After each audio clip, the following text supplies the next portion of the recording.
He says that? Yes. Oh, my God.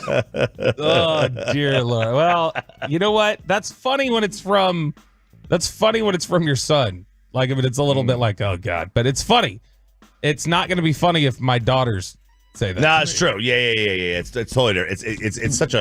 It's such a hypocrisy, is it not? Yeah. Double standards. Yeah, it is a double standard, but that one feels like with good reason. Like, it's not like people are salivating over your son when he wants to make it clap. Whereas with your daughter, you know exactly what people are putting things in their head, and that's you gotta be able to separate the two. Oh my gosh, it's tough. So anyway, no, this is I've got. There's nothing that they've grown out of yet. They're gonna do the Easter egg hunt this year. But Kristen is concerned. She's like, I think this is the last year for Addison, the middle one. Uh-huh. And then the younger one doesn't like it. The younger one is so... Yeah, the younger one How old is she? 7? She's 8. 8? And she hates going out. She wants to stay home. She doesn't want to do anything. Like, she's just like, I want to stay. And, like, she is legitimately beaten down by the concept of school and how it eats into her time to be at home. Oh, wow. And so she's just, when she gets off school at 3, then they're home for 5 minutes before they got to go pick up their brother. Right. Then they get home at 4. So she leaves the house at 7, gets home at 4, and Kristen always puts her to bed at like 7:30. Mm-hmm. And so to Laura, like her whole thing, the youngest, her whole thing is like, I get 3, when you include dinner where I have to stop and eat, I get like 2.5 hours at home every day to just like live. So when Kristen suggests like, hey, let's go to the park after school, and then she's like, nope. And so Easter egg hunt, sort of the same energy, doesn't want to go do anything. Not into it. Yeah, Okay. and she hates the idea of the big mad rush when there's a bunch of kids. She's like, I don't want to get like trampled. Okay. She's a little kid. So okay, I understand that. Well, that's our Easter plans, I guess. But today it is all about opening day, and then of course there's March Madness tonight with the Sweet 16. It's an exciting day. This should be one of my favorite sports days of the year. Already just thinking about it. All the baseball during the afternoon, which I still think they do, right, Bobby? They still play baseball in the afternoon. Some teams on opening do. day. Yeah. Even though that they're going to have us play the 6:35 game, which you can catch right here on the Fans pregame show at 6 o'clock. You can go see G-Bag today at 2 o'clock if you like. You can go see G-Bag as well. And then the first game of the day overall is going to be, take a guess on who it is. I already know because I'm looking at the schedule. It's the Angels and the Orioles. Yeah, the Angels and the Orioles open up Major League Baseball. Not the Reds. Not the Reds. The Reds typically were the first game, right? And then that changed several years ago. But you're going to have a lot of day games. A lot. Well, you got 2 rainouts, too, already. I know. That It sucks. Yeah. It sucks. Way to There's go. good games, too. Way to go on the schedule makers. We'll get into that at some point. No, screw you to Arizona, Seattle, Oakland, and I guess Texas, too. Or not them, but just the league for doing it. Everybody should be playing through maybe one night game. One primetime game, but everybody else should be playing day baseball on opening day. This should be a holiday. This should be the thing that you take your kids out of school for. Yeah, you got to get a doctor's note. This is truancy day. This is. Or it should be. It's not, because if you're around here, they have plenty of time to get out of school and then run them over to the ballpark if you need. But this is it's an exciting day. I'm pumped. I cannot wait. I am gonna have the split screen action up. So I'll have Turney on one, Rangers on the other. I'm gonna have the volume turned up right here on 105 through the Fan. Listen to some Nadell and Hixie, and can't wait. Cannot wait for opening day tonight. It's a big show today. We got Tom Glavine at 8 o'clock. We've got our songs today. Yes. And Peyton at 6:40 at the end of the payload. Yep, Peyton of the payload, and then his song at the end of that. We'll do my song. We will do Bobby's song. Bobby's song will be at the end of Below the Belt. Yes, yours will be at the end of Neighborhood Watch. At 7:40. Yes. So all day, set those appointments for these songs. Are great. Trust me on this one. Just like they were last year. Yeah. They're fantastic. We will preview them coming up next on The Fan. Coming up in the next G-Bag Nation, it's opening day. We're live. We are live from the ballpark. Chris Young joining us at 3:20. And who knows who else is going to be stopping by. Could we get a Baskey? It's banner day, boys. 2 to 6 leading into Rangers baseball on The Fan. Kroger always gives you savings and rewards on top of our lower than low prices. And when you download the Kroger app, you can enjoy over $500 in savings every week with digital coupons. Plus, you can earn fuel points to save up to $1 per gallon at the pump. So it's easy to save big. Kroger, fresh for everyone. Savings may vary by state. Fuel restrictions apply. Save big on 12 packs of Coca-Cola, Dr. Pepper, or Pepsi. Select varieties or buy 2, get 3 free with your card. Limit 10. Kroger, fresh for everyone. Let's Save Lives. An Introduction to Suicide Prevention is an education program designed by and for the Black community. To learn more, go to afsp.org/chapters. AFSP is an I'm Listening partner. Learn more at imlistening.org and on the Odyssey app. At Target, count on our great deals just in time for Easter. Save $5 when you spend $30 on toys with Target Circle, so you can fill their baskets with fun, like cuddly stuffed animals or 50-piece sidewalk chalk, all from only $5. Add an Easter chocolate faves at BOGO 50% off, from Cadbury to Reese's Mini Eggs and more. And get great family picks with new Easter looks. It's easy with 20% off dresses, polos, and more. Hop in fast for our best Easter deals, only at Target. Restrictions apply. I feel good. Dad, are you singing to your cereal? Yes, I am, like I knew that I would. No, a dance too? Come on, Ava. Silk almond milk starts the morning on a high note. Yow! Songs, dances, and dad jokes. So good, so good. I got you. Silk almond milk. With calcium, vitamins A, D, and E. Feel plenty good. Sorry, but we actually have a wait list for our Monstera. Shaw's greenhouse is really bringing in the green. We can't keep snake plants in stock. She needs a construction manager to build on her roots and grow. We could add a whole section for ferns. And here we'd have dahlias, dahlias, and more dahlias. Indeed can help her hire great people fast. I need Indeed. Indeed you do. You can schedule and conduct virtual interviews all from your employer dashboard. Visit Indeed.com/credit and get $75 towards your first sponsored job. Terms and conditions apply. Is switching your wireless service to Total by Verizon easy? Totalmente. And you get unlimited 5G data, $25 a line for 4 lines on the unlimited plan, at an amazing price, with no contracts. Should you switch to Total by Verizon? Definitely. Totalmente. Find a store or switch suavemente at totalbyverizon.com. Monthly rate when you activate without a pay, plus taxes and fees. Discount begins the month after you enroll. Additional terms apply. See website for data management practices. I'm Mike Bassick with 105.3 The Fan. CBD of the highest quality. Many people say it helps with their mood. Available at thetrustedlab.com, a Texas-proud company offering the highest quality CBD products. Use code FAN for 20% off thetrustedlab.com.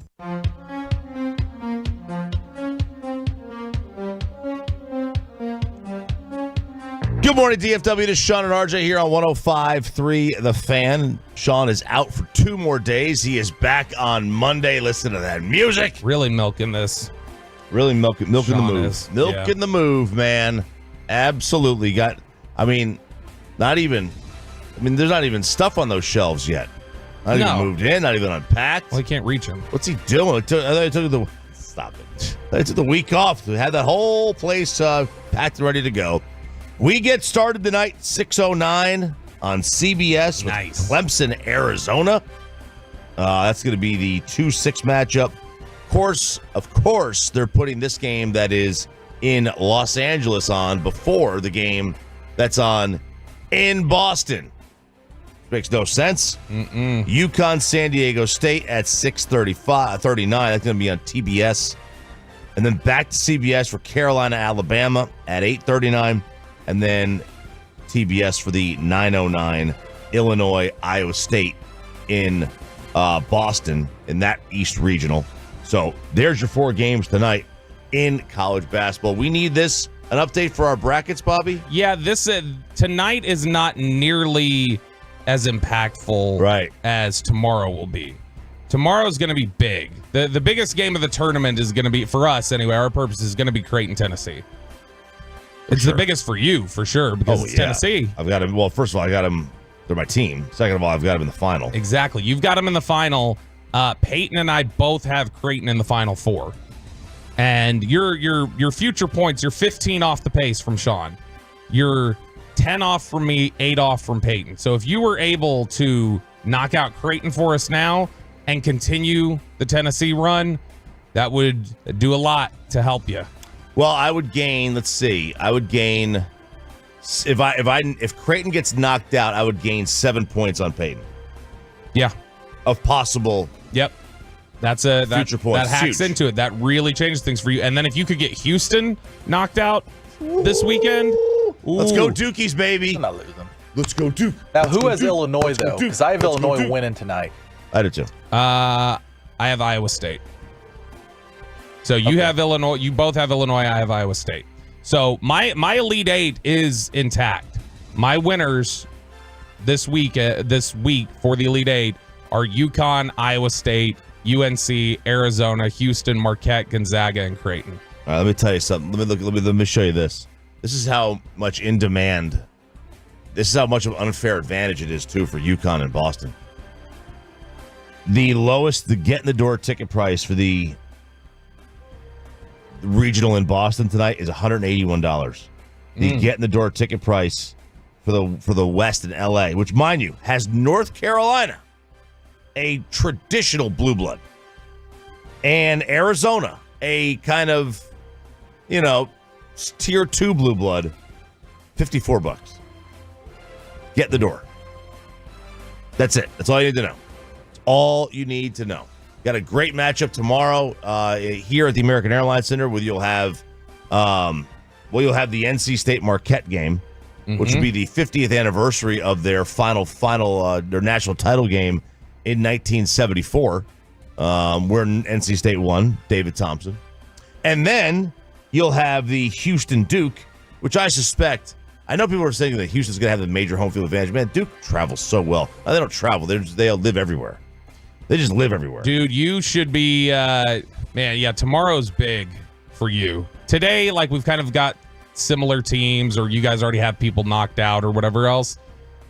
Tomorrow is massive for RJ Chabi. You really could stand to take, you should be cheering hard for Purdue, Duke, and Tennessee. Well, I mean, I know you have Houston winning, but it'd help you if you could eliminate Houston as early as possible. It would. I want to steal some points, so I wouldn't mind Houston winning here than losing in the next round. But I really need, I want Purdue to lose. Ooh, if I get Gonzaga, that'll give me a nice 3-point bump over all of you. I'm just looking at it from Tennessee's perspective. I don't care about the pool. I'll sacrifice. Listen, if Tennessee wins the national championship, I will do all those bet payoffs myself. Really? All of them. So you will work a Saturday shift and then Sean's Saturday shift? Oh, okay. You just said you do all of them. I won't work a Saturday shift at all. Man, you don't like working with Alec that much? Got nothing to do with Alec. That was an Alec shot, wasn't it? No. Oh, it is. It's a Will shot. It's an SEC thing. It's not a Will shot either. I love working with Will. No. It's a Saturday thing. Saturday thing. That definitely is your payoff if you lose. Is a 4-hour Saturday shift. That won't do it. But yes, you will. I'll wear your underwear on my head. No. I will wear your underwear as a bandana. No. Before I do that. No. You got to work the Saturday now that we see how much it pains you. That's the it's whole not idea. that it pains me. I've just got, I got baseball. You gotta move it around, man. Can't move baseball. Out of baseball season. We'll have to do it. You'll have to pick it up later. But, maybe. I mean, you got to host. It'll have to be in the wintertime. Look, they need you. They need me. They need me. CA and Will need you as the third wheel on the show. And Blake. That's right. Blake does. Okay, let's preview these songs. You can see Blake and Alec, by the way, Saturday. Well, we're not going to play them yet. We're going to talk through them a little bit. All right. So just give me the genre. I don't even want the song. I don't want to be. I want to be surprised by the song. Okay, I went Disney soundtrack. Well, yes. Oh. I feel. Go. Here we go. Yeah. No, that's again. We talked about that's for. Yeah, he's doing that for the Cowboys season this year. Here we go. Here we go. This is the last year we'll be able to do that. Exactly. Yeah. Because McCarthy will be gone. They'll get rid of that cadence. Right. Absolutely. No, this is. I went Disney soundtrack. Okay. And I feel okay about it. It's verse and chorus. Are we talking verse and chorus? Okay, talking like current Disney movie, like Pixar. Or that's not Disney, is it? Pixar? No, or this different? is like a this is classic animation. Okay, all right. So a classic animation. So that would just mean anything that's I I don't know what do we call that? A weem away? Did you do a weem away? Do we just call that? It's the lion sleeps tonight. Yeah. Is it just? Do we call it like hand drawn instead of? I don't know. Computer animated or whatever.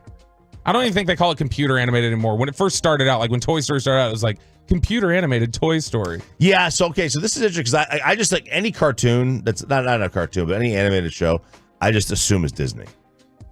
Yeah, I've been guilty of that. But DreamWorks does some. And yeah. So Cars, DreamWorks. Cars is Pixar. Toy Story. I just assume it's all Disney. But I'm going Disney movie. Okay. And I'm still editing it. Peyton? I went with. What, you're still editing it? It's recorded. I'm still editing it. That's why I picked 840 for his song. Okay. So he has all day. Nice. Yeah. I went with rap. I'm gonna bust some rhymes here. Gonna try. Current artist. So it's not. I ain't got no mother effing friends. It's not 90s No, rap. it's not 90s. No, no Tupac, no Biggie. Right. It's could be current if it's Tupac. He's played here at the American Airlines Center within the last year, I think, year or two. So he's current, Okay. well known. So Maluma, you went with Maluma. That's right. Oh yeah, he went. Maluma, baby. I'm gonna be interested to see what you choose to rhyme. Yeah, from the original songs. I went. I'm a superstitious individual. I'm a little stitious. Not superstitious, a little stitious. Yeah. The Rangers won the World Series on the backs of 90s country last year, and they're going to do it again on the backs of 90s country. 90s country has been a big hit for you.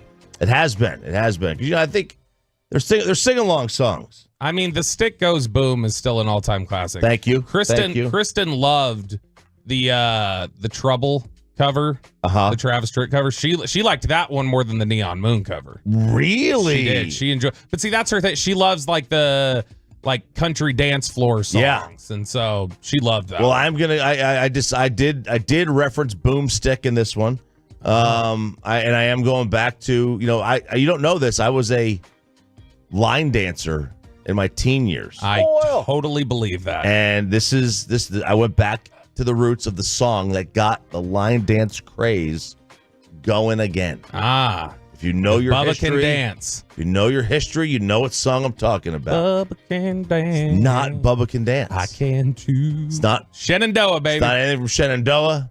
It's not anything from Diamond Rio. Let's see what else we got. It's not Big and Rich is a little bit later. That ain't from them. Yeah. None of that. Okay. Fancy. You're gonna do Fancy. It's not Reba. I love Reba. Fancy, don't let me down. I love Reba. I thought about that one. It's a good song. It's we got a big day for you. But opening day is here. I got a problem with some of the things that's going to happen today across Major League Baseball. I do not understand these projections. Some of these people have the Rangers finishing way worse than I could possibly imagine. We will get you set for Rangers opening day pregame show at 6. It's a 24-hour pregame show. The real pregame starts at 6 o'clock right here on 105.3 The Fan. DFW's #1 Cowboys podcast. 1.2 million downloads and counting. Love of the Star with top insiders Brian Broaddus and Bobby Bell on Odyssey or wherever your top podcasts are found. This is Boomer Esiason with an Odyssey Sports Minute. It's opening day, baby. Mets moved their opening day to tomorrow because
definitely can. A grand slam for Mitch Garver to give Texas a 9-2 lead. Oh, ho, ho. I think it was at that moment. I think everybody started to okay, start to believe. Yep. You beat the Rays. It was a 2-game series. It was a 3-game series. You win in 2. It's like, all right, whatever. Maybe the Rays are the Rays. They always lose in the playoffs. Then you get the Baltimore. Not a single soul in the world gave this team a chance. And then you take a quick early lead. Then Baltimore scores like 5 runs in the next inning or something. And then, Baltimore scored 2, and the Rangers came back with like 5, including, and then that. And I was like, all right. We got this now. We got something here. Good morning, Metroplex, by the way. Yes. Sean and RJ here on 105.3 The Fan. Sean Sharif is out, missing opening day. He's missing opening day. He missed the Monday after the first weekend of the tournament. He missed the purge of Dak Prescott. Yep. He's missed essentially everything. He's missed so much, man. But anyway, it is opening day for your Texas Rangers and for Major League Baseball. I know Rob Manfred and baseball had that Soul Series, and that was cool and all, but it wasn't opening day. It was kind of it was a glorified exhibition. Call me Peyton for now. That counted. So it still feels like it. Like, I mean, that it's not just glorified exhibition. Like, it counts on the standings. It does not feel like baseball has started at all. Like, I don't recognize that as baseball starting yet at all. Right. I don't either. So it's not going to start in some cities. You already have 2 rainouts. The Brewers Mets are rained out. The Braves Phillies are rained out. And this is just a little problem I have. This is just a little bit of a pet peeve of mine. First of all, those two teams postponed their game the day before the game. They didn't even wait till the game day. They postponed it the day before. That's probably for fans, right? So just you make your plans and hey guys, hit that extra day off of work because we're doing the opening day the next day. But if you look around the league, this all could have been avoided. The Brewers are playing the Mets. The Brewers have a roof, guys. Why are the Brewers playing in New York? It's the first week of it's end of March. You know what the weather's like there in New York, in the Northeast, in any of the northern cities? Why are you doing this? We have enough. There are 14 cities or baseball teams that either have a roof or in the South that you could have played and only had one game that was subjected to the elements. The Angels are playing in Baltimore. A team from L.A. playing a team in Baltimore, which is not going to be great weather. Common sense should have flipped it. Atlanta's in Philly. Hey, guys, common sense. Philadelphia and Atlanta. Why not that one? Then you're going to waste Tampa, Toronto. 2 dome teams. Why are you wasting them playing each other? Why not have Tampa host the Tigers and Toronto host the White Sox? Because the Tigers and the White Sox are playing each other. It makes no sense. At least they're getting it right with a couple of teams. At least the Texas teams are getting it right. Houston's hosting the Yankees. We're hosting the Cubs. That's the way it should be. Host some northern teams where the teams of the Rangers should not go on the road until the end. They should have like a 30-game homestand to start the year. Any team with a dome, you should have like a 15-game homestand at minimum to start the year. I don't know. I like the idea of Texas being able to have a better setup for home games at the end of the year rather than the beginning. Well, fine. That I understand that. But then you're going to have rainouts, and you may have to go back there in June for a one-gamer. You know what I mean? It kind of sucks. It does. But, look, regardless of what everybody else is doing, I'm so sorry that, the other games are rained out. That's very disappointing for them, whatever else. The point is that the Rangers are not rained out. The Rangers will be playing baseball today, and I'm so pumped that we're finally getting this here. It felt like no time at all. It felt like just yesterday. It really did, but man. Still, it's something where it was 3 months. Even with right? it, I mean, it was November. It was beginning of November, right? So all of November, December, almost 5 months. February. Almost 5 months. It feels like yesterday. But it's like you've been waiting this whole time, and it's not just the expectation of defending the World Series, but also the angle of what Wyatt Langford's going to do, what Evan Carter's going to do. There's so many things. Where the pitching, how the pitching is going to perform. Once I know early on in the season we've got all these things we're excited for. I'm thrilled about the idea of August like seeing this team potentially, like if this team is in a competitive position, which I think they will be, that being able to see DeGrom, Scherzer, Maui, like all come back around the same time, that's encouraging. That's exciting. Very encouraging. And it all starts today against a big-time, historically relevant franchise in the Chicago Cubs, and can't wait. Big-time pitcher in Justin Steele. You get to go up against him with this Rangers lineup. I'm pumped. It's exciting. It's very, very exciting. You get to see Wyatt Langford. You get to see the bats. You get to see Corey Seager try to win the MVP. Marcus Semien try to win the MVP. Wyatt Langford win the Rookie of the Year. You might have two. You might have guys that finish, because remember, Evan Carter could still win the Rookie of the Year. So you might have guys finish 1-2 in the Rookie of the Year. Yeah, I mean, you might. It's very possible. Now that it's funny. I know the entire infield was an all-star last year, for crying out loud. Yeah, and look, I mean, there's no reason to me that Josh Young can't continue to improve. Right. There's no reason to me that Wyatt Langford can't continue to show he is exactly who he's shown throughout, the entirety of his college, minor league, and now spring training career. We already have seen what kind of steely nerves Evan Carter has. I mean, this is going to be a team that's incredibly difficult to pitch to all year. Oh, the offense is going to carry this team. They're going to have to. I got a little depressed this morning. MLB on their Instagram page put out the best 1-2 punches of pitchers in the sport. Mm-hmm. And they had like Max Fried and Spencer Strider and Snell and Logan Webb and Nola and Wheeler and Glasnow and Yamamoto and Cole and Rodon and Barrios and Gossman and Gallen and Kelly, and I'm Darvish and Musgrove, and I'm like, man, it could be DeGrom Eovaldi or DeGrom Scherzer. Yeah. And it's like, gosh, because of the injury. Just it's a bummer. Look, I mean, we forget because... But it's a trade deadline thing. Well, and we forget because Eovaldi got that arm fatigue, later on in the season, was having the issues that he did with injuries in the back half of the season. But, this was a guy in Eovaldi who... He started the All-Star game, and he was a Cy Young. He was the Cy Young favorite at one point during the summer. And so, look, you're absolutely going to miss what DeGrom could do for you, but you missed it most of last year anyway. Scherzer, even when he was here, he was solid, but I mean, you never got he was never. Look, he's not 2019 Max. Now, the bigger question for the Rangers, obviously, this year is the idea of the guy that you are legitimately missing from the run you went on is now Montgomery. It's Montgomery, yeah. Montgomery is the one where it's okay, are you going to be able to weather that? But look, yeah, this is the same staff that won the World Series for the most part, outside of Montgomery. Yes, and the bullpen's better. Yeah, you hope. You can't ever make deeper. You can't. Deeper. Yes, you can't ever make a projection on a bullpen because it's just there's never any telling how exactly it's going to work out. It is the most unpredictable spot in sports. It is. It really is an MLB bullpen. MLB bullpen, NFL kickers. You don't know what you're getting. No, you don't year know. to year. Some teams generally have some teams have an eye for it. They have great bullpens year in and year out.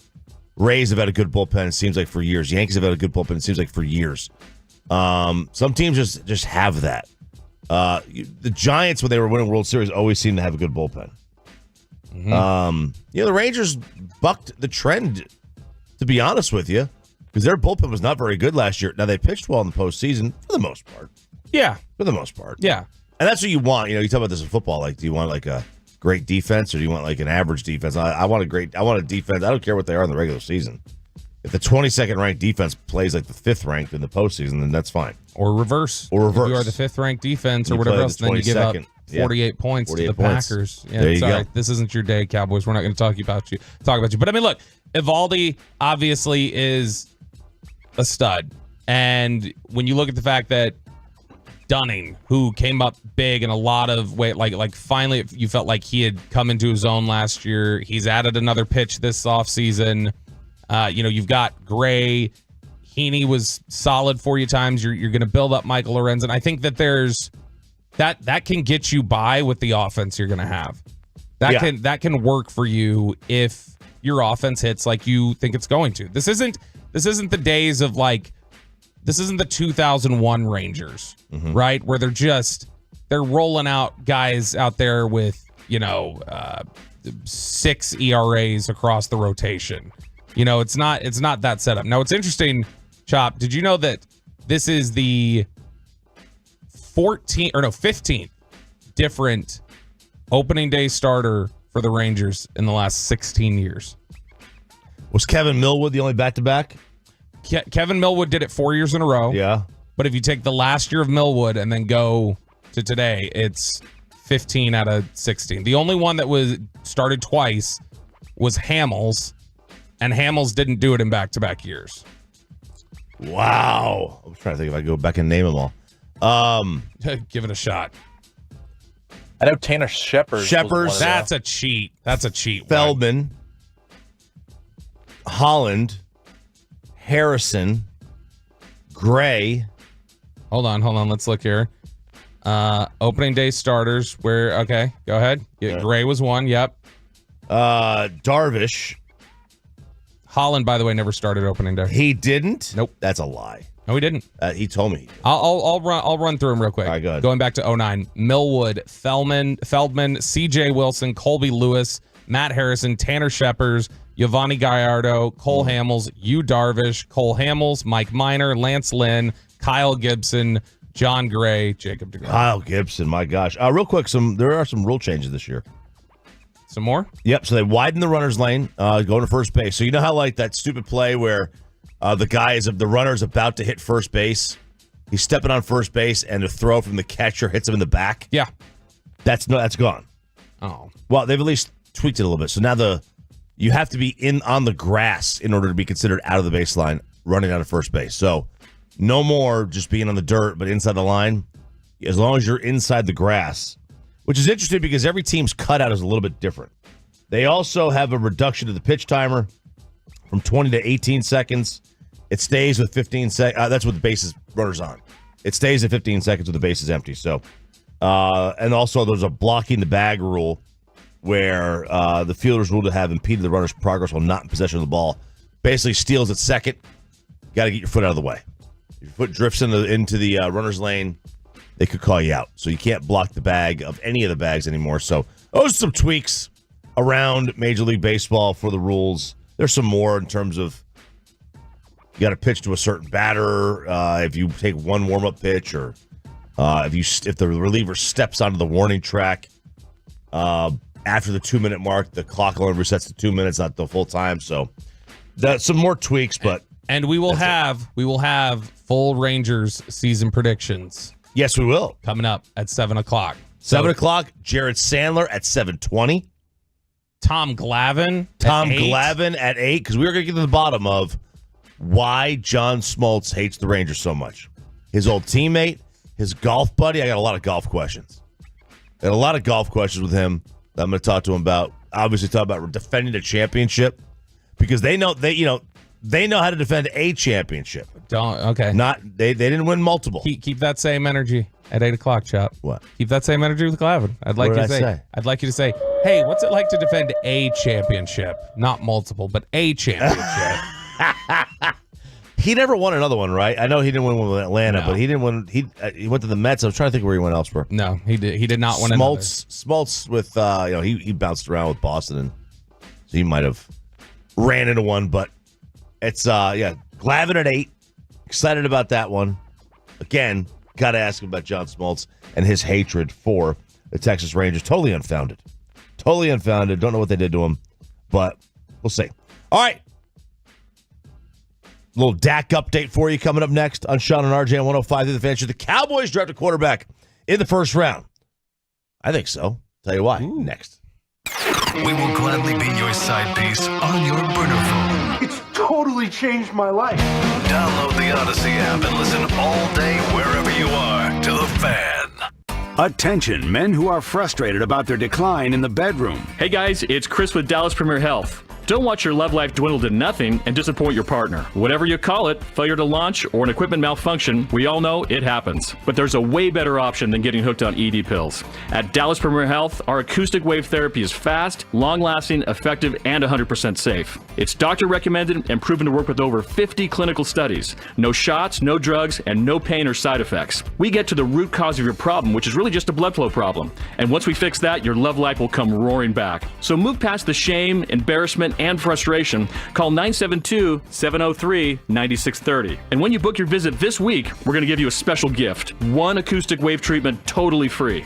You'll also get a free consultation and painless blood flow evaluation on your visit. This is an $800 value. Call now, 972-703-9630. That's 972-703-9630. Or visit us at DallasPremierHealth.com.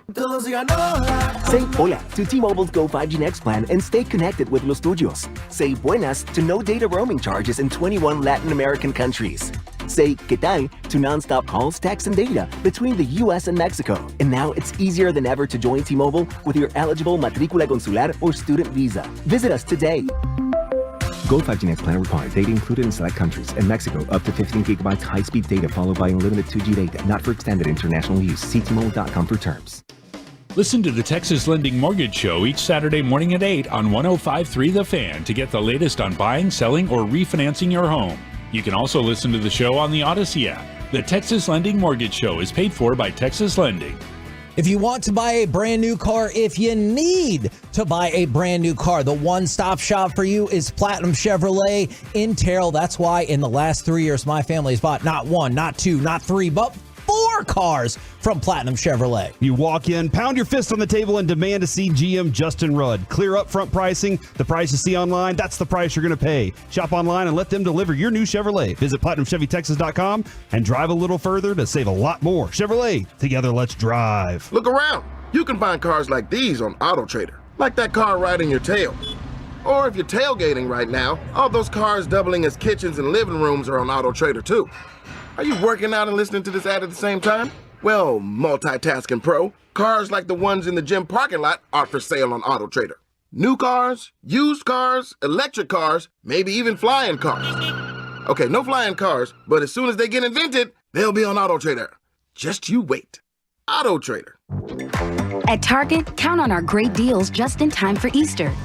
Save $5 when you spend $30 on toys with Target Circle, so you can fill their baskets with fun, like cuddly stuffed animals or 50-piece sidewalk chalk, all from only $5. Add an Easter chocolate faves at BOGO 50% off, from Cadbury to Reese's Mini Eggs and more. And get great family picks with new Easter looks. It's easy with 20% off dresses, polos, and more. Hop in fast for our best Easter deals, only at Target. Restrictions apply. Clear skies this morning, high 74. Weather brought to you by Staples. Staples stores provide innovative products and services for small business, remote workers and learners, even teachers and parents. Explore more at your local Staples store. RJ Choppy here talking about the quaint little town of Charlevoix in northern Michigan, which has its own unique golf experiences. Here's Charlevoix Executive Director Amanda Wilkins. And then our Charlevoix Municipal Golf Course actually is the most historic municipally owned golf course in Michigan, and it's fabulous. And there's spectacular biking trails. So we have Little Trevor's Wheelway, which is along Lake Michigan.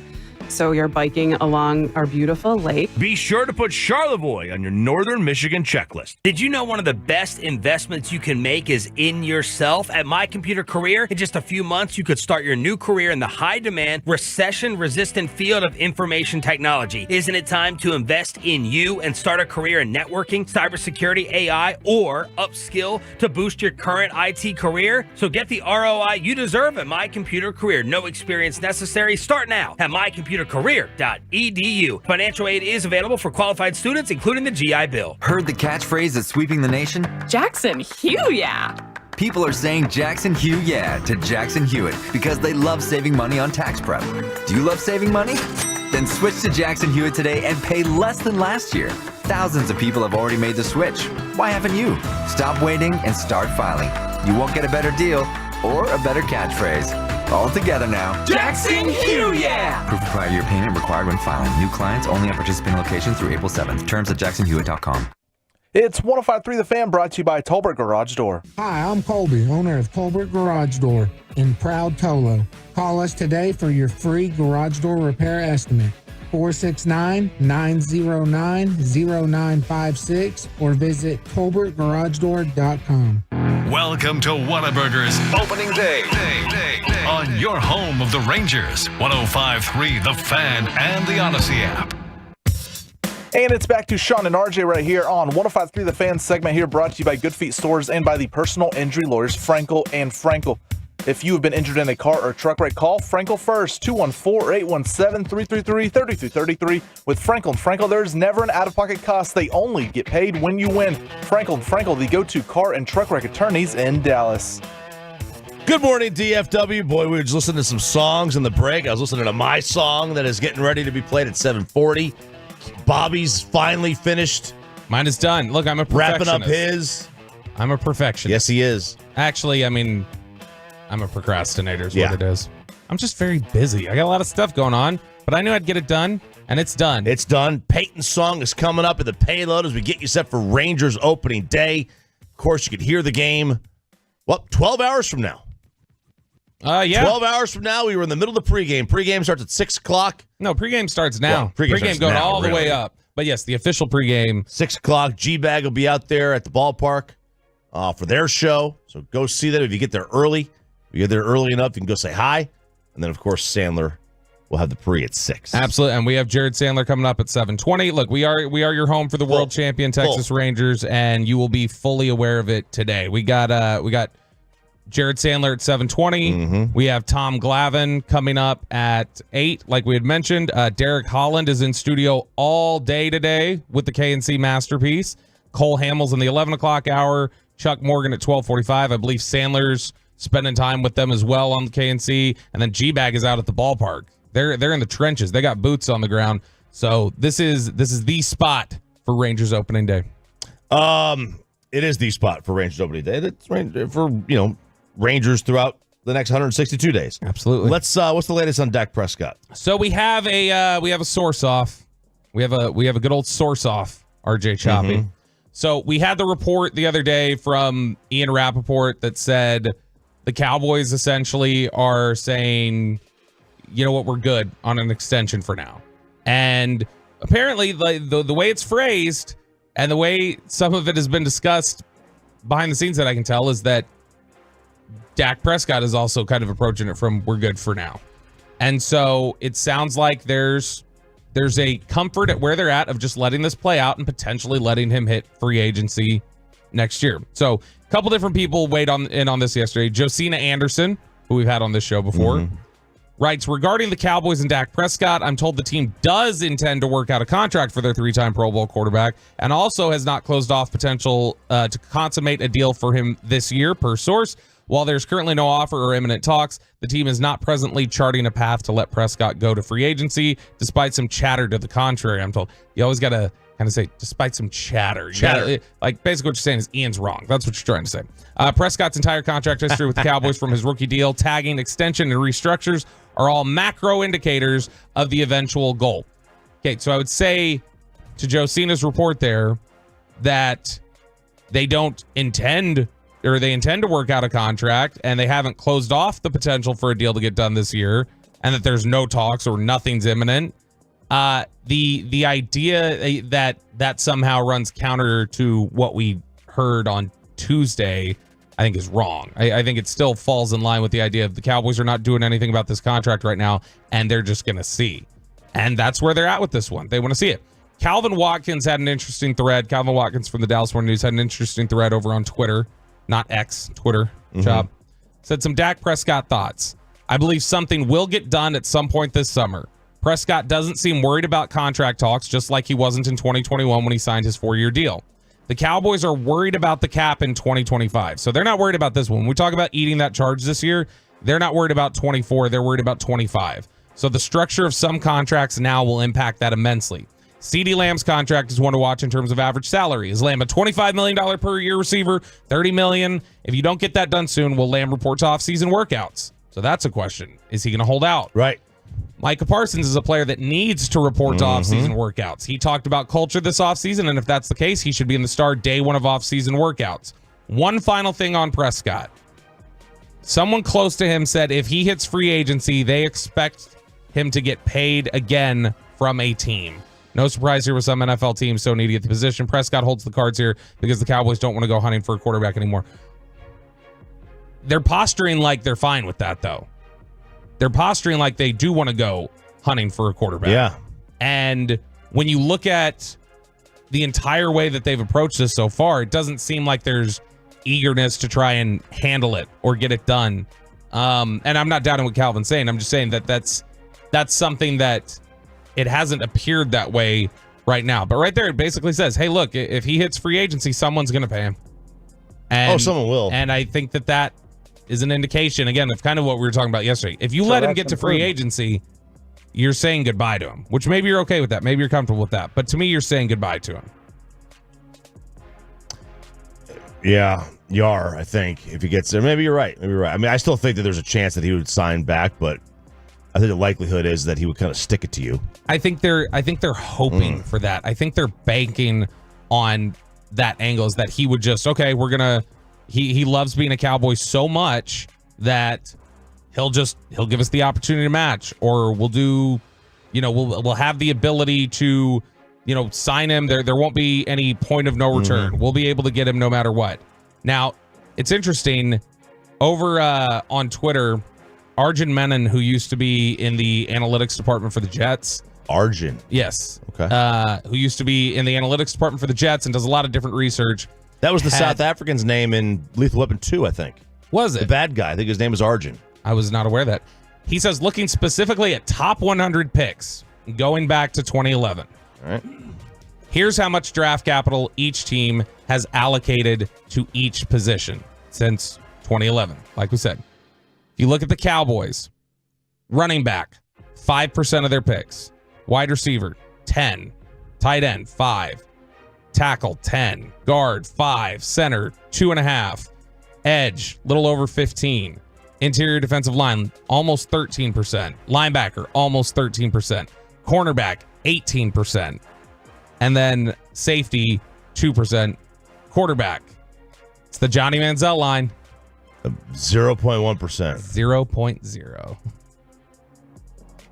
Now, what's interesting is I was like, they've got to be the only team that's done that, right? That hasn't spent a top 100 pick on a quarterback in the last 13, 14 years.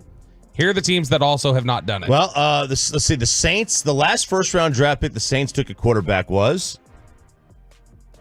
It's been a while. And remember, this is specific to since 2011. So if it's a GM who got there after 2011, it's just what that GM did. Okay. So like Brett Veach, I don't think Dorsey drafted Mahomes. So Brett Veach would not be considered the one to do that. So by Brett the way, Veach, the Saints' last first-round draft pick at quarterback was Archie. Are you serious?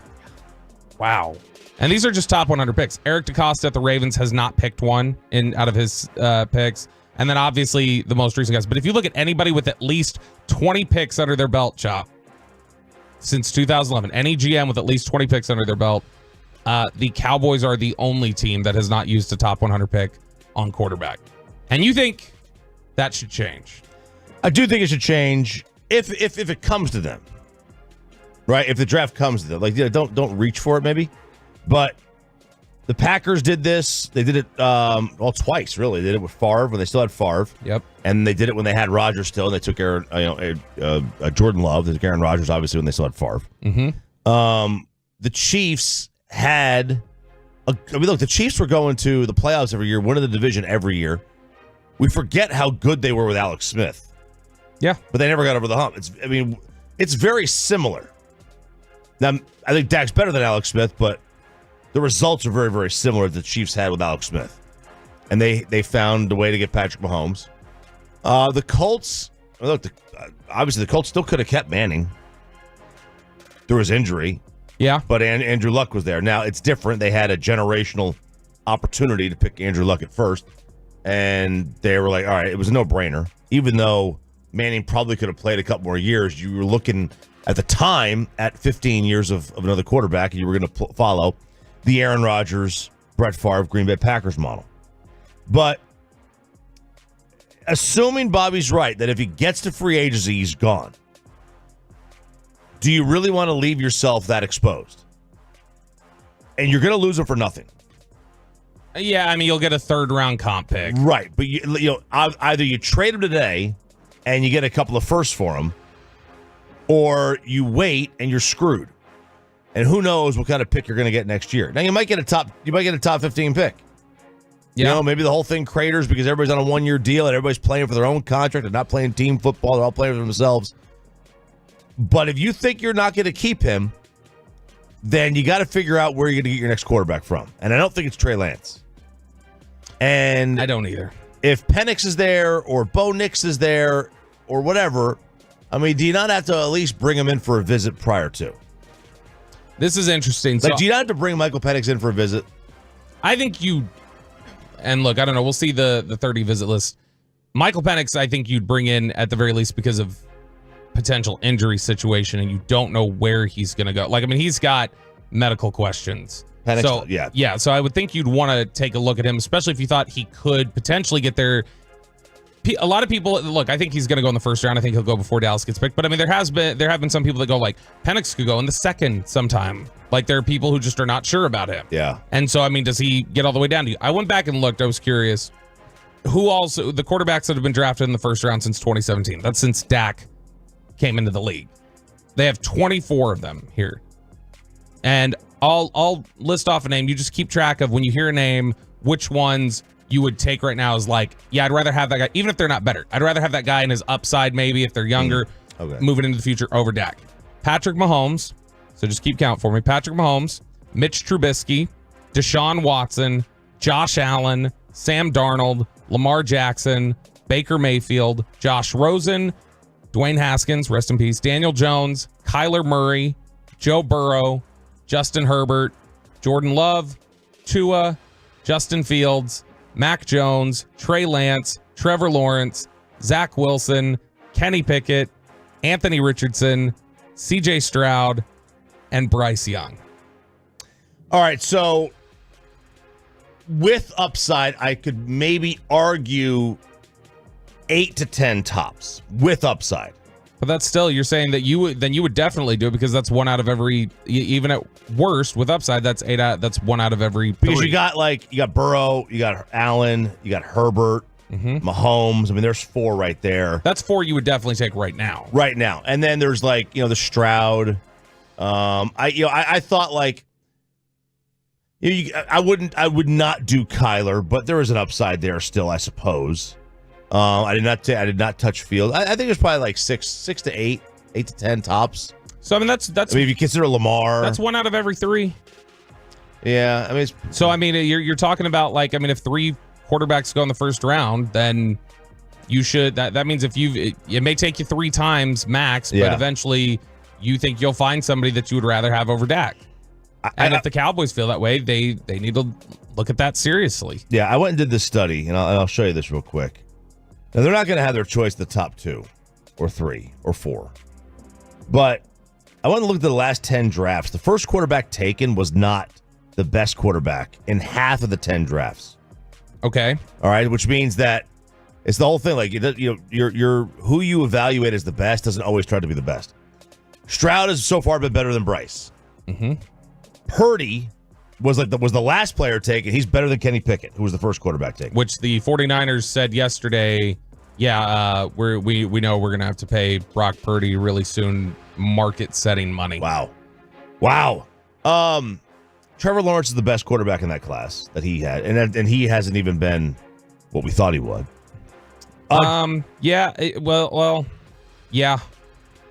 Yeah, he is. Burrow is the best of that class, but you would absolutely, if you were a team looking for a quarterback, take Herbert, Love, Tua, and Hurts. What a draft that turned out to be. Yeah. I mean, those are quality players. Kyler was the best. That worked. So you had 3 in a row that worked. But Baker was the first pick. Lamar and Josh Allen are better than Baker. Oh, yeah. Mitch Trubisky was the first pick, but Mahomes and Deshaun were better. Goff was the first pick, but you could easily say Dak has been better. Yeah.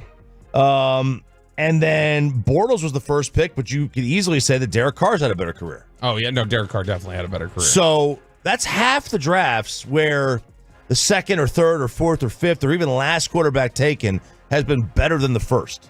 So that's why you would say, just regardless, every year pick one. Would you pick one every year? I mean, not in the first round, but you would pick one in the draft every year. Fourth round every year. I don't have a problem if they want to pick a look, and the Cowboys have approached it, especially if you have two. If you have like a comp four, take one there. Look, I mean, and they've, I mean, McCarthy I think has approached it that way at times. Whenever he's been in Green Bay, he got here, he picked DiNucci, he then wanted Aiden O'Connell potentially in the fourth round last year. So I mean, they have approached it with that thought process. Look, they didn't draft Dak to be Romo's replacement. No, they drafted him just like, okay, let's throw another dart, let's get some depth, whatever else. You never know when you're going to. And plus, if you have a good roster, I think you, especially the value with a rookie quarterback is the contract. Anything you get from them playing wise in terms of their like, oh look, we found a diamond in the rough here. It's an upside. If you've got a good roster, you can fight your way through with a league average quarterback on a rookie deal. Yeah, that's the formula. Unless you have a super stud. They got close to one. Dak's close to a super stud. I mean, he's not Mahomes, not Allen, but like he's good enough. He's good enough. The problem is when you get to $60 million, can you overcome that? That's because that's what you pay Mahomes. You pay Mahomes that money to overcome not having Tyreek Hill. There you go. That's 60 will eventually be the new 40 though, and 40 became the new 20. Mm-hmm. Yep, that's true. All right, the payload is next. Song number 1. Ooh. Peyton Russell's Rangers World Champion Rangers. Damn right. Opening day song is next on the Fan. Coming up in the next G-Bag Nation, it's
Through the Fans segment here, brought to you by Classic Chevrolet. Classic Chevrolet in Grapevine is the #1 Chevy dealer in the world. More Silverados than anyone else. Go see them today or visit ClassicChevrolet.com. This is Texas. This is Classic Chevrolet. Together, let's ride, relax, enjoy the difference based on new Chevrolet registrations 2023.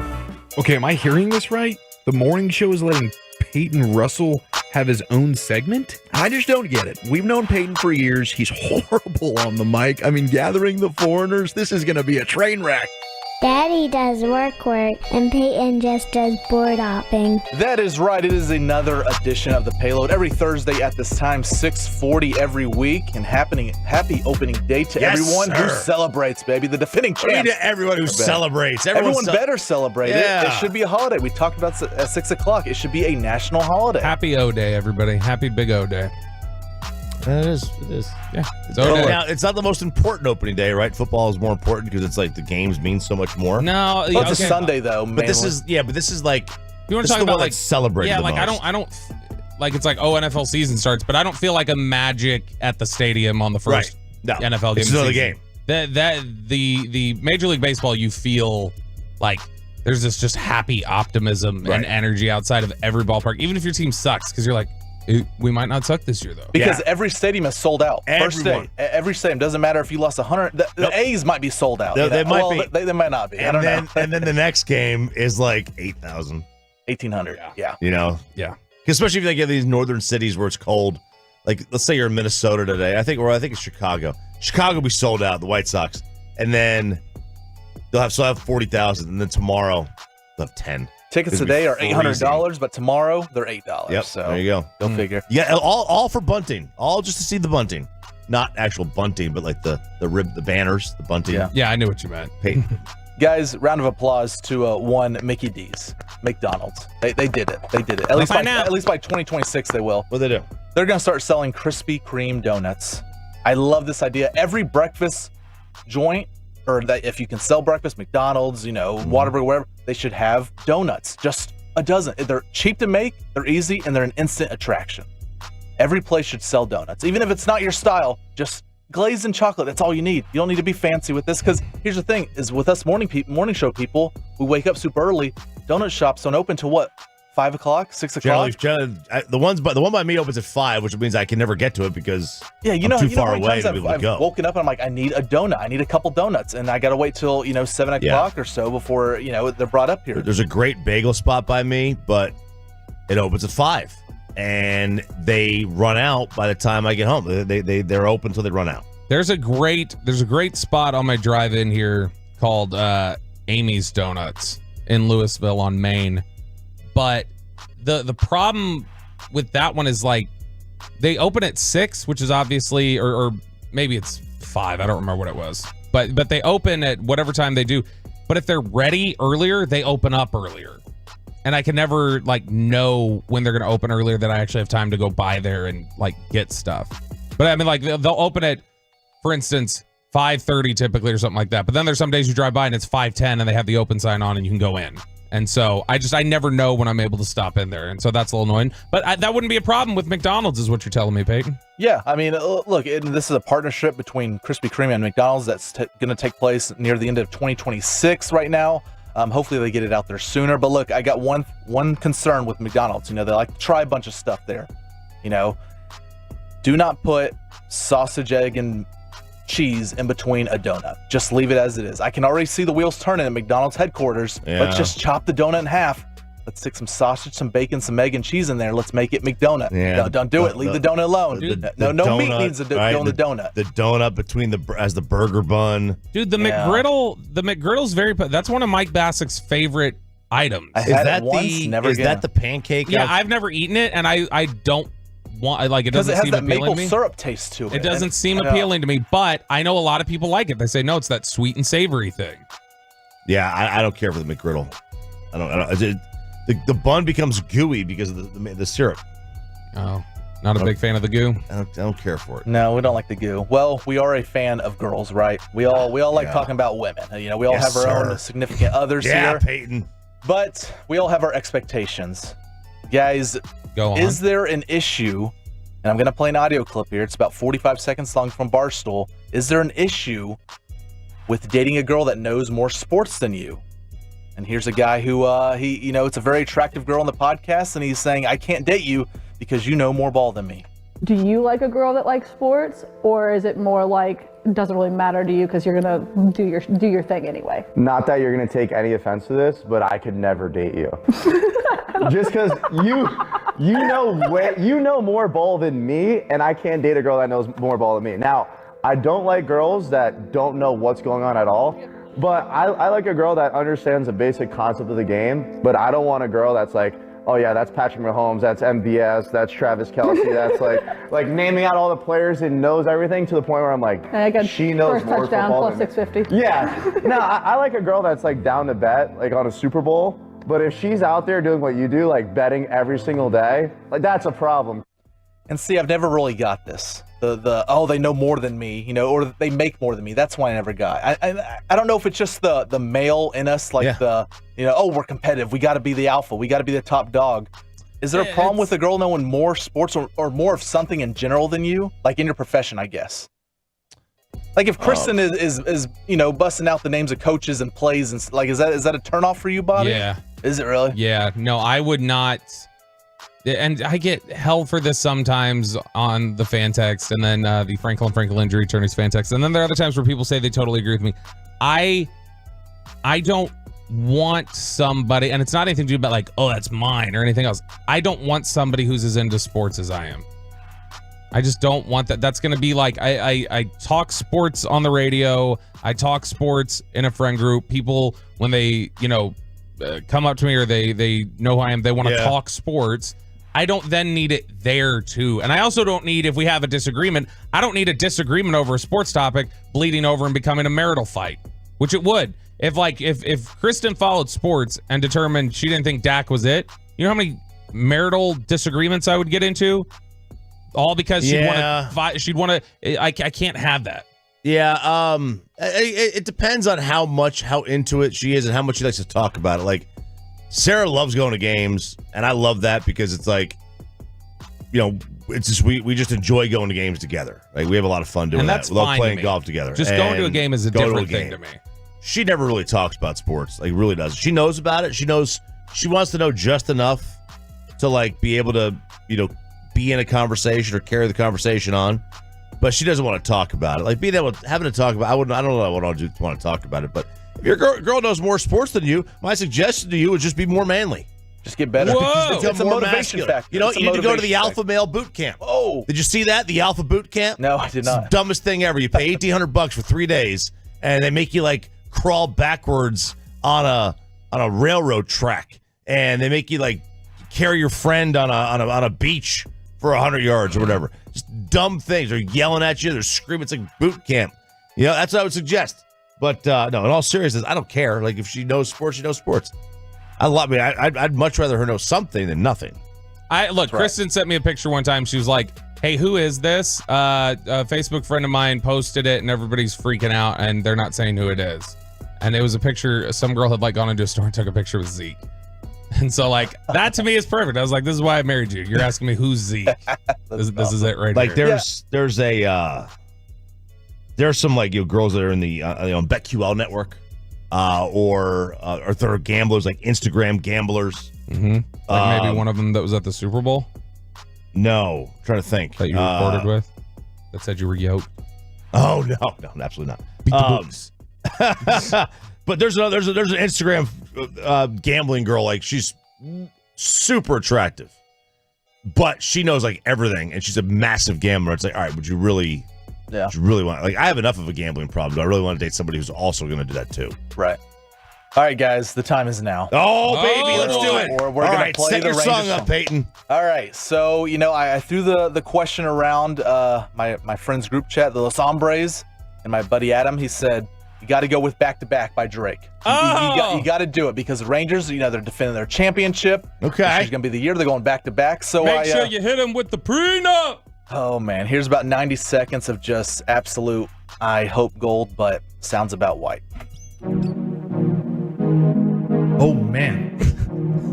Oh, man. Oh, man. Rangers back in action, not again.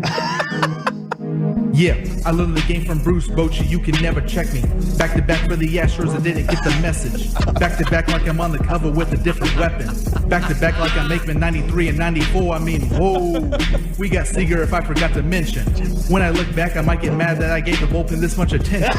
Yeah, but the injuries are weighing on my conscience. Yeah, you left the pitching staff with no options.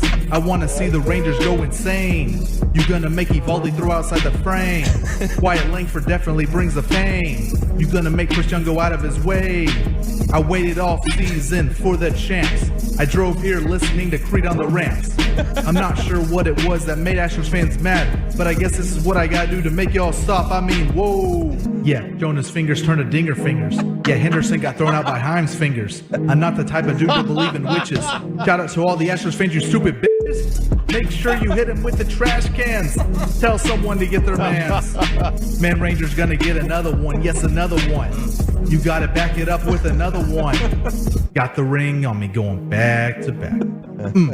Yeah, we going back to back. Got the ring on me, we going back to back. Yeah, I took a break from ball, now it's back to that. Let's go! Come on, Rangers, let's get it. Oh my God! And there you so go. Amazing. That is rated on the fan text out of 100. The ability to just shoehorn as many possible syllables into that as you can. 817 MC Wonder Bread with a better song than Drake. MC Wonder Bread. That's it. That is it. My daughters are crying. See, now I'm gonna. Look at that. Hell yes. It's bad, isn't it? No, it's great. Great. That is. I needed a McCormick got bean line. I'm content-rich delivery. Can my boy find the beat? I will say there was one you tried to fit about 5 extra syllables into a note. Hard. I give Drake a lot of credit. Rapping's tough. 469, 10 out of 10. 469, beautiful. It's doing good, man. Play it again. We are definitely We're going to play that again. Wow. We will play that again later. 69 out of 100. I don't know if that's a joke or not, but I'm here for it. Wonderful job, Peyton. Great job, Peyton. 1 for 1 so far on the songs. We'll do Bobby's at 8:40 during the Below the Belt. We'll do mine at 7:40 during the Neighborhood Watch. And up next, we're going to go on the record. Our official Rangers season predictions coming up next on 105 through the Fan. If you're a new listener to Sean and RJ,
our fan studios, secured by DFWsecurity.com. This is Sean and RJ on 105.3 The Fan.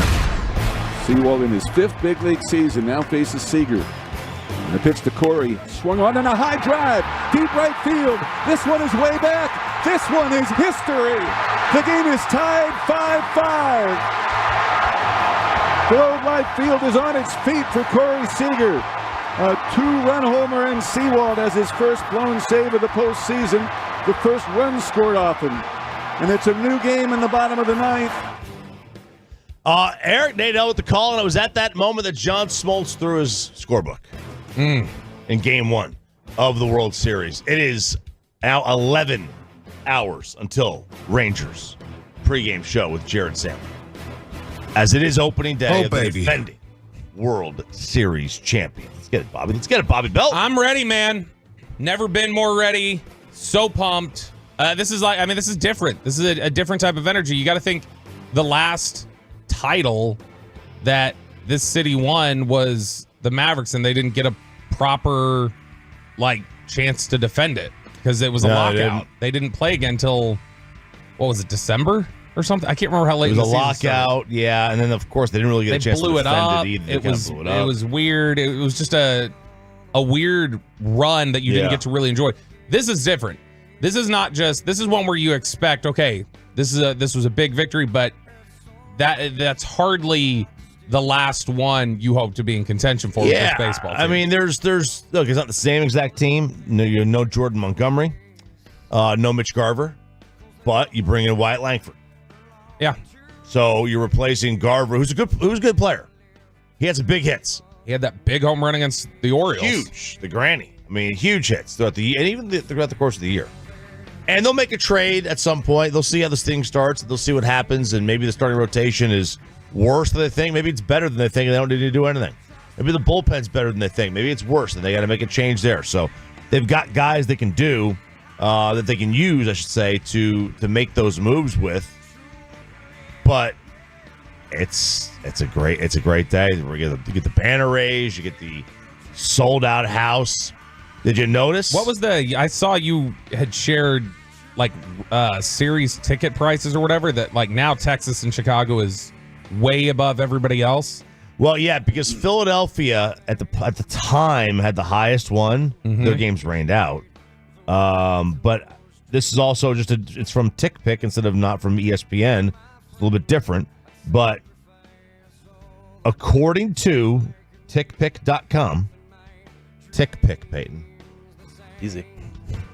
The Rangers and the Cubs opening day get in the door price, cheapest ticket, is $285. Damn.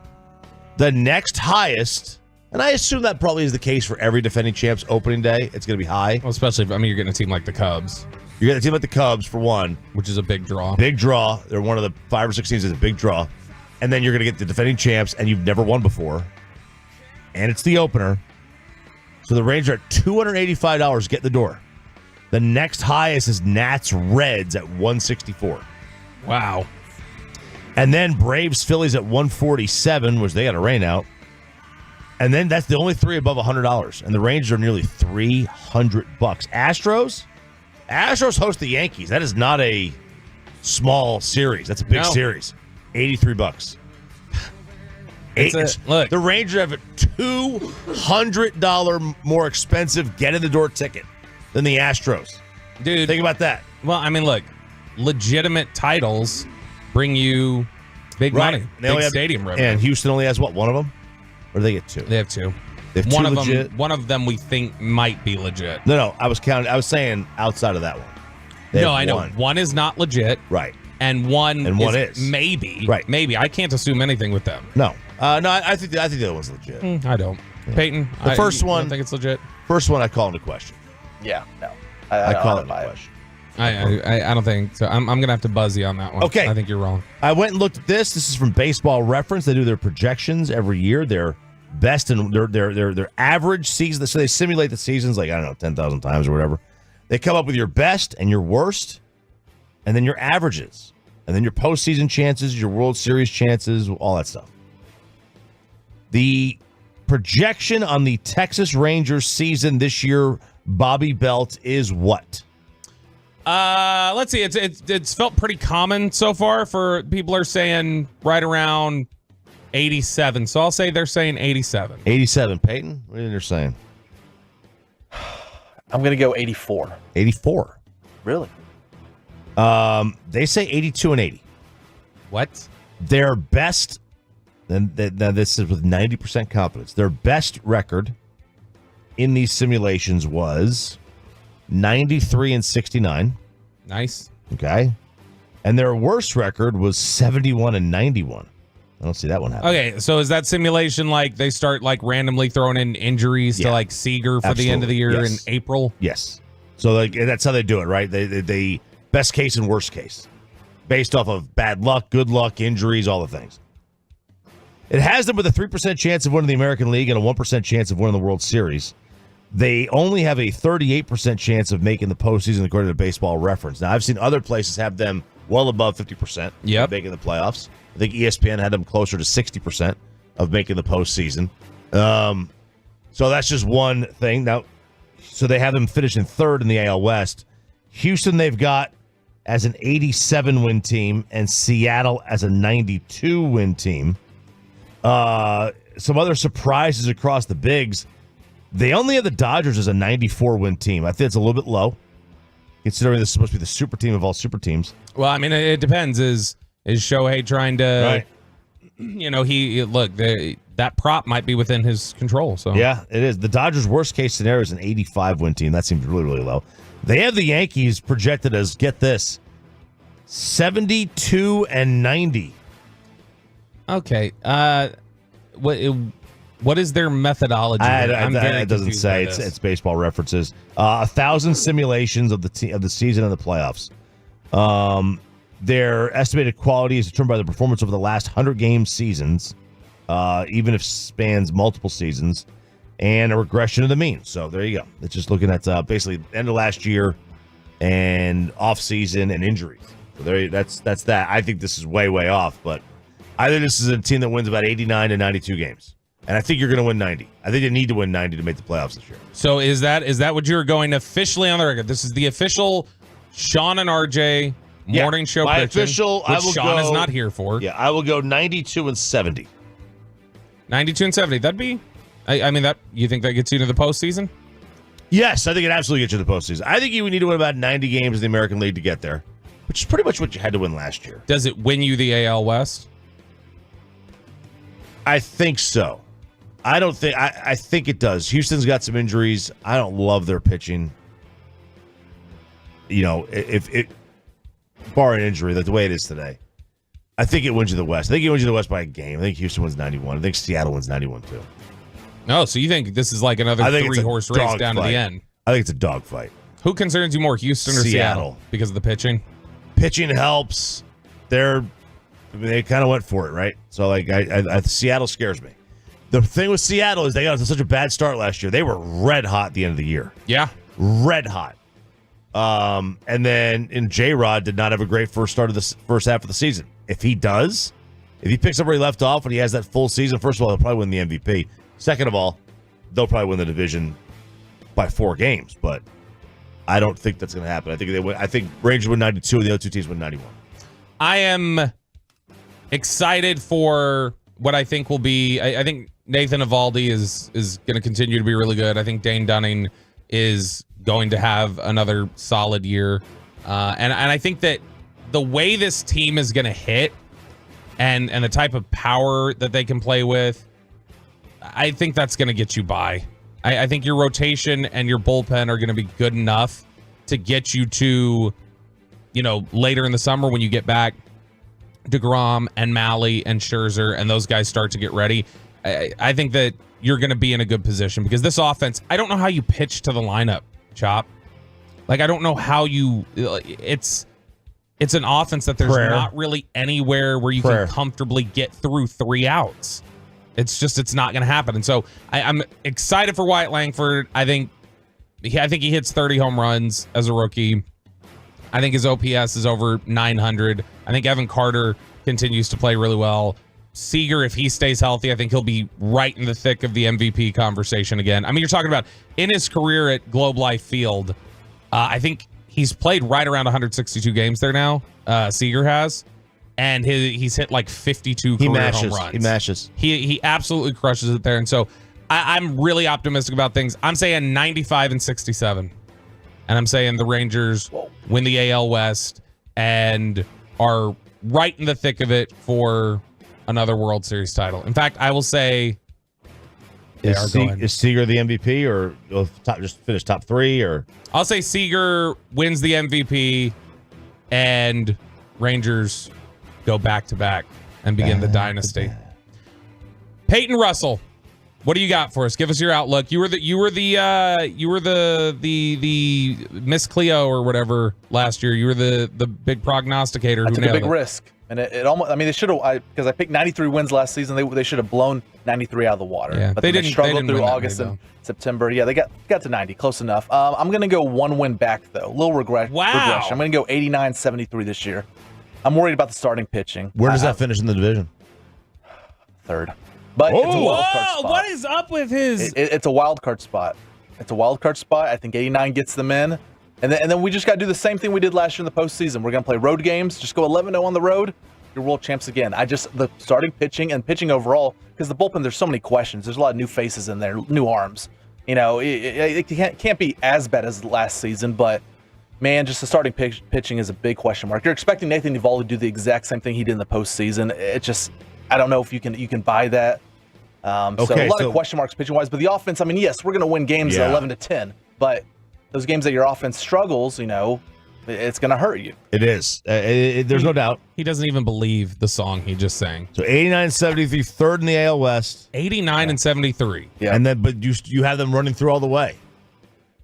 So the World Series. He's just saying that to cushion it. He's saying it to cushion his. I'm just saying, you know, like we just got to do what we did last year, right? You play all your games on the road, win all your games on the road in the postseason, you're world champs again. This is why we should have.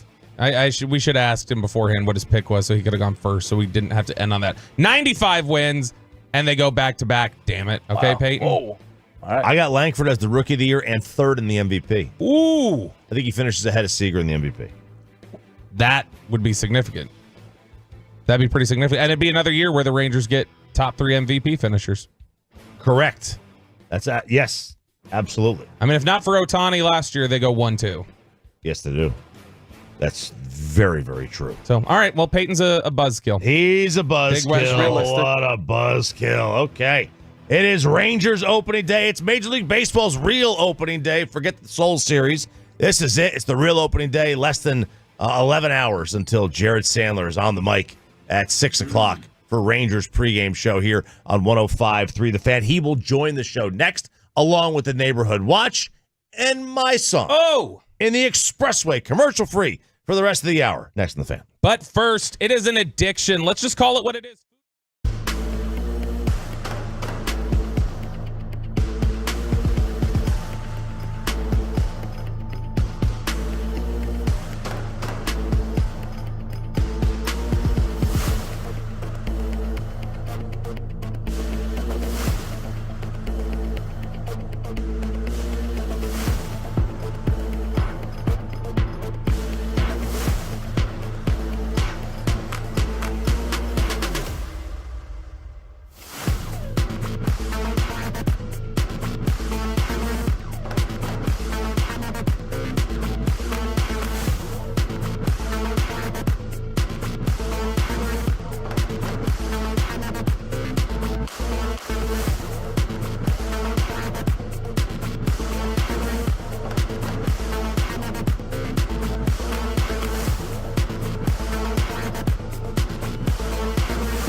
On 105.3 The Fan, it is the Expressway right now on The Fan, and it's brought to you by the On-Time Experts.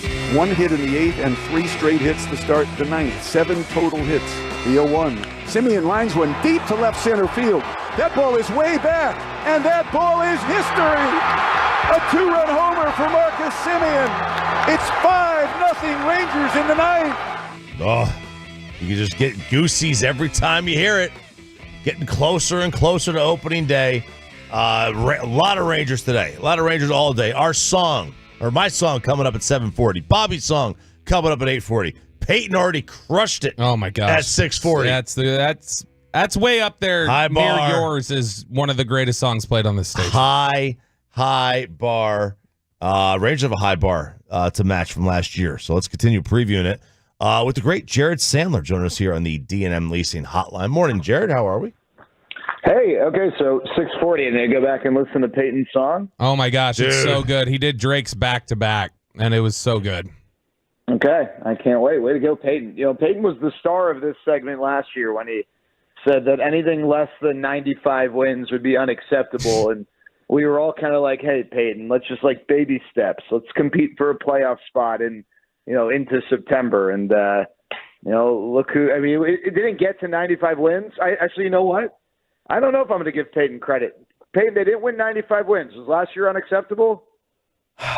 No, it wasn't. No, it wasn't. I mean, they should have won 95 games, but, they collapsed in September, so that's all right. Got it. Okay. Well, Jared, Jared, you may have just missed. Peyton just picked 89 wins and third in the West. I saw the tweet, and Peyton did, in talking to me before we got on air, tell me that 89 wins was his pick, so... Big old hater. Clearly, he thinks that the Rangers got significantly worse. All right, so set us up for today.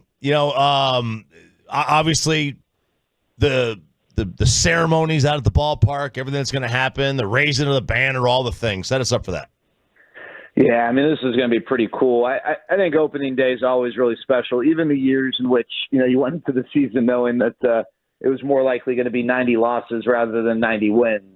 Opening day is always a lot of fun. Now, this one, you go into opening day, it's the first opening day probably since 2016 where I think the majority of Rangers fans believe that this team can compete for World Series.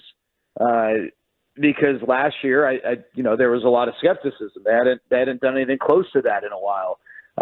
So there's that excitement, right? There's the excitement of starting the season knowing that you're playing for something, which some might have felt that way last year, but I understand why not everyone did. And then on top of that, obviously, the excitement of being able to raise a banner. And if you think about it, in DFW sports history, we've gotten to experience this on Christmas Day with the Mavs in 2011. But that was after the lockout delayed the start of the season. We got to experience it in 2000 with the Stars after they won, in 99 with the Stars after they won in earlier that June in 99. And then we've got to experience it a few times with the Cowboys, but not for, the lifetime of a lot of young sports fans, right? So not since the internet. So this is going to be incredibly special. I can't wait. I don't know what to fully expect. I know, they'll raise the banner, they'll introduce the team, but I would tell people this: if you're planning on going to the game, what time do we need to get there?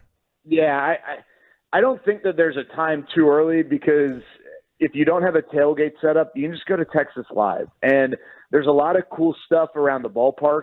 If you want to go to the team store, get there early, because lines are probably going to be really long. If you want to check out the new food items, then you want to get there when gates open, I think at 3:30, right for Rangers batting practice, I believe, which, you don't always get to see all of Rangers batting practice with normal regular season gate opening times.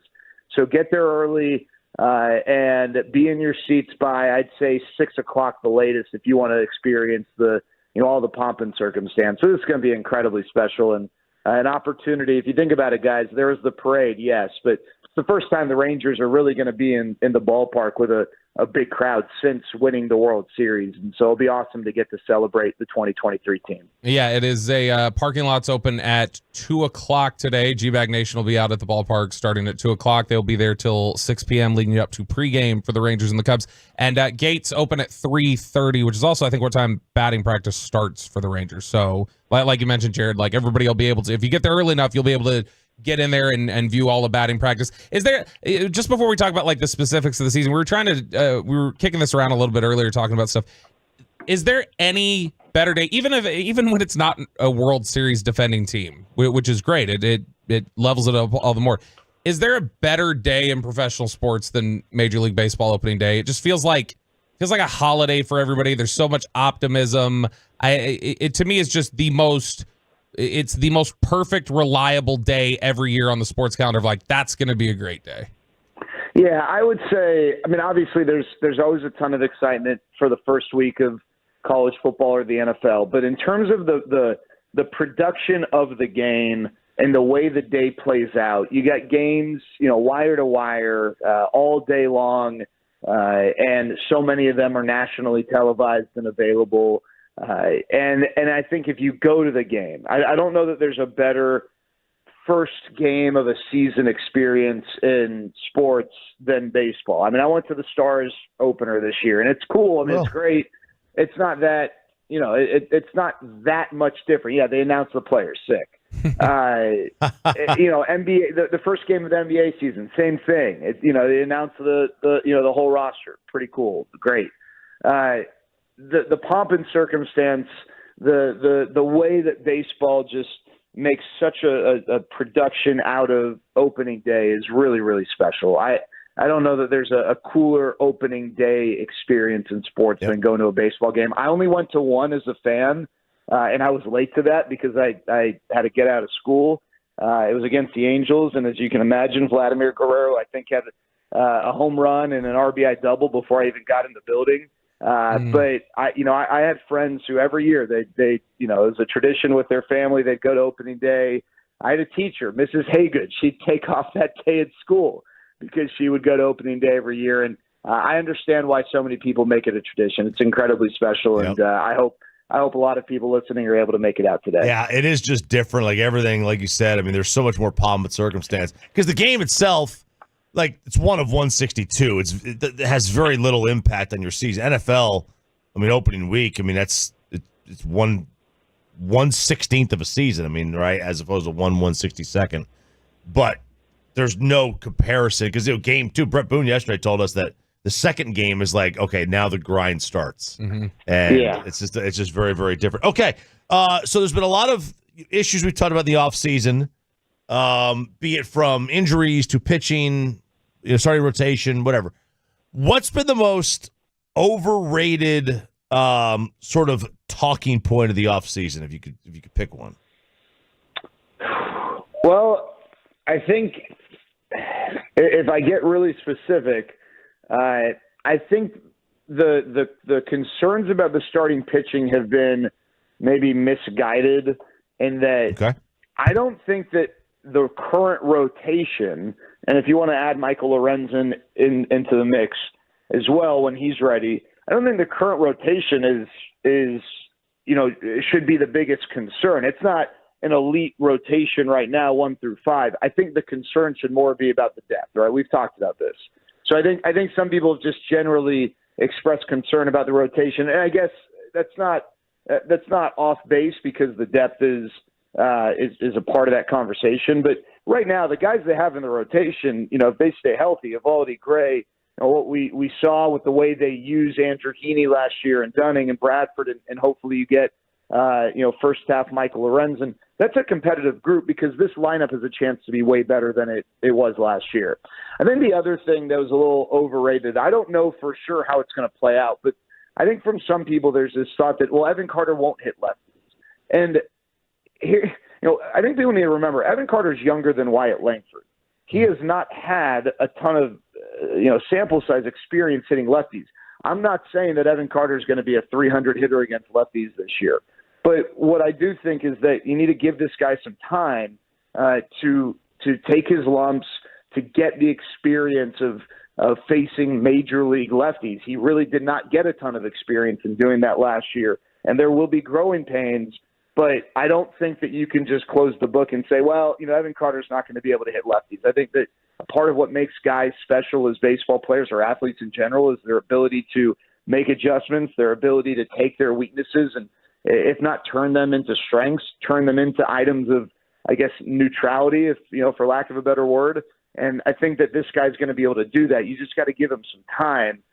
So that was something that I just thought it was odd that we were putting a ceiling on a 21-year-old phenom like Evan Carter without really giving him a chance to show for sure that he can or can't do something. And it's interesting when you mentioned that specifically, Jared, the idea of Carter hitting lefties. I remember there was one of the articles last year, I think Jeff Passan had written when he, was covering the Rangers as they were, having the success they were, he was talking about like the impact of Bochy and like the belief that Bochy has in players to see them through stuff that people don't believe they can. So like Jankowski, he used as an example where Travis Jankowski said like, nobody ever believed in me to even get a shot against lefties. And like Boch gave me the opportunity a couple times last year. And like the very first time he got the opportunity, it was like a 2-3 hit game or whatever else. And Jankowski just talked about like what a big thing that was for him in terms of a confidence boost and things like that. So when we talk about like what Evan Carter's capable of or what anybody on this roster, these questions we would have, like it feels like Bochy's somebody who's going to give them the space to work those things out. Yeah. And I'm glad you brought that up, Bobby, because I think it's a tough thing to quantify. And I understand a part of what's awesome about being a fan of baseball and the conversation that goes along with it is that maybe in baseball more than any other sport, you can really debate lineup decisions, batting order, who should start, who shouldn't, all right? In the NFL, you want to debate the starting running back, who cares? Okay, so Tony Pollard starts the game, but he might only get, 55% of the snaps, stuff like that. How often are we really debating starting quarterbacks on good teams, So, you have these discussions in baseball. I mean, it's if you don't start, you're on the bench. It's not like we have running substitutions like you do in other sports. And I think one of the things that sometimes gets lost is Bobby, what you talked about is when a manager is loyal to a player, doesn't guarantee results. I mean, Bruce Bochy could somehow get stuck with me on the roster, and he has to, he's going to be loyal to me. I'm still going to hit 0, right? He can be as loyal to me as he wants, but I'm not getting hit off Major League pitching. And I use that as an exaggerated example to say that it doesn't always pay off, but I think sometimes we forget that, these aren't robots, these are humans.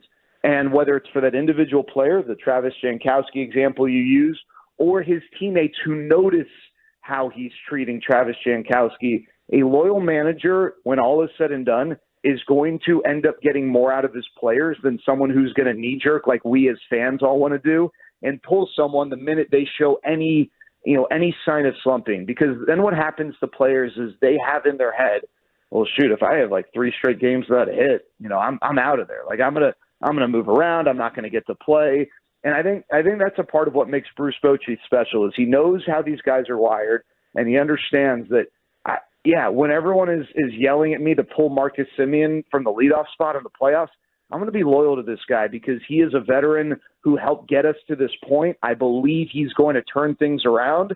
And guess what? Marcus Semien led the team in hits in the World Series out of the leadoff spot, right? So, I think these things really do play a role, and I think it's a part of what makes Bruce Bochy special as a manager is his understanding of that. All the different times that we've had you on, Jared, leading up to this opening day here, I still don't think one of the things we've talked about with you has been this new pitch that Dane Dunning has incorporated, the fork ball, which I know he had talked about. That's a throwback. You don't hear guys throwing fork balls that often anymore. Hey, he's gonna Kevin Appier it. We're gonna be good. But I know he talked about like testing around the grip, like just playing catch during the playoff run. Decided he liked it. But how are we making a little bit of this? I know there's been some conversation about this new pitch from Dane Dunning, but do you think that's going to be something we're going to see consistently worked into the mix for him?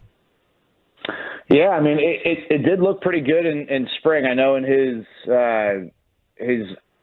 penultimate start, I think he got 2 or 3 strikeouts off the fork ball and I think he used it all right on what day was it? Tuesday when he pitched. I don't know to what degree, he'll break it out, but one of the things that Dane, needs to improve upon is just to get a little more swing and miss.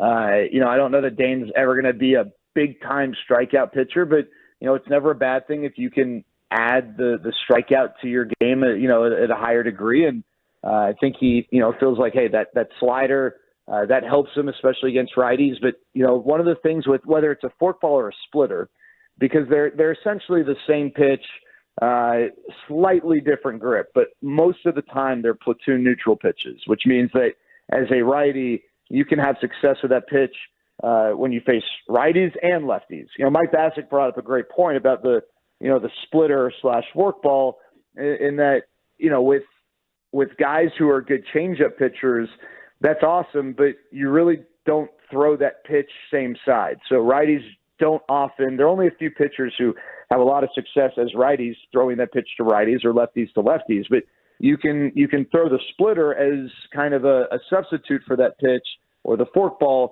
and that allows you to throw that one pitch to both righties and lefties typically, right? That's just what the data shows.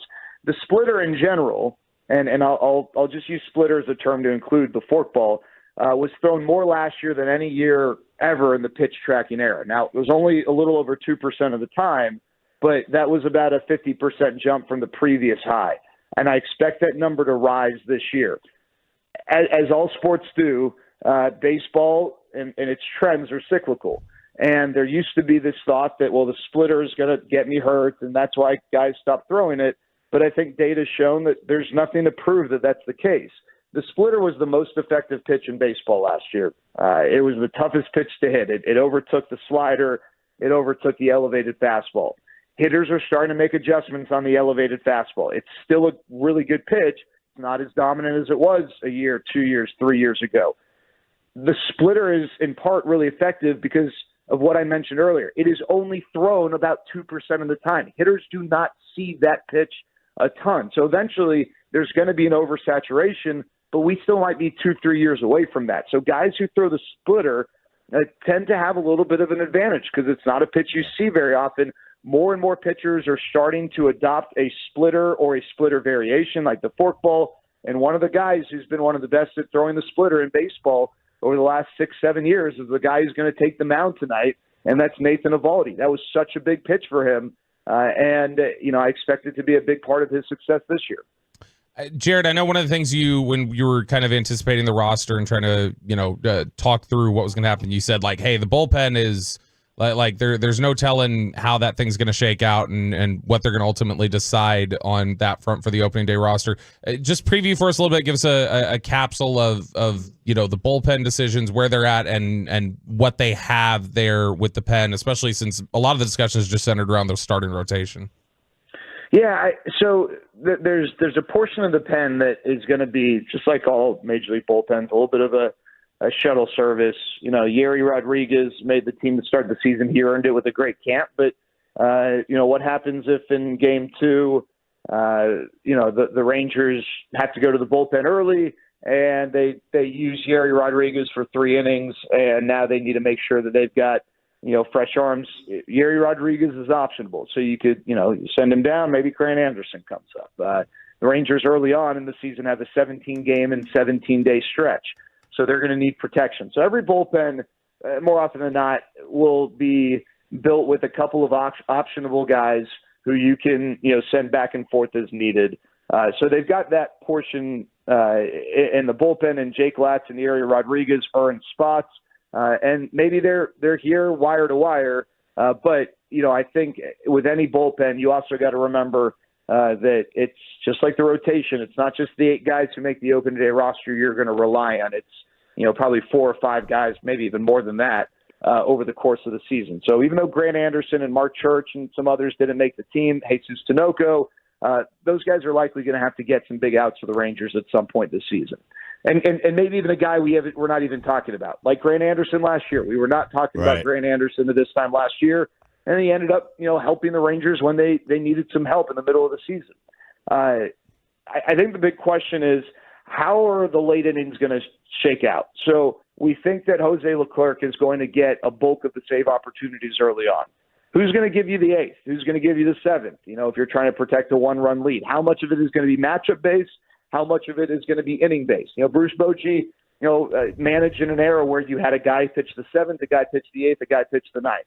But we've seen that Bruce Bochy adjusts, right? He's not set in his ways, and so last year we saw some of it be more matchup-based.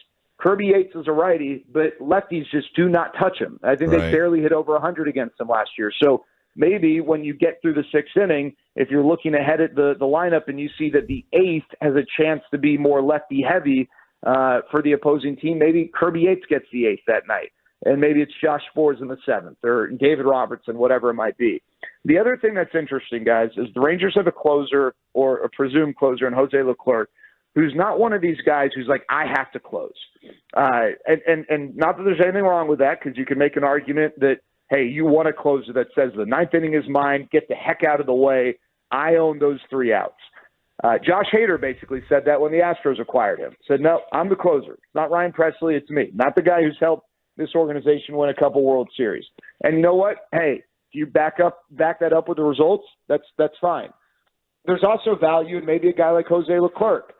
Because if egos are not going to get in the way, that makes it a lot easier for Bruce Bochy to perhaps mix and match even in the ninth inning, much like the Mariners did 2 years ago with Andres Munoz and Paul Sewald and Eric Swanson and the group of relievers Scott Service had. So I wouldn't be surprised if you see a few different guys get opportunities in the ninth inning, but I do think it's going to be Jose Leclerc to start the season. Hey, we appreciate it, man. Have fun out there tonight. Enjoy the first banner raising, the Rangers opening day of the defending World Series champs. Talk to you later, man. Hey, thanks, fellas. Bye. Love you, Jared. Jared Sandler, 6 o'clock pregame right here on 105 to the Fan. Rangers and Cubbies opening day. Let's go inside the hood. We need to take people out of their bubbles and their safe place and make them think about the world we live in. You are fake news. So what do you guys hear? What's the scuttlebutt? Damn it. We should have named it Inside the Hood. I like that, Chop. That might be better than Neighborhood Watch. But I mean, it's already named what it is.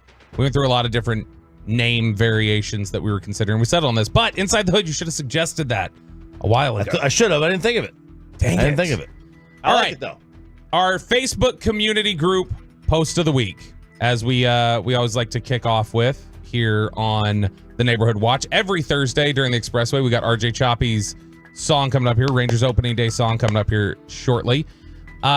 This one comes from the Wiley, Texas Facebook group. It's a private group that I joined. We like Wiley. Yes, we do. We had that was our last Firehouse tour. Yes, it was. And it was tremendous. Fantastic. That was where we got the chili. That's where you went and got smoke inhalation. And that's right. Did whatever you did. All right, so this is from the Wiley, Texas group, and this is relevant to you. Not so much to me. Probably not to Peyton. My insurance agent initiated my homeowner's insurance policy renewal 9 weeks early, and it jumped almost 50% this year. Anyone else seen homeowners insurance jump for no reason? Is this to offset the tax break we received? And you got people just pouring in going, mine went way up. Mine jumped. Everything went way up. So the homeowner dues, the homeowner insurance, it has gone up. Oh, so not homeowner. This is homeowner's insurance. Okay. Yes. So the homeowner's insurance apparently is skyrocketing in Wiley. One person said insurance companies are hemorrhaging money on personal lines, property, and auto liability insurance. The cost of losses exceeding the amount of premium being charged in this area of the country, and it's not even close. Storms with monster hail like that came through North Texas a couple weeks ago, and tornadoes, along with the cost of labor, supplies, materials, parts, are the reasons insurance is going up tremendously. It's unfortunate, but it's the world we live in. So, Chop, when's your renewal coming? Because apparently it's going to go up. You know, I have not noticed an increase in my insurance. You've noticed an increase in like your water, right? Wasn't that true? Or it was too consistent and you were becoming a little conspiracy-minded? It was too consistent. I was becoming a little suspicious. My car insurance went up. Dude, we had to change because mine jumped up. For no reason, mine jumped up like $150. Yeah, mine went up considerably. My homeowner's is not. Well, it's coming apparently. Because or maybe not. Not only in Wiley, other places are saying that. This has been climbing here. Yeah, I had not noticed an increase in my homeowner's insurance. I'll just change plans. I'll just change to a different insurance company. Good luck, because that one may be going up too. For sure. If you were in the Colony yesterday and you happened to notice a helicopter circling over the course of a couple hours, dude. So I could have swore I saw Marine One flying over my house a couple of weeks ago. It wasn't. What's what a nerd I am. I have an app that I go to where I could like hit the the nearby button. Yeah. Like the localize, and you can see exactly what plane is flying overhead. All right, so it's just like it's a flight app. I'm a flight nerd. I was like, what is that? And it wasn't on there. It was some kind of military. Ooh. It was a green. It was that kind of forest green with a white top. It wasn't the all blacked out one going to Area 51? No, it was not. Just like Marine One is, which is the plane, the helicopter the president flies from the White House to Andrews Air Force Base to go to Air Force One. It looked just same paint pattern and everything. Now Biden was not here. This was not when he was in town. So I was like, what is that? Are they taking a flight, a test flight? Lincoln Riley. Right? No, you wouldn't go see Lincoln Riley either. I don't know what that was. I could have swore I saw that. I was like, what is going on here? Yeah, this was a. If you notice this helicopter circling low altitude, doing low altitude passes across the Colony yesterday, there were a lot of people freaking out on Facebook, calling the police, trying to figure out, okay, what's happening here? What's going on here? If you noticed that yesterday, it was a DPS helicopter, and they were looking for a senior citizen who had dementia and had gone missing. She was just seen wandering like in and out of the streets and had been seen in the Colony, and so they were concerned, and so they put all resources out there. I didn't know they did that though. Have you ever heard of that? Like to use a DPS chopper to look for like one of those silver alerts where somebody's missing? Dude, they have like facial recognition software they can use from. I don't know if it's just because she had been wandering. They were so concerned about maybe her getting a trap. They did find her late last night, and she was kept safe. But she was an elderly woman with dementia who had just kind of been seen wandering around, and people couldn't find her after they had called it in, and so DPS was circling the Colony. So if you saw the helicopter circling the Colony and thought, oh my gosh, fugitives are running loose in the Colony tonight, it's not what it was. I always wonder when I see a helicopter just kind of there. I'm like, all right, it's an accident or a fugitive or something like that. It's, I see LA, they do it all the time, right? Like they have they just have choppers out there for police chases. Traffic choppers. And traffic. Yeah, they're out there. And so, no, that's what was going on in the Colony yesterday. Tonight, if you're heading out to the Rangers game, there is thunderstorms are in the forecast for this evening. They are? Choppy. They are. Yeah, it's not. That's why I hate spring. I know. I love summer and I like fall. Spring can't make its mind up. All right? It's winter and summer fighting each other. All right? It's fighting. So some days it's hot. Some days it's cold. It's always windy. All right? You get the storms. Give me summer. Give me fall. Springtime, man. Not a big chance, but there is a chance of some thunderstorms tonight. So they said just kind of be on the lookout. Hail. Cool. If they not super severe ones, it's a low level risk. But if they pop up while you're out in Arlington, that is the case. Bishop Jakes, RJ TD? Choppy, Bishop TD Jakes. Okay. T Diddy. Yes, sir. He has been named. The Dallas Morning News has this up. TD Jakes was named in a lawsuit against Sean Diddy Combs this week. Oh, really? Yes, very interesting. So TD Jakes, obviously the senior pastor of the Potter's House in Southern Dallas. I saw Prince Harry was in the lawsuit. Was he? He was named in it, I guess, somebody who knew Diddy. Well, this is a little similar. There's nothing salacious, at least from the text of the lawsuit, about TD Jakes himself. But it's what Sean Diddy Combs intended to do with TD Jakes. So TD Jakes, the pastor of the Potter's House in South Dallas, obviously like really famous historic church in Dallas, has been named in the recent lawsuit against music producer Sean Diddy Combs as someone who might help rehabilitate Combs' public image. Dallas Morning News writes, Combs' Los Angeles and Miami homes were raided by federal agents Monday as part of a sex trafficking investigation. Over the past year, Combs has been the subject of several lawsuits that have accused him of sexual assault and sex trafficking. Recently discovered documents from a February 2024 federal lawsuit in the Southern District of New York, filed by Rodney Lil Rod Jones, Lil Rod accuses Combs and several of his associates of participating in a sex trafficking venture. Jakes is mentioned once in Jones's 73-page suit, which states that Jones has irrefutable evidence of, quote, Mr. Combs detailing how he planned to leverage his relationship with Bishop T.D. Jakes to soften the impact on his public image of Cassie Ventura's lawsuit. So this guy is claiming, now that doesn't necessarily, that's not any sort of indictment on T.D. Jakes necessarily.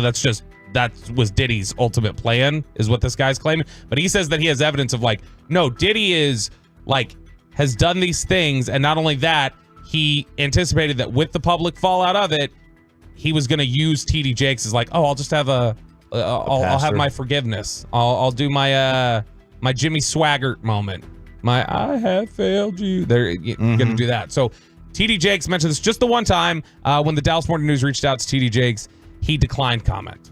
Said, I mean, it's if TD did that, that's what he's supposed to do. Yeah, right? I mean, if he had nothing to do with it, if he had nothing to do with it, but if he's trying to, not only say rehabilitate the image, but rehabilitate. Yes. That's his job. Like as a genuine thing. Yeah, absolutely. Now, if there's no problem with that. If there's a bunch of different evidence that shows like, oh yeah, let's build your image back up, like that would obviously be bad. No, there's no indication that's what it is, but it does say that was, Diddy's plan. Was that he wanted to do it that way. So that's a brief edition of the Neighborhood Watch because we got something much more important to get to. Yes, we do. We got to get to RJ Choppy. So Peyton already knocked it out of the park with his 640 song. He was great. Go back and listen to it on the Odyssey app, 640. You have chosen country music. I saw some people speculating, okay, is this Toby Keith? I didn't even think of that. Should have done Kobe. I should have been a Ranger. Should have done Toby Keith. Rest in peace. But no, I went back to my roots, man. 90s country. Did it rock 90s country all through the playoffs last year. They rode it to the World Series. A lot of success with it. Did Neon Moon by Brooks and Dunn. That kicked it all off. Did Travis Tritt. Trouble. So I was like, you know what? I was struggling trying to find a song. Thinking Alan Jackson, thinking Garth Brooks. I started working on a little Garth. The dance. Okay. I was starting. No, it was gonna be "Ain't Going Down Till the Sun Comes Up." It was. Oh, there you go. With about Wyatt Langford. Don't send them down till the slump comes up. Oh, beautiful. But I said it's too hard to write. So I went back to Brooks and Dunn. There we go. The song that got line dancing popular again. I'm standing Ryan. Boot, scooting, boogie. Woo! All right, let's go, Ranger fans. Back to 90s country, where we live. Here we go. We'll raise the banner in a few hours' time, and then Chuck Morgan will say it's baseball time. The globe starts jumping when the first Cubby batter goes down. We got Momby and Carter, Langford and Young, and we'll get a gem when we pitch Nate Eovaldi. Dick makes it hard to repeat when he had another Tommy. Well, it's Wyatt's time. He'll hit the ball outie. We'll light up them fireworks. So when the stick goes boom, boom, callback, boom, boom, boom, we'll hit flies in the alleys. That ball's history. Struck out Cubs in the first when you pitched Nate Eovaldi. Ha! Oh, here we go. Bochy Bro. Come on, Rangers. Let's go. Boom sticking. Ha ha ha ha. Ho! Set them up, shut them down, take the Cubbies out back for a whooping. Yes, sir. Damn right. Ho! 3 up, 3 down, sit them down, Big Nate Eovaldi. 1 take. Yes, sir.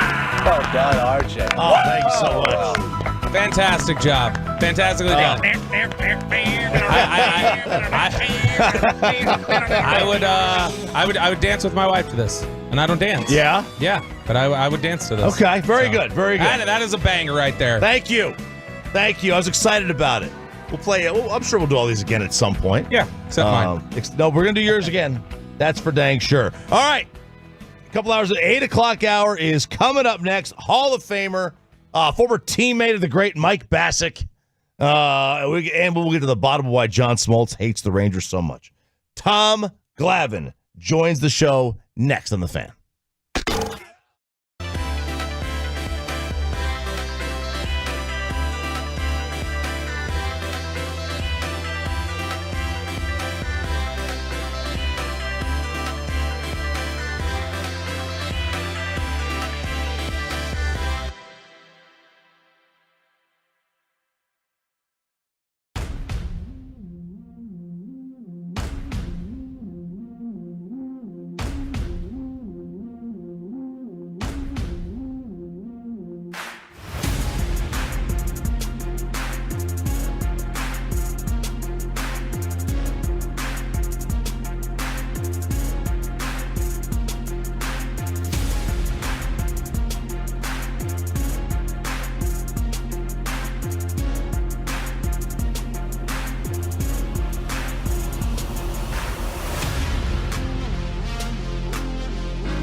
From our fan studios secured by DFWsecurity.com, this is Sean and RJ on 105.3 The Fan.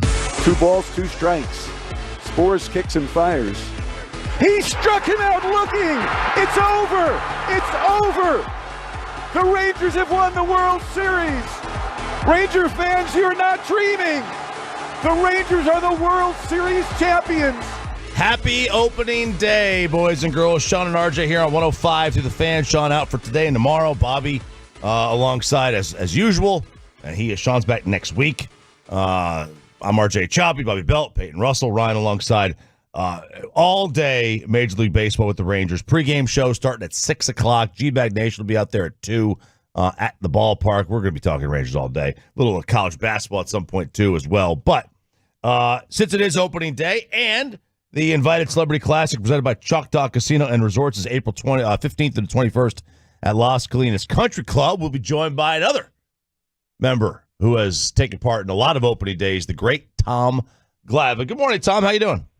I'm good. How are you guys doing? Great. Is your favorite opening day? Is it always your first one, or is it the one that came after the title when you won in '95, so '96? Yeah, that's a good question. I don't know that I've thought about it a whole lot, but now that you say that, yeah, I mean, obviously your first one is a big deal. I mean, I think every player who makes a roster out of spring training for the first time and experiences that opening day, it's something you'll never forget. And then, opening day obviously has a special meaning each and every year after that. But yeah, probably, coming back after our World Series title, opening day '96 was a good day too. And, but they're all special. They're all, you're starting anew. Everybody has high expectations, and nobody's in a bad mood yet, so it's a good day. Tom, we've been really excited here in Texas, not only because they're the defending World Series champions, and we're excited for that aspect of it, but we're really excited about Wyatt Langford, the top prospect for them that's going to be up here, and people are already like he drew comparisons to Mike Trout. He's been crushing it in the minor leagues. As a pitcher, when you had like this up and coming superstar that everybody was hyping up, did you ever go like, all right, it's time to humble you a little bit? Like, did you get up for those at bats a little bit? Like, is Wyatt Langford going to run into that from pitchers who are like, yeah, okay, I'm tired of hearing about this kid. We're going to show him what it's like to hit major league pitching. Of course you do. I mean, I think it's just natural, right? I mean, you're in the big leagues. You hear the hype of guys that are coming along, and your natural inclination is, okay, let's find out how good you really are. And listen, there's some really good young players in the game, obviously, and guys that come to the big leagues as really good young players. But I think we all find out pretty quickly there's a lot to learn. I mean, obviously there are guys that come to the big leagues and have success and have kind of instant success and get on their way. But inevitably, look, that saying in baseball is so true. Eventually, we all eat some humble pie, and it comes somewhere along the line. Whether it's when you first get there or after you've had some success or even after a year, sooner or later, the game gets you a little bit, and you have to kind of take stock of where you are and what you're doing. But I think that's part of what makes the game so great. It's like we talk about all the time, right? Getting to the big leagues is probably the easy part. Staying there is the hard part, and the reason it's hard is you have to find that consistency, and that's the hardest thing for any player to do, is to find that consistency, and the ones who do it are the ones that stay there for a long time. And do you think it's harder for a player coming into already an established team, like when you and like say Smoltz got there and you made your debuts, the Braves weren't the Braves yet, but when Chipper got there, y'all were the Braves. Like, it was a little bit had to be a little bit different for him, probably. No, it is, and I think even for this current edition of the Braves, it's a little bit different, yeah, because the expectation is to win. When I got to the big leagues, I had the luxury, so to speak, of learning on the job, right? And if I had to come up, say in the mid '90s, I would have never been afforded the opportunity to go out there and lose 17 games like I did my rookie season. But we weren't a good team. We were rebuilding. For me, it was more about going out there every fifth day, taking the ball and getting a little bit better each time I went out. And that happened, even though my record didn't reflect it. But in today's game or today's situation with the Braves or with any winning team, it's tougher for these young guys because they don't have that luxury, right? Teams need to win.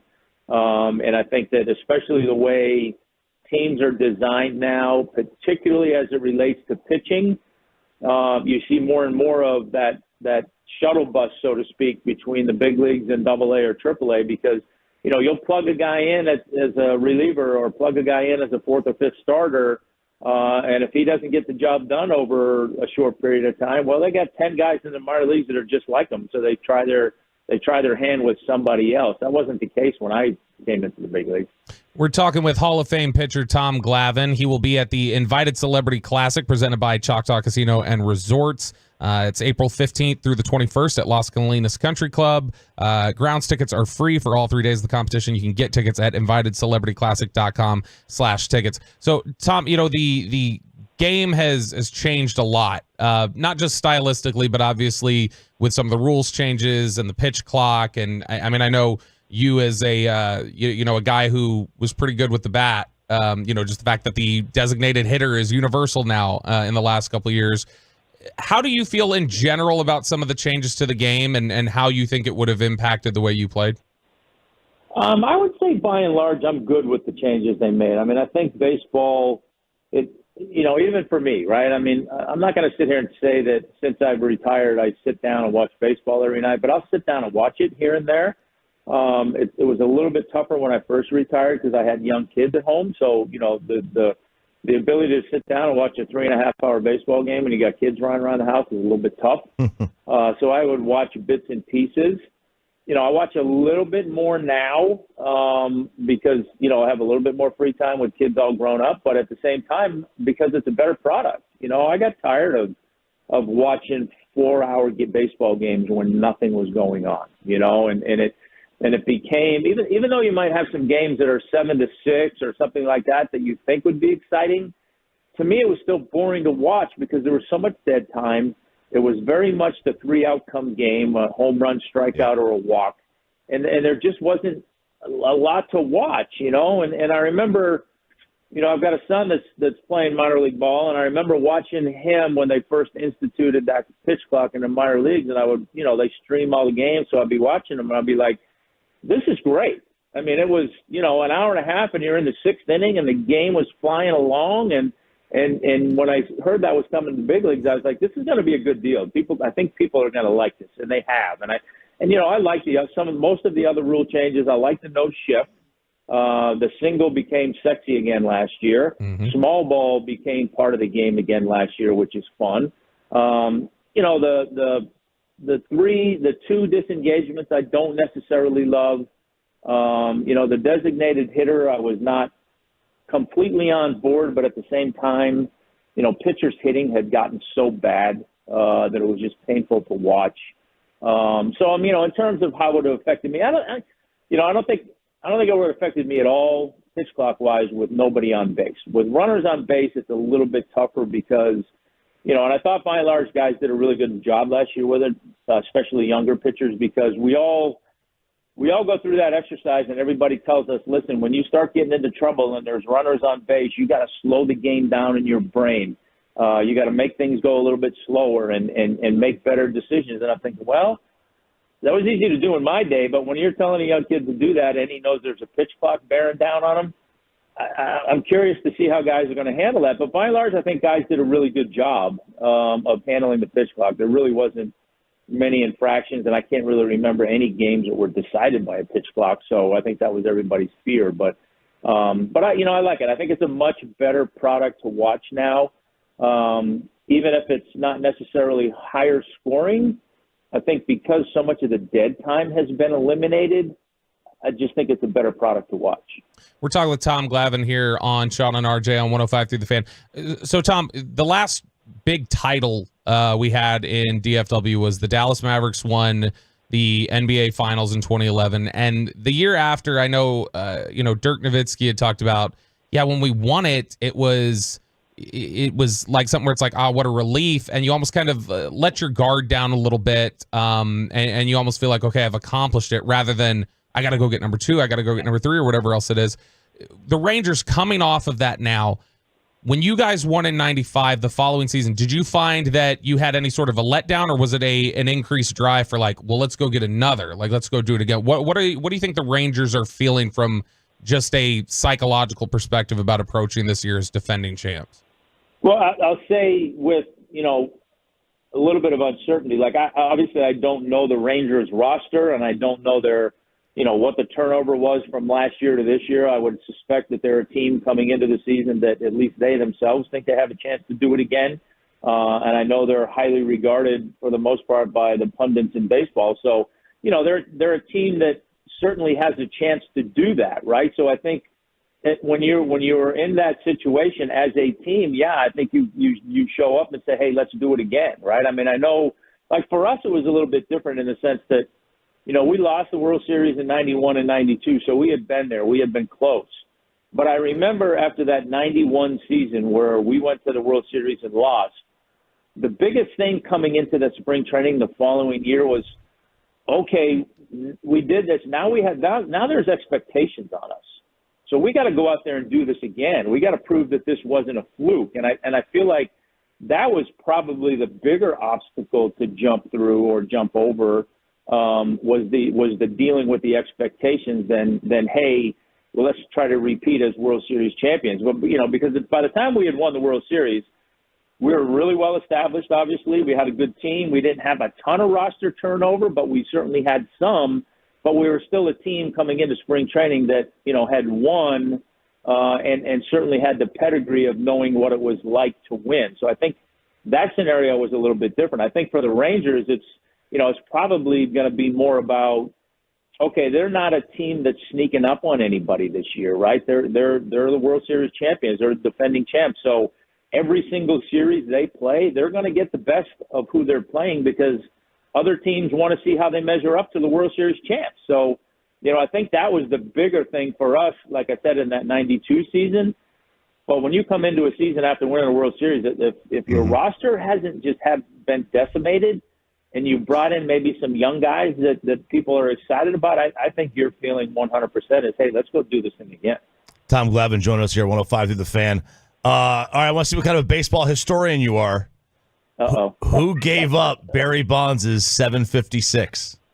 Oh God, I should know this, and I don't. It was your teammate. It was a former teammate. I was going to say it was a teammate. Was it Traxel?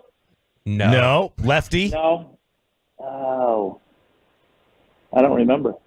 It was a brief teammate. You guys shared Mets. 2 years together with the Mets. It was Mike Bassick, who now. Oh yeah, that's right. Yeah, Mike Bassick, who works for us here at 105.3 The Fan now. Attaboy, Mike. See, he'll always be remembered for that, right? He made it to the Hall of Fame for that. That's right. That's right. Exactly. Yes. By any means necessary. That's the goal, right? At the end of the day. That's right. 100%. Yeah. All right. So set us up for the invited Celebrity Classic. I know you and Smoltz, I'm sure, played golf like crazy when you guys played together. He hates the Rangers. I don't know if you noticed that during the World Series and the ALCS. I mean, I couldn't. You got to give him crap about that because you could not have been more anti-Ranger. But set us up for this golf tournament. So let me defend him for a second. I think every time, I know I do this, when you're used to watching your guys broadcast your games and then you watch your team on a national broadcast, you always feel like the national guys don't like your team for some reason. So, I mean, there is some of that, but I'll ask Smoltzy about it for sure. But he loves that question. I know he gets it a lot. He gets it from a lot of people, but I'm excited about the tournament. I mean, it's always fun playing in those things. Number one, seeing the guys that you see and have gotten to know over the years outside of playing your sport. I don't know what they'll do. It'd be great if they paired me and Smoltzy and Maddox together one day during the event. That'd be a ton of fun. I always love playing with those guys. But us retired guys, we don't have many opportunities to get the heart pumping and the blood flowing and get that nervous energy like we used to have on game day. So that opportunity to go out and play in a tournament format like this in front of people and with, the senior guys it does that a little bit. So I think that's what makes it fun, but also, just going out there and competing and, kind of, not necessarily trying to win the tournament. I mean, that's what we all show up for. And I know it's always hey, why not? Maybe, who knows? But I think it's more that internal competition where you're going out there and you're trying to compete at your highest level under those circumstances, which is always hard to do. Hey, man, this was great. We really appreciate it. Best of luck in the Invited Celebrity Classic and give Smoltz some crap for us. I absolutely will do that. Thank you, Tom. All right, you guys have a great day. Tom Glavine, the Invited Celebrity Classic, presented by Choctaw Casino Resorts, April 15th to the 21st at Las Colinas Country Club. Tickets are free. Oh. Free.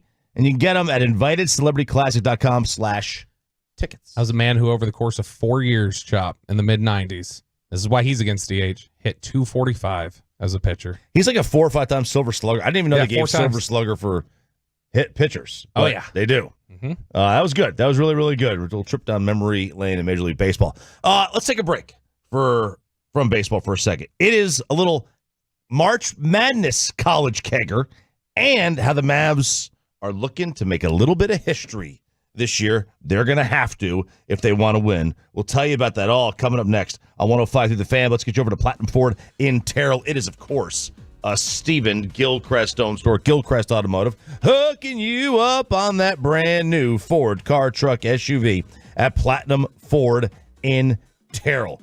Go see Adam Vinci. He's the general manager over at Platinum Ford. He's a Tolo. You tell him that you're a Tolo and I sent you over, and he's going to give you that great deal. It's Ford Truck Month. Couple of days left, right, through the month of March. Couple of days left for Ford Truck Month, right between I-20 and Highway 80. If you go see Adam and you tell him what you want, here's what he's got for you right now.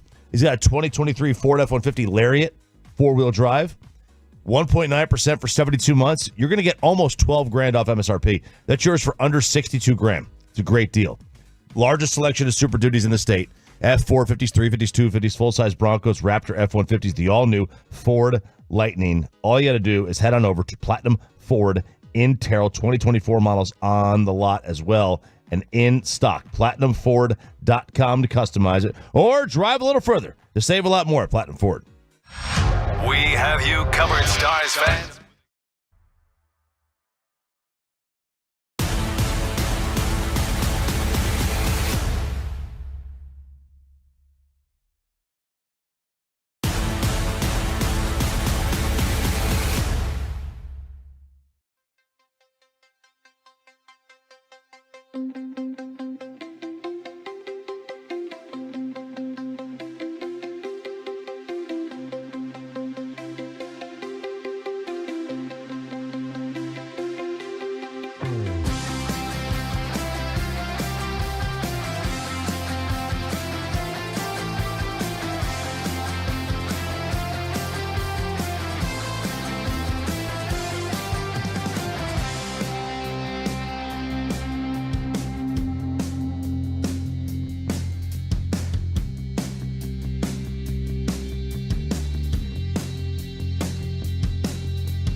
at carsforkids.org and brought to you by the personal injury lawyers Frankel and Frankel. If you have been injured in a car or truck wreck, call Frankel first, 214-817-333-3333. With Frankel and Frankel, there's never an out-of-pocket cost. They only get paid when you win. Frankel and Frankel, the go-to car and truck wreck attorneys in Dallas.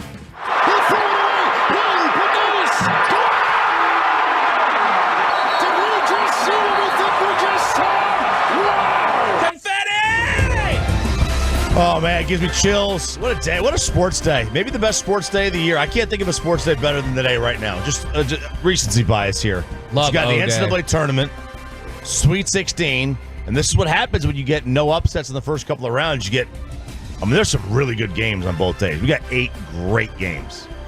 Tremendous games in the Sweet 16 today and tomorrow. You feeling any like really confident bets? Other than obviously you think UConn's great. Like I have a degenerate for today. I can do it right now. Okay. Yeah. Well, I'm sure. Let's you get through your preview and then you can set us up with some of your degenerate picks. Starts with Clemson and Arizona, 6 o'clock on Channel 11. You got UConn and San Diego State at 6:40 on TBS. Bama and North Carolina. It'll be 30 minutes after the Clemson-Arizona game ends on CBS. And then Illinois and Iowa State. You have nothing lower than a 6 seed. Nothing lower than a 6 seed. You got a 3-2, a 1-4, a 1-5, and a 2-6. Banger! What a day! Look, I mean the greatest tip you gave us. Pause. Oh. The greatest tip you gave us was the like, hey, look, let's limit these upsets to the first round, a little bit in the second round, but ultimately the good teams are going to get there to the Sweet 16. Yep. And they have for the most part. They for the most part.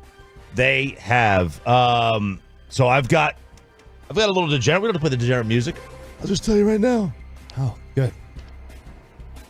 I like Carolina minus 4.5 against Alabama. Okay. I think the over-under is too high. It's at 173.5. I think it's too high. I like Illinois plus 1.5 against Iowa State. And I like UConn minus 11 against San Diego State. I've also seen it at 11.5. ESPN has it 11.5. Buy the point down, or the half point. If it's no more than minus 120, buy it down. That hook. Hooks will get you, man. What's a significant spread for you on college basketball? Like, what makes you think, like, oh, that's a significant, or not even, that's a healthy favorite? What's a spread that tells you healthy favorite?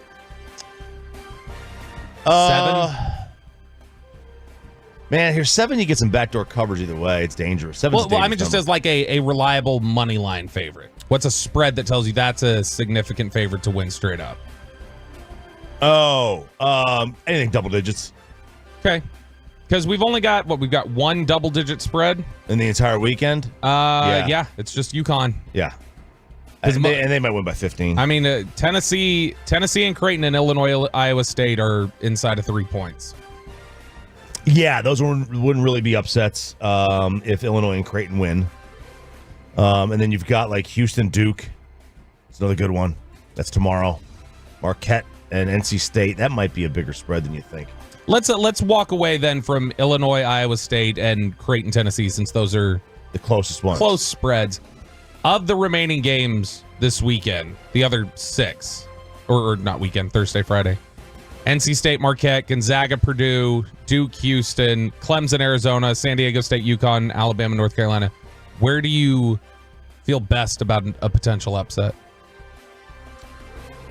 I honestly,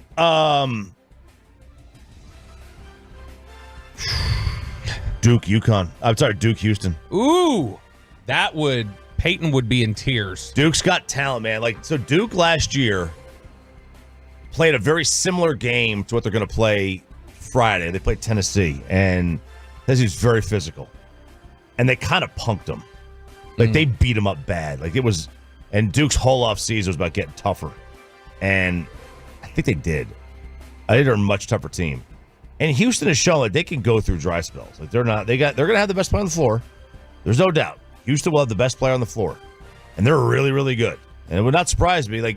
Either Houston wins by double digits or they lose. I don't, you know what I mean? You think either beat them down so you say close game favors Duke? I think so, yeah. Will Duke storm the court? No, they will.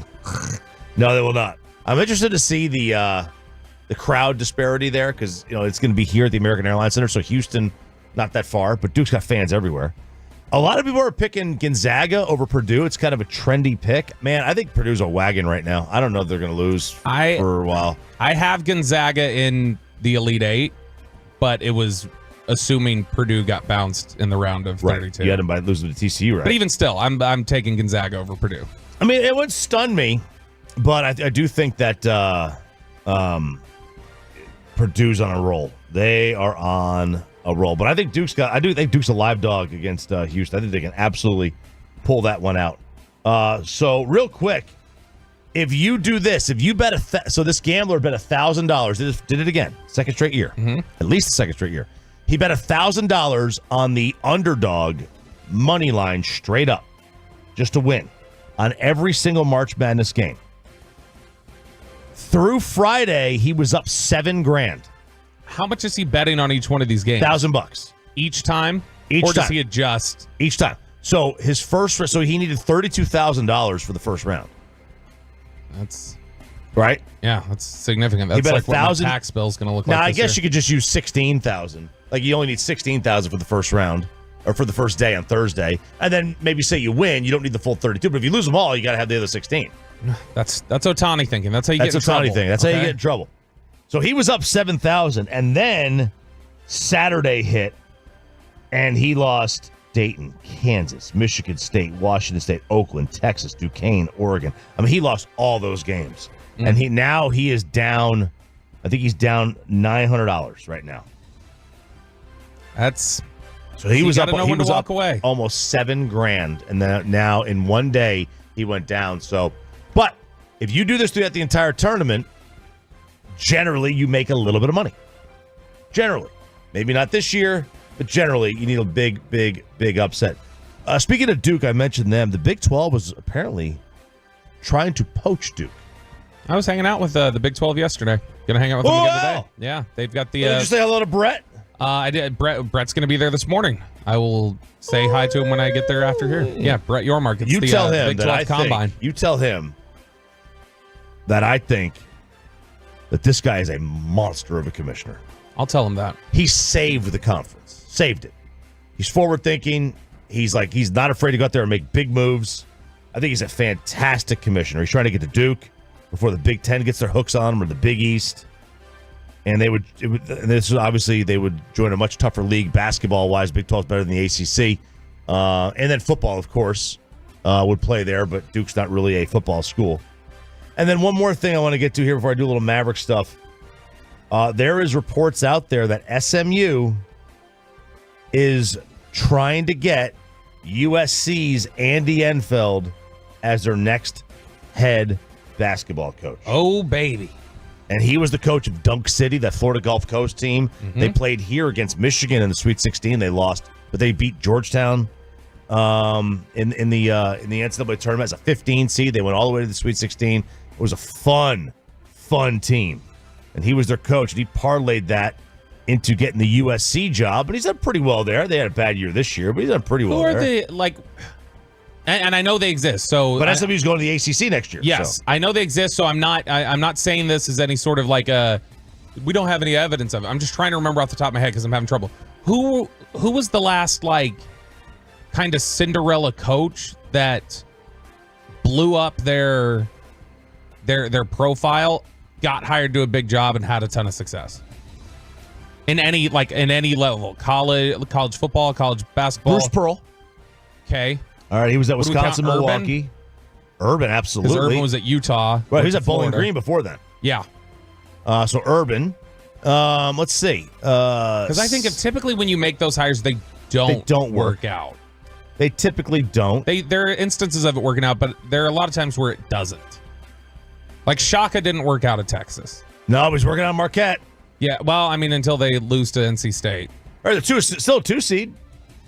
Yeah. You know, like he's done well there. Jim Larinaga has done well at Miami, went to a Final Four.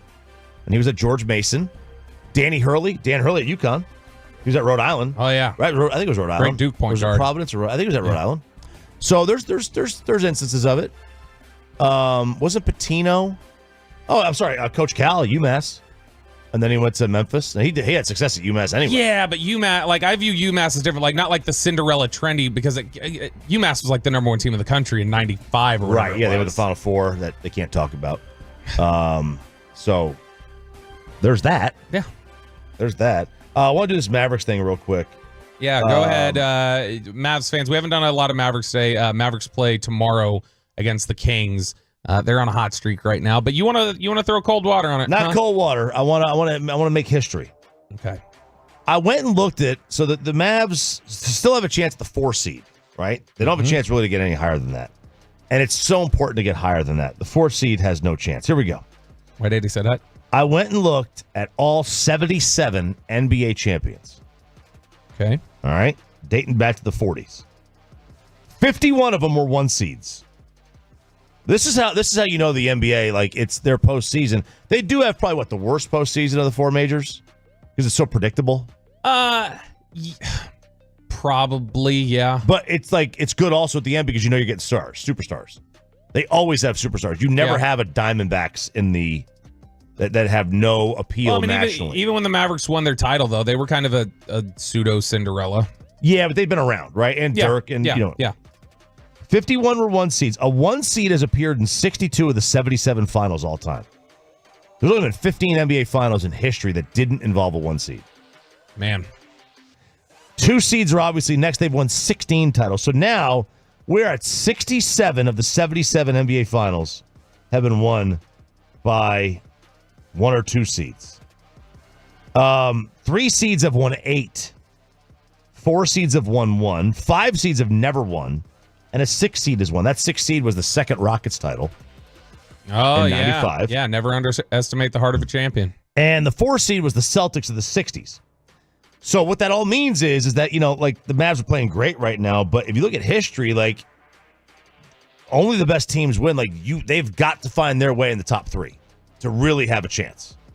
That's going to be tough. That's going to be tough, but history shows that if they're going to do this, they're going to have to make history to do it. And the good thing is that this is a team that did not start the year great, but they are playing great basketball. And they are going to be one of those teams that is absolutely peaking at the right time. You don't get upsets. It's good for NBA TV ratings. In the NBA, they put Steph and LeBron in the finals all the time. Makes up for great TV. I'm sure Major League Baseball would love Dodgers Yankees or Dodgers Red Sox or something like that every year. But they don't get it. Yeah. They don't get it. It's too unpredictable. The NFL doesn't matter. They don't care. I don't think the Dallas Cowboys improved the TV ratings of the Super Bowl that much. A little bit, but not like a little bit, but not like it would in some of the other sports if you get a super team in there. Super Bowl's a Super Bowl. You're watching anyway. But I don't know. I just thought that, Mavericks, they are going to have to make some history if they want to win. Yeah, look, I mean, to me, it's just if they play well defensively, if they do what they've done, not even like just like kind of average. If you play average defensively, you'll be carried by this offense. It's so much, and I'm They're not the worried best about by the floor. I'm not worried as much about fighting against history as that aspect of it. But I mean, like it's kind of like what we're talking about with the Rangers until they get their pitchers back. Like just be good enough that the offense can carry you, and that's kind of where the Mavericks are at. What's up next in Below the Belt? Oh boy, what happens if the Cowboys don't extend Dak Prescott's contract? Todd Archer has the answer for you. We'll talk about it next. But I don't think there's a better day to get the Boomer Jacks. Why? Oh my God, the sports you've got open.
segment here brought to you by Classic Chevrolet. Classic Chevrolet in Grapevine is the #1 Chevy dealer in the world. More Silverados than anyone else. Go see them today or visit ClassicChevrolet.com. This is Texas. This is Classic Chevrolet. Together, let's ride, relax, enjoy the difference. Based on new Chevrolet registrations 2023.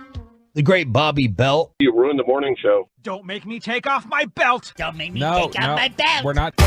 Will we have time for my Rangers opening day song? Yes, Probably we will yes. have time No. for your Rangers opening day song. Bobby Belt's song. We've already done Peyton Russell's at 6:40 during the payload. We did my song at 7:40 during the neighborhood watch. And now we're doing Robert Montgomery Belt's song at the end of this. Yeah. His song for the Rangers opening day. I don't feel as good about it as y'all's. Y'all's is, I think y'all's is much stronger. And so mine, we're going to have to play Peyton's for KNC, I think. We're going to play them all. We're not playing all of them. Come on. We're not going to have time for all that. All right. Play them all.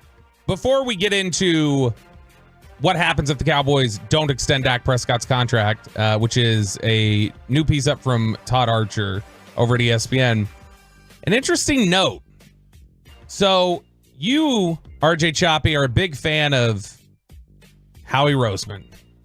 And people are always like, how do they always have the roster they do with more picks than they should have and more salary cap space than seems possible? Because right now, they have the 5th most salary cap space in the NFL, $31 million. And they've always got, like, it feels like 6 picks in the top 100. It's almost like having an analytical GM is a good thing. Or who would have thought? It's almost like, man, it seems like they got a whiz helping them out on their cap and structuring things financially. The cracks are getting bigger in Philadelphia. Just like Sean's driveway. Exactly. Jake Rosenberg, the Philadelphia Eagles' longtime salary cap whiz, is leaving the organization. Who paid him? Who paid him off? Well, I mean, you're paying off a longtime friend of Howie Roseman's then. He says this is in hopes of furthering his career in the NFL. He told the Philadelphia Inquirer in a story published Wednesday, Rosenberg has been a friend of general manager Howie Roseman since both were in elementary school. So this is like childhood friendship. That, not like saying it's come to an end, but it's like a childhood friendship, long-standing relationship. He's gotten to the NFL and been a big part of what the Eagles do in terms of setting themselves up with contracts that are favorable for them. And he's walking away now. He's been there since 2012, joining the team after working as a trader in bonds and commodities. Is that the way to do it, do you think? Do you think your salary cap expert should be somebody who's like got a background and stuff like that? Like just a background in the market or other things instead of just a... Listen, I'll tell you, I've had this belief that the biggest misnomer in sports is that you have to know the sport to be able to run it. The general managers, they're day traders, man. Players are stock chips. That's all they are. You're buying, you're selling, you're looking at it from a value perspective. And you got to understand, and this is why, like, as a gambler, I have no problem. Gambling very similar to that too, right? I have no problem. I don't believe if I place a bet and I lose, the old school thinkers think, well, you were wrong. The gambler thinks I wasn't wrong. My information was right. They just lost. Did you see Reese Davis? Right. That's it. Yes. Oh my gosh. Yes. You can't say something like Reese Davis said. Reese Davis, for those who don't know, they were doing an ESPN bet segment. The analyst, I don't remember her name, was doing a setup, and Reese Davis, without any tongue-in-cheek, goes, well, to me, it sounds like you're not even talking about betting. You're talking about risk-free investment. Yeah. It's like, so it's a risk. No, you can't say that. Don't tell people that. It's a risk, Reese. Let me tell you something. It is a risk. But if you, if I bet if I bet a game and all the numbers and all the information and all the research points me in one direction and it misses, it doesn't mean it was wrong. It just means it didn't work that day. Like, the information was right. The thought process was right. It didn't work. You think you're like saying over time that will be correct. Right. You're going to be wrong in some instances. Right. That's the thing with analytics is like people think, well, it was wrong. Well, it was wrong that play. But if you run that play 100 times, will it be right more often than not? If the answer is yes, then you do that and you take your chances and you live with the result. And I think that's what the great general managers do. Like, Howie, I think Howie's a great one at that. I just think you need that. You need guys that are day traders to be running football teams. Over a pretty extended period of time, this is Jake Rosenberg talking to the Philadelphia Inquirer. Over a pretty extended period of time, I've just thought to myself that it doesn't seem like it's in the cards for me to advance in this league and have a chance to keep pushing and growing. That at the end of the day, what is involved to do this in terms of a life perspective, it's not going to be worth it. So there's only so much that the buddy can get you somewhere. Look, I think that's absolutely a case that exists in a lot of areas, right? So Addin' Dirty leaves for the Seahawks this year. Man, that's my song. That's my next song. Addin' Dirty instead of Riding Dirty? Got to replace Addin' Dirty. Yeah, okay, there you go. So Addin' Dirty had left here, and he was somebody who was really well thought of by the Cowboys, but there was no way to advance. It didn't matter that there were friends of his on staff or other people who thought really highly of him. There was only so much that they were going to be able to do in terms of advancing him with the team. Howie Roseman confirmed this week at the NFL's league meetings in Orlando, Florida, that Rosenberg was leaving the team. Howie Roseman said, over the last 12 plus years, Jake has been so important to our team and a big part of our success. More importantly, he's a true friend who has built lifelong relationships here throughout this league and beyond. While I hate to lose him, I wish him nothing but success going forward. Rosenberg also told the Inquirer, I don't hesitate to tell people that I work for the best general manager in football. His goal is to one day become an NFL general manager himself, touting his involvement in player evaluation and analytics with the Eagles, in addition to his salary cap role. So this is somebody that the Eagles, they're losing a significant part. What is we talk about the Cowboys outlook and how unstable things are right now, and we're going to run out of time, so we'll get to the Todd Archer article tomorrow.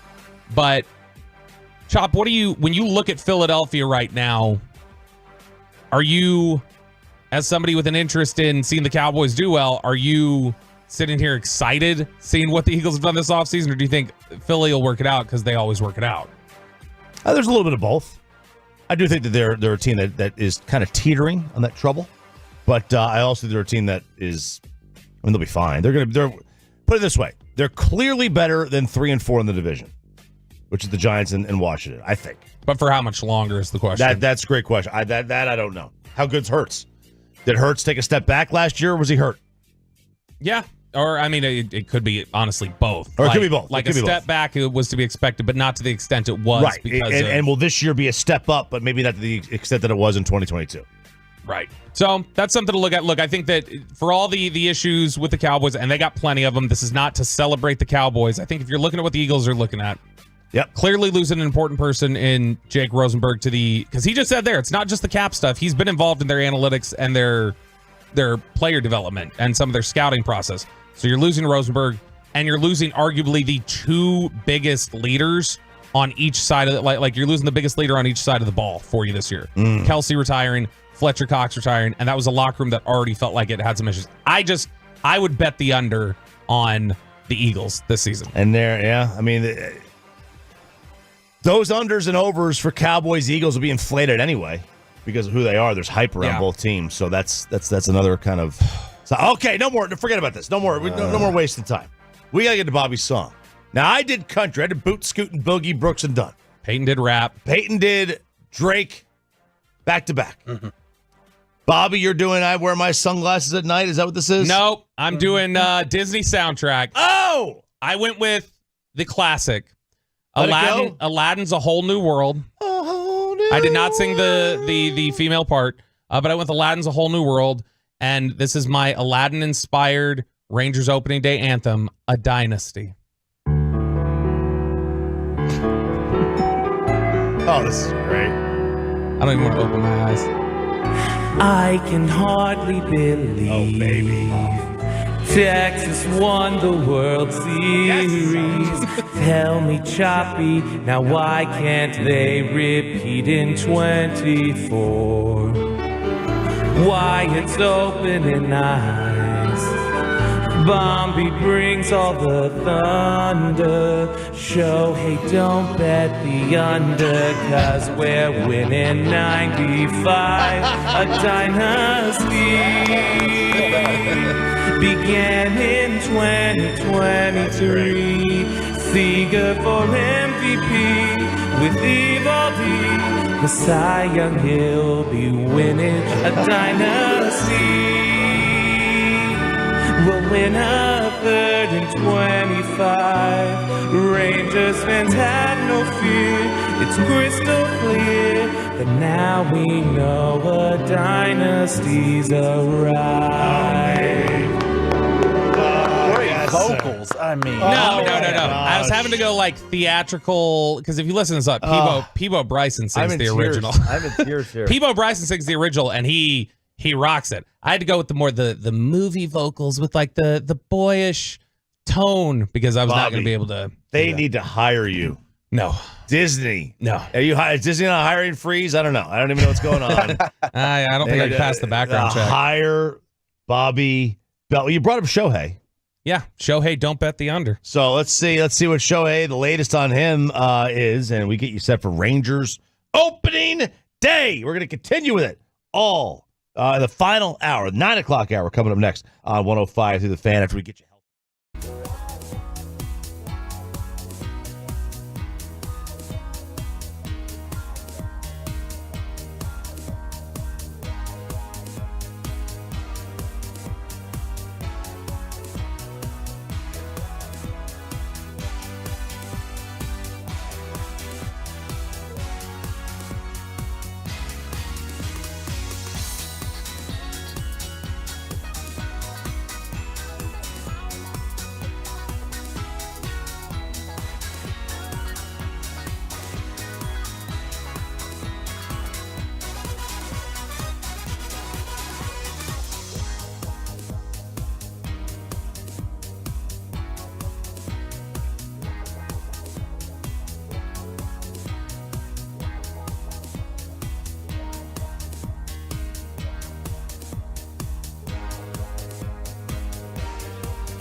From our fan studios secured by DFWsecurity.com, this is Sean and RJ on 105.3 The Fan. And the Astros are down to their final strike. Leclerc ready now. 1-2 pitch. Ground ball. Second base. Simeon's got it. On to first to Nate Lowe. And hello, World Series. The Rangers have won their third American League pennant. For the first time since 2011, the Rangers are going to the World Series after having 6 consecutive losing seasons. Oh, man. Nadell with the call last year. But, listen to the ALCS call. It's like a letdown compared to the World Series. Been here before, baby. Been here before, man. Won a couple of those, but it was still great to see because it was unexpected at the start of the year for many. But it is opening day. It's great to see the people on on MLB Network all giddy. Everybody's all happy and giddy, and they're all just, it's an entire new season. I know we talked about it at the time, and it was like a lot was made of it. Like it was like, whoa, what a crazy run here by the Rangers. But just the fact that team did what they did on the road in the postseason is still the most incredible They thing. still haven't lost a road game in the playoffs, have they, since then, since the start of last year? No, they have not. No, they didn't lose any in the offseason. Look, that's pretty, I think that's pretty telling about just how good they are on the road. I mean, they've continued this road streak even though the season's over. But, man, it's just last year, that whole run, which was great, and it was magical and everything else, but, like, the thing that just blows me away about it still is that fact. The fact that they did it against... they won every road game against some really, really good teams at home, some really good, baseball teams in general. Baltimore was 49-32 at home. Tampa was 53-28 at home. Houston had struggled last year. They were under 500. But you're talking about just an incredible... The Diamondbacks, they had a winning record at home. They had barely had a winning record on the season, but they had a winning record at home. And so they were just... That, to me, is still the thing I can't get over. That to me, will be the greatest accomplishment when we look back on that team in 20 years. Is just that's a run we'll never see again. It was so magical. And then the fact they were able to polish it up and not have a letdown in the World Series. An under 500 team on the road. Went 11-0 in the postseason. And then, by the way, you'll never break that record. And then the other amazing thing is that, even in the World Series, they could have lost game 1 very easily. Yeah. And Seager hits the 2-run homer to tie it. They lose game 2 going to Arizona. And it's all right, well, their pitch, Arizona's pitching's kind of set up now. But then again, the Rangers have got their pitch in a good spot too. It was all right, what could happen here? Or they just mollywopped them. They did. They really, really did. Absolutely beat them down. And it all starts again today. 6 p.m. pregame show with Jared Sandler. 6:39, I think, is the official first pitch time tonight against the Cubs. Justin Steele and Nathan Eovaldi. I thought it was 6:35. Maybe it is 39. You may be confusing it with the college basketball because they start at 6:39. But I don't think so. But either way. Around 6:35. And then we've got G-Bag Nation is out at the Globe from 2 to 6 p.m. And parking lots open at 2 p.m. So go out there. Hang out with G-Bag. Gates open at 3:30. I already got texts from the great Dave Swavey of Guns N' Hoses saying he is already heading down there with his brisket in tow, his smoker. He's going to have you tailgating all day. It's a great day. I love you for opening day. If you've never been to an opening day, it's a treat. This one, I can only imagine how special it's going to be, and you want to get there early anyway because you get to see all the pregame festivities. So I went and looked at the schedule. Mm-hmm. Okay, I'm a travel logistics nerd. I'm obsessed with times and dates and schedules. Oh yeah, to a fault, I'd say, because that's what burned you on a couple of our bets when I first joined the show. Because you're like, well, travel. The Dolphins or the 49ers or this travel here and there, and you lean too much into it. Actually, I think you claimed you didn't lean enough into it. You're like, I should have known. Dolphins should have lost to Purdy because they were traveling. So let's look at the Rangers' schedule. A little deep dive here. They have 2 10-game road trips by May 12th. They complete 2 by May 12th, I should say. That's a lot. That is a lot of road games, long road trips, 2 10-game road trips by May 12th. Are they pretty regionalized? Like, is it a case of where they're all generally in the same part of the country, or is there some crisscrossing? There you go. Friday, April 12th, they're in Oakland on Tuesday. I'm sorry, they're home to Oakland. They go to Houston, then Detroit, then Atlanta. Not the worst, but I mean, you're talking about 2-hour flights either way. All right. And then from Atlanta, they're back home. Their next 10-game road trip is literally 10 days later. And they go from home to Kansas City to Oakland to Colorado. And then back home. So they have 2 10-game road trips that wrap up by May 12th. And they're within a 25-day stretch-ish.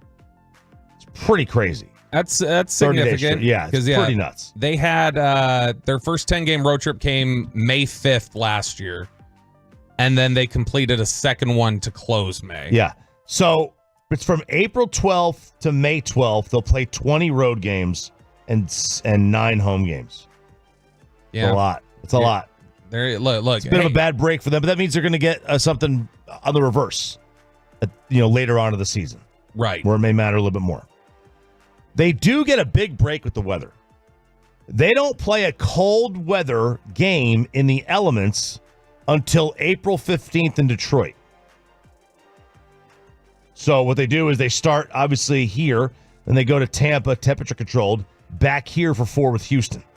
And then they go to Oakland. Then they're home to Oakland, and then on the road again to Houston.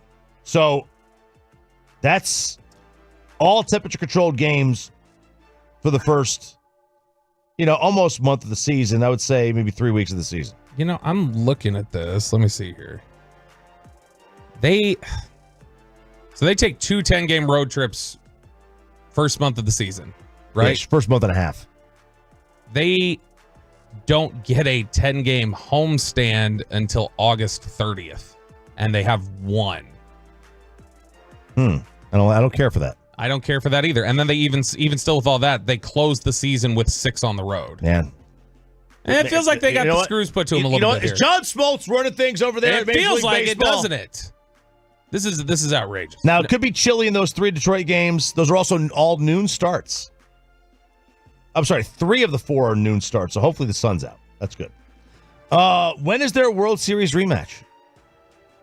Well, they host Arizona for a 2-game set at the end of May. Okay. All right, and they'll go out there later on in the year. Yeah, they go out there. That's one of their last road trips of the season. Yeah. Is Arizona. One part of the schedule I've got a huge problem with. They do not play on Memorial Day. Why is that a problem? It's a holiday.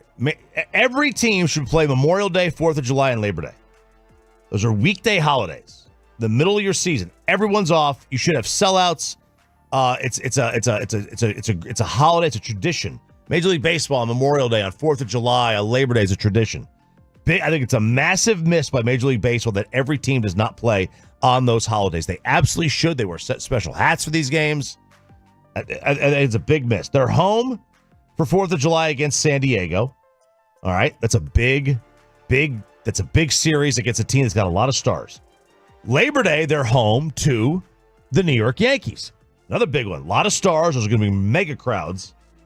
I hate that they play Houston just one time after the All-Star break. Why? They're not going to be relevant. Houston's going to be buried, there bro. You go. There you go. They look, MLB sees what we see coming, and they're saying, look, we're not going to schedule a meaningless game. Yep. I think it's a miss, though, by the sport that you get 2 teams in the same division not playing after the first week of August. I think it's a travesty. You should be playing nothing but your division down the stretch. The Rangers at the end of the year, let's see who they have at the end of the year. They finished the season with at Seattle, home to Toronto, home to Seattle, at Oakland, at the Angels. So their end of season schedule, they're going to have 4 against the Angels, 2 against Arizona. This is all in September. They'll start the September with the Yankees, then the Angels, then Arizona on the road, Seattle on the road, Toronto, Seattle, Oakland, and the Angels on the road. So that's not the hardest thing because you got Angels a bunch of times in there and Oakland. But Toronto and Seattle with 10 games there should be formidable, and Arizona and the Yankees as well. They all should be good. So it's about a 50-50 September. I think it's a travesty though that you don't play Houston, your chief rival, in the final month and a half of the season, almost 2 months of the season. Yeah, and they play out of their last 28 games, only 6 of them are going to be played outdoors. Okay. Wow. It's the close against Oakland and the Angels because their road trip there with Arizona and Seattle, those can be, I mean, if it's open, it's favorable to it. Other than that, I think it's a pretty favorable schedule. They don't have any cross-country flights. Like, they don't go from Seattle to Boston on any road trip. And they don't have, like, those day game after night game road trips. So they don't have, like, a night game and then they got to travel cross-country and play the next day. You know, they have to go to the West Coast, but we're already halfway there. I think it's a pretty favorable. The schedule makers just had some misses. Memorial Day's a miss, and not having the Astros on your schedule after the first week of August is a miss. Other than that, I think it's a pretty good schedule. Boy, but I mean, these 2 road trips that but you're the talking about. 10-game road trips early on are difficult. Yeah, and you're talking about that first 10-game road trip. That's a little bit of a zigzag because you're going Houston, Detroit, Atlanta, and then back home. And then on that second one, you're going Kansas City, Oakland, Colorado, and then back to Texas without a day off. Yeah. Now, Colorado to Texas is not it's an hour and a half. No, but it just in general, you're all over the place. You're crossing a little bit. And when you get done with that Colorado series, you are coming off altitude, though. You're coming off altitude with no rest. You're playing the very next day. Hydrate, baby. Yeah, you're playing the very next day. Now it's a day game to end the Colorado trip, and then you're playing a night game when you come back around. But, you know, honestly, I do need Blue Chew after altitude or in altitude. I do. I'm just saying it. Some things don't work on me after I'm in altitude. Real quick on Shohei. Los Angeles Times is, and that's the local paper there, as local as it is. That's the local paper there. They are casting a lot of, they're leading breadcrumbs for you to cast doubt on Shohei Ohtani. They wrote a really long piece about the title of it was How the Saga of Shohei Ohtani and His Interpreter Unfolded and Why It's Not Over. And one of the things they talk about here, they say if the allegation against Ippei Mizuhara is true, and if Ohtani and his money were protected by the usual roster of business managers and financial institutions, the translator would have had to have evaded all the safeguards typically in place to shield a wealthy celebrity from thievery, fraud, and other forms of financial exploitation, experts have told the Times. Those lines of defense would include human and digital protocols for verifying the legitimacy of large withdrawals of money from a bank, in addition to assurances that financial professionals who handle expenses, investments, and taxes are performing regular reviews of significant transactions. They say multiple sources who requested anonymity to share sensitive information confirmed to the Times that the alleged payments under investigation were made via wire transfers, and such transfers should involve a multi-step verification process and leave a clear electronic trail, according to experts. So this is the LA Times is setting this up for, if this story is true, it would like if it's what Shohei is like. I mean, all these steps that are in place, it's going to be really easy to tell how much Shohei was actually involved and knowledgeable of what was being approved or not. Yeah, like if he doesn't get arrested. Yeah. By the way, they say as of this writing, Mizuhara's whereabouts could not be determined, did not respond to multiple requests from the Times for comment, and it is not known whether he has an attorney. Okay, so they were in Korea when this whole thing broke, when he was fired. He may be in Japan.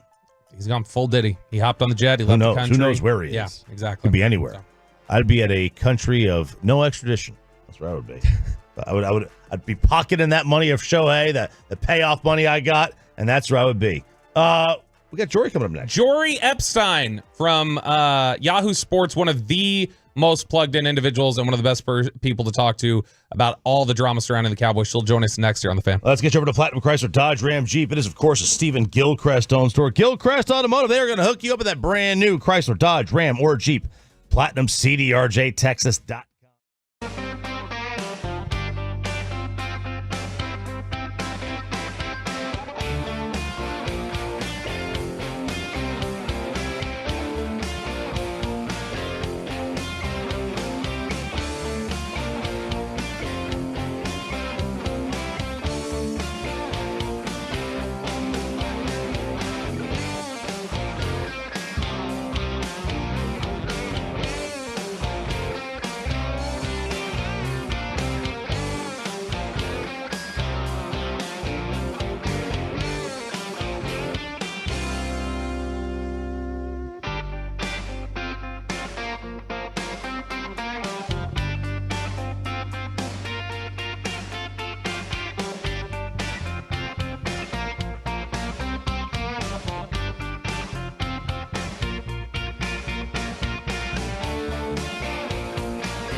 Injury lawyers Frankel and Frankel. If you have been injured in a car or truck wreck, call Frankel first. 214-817-333-3233. With Frankel and Frankel, there is never an out-of-pocket cost. They only get paid when you win. Frankel and Frankel, the go-to car and truck wreck attorneys in Dallas.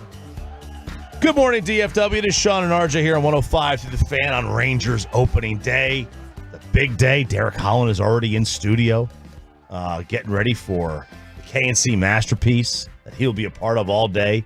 All the stories. Got March Madness returning today. And of course, we still have, it wouldn't be the offseason without Cowboys drama. And for that, we bring in Jory Epstein from Yahoo Sports. Yes, one of the very best. We're very proud that she came off the Cowboys beat, and now she's big time. She's over there in Yahoo. She's running around like the Jets facility. She can be seen anywhere and everywhere where the big story is. But we've got her on specifically today to talk Dallas Cowboys. You can follow her on Twitter at Jory Epstein. How's it going, Jory? Everything's going well. How about you, Bobby? RJ, happy to be on, and I'm just proud to know you guys, I'm glad you're proud to know us. We're proud to know you. So before we get into Cowboys, what is like your where are you finding yourself most frequently these days? Is it chasing the Aaron Rodgers beat? Is it still Cowboys mainly? Where are they having you focus most often? Yeah, it's a good question. Right now I feel like it's almost like league-wise rather than team-specific, even though I am based in New York, and that's where I'm calling in from right now. So, I'm working on a story about the evolution of quarterback evaluations. I did a lot of hip drop tackle stuff this week. I've got some stuff on, what's the role of the 40-yard dash right now, and how do we assess speed. So I love the off-season because you really get dig deep on stuff. All right, so what has been the story of the off-season that you think has been overhyped the most, if there is one? It's a good question. I feel like the answer is almost the same every year, which is just these quarterbacks. You talk to people and it's funny, think of all these names, and yeah, there are some fantastic names at quarterback this year. I know that Giants team owner John Mara was just saying this year he's being told by his guys, one of the best classes in years. But in 3-5 years, what are we going to think of those quarterbacks then? So I feel like every year we get really excited. Obviously, there's McCarthy moving up the board. All of these things. But realistically, a lot of these guys aren't going to pan out. And I hope for all of them that they do, but they statistically won't. So, Jory, we saw there was, of course, the Ian Rappaport report this week that the Cowboys and Dak Prescott are just going to kind of, take it steady as she goes, let things ride out on his contract, at least for now, that maybe they revisit something during the season or before free agency next year. But one of the things Ian said was, he said this basically sets it up for Dak Prescott to test free agency waters in 2025. What's your sense of where things are at for Dak right now, where things are at for the Cowboys and his future here? Is it as, kind of on the bubble as some of the discussion seems to paint it over the last couple days? Yeah, it's a good question. I think to me, the fact that they don't have a deal right now on what is today, March 28th. I don't know what day of the week it is. I never do, so don't ask me. 28th, yes. But yes. So on March 28th, you don't really need a deal in terms of keeping him from hitting free agency, keeping him from hitting it in a year when he has a no tag, no trade clause on him. That said, I think it more telling to me is the Cowboys' history of deal making and, what did they do after his rookie deal expired and he massively outperformed it? What did they do after the first franchise tag? I think we have this history of they don't seem to be in a rush to do his deal or any deal. And it's also interesting. You have to look at the two main reasons you want to deal with that now are one, obviously, I think he's a top 5, top 7 quarterback in the league. And so it's really hard to find those guys. And if you lose them, you're probably not replacing them with the next guy automatically. You're taking a big gamble. But the other reason you want to get his cap hit off the books now is so that you can find someone else and go get guys and use that money. And they're not using that money for anything. So now that the bulk of free agency has passed, and even with the CD and Micah deals, they both have years left on their contracts, you don't really have that same impetus. And I don't know, are Jerry and Steven thinking, right now Dak has so much leverage because of that? I think it's crazy because I think that if you lose him, you're not going to replace him with something better. But I think those are some of the dynamics that are probably at play. But you agree with with Bobby's sentiment that if this thing does get to free agency, the chances of him returning are what? That's a good question. They're definitely lower than right now because teams have 100% if you get the deal done this year. I think that it'll also depend. Like, to me, the reason it's hard to put a percentage number, and I know it's not great radio, is because you just kind of like, what's happening this year? What's happening with Mike McCarthy? What's happening in the playoffs? What's happening with the pieces around him? Like, is the offensive line this year going to give Dak no chance to succeed, and someone else with a great offensive line is going to start protecting him? I mean, I've heard from a lot of agents of other quarterbacks where it's like, hey, or no, who is it? I was hearing from someone who's like, my older guy wanted to play on grass, not turf, as it was hard on his body. And you have other guys like, my older quarterback wants to play with the offensive line because you can stay healthy and also have that. You got a family, all of that. So I think there's just so many, like, I need to see how this year goes before I really understand whether Dak would want to come back. We're talking with Jory Epstein from Yahoo Sports. Okay, so Jory, we know one of the things that went viral.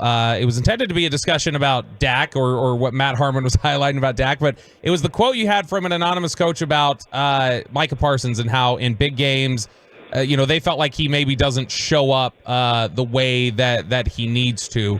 And I think there's been a big expectation for Micah that hasn't always been achieved in some of those big moments. I do think that that's overall a fair criticism, but how do you think the Cowboys are approaching his contract? Do you think they have some of those same questions? Do you think that they look at it and say, well, look, we're not going to get such a big jump on this when he's still got 2 years essentially left on his deal? Or do they have any questions, do you think, about his future here? Yeah, I think you have to ask, when you say Cowboys, do you mean Jerry Jones or do you mean other people in the building? I think Jerry feels very passionately that he wants Micah here forever.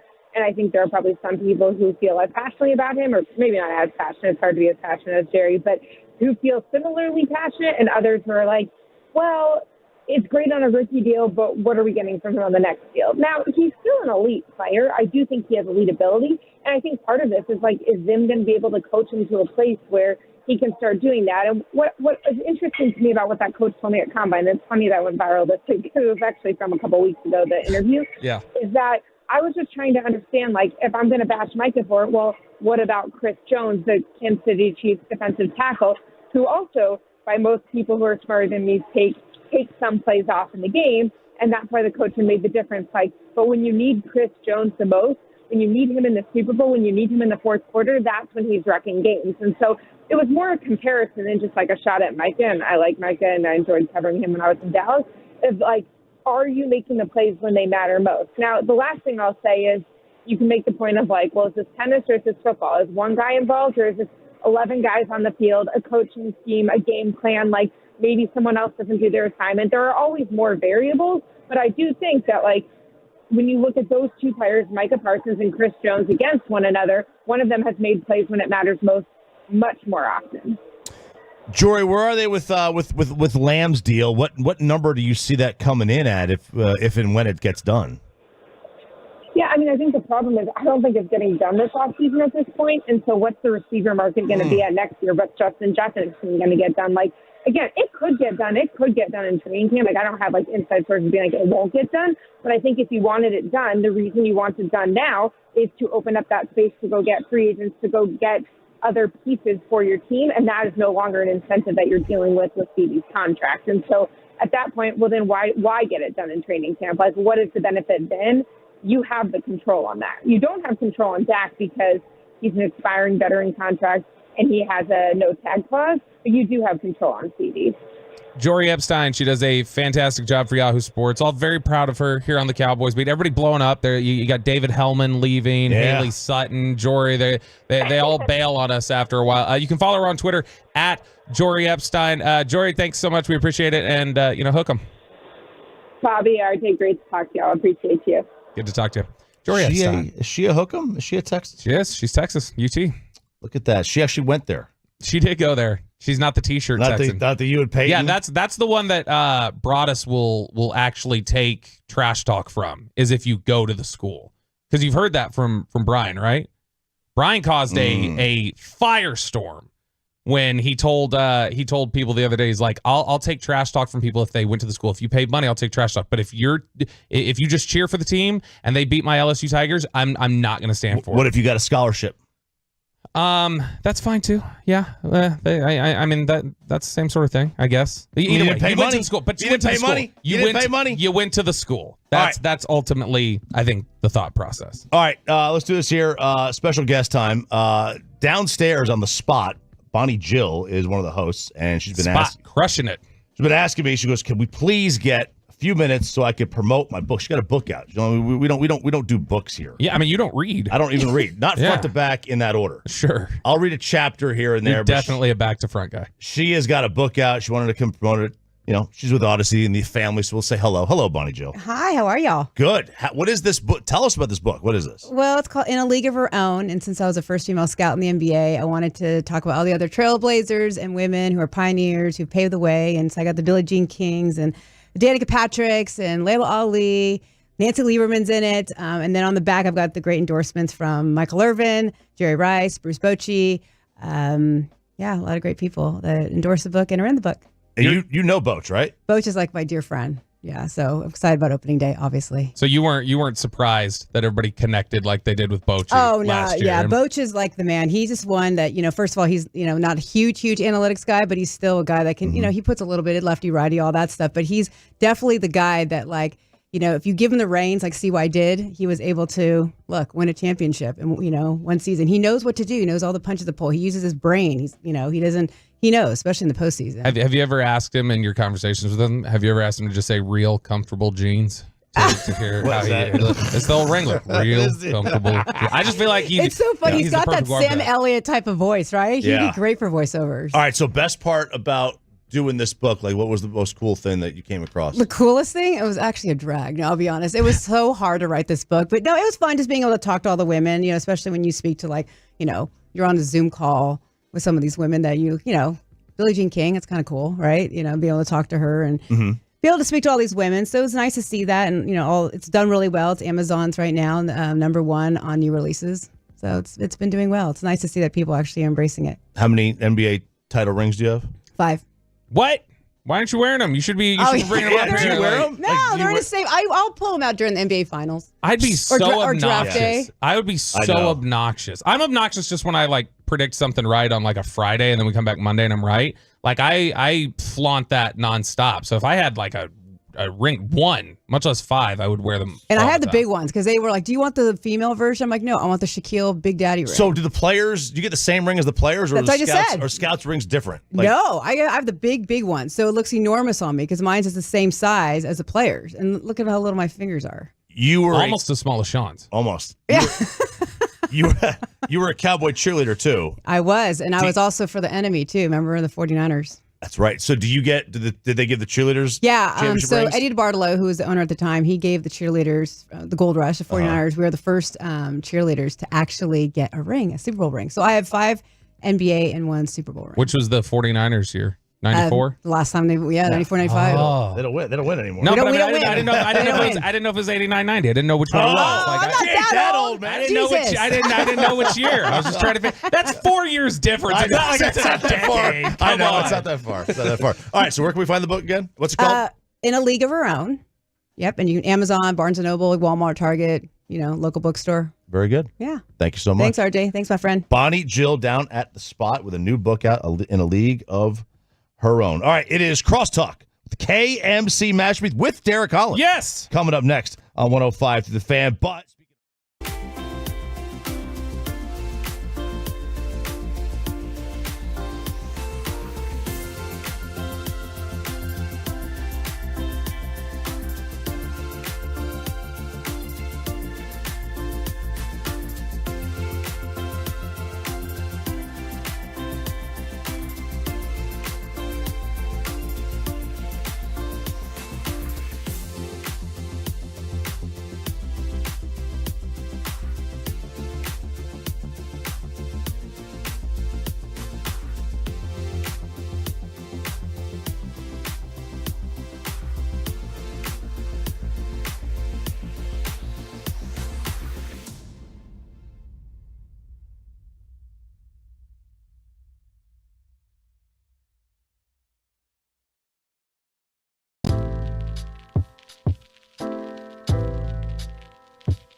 Roger that, Sally.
And it's back to Sean and RJ right here on 105.3 The Fan segment here, brought to you by Classic Chevrolet. Classic Chevrolet in Grapevine is the #1 Chevy dealer in the world. More Silverados than anyone else. Go see them today or visit ClassicChevrolet.com. This is Texas. This is Classic Chevrolet. Together, let's ride, relax, enjoy the difference based on new Chevrolet registrations 2023. The 3-1. Swinging a high fly ball deep out into left field. Hayes going back. Mitch Garver, can you take me higher? You most definitely can. A grand slam for Mitch Garver to give Texas a 9-2 lead. Oh, baby. I love it. That was the moment everybody believed at that point. We're in trouble today, RJ. Why? Because Derek Holland is in studio with us all show. Welcome back. Hey, buddy. Is he going to play the role of John Smoltz today? No, he's going to play the role of Bobby because he is already firing off jokes that Bobby would just give him a big Chuck Norris style thumbs up to. Yeah. And that is a dark level of humor that I'm not sure the radio airwaves are prepared for. Yeah, I'm here for it. I'm here for it, man. I hope you throw it all out there today. Oh, I will. I'll throw it all out there. Oh, no. Just all of it. everything. Just lay it on the table. Lay it right there. If we had an entire commercial break accidentally broadcasted on the air, who's the first one gone? You. Me? Yeah. It's definitely not me. It's me or Mike. I think Mike's on not days going. Sharif is here. Yeah, Mike's he gonna be fine. he I'm could be pretty in the quiet. firing line as well. Well, the rest of us would get, I think. He's the rest- usually here. For Sean the tees record. us up. Sean gets it started. Yeah, he he asks does. a question, and then everybody starts firing, and he's like, yes, excellent, let the hate flow. Yeah, it's not. Yeah, he would. I don't know that he says anything that would be cancelable from the people, but it would be fireable from the boss. from the bosses. Yeah. The people would love it. The people The would people love would it. be like, this is the stuff I want. Amazing. This is great. Getting photos already of people out there tailgating. The great Dave Swaby just sent me all of his meat. All kinds of I bet he pics did. of his meat. Well, what difference is that from any other day for you? Well, I RJ? mean, it's true. This is sausage. Okay. Oh, thick. Your favorite. Is he out there with Brandon? Juicy sauce. Hurtado is out there, yeah. I don't know that. I don't know Hurtado who said he's with there. tailgating, was it for 18 different? Was Yes. it 18 different And tailgates? he's going to be out there for 18. hours and hours. Yeah, he was showing up at 9 o'clock today. And I think they're going to be like open doing stuff at noon. Wow. What's coming up on the show? Are you going to talk Rangers today? Yeah. If we actually, Pure as a matter gold of is fact, always if we do pure gold. anything other than Rangers today, we've done it wrong. I've not looked at the run sheet one time. segment that's not. We have Gridiron Gravy at 11:40. That's right. That's it. Hagee's got his Dookies coming up this weekend. He's going to have to talk about that at some point. Jared Saylor is supposed to join us in the studio. 10:20. 10:20-ish. We do have Chuck Morgan, the great Chuck Morgan, hopping on with us at 12:40 today. And Cole Hamels will join us from 1 to right around the time we start talking to G-Bag. So we got a pretty stacked show today, man. Also, I don't know if y'all have noticed or not, Your stickers on your but hat? this is my kid's hat. Oh. You got to keep the sticker on My there kids underneath. won't let me remove the sticker. The hologram sticker, I think you have to keep it on there. Why? We do have Derek I Holland don't know. in studio for the entire Let's do what show Sarah today. tells me to. I don't know why my kids won't let me keep it on or take them off. I think it's dumb, but they're like, no, you got to keep it forever.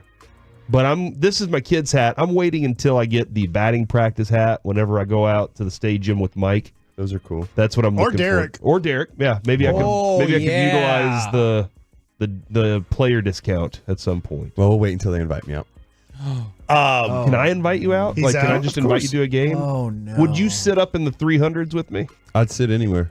You only Look at go. that. You're a man you of the only go people. when President Bush goes, And- or Mater. Mater? Larry the Cable Larry Guy. the Cable Guy. Yeah. You did the same thing I did. You're Wait, is that a butchering Toe the Mater? actual- Is that a Cars joke? Yeah. Is that Toe Mater? It took me a second there. But yeah, you're right. I like that. Sorry, I'm mad at you. I like cool, famous people. Oh, no, why? I'm mad at That's why Derek. you like me. For what? Bobby asked, he said this is the 15th different opening day pitcher in the last 16 years. Is that what you Yeah, said? it's like 15 out of 16 or 14 out of 15. And There's only been one repeat starter. And It wasn't me. And I said your name, and I'm mad that you were never. I'm mad at you for not being the open. You should I have got talked. it one. Well, I didn't get opening day. Never mind. You got a home opener. I got the home opener. That's where I screwed up. I thought I was like, man, I could have swore That was I saw Saturday. Derek pitch on That was opening Saturday. day. I was on the field and he very waved sad. to We were me, all sad for you. And I got hurt that and then he day. got hurt. And then What year was that? That was 15? yeah, that was later. Yeah, that might have been 14. 14. Yeah, because it's been since 2000 Fourth pick and overall. You guys got that one. 2009.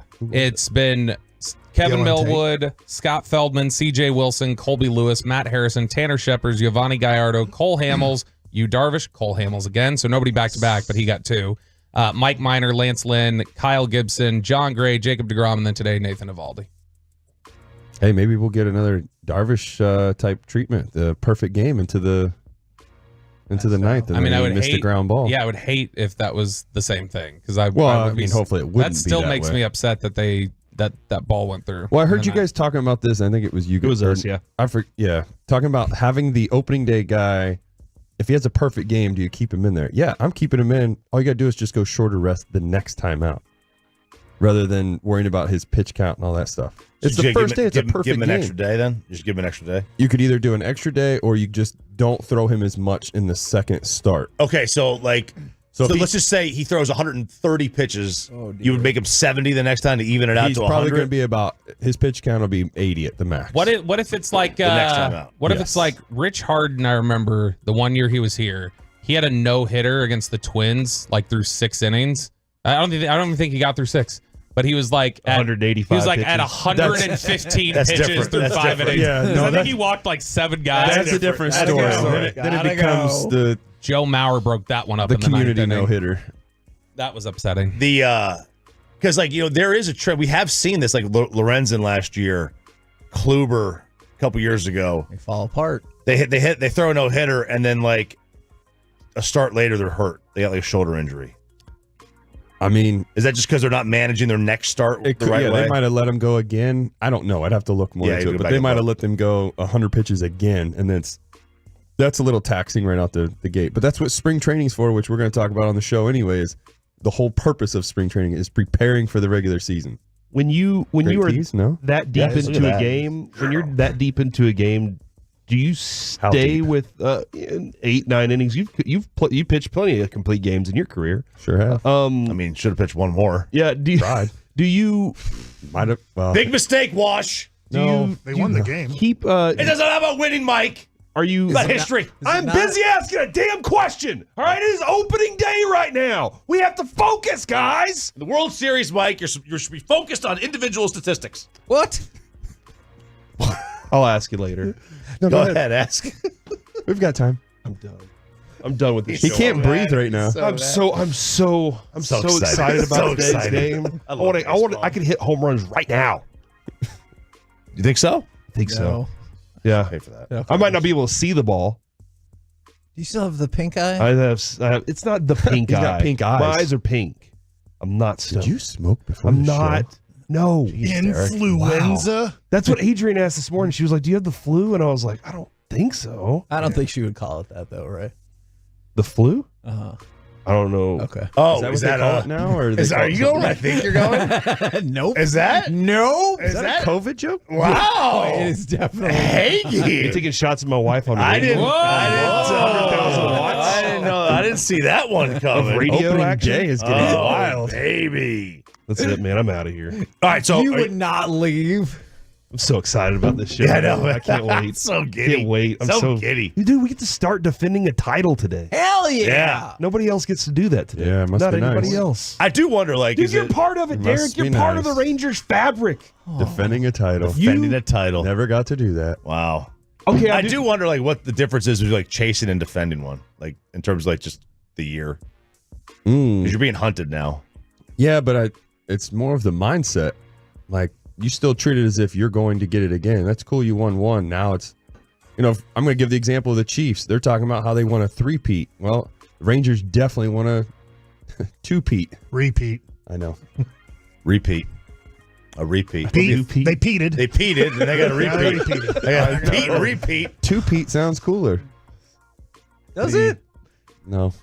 No, I think it repeat sounds awesome. Is this what you're bringing to the show today, Derek? Pure electric. Pure Oh gold my as God. always. Man, you sound like you're in a very sarcastic mood today. I kind of like this. Or you Well, we're sound going to have like- a lot of fun with it today. Yeah. I'm going to. Y'all are gonna get in trouble. Or the today. fill-in giveaway, right? Y'all are gonna Hey, get in trouble. Let's today. give something away, Yeah. guys. I think y'all should do a segment today called "Let's Read Derek's Text Messages to Us over the last several months." Just Hey. like pick random text, Derek. Absolutely sends not. As long us, as like, you say read- text. Absolutely not. I know where you're trying to go with Let's that. not read his Instagram. Hey, as long as it's text and not social media, I'm good. All the texts that I got are like, "I miss you, buddy. I love you." Miss you, It's just buddy. a lot Those of are love those are fest. good texts. Yeah, it's There's some love- I great know where memes, you wanna- quality memes in there. I already know where you want to go, so no. Yeah. Oh, you know where I would have There's gone. like Yeah. 8 names in a row that just say smash question mark. All right, who's going? Who's going tonight? Who's going tonight? Not me. I'll be at home. I'm going to be streaming it. I bet Mike's Well, I'm going to going be to there. stream and I will hang be out with the there. fans. You'll be there, Hagee. No. I'll be watching it with the family. We leveled our house.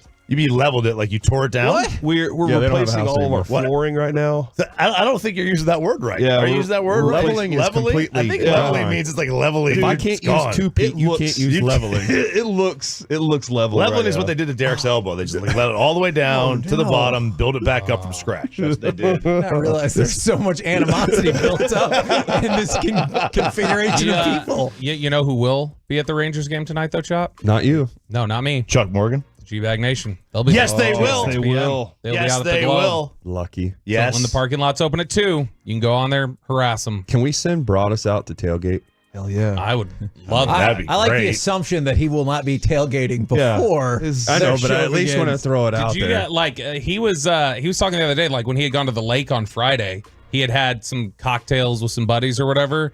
And he was telling Eric on the air, he's like, yeah, you've like given me a tolerance again that I haven't had for alcohol. Chuck got cheated Yeah. today. So It was now- vodka and grape juice and Yeah, ginger it's- ale. yeah, it's- Yeah, Ew, and he is said that it's, what on the it was? it's a golf course thing. He said it's awesome. It's called a transfusion. Yeah. Oh, yeah. Hey, thank Cole God. drinks, though, so when we talk to Cole, we can ask him Derek about was it. about to rail against that.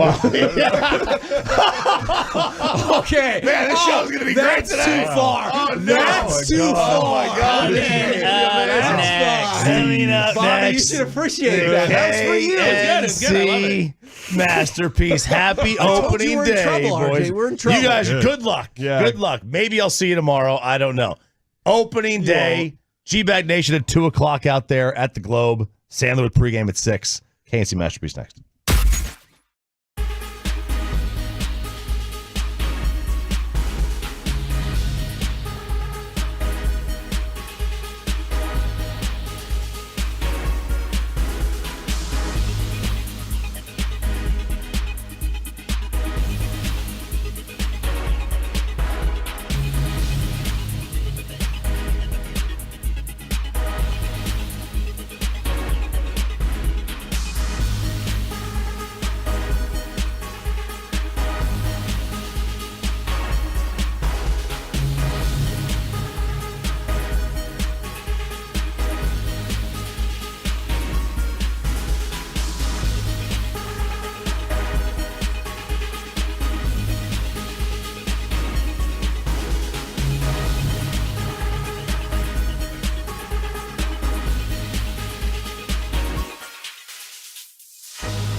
live on the free Odyssey app. From our fan studio, secured by DFWsecurity.com, it's the KNC Masterpiece on 105.3 The Fan. KNC Masterpiece right here on 105.3 The Fan. Ladies and gentlemen, we have made it. Today is opening day for a line that I honestly never knew if I was going to get the chance to say. It is opening day for your defending World Series champion Texas Rangers. You got me, Kevin Hagelin, Corey Majors, Mike Bassick. We've got Rigo rocking with us. And also we bring Rigo in for special occasions. We've got Derek Holland in with us in studio all day. We got Jared Sandler coming up at about 10:20, Chuck Morgan at 12:40, Cole Hamels at 1 o'clock. But ladies and gentlemen, right now, I bring to you Mr. Mike Bassick. All right, guys, just going to be honest here. I've teared up twice already today.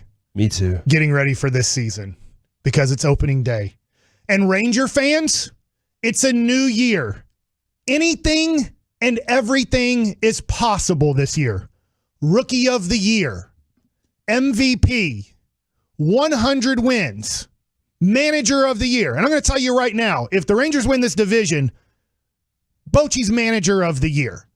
There's a lot of doubt nationally right now on these Texas Rangers. A lot of doubt. For us Ranger fans, no doubt. There should be no doubt. We are the World Series champions right now. There's going to be times where you want to doubt this season. Today is day 1 of 162. At times, the pitchers aren't going to get it done. The hitters aren't going to score runs. The bullpen's going to blow games. That will happen throughout a 162-game season. And you're going to want to doubt. And you're going to look at Seattle. And you're going to look down there at Houston. And you're going to say, I don't know. They might be better than us. No doubt. Our guys just won the World Series. We are the World Series defending champions. The 6 All-Stars are back. Evan Carter and Wyatt Langford are here. They are starting. They will be here for 162 games. We're getting back a Hall of Famer in Max Scherzer during the season. Hopefully we get back some other pitchers. Chris Young, this is his life. His life is dedicated to the Texas Rangers to try to make this the best team possible. You saw what he did last year in July and August, making trades for our guys. 2023 was our year. 2024 will be our year. Tonight is our night. Tonight is our night. We raise the banner. We get to see for the first time ever as a Texas Ranger fan, the banner that says World Series champions. It lives forever in our building. It lives forever. But this is a new year. We're going to run it back. And let's run it back and win the whole effing thing again. Let's go Rangers! Let's go Rangers! Let's go Rangers! Oh my God, I'm hyped up about that. Feel good, man. Derek, do you have a speech that you would like Your to turn, give? Derek. Your turn, Derek. You got the floor. Well, you know what? You didn't make me cry.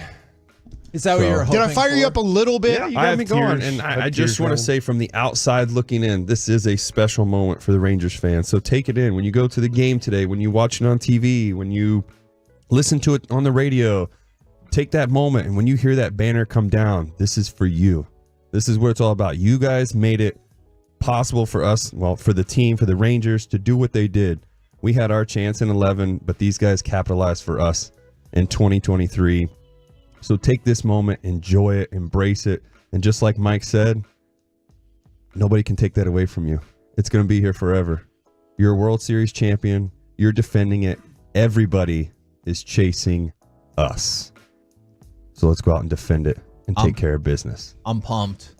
I am pumped from the 682. Mike has me hyped. Let's effing go. Dang it, Mike. I'm already teary-eyed. That's early in the day for that, but you know what? I guess you can go ahead and fire off cut number 11. You can let the tears flow early on. Let's go ahead and fire off cut number 11. 2 balls, 2 strikes. Spores kicks and fires. He struck him out looking. It's over. It's over. The Rangers have won the World Series. Ranger fans, you're not dreaming. The Rangers are the World Series champions. You know Delightful. what? I'm going to post my video again, too, because my video went viral of that last pitch. If we could sync up that last pitch with that call and that celebration that I got to experience. I got a guy. You're at Texas Live, correct? Texas Live. That was something I'm never going to forget, too. It was cool for me, sitting on the top step. We watched, everything just unfold, and we lost. It wasn't cool. It sucked, but it was a cool moment for us. And then to sit there and actually be there with the fans and watch the whole thing unfold and watch that final pitch and that whole place go nuts. I saw beer flying everywhere, people making out, just having a freaking good time, celebrating. That was cool. I often wonder, and I don't know how the players feel about if they realize. Corey's crying. I see his eyes. They're just pouring down, man. I often wonder. I'm going to cry all day, by the way, all day long. Hopefully tomorrow the tears will dry up. But like when the players accomplish that, I know they're partying, and I know we saw Marcus Semien has all his kids doing his interviews after the game and everything. They all got done celebrating together. I know that party's going on. But I do wonder what their understanding of what it means to fans is. Because, I promise you they know. Because Mike Adams did text me, and you texted me the next day. Because we dedicated the entire show. We went all night. I was going to say, I listened to you guys as I was driving home.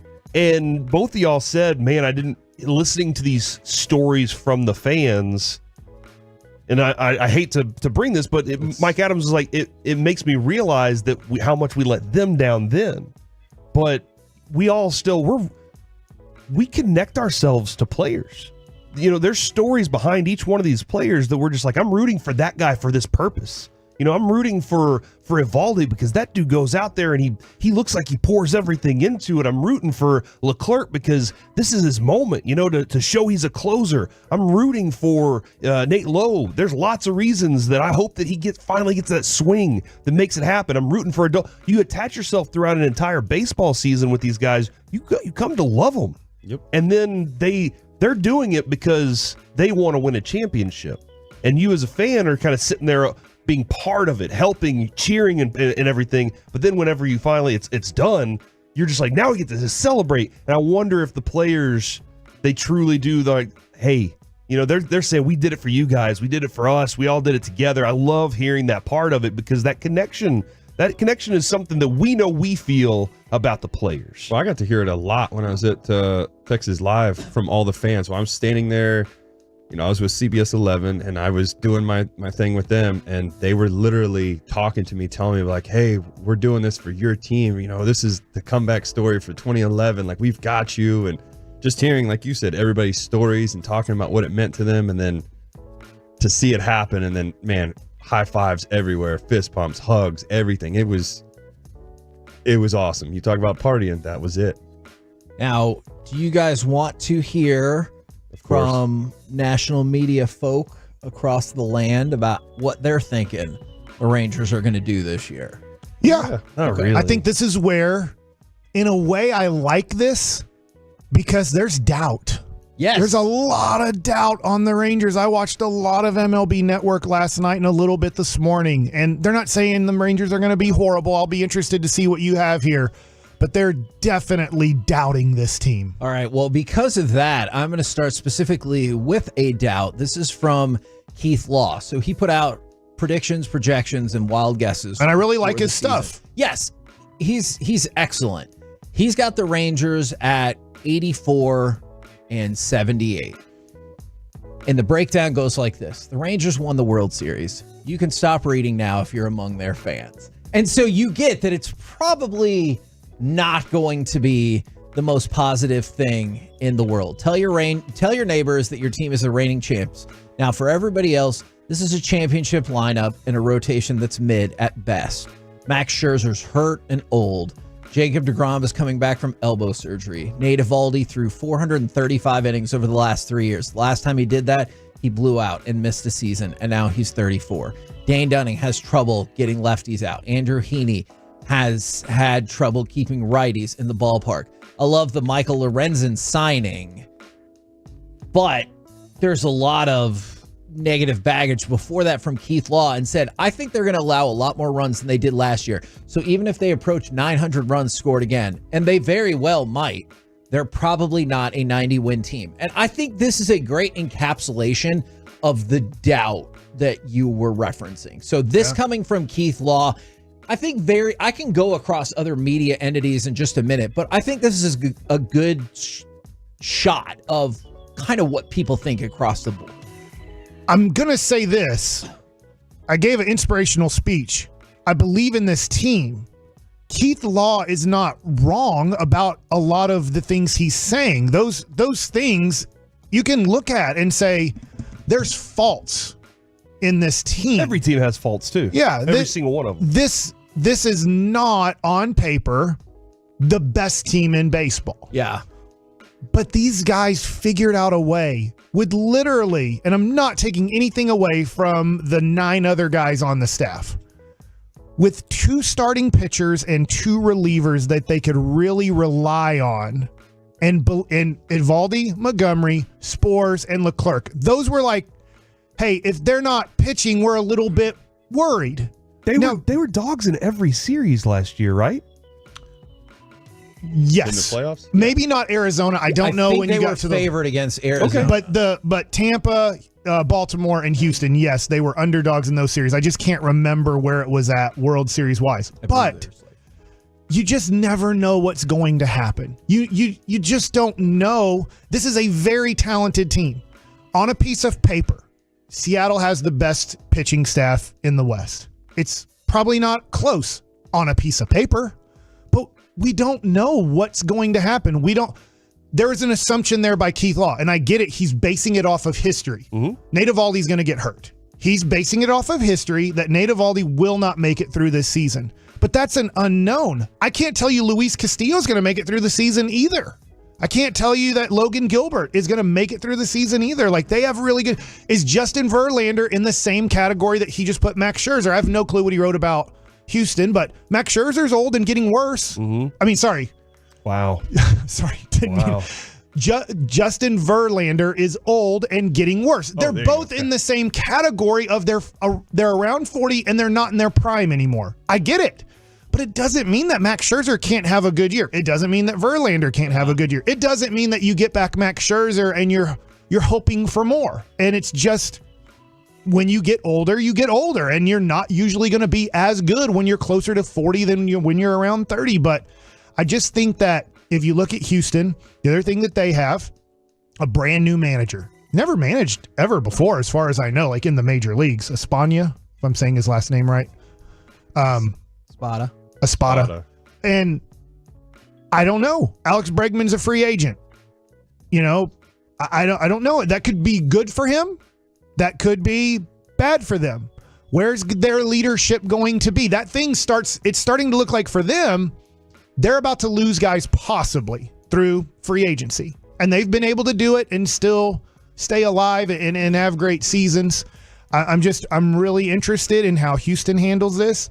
The Texas Rangers, if you take out the pitching staff and just look at the position players, they're going to be here for 2 to 6 more years together. And I think a lot of those critiques that Keith Law made, you could look at last year at this time and fire those exact same critiques off, and they figured out a way to make it work. You know what that paper can't measure though, Kevin? Heart. Here. I knew it.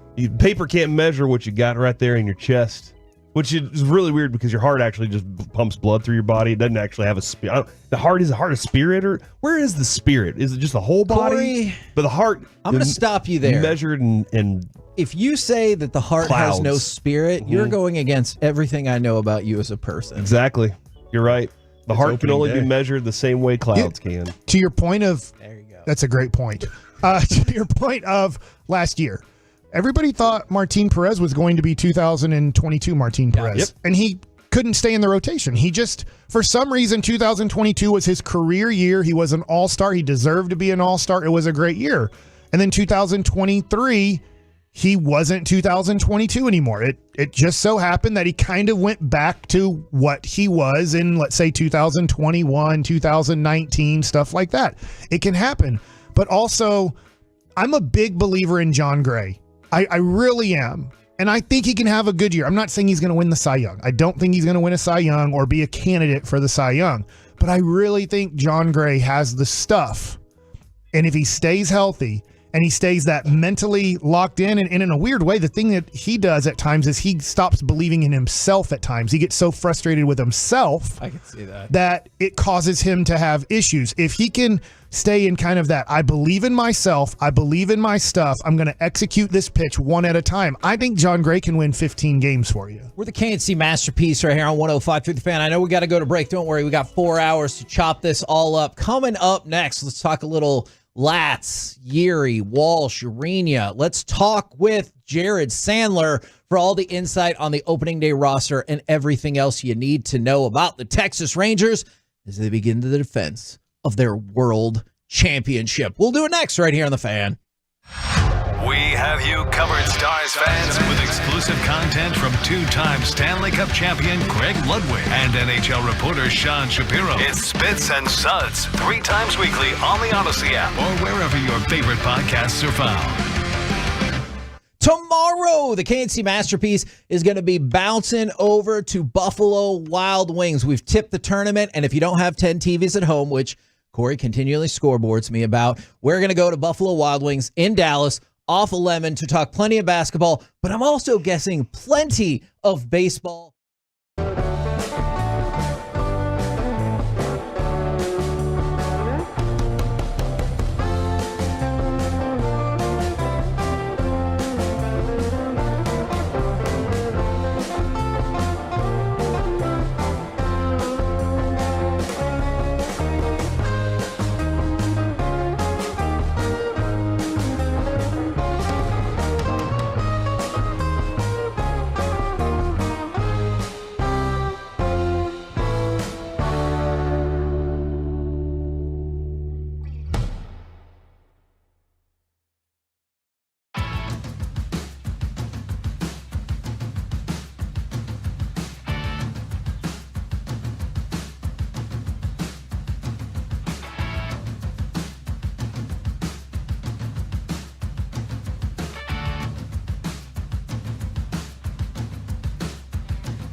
Pieces brought to you by Good Feet Stores and Frankel and Frankel.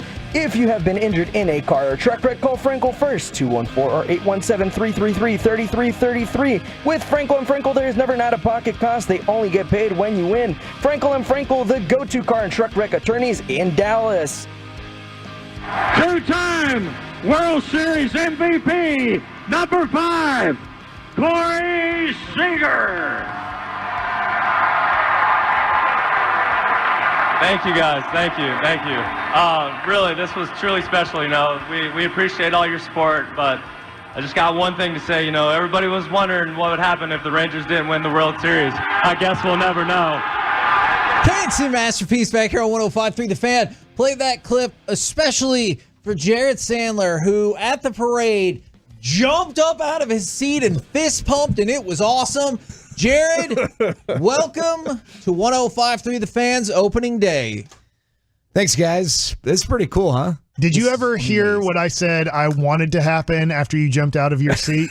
Like my pants rip? Or No, I wanted you to, even better. I wanted you to jump on stage because I thought you might, and then Corey Seager take you on a piggyback ride all around the stage right there, like around the players. As that's what I thought you wanted to happen. If the Rangers repeat, I will make that happen. I'll tell Corey. Oh my God. I'll get the parade will include a piggyback ride of some kind. If they can go back to back or win, Gross. I'll even say this: if they win either this year or next year, if you remind me, I'll make sure that Hell happens. yeah! Yes. But that was awesome. You were so excited. I was excited. Yeah. I got more excited because of how excited you were. Yeah, I was so fired up, and Mike has seen this, I think, playing basketball. Like I will get incredibly fiery over certain things. You guys experience this to some degree, but I would even say like not even to the full degree because I have to kind of compose myself in the post game. But that was pretty awesome, and you guys know how I feel about Houston and that dig, and coming from Corey. Yes. Like coming from that guy in that moment, delivered in that way, was perfection.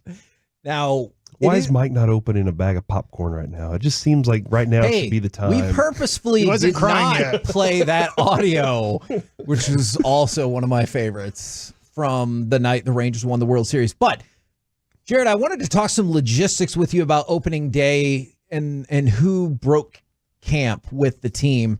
I realize that who's on the roster today is not even close to the end-all, be-all, but some of the moves, Jake Latz, Yuri Rodriguez make the opening day roster, so does Jose Urena. Were there any surprises in the mix, or especially in the last week, did you see it kind of trending this direction? I would say in the last 4 to 5 days, it seemed like when the team finished their Arizona schedule, their Cactus League schedule on Saturday, this was sort of what I felt like was going to happen. Now, for the weeks leading up, I thought Grant Anderson would have a role in the bullpen. If he didn't have an option, do you think he would? Well, but I think it's the same thing. Like Yuri Rodriguez has an option. And I think, like, I don't want to downplay the significance of this, but like Grant Anderson could very well be up on Sunday and Yuri Rodriguez could be in AAA if the Rangers need to use a long reliever and want a fresh arm in there. So Yuri had a great camp. And I don't know specifically what led to the decision Yeri over Grant Anderson, but we're going to see both those guys. Jake Latz was not someone going into camp I thought would make the opening day roster, but he had a really good camp. And I think he fills a few roles. One, he can be another left-handed arm out of the bullpen in addition to Brock Burke, who we saw last year. Bruce Bochy doesn't necessarily have a world of trust in. He can also be another long reliever. And remember, I think we talked about this last week. If your starting rotation out of the break or out of the chute is a group that includes Bradford, Heaney, and Dunning, 3 guys that the Rangers don't necessarily push to 90 to 100 pitches very often, you need length in your bullpen, and Jake Latz offers that. And same with Urena then, in terms of offering length in your bullpen, I would assume? Yeah, and I think his addition is multifaceted in that he could start. He could start. He adds starting depth, and if you don't put it, he had too good of a camp that if he was not on the opening day roster, he would have exercised his opt-out, which he had, and would have been picked up by another club. And so not only would you lose him in the immediate of, the week or two to begin the season, but if you did need to dip into that starting depth, which we've talked about has maybe projected as a potential challenge, now it's even weaker because you've lost a veteran starter who, hey, there's a reason why he was brought in on a minor league deal. The Rangers feel like they've altered some things that have made him better, but it's not like he's, an all-star, but he's a guy who's got a lot of major league experience who can take the ball every fifth day and hopefully help you compete. Somebody who was an all-star in a great story, Jared Walsh. I know you can't predict the future, but just from a numbers standpoint, it would seem as though, is this just a placeholder until Nate Lowe comes back? It's a great question. Thank you. Yeah. In all likelihood, yes. Okay.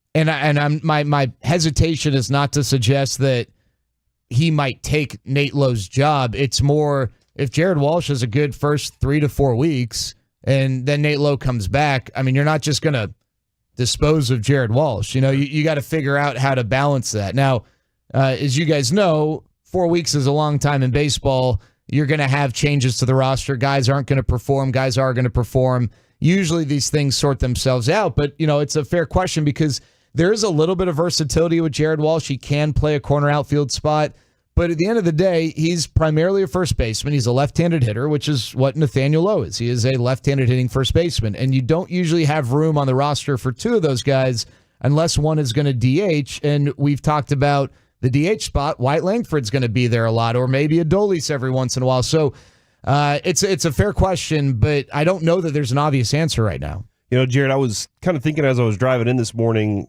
there were some significant moments that might be forgotten about Mitch Garver from that playoff run. Like because he's not here this year, so you might forget about those moments, and they're going to try and replace that with a lot of different bats this year. I don't know if you know how many different lineups Bochy had to draw up last year, but I was kind of curious do you think he'll ever this season have one that he's like, that's my lineup? Or do you think it's going to be kind of moving them around a lot throughout the year? Sorry, I can't take you seriously. You got something on your lip. It's probably. Did you see that? I'm dry. Yeah. I'm sorry. I was trying not to. Shea butter with vitamin E. Yeah. Lip balm. No, your lips look great, but there was something white hanging on your lip. It's lip balm, Jared. Sorry, what was your question? No, I'm just kidding. That's how we get the scoop. I think Bruce Bochy would like to have consistent lineups. Obviously, it's not realistic that he's just going to have a set lineup for righties and lefties with injuries and rosters changing. We have seen though that he likes to maintain certain things game to game. So Marcus Semien leading off, I don't think that's going to change anytime soon. Corey Seager batting second, I don't think that's going to change anytime soon. I think the wild card in a lot of this is Wyatt Langford, and then where does Evan Carter hit against lefties? Yes. So I think Wyatt Langford might hit somewhere today, and today and Sunday they'll face a lefty, but I think that could change as the season goes on. I don't know if Wyatt Langford hits third today. I wouldn't be surprised to see Wyatt Langford become this team's number 3 hitter as the season progresses. So, he's stuck with a top 5 or 6 that was pretty consistent last year, and then eventually started making changes. I think he'd like to have that consistency with that top part of the lineup. Maybe, a different group with righties and lefties on the mound. But I think Wyatt Langford could earn his way quickly into a different role if he's not going to be right in the 3-hole today and then on Saturday when they face a righty for the first time in Kyle Hendricks. And as far as like Leote's role, is it kind of similar to last year? Is it his, I don't want to say to lose, but it's a fair question. Is it his job? Yeah, I think when you look at, one of the things when Kevin asked about Jared Walsh, you think about injuries and you think about guys not performing. And the guy who I think maybe is at the top of the list with a job to lose is Leote, because you've got Wyatt Langford there and you've got Evan Carter who can play center field, and then you could use the DH spot in a versatile way. Now, the thing with so let's take Jared Walsh and Nathaniel Lowe. One of the things I said was, and you said 3 to 4 weeks. Is that how long we're? I think mid to late April for Nate. It's tough to have one of them on the bench, right? Because if one of them's not going to start, it's tough to use up one of your 4 bench spots on a basically a one position, corner position in the infield player who bats the same way as the guy who's starting over him, right? Mm-hmm. They're both left-handed hitting first baseman. With Leote, that's not the case. Leote's a switch hitter, not great against lefties, but he is a switch hitter. He runs well. He plays really good defense. There is a place for that guy on the bench, right? So if they decided, even if it's, hey, we're going to platoon Leote, which you don't typically see with switch hitters, but he really struggled against lefties last year. So maybe they put him in a platoon and he's in there against righties, not against lefties. The one thing I would say, though, is Leote took a big step forward last year offensively. Still was a slightly below average performer across the league, but that was a step forward from where he was. He plays really good defense. You know, if you subscribe to WAR, he was about a 3-win player. More often than not, a 3-win player is an everyday player on a good team. So, you know, he had a good year, but they do need him because of the depth they have in the outfield to take another step forward offensively. And I don't think he's going to get a 3-month runway to do that. I think give him 2 to 4 weeks and, you know, maybe you start seeing some changes if he gets off to a really slow start. There's 10 games to start the season that are very tough. This is a very tough, I know I'm going to include March into April. This is a very tough month when you look at the schedule. We do this a lot in, obviously, football, a 4-game package. Maybe in basketball, we look at a 10 to 20-game package and go this or that. In this first 10 games, Chicago's a solid team. We obviously know Tampa Bay last year. Didn't they start off 13-0 until they lost? So, I mean, they got off to a tremendous start last year. And then you're playing the Houston Astros for your first 10 games. It's 5-5. I know that there's a zillion games after that, but I feel like if you come out of these first 10 games, I'm giving my opinion and then you can talk about it, is I feel like if they are 5-5 after these first 10 games, I'm not going to feel great, but I'll feel pretty good at the start because of the schedule. Yeah, can I add to that? Okay. So, of course you can. They have an off day on April 4th. And then on April 5th, they begin a stretch of 17 games in 17 days, which you always hear players, and Derek can talk about this, especially as a pitcher. You always hear players, like position players, say, we don't want to front load our off days. Yeah. But you also, early on, you still have pitchers that are maybe stretching out a little bit. And this is where, you know, the optionable relievers help because you can keep fresh arms. You don't want to overextend people. Cold weather, that sometimes impacts things. But that 17-game and 17-day stretch, you got Houston twice, once at home, once on the road. Yes, you have the A's. All right, not too scared about that. Then you go to Detroit. I have so much respect for A.J. Hinch, and I think Detroit is a good team. I think Detroit is around a 500 team this year. And then you got Atlanta on the road. So, you know, that right there, that 17-game and 17-day stretch, Houston, Detroit, Atlanta with Oakland mixed in, that's not easy, but you know, that's tough to have 17 straight that early in the season for some of the pitchers, especially when you got some guys who are still trying to like Lorenzen for sure will be in the rotation in that 17-game stretch. Yeah, and but Chris not Young, really built up tremendously well. Right. Chris Young even said that, you know, before knowing that Michael Lorenzen wouldn't start the season on the roster, said, hey, we're definitely going to use at least 6 starters during that stretch. You know, it's not worth doing that to their starters. And you know, what Keith Law said about Nathan Eovaldi, it's fair, right? I mean, you know, he has had an injury history, and you don't want to put guys in compromising positions early in the season, especially with this team's pitching situation, with, you know, waiting for 3 guys to come back over the middle to late months. Well, you don't want to also overload those guys. You just came from a World Series title. You got that. So you didn't get as long of an offseason as most teams do. So you got to bring these guys back in. You don't want to put too much of a load onto them at the time. I won't make fun of you for that. I know, but it's pitching wise. I'm just thinking you can't really load them up like that right out the gate. And with, like Jared said, 17 straight games, the 6-man rotation is going to be huge. It's just a matter of now you really have to rely on those guys to step up. For instance, I'm putting out there, I mean, we need Dane Dunning to do what Dane Dunning did last year. He has to be that guy at least. Bradford, he's getting to start in the rotation. We have to see him go the distance a little bit. We have to save the bullpen. I think the biggest thing that I worry about going into those stretches is the bullpen getting overused. And if you overuse them this early, that's going to hurt you down the road, especially after having a short offseason. Quick question, because one of the people that we talked about at the beginning of spring training, maybe trying to work their way in, was Zach Kent. It didn't work out. The Rangers have now traded him to the Guardians for international bonus pool money. I'm just curious, Jared, Why do you think it didn't click for Zach Kent, whether it's this spring or in general? Yeah, I think the health stuff last year seemed to get him off course and didn't come back healthy.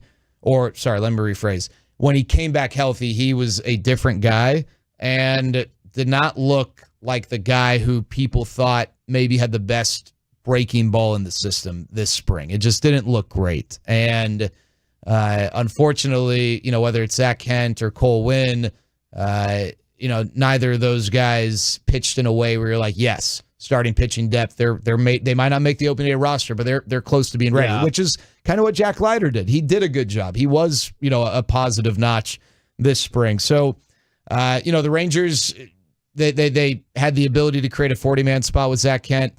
I obviously don't know what's going on from the development side, but the Rangers have had a tough time developing pitchers. The guy to my right is one of the few examples of someone who has come up through the system. Thanks. And been developed in. You didn't come up through the Rangers system. Oh, no, you're right. All right. Derek is when you ask people like, hey, who's the last guy that you feel great about the Rangers developing? Derek's a lot of times the answer. And so they're hoping to change that with this new wave of arms coming up through the system, and maybe Jack Leiter helps to paint a new picture. But unfortunately, Zach Kent just didn't look like it was all there and put together. You got to bounce, or can you stay? No, I can stay. Okay, awesome. I mean, I'd love to be a coach too. Coming up next, Me too. It's time for Baseball Nuggets with Mike Bassick and Jared Sandler and Derek Holland. Woo! I'm here too. Yeah, And me too. Corey Majors. Who Just cares us. about us? Yeah, we're just setting you guys up. The one thing, and maybe the only thing, football can't take away from baseball. Next. Coming up in the next.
This segment of the KNC Masterpiece is brought to you by Classic Chevrolet and Grapevine. They're the #1 Chevy dealer in the world. More Silverados than anyone else. This is Texas. This is Classic Chevrolet. Together, let's drive, relax, and enjoy the difference based on new Chevrolet registrations 2023.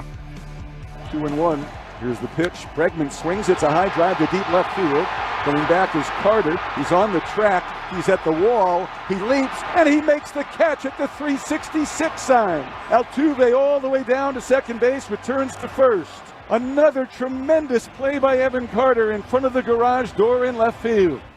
KNC Masterpiece back here on That's the one. 105.3 The Fan. He jumped. That's the play where you were like, he didn't need to jump. Hey, I never see. It was an unbelievable play. April 8th, that's the bobblehead they're giving away. I'm sure you don't want that. Can you put him on the ground? You're gonna cut it. If you get it, you're gonna somehow cut the bobblehead. Where the wall is. How my simple question of did he need to jump has turned into I'm against Evan Carter. That was an amazing It just doesn't play. make sense why you would question him. Well, I did. Evan Carter. For the record, when we had him on, I did question him, and he goes, the thing is, I'm new to all these stadiums, and so He's also new to left field. Yeah, and he said better to jump and get it than to not, which I thought was an excellent answer. It's time for Baseball Nuggets. We got Derek Holland with us all show. We got Jared Sandler in with us right now, and of course, you have Mike Bass. So what's really cool about today is this is the thing about baseball that football can't take away. Football's taking away Christmas. Yep. Sorry, NBA, it's over. Fair. Football decided to throw their thing down and say, ours is way bigger than yours, and deal with it. Win. And right, and so it's just that. Because it's just a random Wednesday, and football decided let's kill basketball on this day. What do you think? They said they wouldn't, but they're like, yeah, we will. Yeah, we're gonna kill it. Now, there's nothing football could do about today. I guess you could either start free agency or have the draft, but I mean, they just probably can't do that.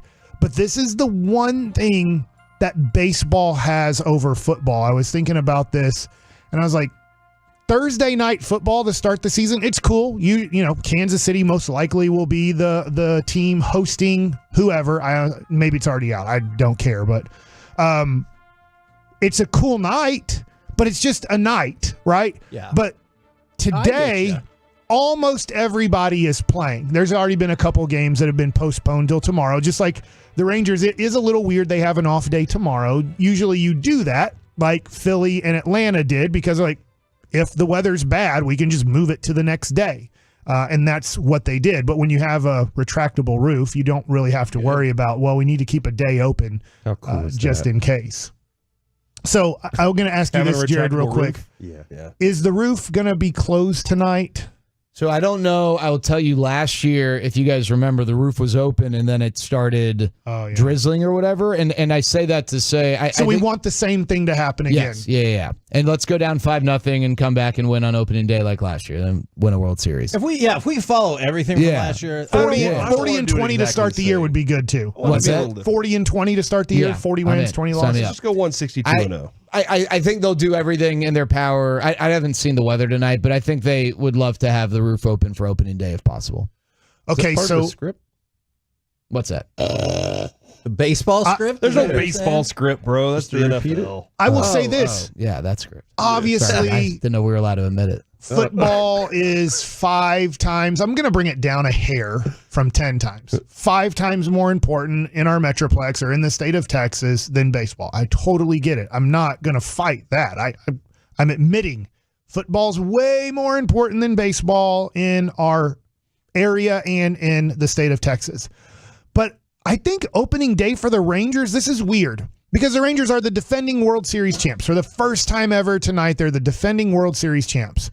And I get that the prices would be a little bit more on the secondary market. Like tonight, it says right now, before taxes and fees, the lowest ticket to get into the building would be $143 because it's sold out. Yeah. So, but here's what's interesting to me. I don't know why our Metroplex has decided that opening day is always a sellout, always something you have to be at, no matter what the team did the year before. It just seems like a big deal for our Metroplex.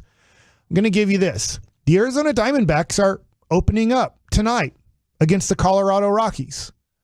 Lowest ticket price, $32. Wow. Now, isn't that weird that they're the National League champs? And I get they're not playing the best opponent. Colorado's one of the worst teams in baseball. But it wouldn't, if you're playing the Oakland Athletics tonight, it would still be a sellout. And I think the tickets would still be maybe not $143, but well over $100, like $105 or $120, because you wouldn't have Athletic fans eating up tickets. There will be, I don't know, 10 to maximum 20% Cubs fans, because they have a national fan base because of WGN a long time ago. But I find it interesting, the Dodgers, Shohei Ohtani. And I get there's more things around Shohei Ohtani now than just baseball, but Shohei Ohtani is making his $700 million debut in LA. $49. And they're playing the Cardinals. That's wild to me. That's a historic game. Like, that's two historic teams, the Dodgers in LA. And it's interesting to me. Is it that a night game? It's a day game. It's a 1 p.m. Pacific time game for them, 3 and p.m. I feel here. like people schedule their lives, their work schedule. Yeah, here around taking off opening day. Everything right now, obviously Dave Swavey has texted me. There's thousands of people out there right now. There's already, I'm guesstimating, at 10:52, there's already 5,000, if not 15,000 people right now at the stadium, cooking out, partying, getting ready for tonight. And obviously there's a little bit extra on this one because you're raising the banner for the first time ever as a Texas Ranger fan. And the great thing is, too, is in a weird way, I'll bring this up. It kind of stunk. The last time we were really able to remember celebrating a championship was the 2011 Dallas Mavericks. Then there was a strike/lockout. And so you didn't start till Christmas Day. And then you decided we're breaking this team down. We're not bringing it back. And Mark Cuban was wrong about this, but at the time I believed him because he just won a championship. He's like, this team got lucky. It'll never win a championship again, and it'll never compete for a championship again. So he decided, Tyson Chandler, you're gone. We're bringing in druggy Lamar Odom and seeing how that works. Didn't work out very well. And so all right. I like that. Well, was he not? Was he or wasn't he on drugs? So I find this interesting. How about this? Houston Astro fans, I'm going to call you out here, and I know you have infiltrated our building for a half a decade now. They are opening up today at 3:00 in Houston against the New York Yankees. $62 to get into their building. Wow. So there's something here. I don't know what it is, but there's something here about opening day that's way more important than around the country. It's very important. It's the one thing that you have over football, but it's weird to me that other cities are not as excited about opening day like this Metroplex has been since, I'm just going to throw out, even though I wasn't alive, since 1972, 73. Right now, I was listening to, and I want to talk about this with Derek at some point too. I was listening to Tom Glavine this morning with Bobby and RJ, and he said it for us retired guys, that nervous energy, it's hard to find that again. So getting out there on the golf course for that golf tournament is kind of the way that they get to do that. I'm feeling it right now. Like the nervous energy I had before playoff games last year, I started getting like amped up and everything. I'm starting to feel, I can't imagine what that stadium's going to be like by the time first pitch gets thrown. Jared, do you feel that way right now? Like, as soon as you bounce from here, you're going to the stadium. Are you feeling nerves, or is it just more like, oh my God, we're going to celebrate the World Series? I'm nervous about traffic because I hate traffic. I get nervous and anxious to like get set up and get in my booth. Mike knows how I'm wired with this. But no, I'm nervous. I'm excited. Yes, absolutely. I'm even the years where the Rangers were supposed to lose 90 or 100 games, like you get nervous on opening day. It's such an exciting day. And I always think, I don't know, maybe this is like a weird thing for me. It's going to be sold out, and the Rangers are going to play in front of a lot more sold out crowds this year than they typically have in the regular season.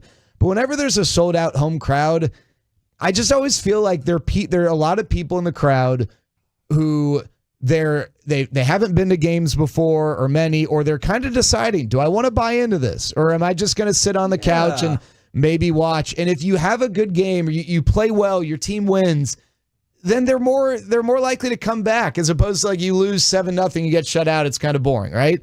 So I don't know why. I always get nervous that when they have a big crowd, I just want the team to play well, and I don't want the team to go down like 5 runs before they even get a bat. The top of the first is always nerve-wracking for me. It's a weird thing that this is kind of the only game, and Derek, since you played in the World Series and in the playoffs, it's kind of the only game during the regular season that feels like a playoff game, even though it's just the start of 162. Yeah, the atmosphere is going to be that way. I mean, as soon as you get there, the very first pitch, it's going to be loud. And it's going to stay that way, at least it should, until, later in the game where you have, I'd say probably the 5th inning, it'll kind of calm down, but then it's going to pick right back up. I mean, this is baseball nuggets, but can you imagine if it was a playoff environment every game for the Cowboys?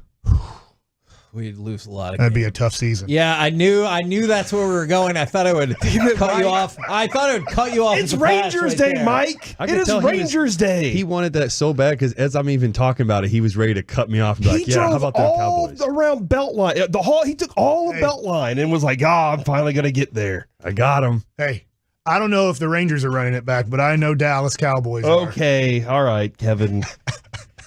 Jared. Take control of this thing. Thank you very much for coming by, and thank you for always. One thing people may know, may not know, you're a wealth of information behind the scenes as well, and you try to help out people with information. We appreciate you very much, good sir. Thanks, fellas. Appreciate it. Go safe travels, buddy. There you go. Jared Sandler off to defeat some of the traffic as he makes his way to Globe Life Field opening day. Remember, all the festivities, G-Bags coming up after us. They'll be at the ballpark. That will lead into all the festivities, including the pregame you can hear right here on your home of the Texas Rangers, 105.3 The Fan, leading into 6:39 first pitch, Rangers, Cubs. Coming up next, the hottest topics heading into opening day, including more on the Texas Rangers. We'll do it next right here on The Fan.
From our fan studio, secured by DFWsecurity.com, it's the KNC Masterpiece on 105.3 The Fan. KNC Masterpiece right here on 105.3 The Fan. It is opening day. We got Derek Holland rocking with us all show long at 12:45. Chuck Morgan's coming up at 1 o'clock. Cole Hamels. But right here, I wanted to kind of expand out just a little bit and run through some topics, or you can suggest your own topics about, besides just the Rangers, though I got another one there. Pitch clock? Yeah, okay. What are the MLB overall storylines? Or it could be the Dodgers. The Dodgers is the one for me. Yes, but I'm going to tell you what is going to become a storyline quickly. And Derek, I don't know if you've seen some of these calls being made in spring training, but at the end, there's going to be a lot of safe calls at second and third base. Probably more second than third. You can't block the base by 1 inch. And the natural motion of a guy covering the base on a stolen base is, as they catch the ball, they step towards the base to get to the backside of the base to make sure they're covering the whole base. And they're calling that as safe. And so I do think after about 2 weeks, I'll give it 2 weeks, that there's going to be a lot of complaining, like, what are we supposed to do? You can't, I understand you can't block the base and you need to give them, I would say, at least 50% of the base. I totally get that. But they're making it almost, the only thing I can think about this rule is they want guys to slide to the back of the base and be safe. That the actual shortstop and second baseman can't make that tag. So if you make a good slide, if it's a close play and you make a good slide to the back of second or the back of third, you're going to be safe, because if that person steps to tag you, it's an automatic blocking of the base and they're automatically safe. And so I get the storyline will be the Dodgers. You're right about that. But I think a storyline that's going to happen quickly in this season is this blocking of second and third base, which is way too extreme. I'm with you. I've seen it already in spring training. It is pretty bad. I know one of them was Lindor was getting a throw down. I don't know. This is, to me, it's just another thing that's going to be a problem. I know we shortened the pitch clock too. I think that's another thing that's going to be an issue too. You were not a fan of that to begin with. Yeah, right? I didn't really care for it, but at the same, I get it. I know what it was for. It made the game faster and everything, which that's fine. I'm all for it. I get it now, but I still am not a fan of it. But shortening the clock, I don't think was the way to go. If anything, I think you needed a little more time. But the rule of blocking second base, even just looking at the Lindor one, I mean, he's not even blocking the 80% of the base is available. Yes, and that's how it should be. You could, I mean, he's catching the ball, he's near the bag. Like, what is he going to try to do? I mean, there's nothing else. Like, you can't move around that. You got to go, as position players are taught, you go where the ball is going. You got to go to that. He can't just sit there and hope to God that it's going to be in this vicinity. Yeah, I am. Do we know why they changed it? Like, was there a call, like a cry for, man, we got to change this rule, slide into second? I don't know. They made the bases bigger. Yeah. So there would be more availability to the base. And I know we had the frustration last year, and it wasn't just us, because it happened with multiple teams last year on the Jonah Heim play.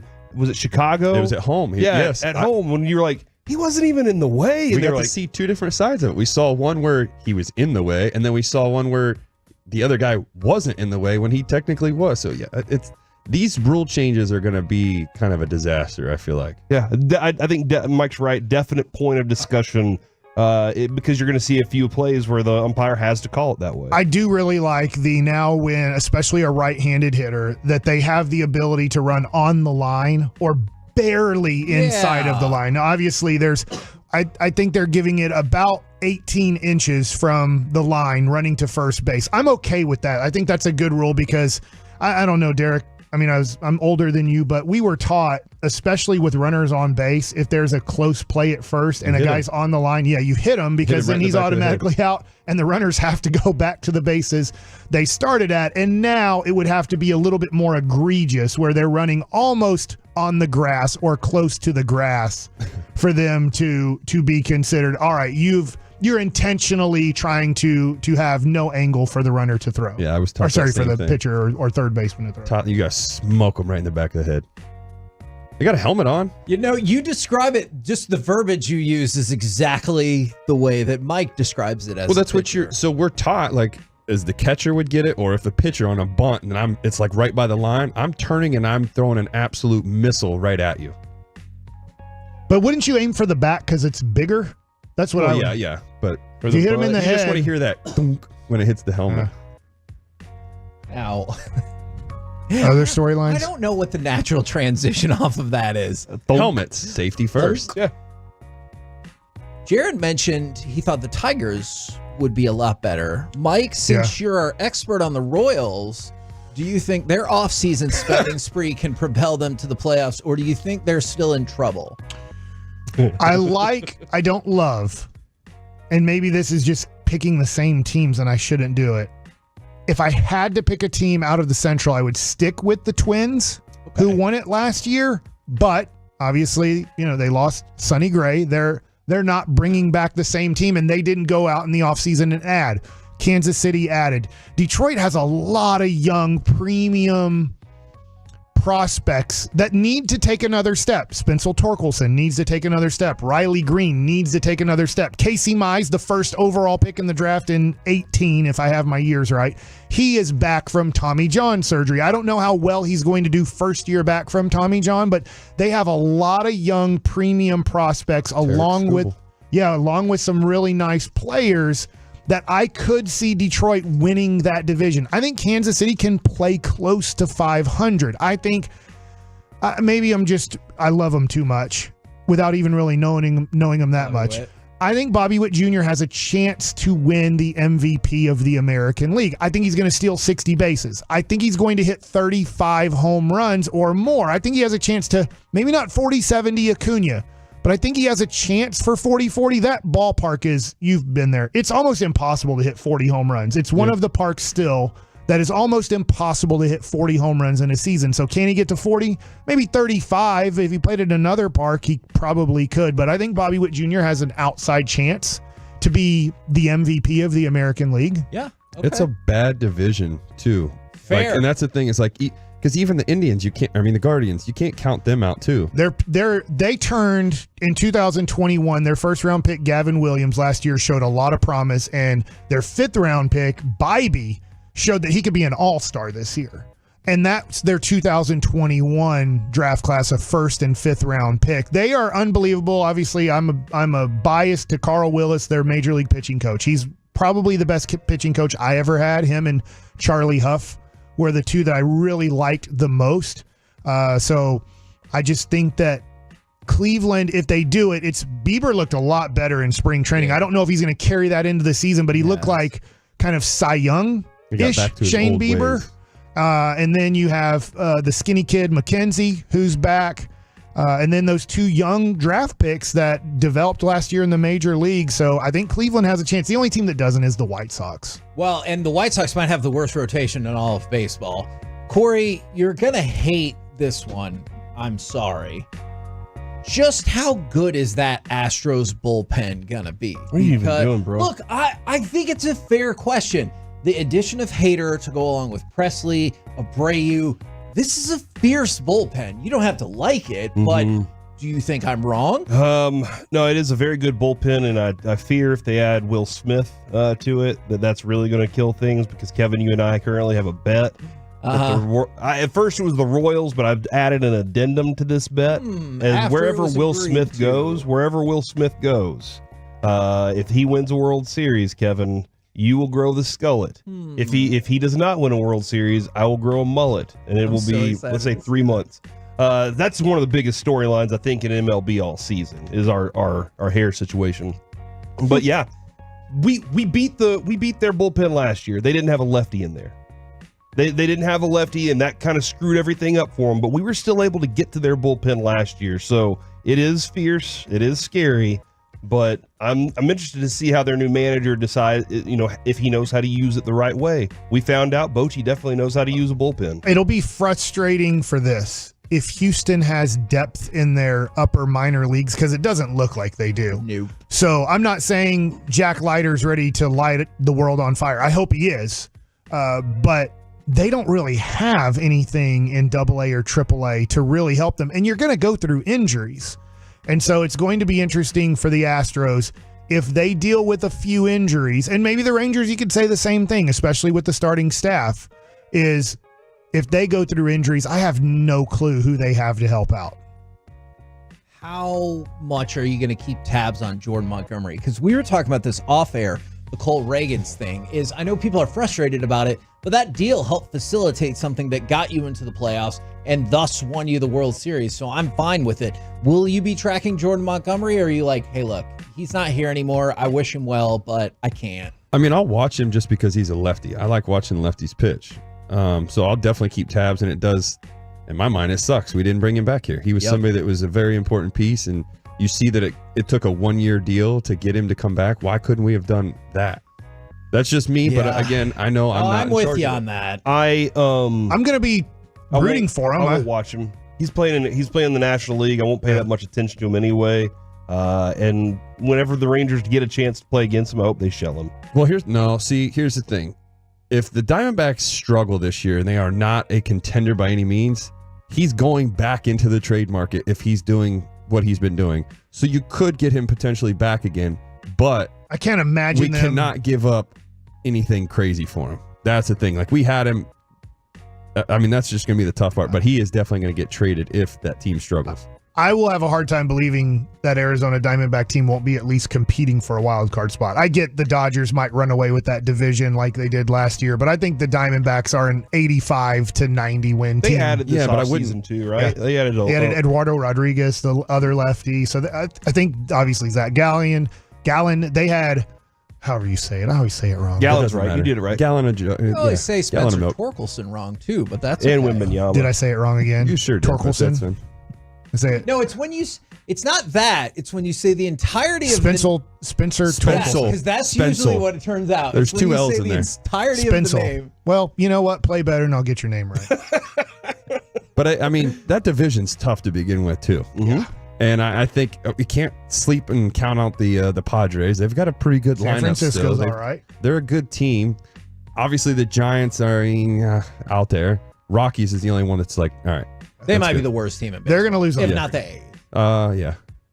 I'd agree with you. Do you think the two West divisions then are the toughest? I think the AL East is a little bit tougher. Okay. Because Boston's their worst team and they're in their division. Okay. And then you look at Tampa. Yeah. Might be the fourth worst. Yeah. And then you have New York and Toronto, who I think are going to strongly compete for a playoff spot. And then I think Baltimore will make the playoffs. We're the KNC Masterpiece right here on 105.3 The Fan. Coming up next, we might do a little bit of My Buddy's an Idiot, but earlier, I only told you Keith Law. I didn't get to go into detail about how other folks are feeling about the Rangers. Don't shake your head, Corey. It's pretty positive, but I don't know if you'll think it's positive enough. Next, right here on The Fan.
segment of the KNC Masterpieces brought to you by Soda Weight Loss, Good Feet Stores, and Frankel & Frankel. If you've been injured in a car or truck wreck, call Frankel first, 214-817-333-3333. With Frankel & Frankel, there is never an out-of-pocket cost. They only get paid when you win. Frankel & Frankel, the go-to car and truck wreck attorneys in Dallas.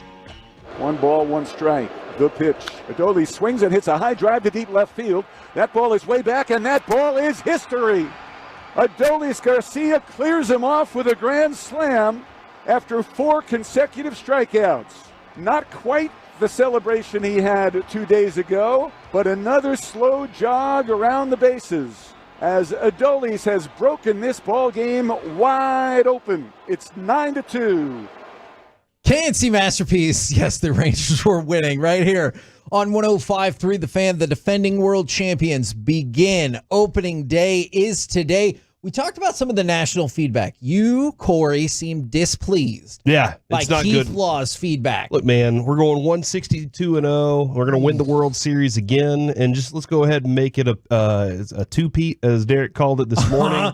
And never forget, Kevin. I feel like a repeat is pretty accepted. I like two-peat because I like right. Derek.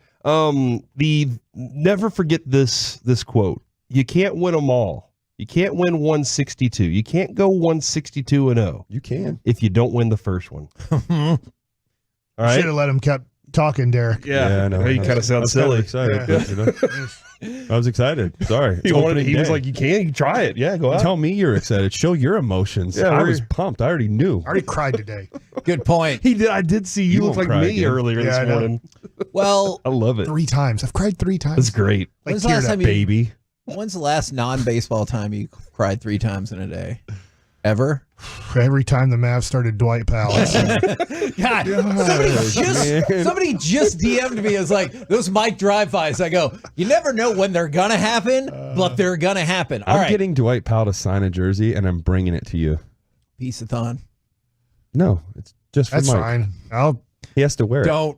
It's fine. Like I give him a lot of credit. I use him as an example to kids. If you have the right attitude and energy and you're a great teammate, you'll get things you don't deserve. Wow.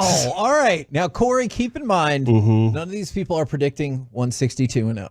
But I want to see if this is positive enough for you. The Athletic Rangers will finish second in the AL West. They will make the playoffs. And Wyatt Langford on opening day goes 3 for 5 with a home run, double, and 3 RBIs. Oh, that's fun. That's a fun little thing. Is that not? I guess they finished second in the AL West last year. I wonder how much they want AL West right now. Like if they're like, you know what? Well, I know we won the World Series, but that's we want the AL West this year. We want to take that. That is a goal. I really think yes. They didn't accomplish that goal last year. Yeah. Kind of who cares? But at the same time, I saw last night they were discussing, is this still Houston's division even though the Rangers won the World Series? And they were discussing they did win the division last year through tiebreaker. They won it. They had a better record against the Texas Rangers. So I do think the Rangers can't win the division today, but I do think ultimately that's their goal, is to win this division, take it away from Houston, and then in a way, I guess, set yourself up better for the playoffs. You can, I don't know if you can, but maybe you can be like, we won the division, we're really proud of it, but we don't want to play home games. Kevin, this morning, my son Carter, I was telling him, hey, tonight the Rangers start defending their World Series title. And he was like, if they lose, does that mean the Cubs are the World Series champions? And I was like, I can't remember what you call that. The linear world champion. Okay. I am a big fan of that. We'll revisit that at some point. I was like, no, but we want to win tonight. You're gonna notice a theme for people who are like, it's only the Metroplex talking about Wyatt Langford. You just heard that from the Athletic. Let's go to Baseball America. Second in the AL West. With Seager potentially banged up and Simeon another year older, Langford could emerge as the team's most feared hitter. Let's go to CBS. They say second in the AL West. 4 of the 6 writers picked Wyatt Langford as their rookie of the year. Another one picked Evan Carter. So 5 of the 6 are like, it's going to be a Ranger, with 4 of them going to Wyatt Langford. So I just want to point out that is the Athletic, Baseball America, and CBS Sports, all focusing their bold predictions around Wyatt Langford. However, they also all have them in second place, Corey. Is this positive but not positive enough? Yeah, for man. you? I feel like that's frustrating as a fan that believes that this team is kind of, as Chris Young said, set the standard to something else. And like you kind of expect now that you're gonna be one of those teams that people are like, oh crap, they're coming to town. And maybe the Rangers just have to do it again, to say, because wasn't that the thing with the Rockets? Whenever they won their first title, was it Tom Jonovich was like, we got to go prove it wasn't a fluke, and they win their back-to-backs. And maybe the Rangers do have to do that to earn that respect. I know that he said never underestimate the heart of a champion. I remember that from Rudy T. And I can't remember if that was I'm sure that's when they won their second one. Probably. Maybe he just said like, because hey, that was a rough road to they that were a second 6th title. seed and won it all, kind of like the Mavericks this year. And so Look at you. So so there's a drive-by too. There's a good positive, drive-by. a very rare positive I was throwing drive-by out by flowers. Mike Vaxick. I drove by and threw you some flowers that time. We stole them from Oak Cliff Pediatrics. They All right. did. They stole tulips from Oak Cliff Pediatrics. Why would they do that? Why would a person do that? DraftKings, they've got the Rangers first place in the AL West. Said this lineup is ready to win a division title. ESPN, look, at one point they put out 88 experts picks. So what I've boiled it down to It's too is many. the vast majority have the Rangers finishing second in the AL West, and then they drop this in.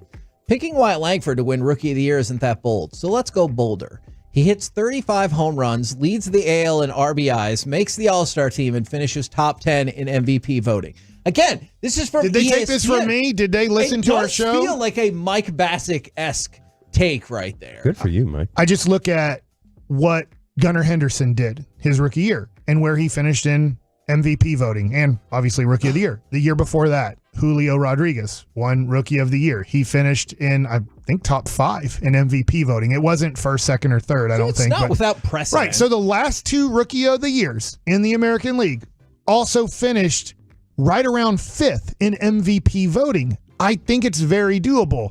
And it's not so much in baseball as it is in basketball and football. You don't have to have the best record or win your division to be the MVP. We just saw it with Shohei Ohtani. I know he's different, but you can find a whole bunch of examples of your team wasn't great, but you still won the MVP in baseball. I do think the Rangers, it will help out that if the Rangers win 90-plus games, that also Wyatt Langford / Corey Seager could win the MVP. I do think those are your 2 top MVP candidates. I know Marcus Semien does finish top 3. He does. 3 times, I believe, in his career. That is correct. But I do think your 2 major people that could win it are Seager 1, Langford 2. That could win the MVP this year. And I want to throw this out for you guys because John Heyman with the New York Post also has the Rangers second in the AL West. So New York Post, ESPN, DraftKings, CBS, Baseball America, The Athletic. DraftKings had the Rangers first, but everybody else had them second, which we would largely assume, I would assume, is in the playoffs. So while we talked about the doubt from Keith Law and there are other places, that does still feel pretty positive, does it not? Sure. Yeah, it definitely does. But if we want to win the division, this is how I'm seeing it. Okay. It's going to come down to pitching in general, both bullpen and the starting rotation. You already know what you got from Evaldi. We now have to see what we can get from Gray. We need Gray to be very consistent out there and help out as well. The whole thing is we got to wait until we can get Scherzer, and we don't even know if we're going to have the true Scherzer again. Coming back from a back injury is not really the easiest thing to bounce back from. Are you encouraged by his, it seems like, sped up timeline? Because we kind of heard No. All-Star break, and now it's like, hey, maybe the end of May. I'd rather be patient with it. I want it to be right. You want him to come back and be him. But then, like I said, with the rotation, though, Bradford has to be big. Dunning has to be everything that he was last year and hopefully more, which I think he will. I think Bradford's going to do good too, but we need to have solid starts from these guys. They need to be able to go. In my opinion, we got to try to keep the average around close to 6 innings. We need to save our bullpen, especially early. And then the thing is, with the bullpen, we can't have that same situation we had before last year where we were doubting who can we send out there to get the job done. Can we throw out a mini My Buddy's an Idiot baseball edition right here. Wow, did I already say something to that the bad? Astros fan that keeps texting in? Is there an Astros he's like, fan? oh, get back to me whenever you got 7 LCSs, and you're like, come on, dude, we won the last one against Awesome. you, right? Get back to me when you're the Old defending news. world champion. Yeah, come on, bro. That's last year. Exactly. You missed it. Yeah. You missed your chance. Yeah. I want to throw this out there for the entire Shohei Ohtani team. Because I think they're handling this the absolute worst conceivable way you can handle this. He went out and read a statement and said he will not be taking any questions. And then ESPN followed up with him after his lawyer said, Shohei has been victim of a massive threat and we are turning matters over to the authority. ESPN asked yesterday for proof that Ohtani has reported a theft investigation. They declined to comment. So when they say we're turning it over to the authorities, which authority? No comment. You can't just say the police. Kevin, there's a higher authority. Jesus. Always. Yep. And then just turn it over to him, obviously. That's what it sounds like to me. Just before the deadline. Because the next couple days. And he doesn't have he's not paper. gonna be He doesn't have available. paperwork. You Doesn't know? need it. He doesn't need paperwork. Okay. So, He doesn't write stuff down. Yeah. I just Memorize. Iron box right there, man. Yeah. And I'm not saying that he did any of this, but when the first story that comes out is, hey, we paid for the gambling debts for our interpreter, and then it gets changed to, no, he stole the money. Here's my statement. Will you take any questions? No. Hey, we're going to contact the authorities. Which authority? Can't say. Lawyer. You know what? Pete Rose is wishing he had an interpreter. And we played that. Did you hear that audio? Yep. That's what he said. He's definitely peeking through the bushes right now. What's going to happen? Can I get back in? And I hate to say it, like, they better do something because that guy needs to be in the Hall of Fame. So you better put him in there now. I agree with you on that too, because I mean, like he's a massive part of the story of baseball. Like that's what the Hall of Fame should be designated for. But with that being said, too, he's not like I wish people understood. Yes, I get it. Betting on baseball is terrible. I'm not trying to sit here and promote that by any means. But he bet on himself to win. It wasn't out there to blow a game, or to lose it or anything. I disagree. Okay. Well, then tell me why. Here's why. Because you know how managers will sometimes give up a game in the 7th inning. It's 4-2, you're losing. It's just like, my guys are a little bit tired. I'm gonna hope that this person holds the game at 4-2 and we can come back. But I don't know how much Pete Rose bet on each game. But if I'm just throwing out a number here, 5,000 on the game tonight, and I'm the manager, I'm going to manage that game more like a playoff game. And then the next night be like, I'm not going to bet on my team because I wore everything out I had to win that game because I bet on that one. So I get what you're saying. He didn't bet against his guys, but I do think it's not right or good because you can manage a game differently trying to win it based off of your bets. And then almost give up a game, the next one going, screw it, I don't care. I'm not betting 5,000 on this one, and I know we're going to lose. I won't bet against us to lose, but I managed the game differently yesterday because I had money on it. See, I thought he did it only as a player, so I didn't realize that. Well, he was both. He was player manager, so that's what was tough about it. That's just the tough thing is even if you don't bet against your team, I feel like not betting for your team every game would then be betting against your team. But, I mean, he's peeking right now. He's watching. And then watching. It feels like you just have to throw Draymond Green in there. If you get Steph Curry to knock a bunch of chairs over and start crying into his jersey, it's probably you've done the wrong thing, right? He got ejected in less than 4 minutes. I didn't even see it, so fill me in. Well, he was mad about a foul call, and then he got mad about another call, and he was staring right at the ref, and I think he didn't push him or anything just like that, but you're not supposed to touch an official, and the official was already looking right at him. So less than 4 minutes in, he got ejected. That's his 4th ejection of the year. Steph Curry is just standing there. He looks shell-shocked. And then he just puts his head down. And then at some point, he covers up his face. The speculation was that he was crying. And then he showed emotion when they won. Because they did beat the Magic. And that was an important win for them. But Steve Kerr, Stephen Curry, they're all like, hey, we need you there for the game. Yeah. And they do need him. Oh, yes. He's a key part for what they do as a team. They do need him on the court. And then on top of that, They just need him to be focused, but he's going to be Draymond, dude. And Corey, I feel like this is maybe a shot at me. For the 4-3-2, my buddy's an idiot. He doesn't believe the Rangers are going 162-0 and two-peating. Yeah. Kevin? Yeah. Where are you at, bro? Like, are you an Astros fan or something? We just got to make a shirt that has a finger, 2. Yeah. And then Pete. Yeah. Well, Pete Rose? Yeah. 2 Pete's. I could definitely see you wearing. I could definitely see you wearing that shirt. We're the KNC Masterpiece right here on 105.3 The Fan. Coming up next, I believe for the one and only time today, let's talk football. Gridiron Gravy. Are these offseason storylines being talked about enough, including one of them just for Derek? We'll do it next right here on the Super Fan. Bowl. Coming up in the next G-Bag.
This segment of the KNC Masterpiece is brought to you by Classic Chevrolet. Classic Chevrolet and Grapevine, they're the #1 Chevy dealer in the world. More Silverados than anyone else. This is Texas. This is Classic Chevrolet. Together, let's drive, relax, and enjoy the difference. Based on new Chevrolet registrations 2023. Shotgun is empty. Back to throw. They blitz him from the safety spot, and Prescott escapes that. Runs to his right. Throws on the run to the middle of the field. Lamb at the 50. No one will get anywhere near him. Lamb could crawl in if he wanted to. C.D. Lamb, 92 yards from Dak Prescott for the Dallas touchdown. KNC Masterpiece back here on 105.3 The Fan right now. For the only time in this show, it's time to go around the entire NFL and dip into some gridiron gravy. Deep opening day. Yeah. Oh, I like that. Yeah, that was good. Good job, Rigo. That was spicy. Rigo. That was good. You're on it today, baby. And we start. Is McCarthy throwing out the first pitch today? No, Mike. and it's not Dak. I told you it's that guy who's been a season ticket holder for like Jerry 45 Jones. years. He's been It's a big not- supporter of the Rangers. I don't believe it is Jerry Jones. Mike, I forgot the guy's name. you were on a parade float at the time. Okay. That's cool. When we were interviewing Jerry. No, I was there. You were This is there? to start the show. He did do pretty much an entire segment with us about the Rangers winning the World Series. That was, you got to give him some credit for that. He was like, I recognize the best way to endear myself to these fans right now is to celebrate with the Rangers. And he said we wouldn't do a parade in Arlington if we ever won one. Yes. Did he say that? I mean, he didn't exactly. He was like, well, there's a lot of things. There's a we lot of have to cities in DFW. look We'll just into. take I all think of his Beltline. real answer was, don't worry. We don't have to worry about that ever. And Just That's your fault. that is my fault. You should have known that That was is going to my fault. happen. I sat that one out. I appreciate it. And you know what? Just for that, I'm going to ask you this. Super Bowl? Maybe, actually. Yep, it is. So, are these storylines not being reported enough? This was an article I was reading on CBS Sports, and one of them is talking about the Cleveland quarterback room. What is your breakdown of that? And are the Browns a real contender for the Super Bowl? Are they a real contender for the Super Bowl? You better believe they are. That is a Mike, fact. Your thoughts? Mike. no, they're not. Yes, we are. They're a contender to make the playoffs. You're going to be a fan of us just like you jumped on the Jaguars, the Chiefs, and whoever else you've picked buddy. up. Yeah, I think since you were a then. Seahawks and stuff Philly happening. fan. You've done it all, so don't worry. We got Browns uniforms ready for I'm not you. going to be. I'm sorry. I'm not going to be a Deshaun Watson fan. That's fine. I get that because I'm hoping going forward, though, in this quarterback's room, he gets the message his job can be taken away from him. After seeing what happened with Russell Wilson, we could do the same to him. You supporting Dorian Thompson-Robinson? I kind of want to see Huntley. Okay. What about Jameis just Winston? Jameson, I would like to see him too. I think in my mind, he's a locker room guy. That's how I see it. That is true. He is very good at keeping things loose in the locker room and making it to where we're not, too caught up in that. And the reason why I played that cut specifically is the wide receiver extension market. There are 5 receivers that could potentially be getting extensions that are like top of the line. Ayuk, Amon-Ra St. Brown, Jamar Chase, CeeDee Lamb, and Justin Jefferson. Good night, man. And it feels like They could go to the Browns? Yeah, I know. not. Because we've only picked up every wide receiver now. That is true, because they're like, hey, we need all the quarterbacks and all the wide receivers to figure out a way to make this happen. So Tyreek Hill got $30 million per year. It does feel like quarterbacks keep going up, because not all positions keep going up. Wide receiver is going to surpass that $30 million threshold pretty regularly now. Well, it only makes sense, too. If quarterbacks are going up, why? Is it because they're throwing to the running back? Or is it because they're throwing to the offensive lineman? Definitely the guys that they're throwing to are valuable, too. So those guys have to get. Now, that's another reason offensive linemen go up. All those things at some point, the values of guys might level out, but I think quarterbacks will always stand out above everything else. Okay. Agreed. I mean, they make things happen. They got to be. That is a fair point. Yeah. But the reason why I didn't want to bring that up, Derek, is because somebody texted in and said, did Mahomes retire? No. Then the Browns have no shot. Oh, man. I just think it's going to be tough if you look at Lamar Jackson is better than Deshaun Watson. Obviously, Patrick Mahomes is. I think I do think Buffalo's going to take a step back this year because they did actually go all in for the last 2 years, and now their cap is screwed up for at least this season, if not one more. But I just think that is the Joe Burrow division too. Like, you're in trouble there. Now you can hope Joe Burrow gets hurt again. That's a 50-50 proposition. Yeah, but Joe Burrow hasn't really done very well. Russell Wilson. He hasn't done very well against the Browns. Just want to throw that out there. Okay. But to change, I'm going out of this division. I think the team to really watch out for is the Houston Texans. Oh, let's talk about the Houston Texans. That is another thing they put on there. The Houston Texans are doing things right. Obviously, we loved what they did last year. This will be an important year to see if they can build on it. Mike, I'm curious. I'm not saying like, oh, they're going to the Super Bowl, but do you view going into the season, do you view Houston as like a real player in the AFC? What happened to Jacksonville? You tell me. You watch them all the time. I think that have they surpassed Houston, Jacksonville? unfortunately, has jumped Jacksonville. CJ Stroud looks like the real deal, but we do this with a lot of quarterbacks when they have early success. Mac Jones got this. Right, and I think he's way better than Mac Jones. I never believed in Mac Jones, so that's where I'm at with him. Like, well, he turned out to be Mac Jones. Just like McCarthy's going to turn out to be McCarthy. Which, JJ or Mike? JJ. Mike's decent. JJ McCarthy being a top 5 pick, maybe. I think I've had this talk with the morning show with Sean and RJ and Bobby, and I told them he's a good quarterback. He's not great, but he's improved every single year. Yeah, he didn't have to throw in the Penn State game. I know that gets brought up a lot, but if you're not stopping the run, why go away from it? So I didn't see that necessary, but I think he's a very good quarterback. I think he can, with the right system, do pretty well. Are you hating on him? No, I was just showing some Astros fans. It's the two astronaut outfitted fans in Game 7 that look so sad because they got destroyed. Just give it to me. I'll post it because I know that'll make everybody happy. I love it. But I think he's a good quarterback. Okay, and then what about when the Cowboys draft Blake Corum? Are you gonna be that one? I will definitely be jumping on the Cowboys bandwagon again. Okay. Now, Mike, who wins first though? Texans Super Bowl or the Cowboys Super Bowl? Because I know that's for you. It's fine with me. All 31 teams. Oh, even Washington? That means the Browns. Daniel Snyder's gone. That's a good point. Good point. Now, the Chiefs, they're going an unorthodox route for their next running back and wide receiver. They have signed Louis Rees-Zammit. He is a rugby star that is going to be involved with kickoffs. They're going to give him a shot to be involved in the kickoffs. And then with the rule changes, that could be a big deal. And then maybe running back and wide receiver. I saw a guy break this down the other day and kind of show it to us. And I guess was this XFL or something like that? It was something with a different configuration. Had that configuration. I watched it and I was dude, this actually looks like it could be more touch or run backs. Oh, for sure. If they get them in that area, it could be a lot more. It could be a lot of fun. So like, I'm looking more forward to this, and I'm actually glad that NFL didn't say no. Our product is perfect.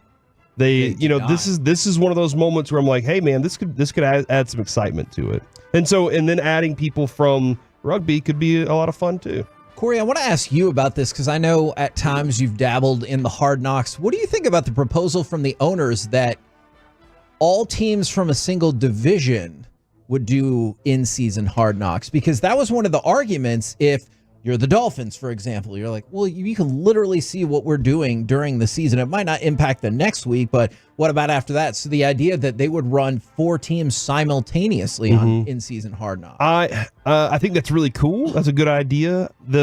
I do love the storyline. Like I got to really know the Dolphins this year. I do love getting to know a team. There's another thought I had of like, I would love a matchup hard knocks. Like, so this week is going to be the biggest matchup is these two teams. And we're going to follow those two teams as they lead up to this game.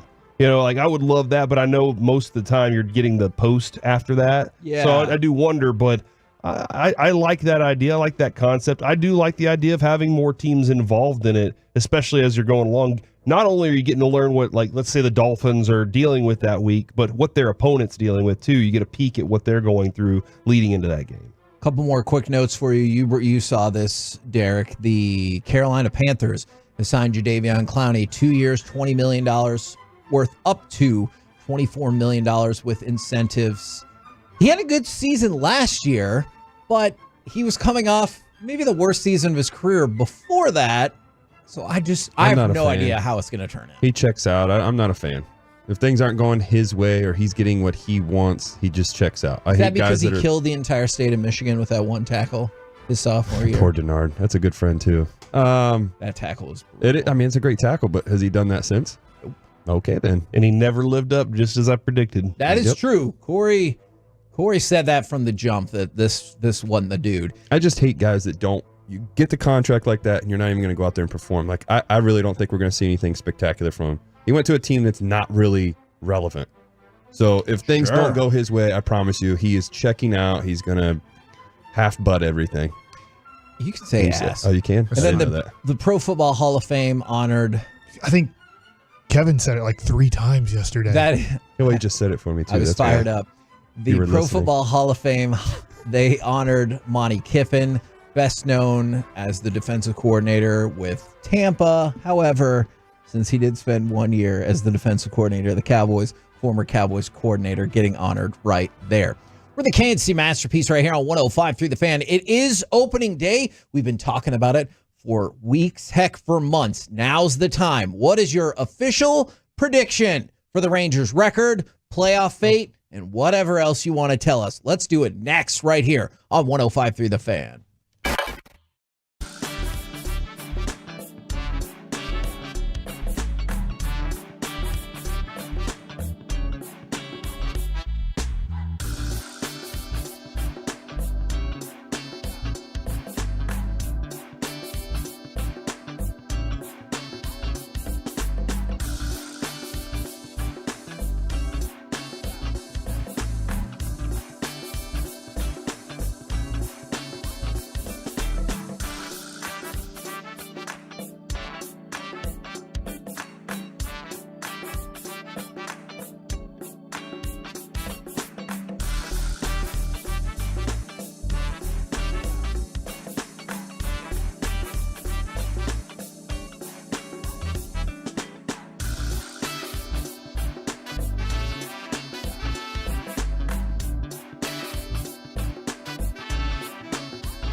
Fan Studios, secured by DFWSecurity.com. It's the KNC Masterpiece on 105.3 The Fan. KNC Masterpiece right here on 105.3 The Fan. The time has arrived for the 817. My prediction is obviously 162-0. Duh. And then you sweep through the playoffs. Fair enough. I have a feeling we will be getting a lot of those, but it's time for your official prediction for the Rangers record, playoff fate, and whatever else you want to throw out there. Remember, G-Bag Nation out at the ballpark starting at 2 o'clock when the gates open, by the way. All coverage for the pregame festivities and then the game itself will start at 6 o'clock right here on 105.3 The Fan. Gentlemen, would you like to hit the text first, or would you like to give your own predictions? I think we should start with Mike because he's been crying all morning. Split it too. Yeah. Go Mike, text Mike. Us. Mike can go twice. Yeah. Okay. He might have a different view after That is a bold idea for how this. Yeah, maybe segment will Mike look. hears the text and he's like, you know what? I've changed my mind. Yeah. One more win last year, and the Rangers would have won the division. I don't know if that would have been good or not. Are you crying right now? No. Okay. Actually, that would change it. But I'm going to go with 91 and 71. Okay. I'm going to go one win better than last year, and that wins the division. So that's where I'm going with this. Do you want me to stop there and then start passing the ball? Yeah, let's pass the ball because Derek wants it to go back to you plenty of times anyway, so I appreciate that. I will read some of the full text from the 469. Optimistic World Series. Realistic ALCS. I still think that's great. You're going to go into a season when you're like, I realistically think we can go to the ALCS. From the 682, 98 and 64. Rangers win the division, then the Mariners and the Astros miss the playoffs. Evan Carter wins Rookie of the Year, and we win the World Series. Well, hell yeah to all of that. Derek? I feel like this is like semi-pro. You're going to bounce pass it to me. I think it goes throw around. back. I think you pass it. back. We're like the Harlem Globetrotters. You'll pass it to Corey next. I'm going to say that the Rangers get 94 to 95 wins. They will win the division. Okay. And I think the thing that's going to be crazy, Houston does not get in second. Seattle gets into second, puts the pressure on them. I think there's some key things that happen with the Astros that just don't go very well. But I think it's really, if we want this to happen, I'm going to keep repeating myself, it's going to come down to the pitching because we know we have the offense. I love it. I love it. From the bounce pass. From the 2106, I'm sitting here having a hot dog at Sonic, thinking about that time you guys were talking about sucking on chili dogs. Have a great day. Go Rangers. A chili dog is a great way to celebrate opening day. You're damn right it is. And from the 214, I'm delivering flowers to Mike's wife's office right now. Oh! Did you get your wife Did you flowers? do that? So you today is didn't. Doctor's Day. Oh, I did not know that. And she's a doctor. Is that why you put your glasses on to kind of look like a doctor? Yeah, doctors don't have good eyes. What do you think surgeons are? You think, oh man, I can't see. Just slice there. You trust in a surgeon that has glasses on, though? Yeah, does Meister wear glasses? I don't know. I'm passed out when he does the surgery. But you've seen him before when you weren't, right? Yeah, but that doesn't mean. Obviously, he could change. You have to look in there. You got to look into the wound. So Meister might have not even been there for your surgery. Might not have. I wouldn't even know. So you did send your wife flowers? No. Together. Okay. Yeah, with all the sick kids. With Beth's husband. All the sick kids pooled their money. Yeah. Dr. Key's husband. Yes. Dr. Beth is awesome. Cracking their piggy banks open. From Here you go, Mr. Mike. That's great. Now, what about this fee for your appointment from the 940? 94 and 68, and at least in the ALC championship game for the 940. 97 wins because Will Smith isn't here to blow leads anymore. I will tell you this. Interesting. I know the second half of the season was rough. He was your rock in the first half of the season. If you didn't have him, holy crap. That's what people need to understand is you take these shots at these guys, and all of a sudden it's like you forgot that they helped you get to where you were. It's a team game. Yeah, he might not have had the best second half or whatever, but if you don't have his first half, like you said, you ain't dancing where you are. I agree. Corey? 105.3 wins. You get point. Oh, yeah. Okay. Cool. All right. Well What's done. the corresponding loss? How do you get a 0.3 win? 100 and hold on, let's see, 100. You need 0.7. Yeah. I'll allow it if you can tell me the corresponding loss. 56.7 wins. That is losses. correct. I am really proud of you There's right no now. station that's 56.7. Good. Fair. Might be. Good. We don't need to them. the it's like the high 80s, right? Yeah. All right, so Corey, 105.3 wins. 56.7 losses. Because their favorite station is 105.3 The Fan. Would you accept Despite 105 or despite would what you TV feel thinks. disappointed? Huh? That's true. Man, that is true. Would you accept 105 or would that be disappointing? I'll take 105's fine. I'll take that. I actually feel about 98. I'll be very serious. Okay. 98 is kind of what I'm feeling. A lot of people are, and Derek, I really, you're dead on with the pitching thought. With it's going to come down. No, you're right, and that's what I think. Chris Young's frustrated because he's like, I got to add more. I need more. I know where my pitching is, but he wants to do that. But I think they're going to be able to cobble it together for the first half, and then again probably make another move at midseason, and maybe Lorenzen turns out. Maybe he does have a Texas-sized chip on his shoulder, and he goes after it, and the Rangers benefit heavily from that. I think you're right. The thing is, you can never have enough depth, and I feel like we're putting too much pressure on these guys that are coming back. We're really putting a lot on Scherzer to come back and be Scherzer. DeGrom, I mean, I'm sorry. Don't you think Scherzer is doing that to himself? Oh, that's just how he is. Scherzer is Scherzer, yeah. That's fine. But I'm just saying from the outside. Of Okay. course, that's how he is. He's a bulldog. I know he's the guy for sure. He's a Hall of Famer, no doubt. The other one, DeGrom coming. I'm sorry, I don't see him coming back this year. It's just the person. It's a second Tommy John. You've got so much money invested in him. You cannot rush him. If you do see him back, it's going to be a September at the most. And then I forget the other guy's name right now, but Mally. Okay, coming back from Tommy John, this is the one thing I always want to put out there too. It's the same thing even with DeGrom. These guys aren't going to come back and necessarily be what they were. It takes a minute. I would say sometimes it'll take until next year that you get to see the true form of those guys and getting back to the rarity of what they were before. So I feel like we've got too much expectations on those guys that we should have gone out, and we still can go out and get some other guys to fill in as depth and take care of our rotation just so we're prepared, because it's very rare that you see a full rotation stay a full rotation for a full year. Absolutely. So expect, and I hate saying that because I hope everybody goes out and wins and does everything they're supposed to do, but expect some injuries at some point. I'm going to go 92 and 70, which also has them in the playoffs, which Hater. Was that one more than Mike? Yeah. Yeah, what a jerk. Wow. You're always trying to Price one up is Right Mike. rules right that's there. what I had it written Wow. down, but you still Mike's like, called my me wife's a hater. doctor, and you're like, your wife is my kid's doctor. Yeah. She is. Always trying to one up Mike. She's a great pediatrician. Oak Cliff Pediatrics. I love them. From the 903, 99 and 63, lose the last game of the season because it won't matter to get to 100 wins. Evaldi wins the Cy Young. The thing that would be amazing about that is this is a franchise that has never had a Cy Young winner. You've had great pitchers here. You've had second place finishes from Fergie, from Darvish, but the Texas Rangers have never had a Cy Young award winner like playing for They're them biased against that Texas. season. What's that? They're biased against Texas. They don't like us. You might be right.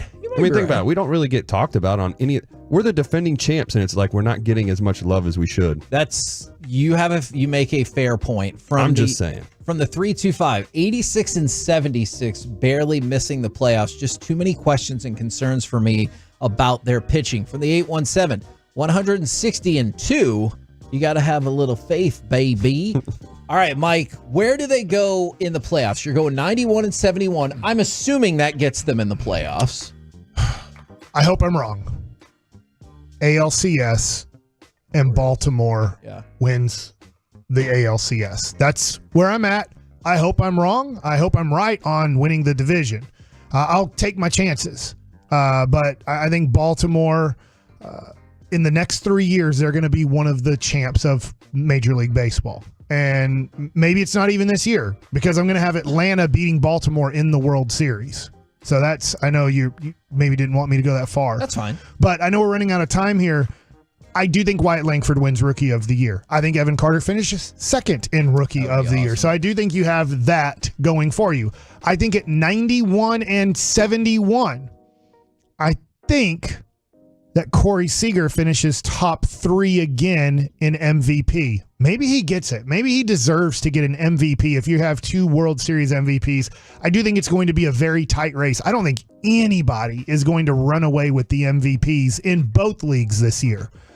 So I think that Corey Seager has a legitimate chance to win MVP. I think Wyatt Langford edges out Evan Carter for Rookie of the Year, and I do think Wyatt Langford does finish somewhere between like 5th and 8th in MVP too. I think, I hate to say this, but I think it's Division Series. We lose it there. Bochy won all of his World Series in the American League and the National League. Won all of his World Series in the even years in the National League. He's going to do the odds here. So I think this is just a year hey, you know what? We got to the playoffs. Great year. We'll see you in the World Series the next year. Corey? I think the Rangers at 105.3 wins. I love it. Finish second in the division. What? Yeah, it's weird. I know, but the Astros are like, you know what? We got to keep pace. However, still not good enough in the playoffs as the Rangers get 4 road games in Houston. And the Astros still can't hit because of the batter's eye there. They're like, we don't know how to hit because our batter's eye still stinks. So Rangers take that one, go on to the World Series where they defeat the Dodgers.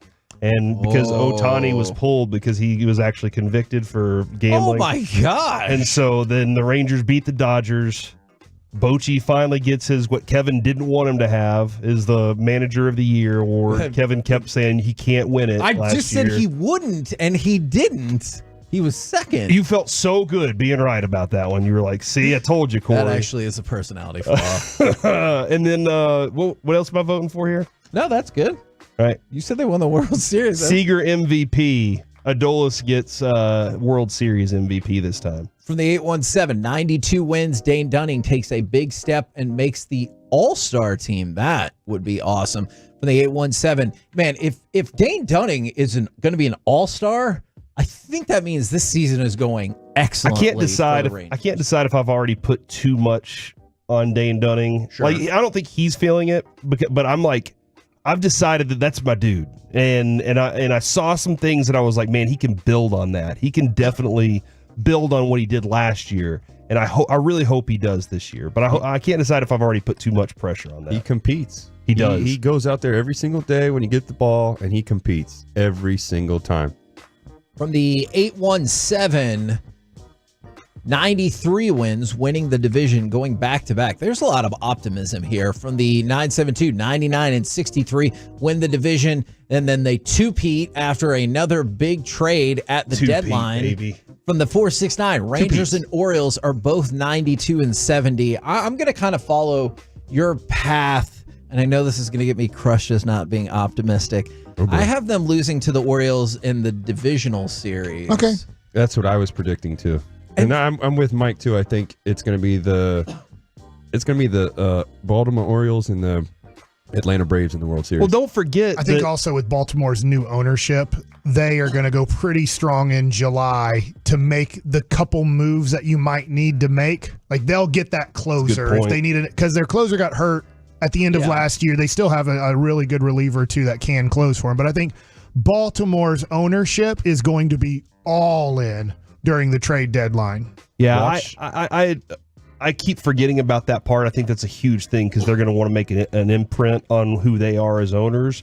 But don't forget my prediction, Derek, that the young players on that team, they 3J themselves, just like the Mavericks back in the day, and they all find one girl that they're all trying to connect with, and then it breaks the team up. So that's my prediction for Baltimore. I could see them going and getting Monty too. If the Diamondbacks struggle, that's where he ends up. What a fascinating turn of events that would be. Takes them to a Who do you think has a better chance of getting traded, Monty or Blake Snell? Snell, 100%. That's what I think with that too. That team's. The other thing too is I'm wondering if Dylan Cease gets traded at the deadline. That could be too. The 817, damn it, Kevin, just go to Baltimore radio. Why don't you? From the 972, we're is this supposed the to home do of the 30 seconds Baltimore on Orioles? Baltimore. We did it. We did do our 30 seconds on once a Baltimore. week. We already covered that. That was yesterday. Well, we'll use that one for next week. We're the KNC Masterpiece right here on 105 through the Fan. Derek, I don't know if you got an opportunity to hear this segment yesterday. There were so many questions, we decided to expand it out to today. Opening day has arrived, so it's time for even more of Basic's Baseball Basics. If you have baseball questions that you've wanted to ask, maybe you were embarrassed to ask, we will try to answer them next. Plus, Mike Likes It with Chuck Morgan right here on 105 through the Fan. Are you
the on-time experts. And the pitch is swung on, ground ball right side. It's through, a base hit. Racing around third base is Young, and he will score, and the ball gets by all the way to the 413 sign. Here comes Lowe. He scores. Into third base is Jonah Heim, and the Rangers lead 3-0 in the top of the ninth. The ball misplayed out in right center field, and 2-run score. KNC Masterpiece back here on 105.3 The Fan. Bassick's Baseball Basics. We're back at it for opening day. I just wanted to point out on that play specifically, you can look to the side and see DeGrom in the dugout go, is this really happening? Like, as that play, that's when I knew we were going to win the World Series. Yeah, he was like, is this really happening right now? It's just, yeah, that happened, and then the World Series, baby. Now, we've got a whole bunch of... Must be nice. I mean... You had your chance. Oh, my gosh. That's something I've missed for a while. Well, you didn't have yours, so who cares? At least I was there. You were. You were. win. But you also lost. Yeah, I knew that was going to happen. Yeah, we both have the same amount of World Series rings. Now, we talked a little bit about... Dang it. Hold on. We'll get back around to y'all squabble. We talked about Did you ever per pitch in the diem. World Series? Yes. It was worth a shot. Yeah, the Connie Mack World Series there. Won MVP of that one. Did you win MVP of that one? Nope.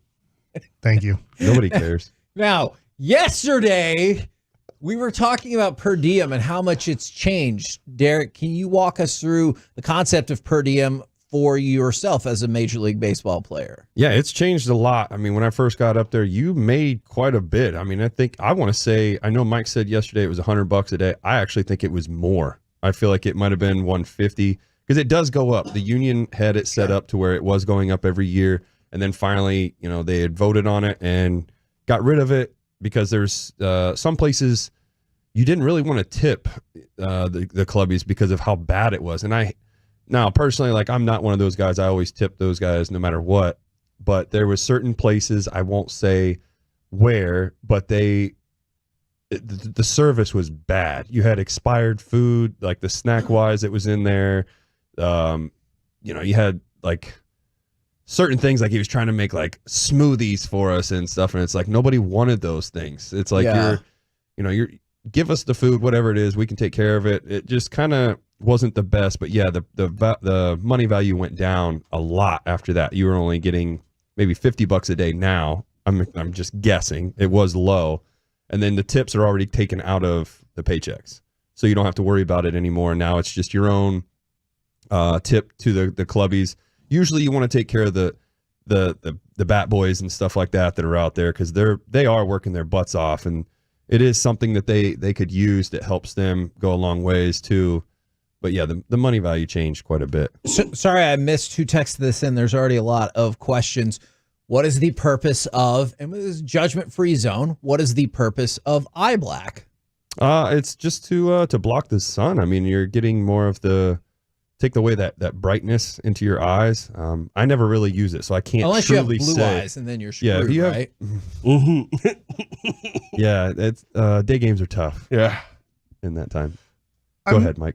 Well, a lot of guys use it also just for, like, let's take Ezekiel Duran. He just uses it to show that he's a believer in Jesus Christ. He's not using it to help out with the sun at all. He's putting the cross on one of his cheeks. I don't think he does it on both. Some guys go full Sting or Ultimate Warrior, where they're just like making a look on their face. Right. So sometimes it's just used for swag. But other times it can be used to try to help out with the sun. But I was going to say, you can tell the difference between who's using it for the sun and who's using it for swag. And for a while there, I don't think people use them anymore. They would use like eye black stickers. Yeah, now it's tape. It's like some kind of a tape that goes on there. Because I think the other thing too is if you watch some of these guys, they want it to be so perfect when they get on there. So they try to make sure they don't have like one stripe is real long and the other one's short and thick. I don't know. Yeah. You regret that, don't you? No, he doesn't. I know it was going to happen. From the 682, can y'all explain the position numbers on the field? I get confused sometimes because 463, I feel like everybody knows that, but do you know exactly why? All right, who's on first? Number 3. Okay. 1, 2, pitcher's 1, catcher's 2. First baseman's 3, Second baseman's 4. This is where it gets a little bit confusing.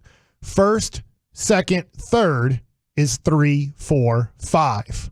It's you skip over the shortstop. Yep. So it's like the shortstop is the extra guy in a weird way in scoring, and I don't know when it started. I'm going to assume early 1900s or late 1800s. I'm not 100% sure, but 3 is first baseman, 4 is second baseman, 5 is third baseman, Josh Young, and then 6 is shortstop. And then you pop right over to the shortstop. Behind him is 7, left fielder, 8 is center fielder, and 9 is right fielder. So 7, 8, 9, if you look at it that way. Because people would go, and it does get a little bit confusing because you could look at it and go, well, if 3 is first baseman, why wouldn't 7 be right fielder? Why wouldn't you work from right to left if you're working right to left in that? But I guess they're just, for some reason, whoever came up with it was like, it'll be very simple to go first, second, third. We'll go 3, 4, 5. But then when you go to the outfield, you go opposite. And from 6, the shortstop, you just go closest to him, 7, 8, 9. From the 972, what is the point of the rosin bag? That's to give yourself a little grip when you're sweaty. I've used that quite a bit. That was one of the things that would help out. You know, when you're at the old stadium, you got to think it was 1,000,000 degrees out there. So you're sweating. You're trying to find any way to get some grip onto the ball. And that was one of the ways to do it was take the sweat from your hand and just grab the rosin, get as much of that little powder on there, and then go from there. Yeah, it creates some tackiness once you have sweat or, you know. I mean, it's not going to be like the sticky stuff like Bauer was using, for instance. Spider tack. Spider tack. I couldn't think of the name. Yeah. From the 325, can you explain service time? I know it's 10 years, but is it 162 games to count for 1 year, or how does that work? I just wanted to. Yeah, Derek knows because I've got it. Sorry, Mike. Derek's going to be making $1 million when he's 60 years old. Notice they wanted to ask me that, not you. Yeah, my service time stinks. That. Yeah, it does. I get like groceries for a month. Well, can you answer the question? Yeah. So it's just the amount of days that you're up. That's including the days that you're there during the season. So there's 162. Those off days, instead of it just being games, it does count during the off days as well. So you get guys, for instance, like mine is. Is it 185? Yeah, it's like a full crazy season. like that. I've done mine's 13, and I don't know. I'm making this up, but like 56, so it'd be 13.56. But whereas the I have 14.6 doesn't matter at all. Right? Yeah. You just look at the front number anyway. But like I have 14 seasons, but I have 13 years of service time. It's just weird how that is, but yeah, it's counted by the days that you were up in the big leagues. I have 5 seasons, but I only have a year and change, and that change means doodly squat for my pension. Yeah, I'm just leaving that alone. No, it's I'm not at your description, not the and situation. I'm not. The number changes, but literally, just so you know, this is awesome for guys that get 10 years, and sometimes guys will play 6 years, full seasons. Let's just say 6 full seasons in the major leagues. A guy like Chris Woodward did not play 10 full seasons in the major leagues, but because he was a third base coach and a manager, now he has 10 full seasons. 10 full seasons is going to be approximately, when Derek turns 63 years old, is going to be like $250,000 a year that Major League Baseball gives him through pension. More, but and, yeah, it goes up until it goes up more until you start collecting. Until as soon as I push that button to collect it. And you can collect earlier, but I mean, literally, that's what you get if you can get 10 full seasons. Yeah, you don't want to do that though. You get penalized. Right, but I know what you're saying. My dad took it earlier. He got 3 full seasons, and he did the math and said it'd be best for me to start taking it at like in his mid 50s type of deal. Since both of y'all were pitchers, do you feel like you didn't do your job if you didn't complete the game? 100%. I always looked at. I mean, I was a starter. I know he kind of did more bullpen, if I'm not mistaken, right? I'd have to go look. I might have started a little bit more in the majors, but that was like, I learned this from Nolan, and that's why I know, like, once my time comes and I get to coach and help and all that, I want to preach to those guys. You want to be the starter and the closer. I want to start that game, and I want to finish that game. That's my goal every single time I go out there. I'd have, like, in my mind, I try to treat it like a boxer. That's why in my highlight videos that I got from some of the teams I play with, I had boxers. Mike Tyson is in a lot of my videos because I want that attitude of those are my 9 rounds. I'm going to go out there. Yeah, I might get knocked down, but I got to get back up and I got to go take care of business. So I try to preach to those guys is go the distance. Now, granted, We don't see that as much now because the analytic guys got to come into it. So that's the thing that frustrates me the most. I hate it because you can't measure something in a game like that. If I don't care what the numbers say, the heart's going to show me a lot more. When I see a guy that's dominating out there, I don't give a rat's butt about what's going to happen the third time through. Right now, he is shoving, so let's let him keep going. I didn't feel that way if I didn't throw a complete game. I felt like when the manager came to take the ball from me, my job's done. Yeah. I can't do anything about it. Well, yeah, I mean, yeah, of course. Yeah, so I understand what you're saying. Before the game started, I want to try to pitch 9 innings. But if at 6 innings I've battled my butt off and I've pitched 107 pitches and the manager says, hey, I'm bringing in whoever, then I'm just like, all right, thank you. And I feel like I did my job. I did my job to my best ability that day. And he said, your day's over, you know? I also was kind of curious. Did y'all like to wear the thick coat whenever you got to run the bases? No, I hated it. It's like, Did it make you feel like less of a baseball player? I mean, the moron got on first base. Let's make sure we show him he's the moron. Well, that was me, Mike, in the World Series. I got to run the bases. And the with thing my is, jacket on. you don't have Look a at choice. This guy running around. They're like, new jacket. They just bring out the jacket, like put it on. I'm like, there's no way I'm gonna freeze up here in the.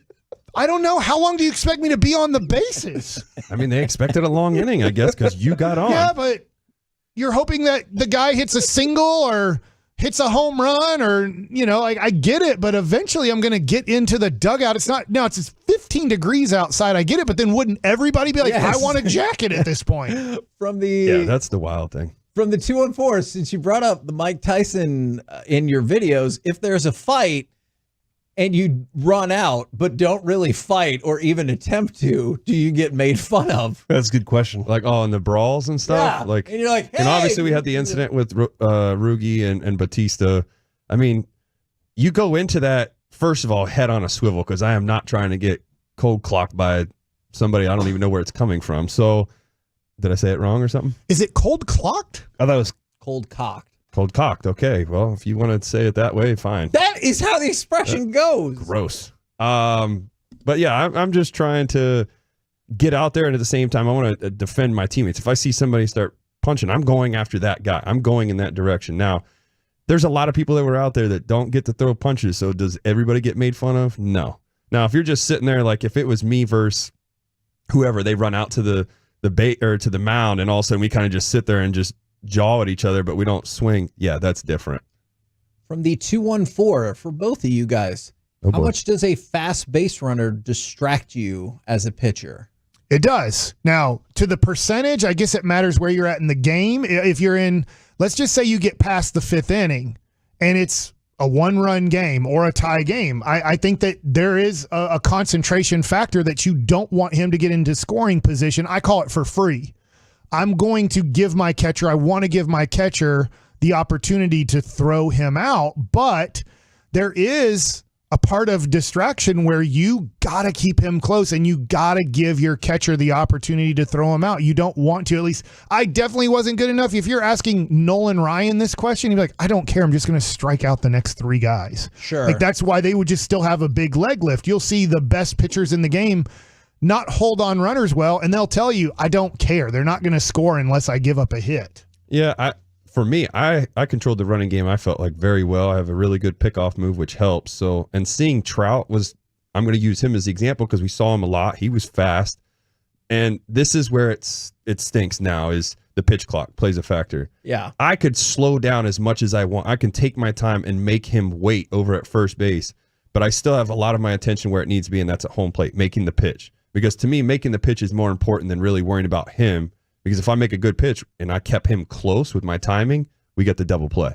So that's the big factor. But now it's like, I'm going to try to mess up his rhythm and the hitter's rhythm at the same time with the slide step. Come set, immediately go. The next one, come set, wait a couple seconds, watch the pitch clock, and a half kick. And then do the same thing again, just mixing it all up. So the pitch clock screws that up big time when it comes out, because now you can't hold the runners as much as you wanted to mess up their timing. Now, I get it. That's probably why the games went longer, That's exactly why, yeah. So I want to bring something up that people probably don't know, Derek. And with a runner on second and 2 outs, I don't care if he steals third. My focus and concentration has to be 100%. I don't care if it's Vince Coleman or Ricky Henderson. They're going to score on a single anyways. It doesn't matter if he steals third. I got to make a great pitch to get out of this inning. But it does change if it's first and second and 2 outs. So now my concentration, yes, I need a lot of concentration on making a good pitch and getting out of this inning. But if I allow the guy from second to steal third, probably the guy from first is going to trail. And now 2 runs score on a single. So a lot of times a runner on second, I'm going to give my best leg lift to make a great pitch. But if it's first and second, I might slide step. I got to change my holds because I don't want both of those guys to steal because now 2 guys get on. So there's a big difference on runner on second, 2 outs. I don't care if he steals third. First and second, 2 outs, I do care if they both steal because now a runner from first got into scoring position. I saw this question yesterday. At least one more person has texted it in today. How long does it take to break in a glove, and do you have any particular tips for it? I say play a lot of catch, but we're playing with catch with people throwing 80 to 100 miles an hour on a consistent basis. That glove's going to break in pretty quickly. And when I say pretty quickly, I would say 2 weeks to a month. But now I want your opinion on that too. I didn't want to do anything like shaving cream or soaking the glove and putting it in a microwave. I just wanted to play catch with it. I mean, I'm probably I have a feeling I'm way different than you. Okay. I could get a brand new glove, play catch with it twice, and it's ready to go. Yeah. Wow. I keep the glove fairly stiff. Like that's to me. I don't want it to be flimsy. Nice. So hey, I've said it the correct way. Major leaguers, though, are very different from high school players. One, we're throwing a lot harder. The ball's being hit a lot harder. So you don't want what my kids get, let's just say $150 glove from Dick's Sporting Goods, Rawlings, Wilson. It's a good glove. And they're going to be broken in pretty quickly. We don't want that. We don't want, at least I don't want a glove that breaks in quickly. I know you're talking about, I would also want a $300, we didn't have to pay for them, but a $300 to $500 glove that's very stiff, but it's going to break in pretty quickly with the guys you're playing catch with. And then if the ball's being hit to you consistently, ground balls, fly balls, that glove's going to break in pretty quick. I mean, yeah, I got to be able to field my position too. So it can't be super stiff. I just need it to be stiff enough to where my hand, when I do, because I have my glove wide open when I'm doing my pitches out of the stretch and stuff. So I want to keep that open so that it doesn't tip my pitches. 2, that's the other thing too, is I'm just a guy that doesn't like to have it like flimsy as possible. That's just too much. And then I wanted to throw this out there. I think we've talked about it before, and Mike has given us somewhat of a breakdown. What's the team gear situation like? Do they just drop off, hey, here's your T-shirts, here's your sweatshirts, or do you have to be like, hey, can I get this? Can I get that? How does that work? It's a better question for Derek because you've recently played. Yeah, they have your sizes. That's the thing. They get all your sizes and stuff, and then when you show up to spring training, the normal stuff is in there, a pair of shorts, T-shirt, socks, all that, the basics. And then what happens is once you get there, okay, what do you like? Okay, you like to have a hoodie, and then you also like to have a hoodie with cut sleeves. Okay, we got that. So we're going to give you all that. Like each thing that you like, they find out about you, and then it's always there for you in your locker. Same thing with hats. They wait until you're there, get your hat size, and then they get you all your hats, and that's all set up. All your stuff is already there. It's just due to what your sizing is. Derek was a real major leaguer with a real major league contract. When I got to spring training, I got what I got, right? Because they're going to be like, you might not be on the team. Right. We're not giving you all this extra gear. The 20 guys with major league contracts that are showing up, get whatever you want in spring training. We know you're also taking it into April. It's like, hey, you have, for a guy like me in spring training, you're going to have, and most of my spring trainings were in Florida, you're going to have 4 undershirts because you're going to go through at least 2 shirts a day, if not all 4, because of the humidity and sweating throughout the day.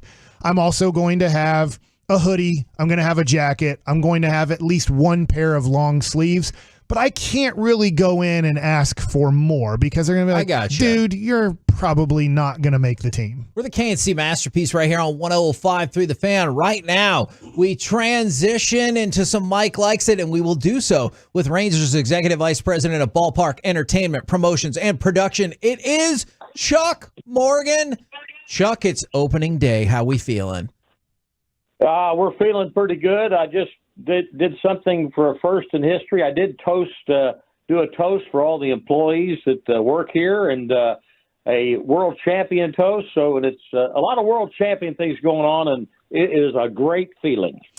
Chuck, obviously, for the first time ever, you're going to get to say your World Series champion, Texas Rangers, taking the field. Do you know exactly how you're going to do it and how excited you are? Because I know how excited you were at the parade, and now you get to do this for the first time ever, and then 80 more times. You know what, Mike? I think it'll be. I'll make it pretty simple and be excited about it and say, ladies and gentlemen, you're world champion Texas Rangers.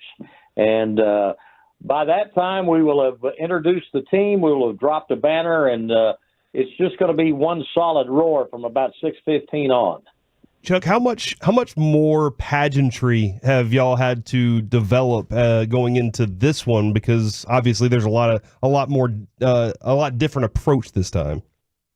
Well, I think dropping a banner for the first time is just a huge deal. Yes. And then the other day you start thinking about all the things now that baseball does with the gold uniforms. That's pretty special. And then we're not through tonight. I mean, on Saturday, for the first time in history, fans are going to get to see Texas Rangers baseball players receive world champion rings. Wow. And that's there's some great pageantry right there. I mean, there's going to be 64 people walk out onto the field and they're receiving a world champion ring. And that's, I don't know if ceremonies get any better than that. Chuck, obviously you're getting one. Have you seen it, or are you just going to see it for the first time ever on Saturday? I'm going to see.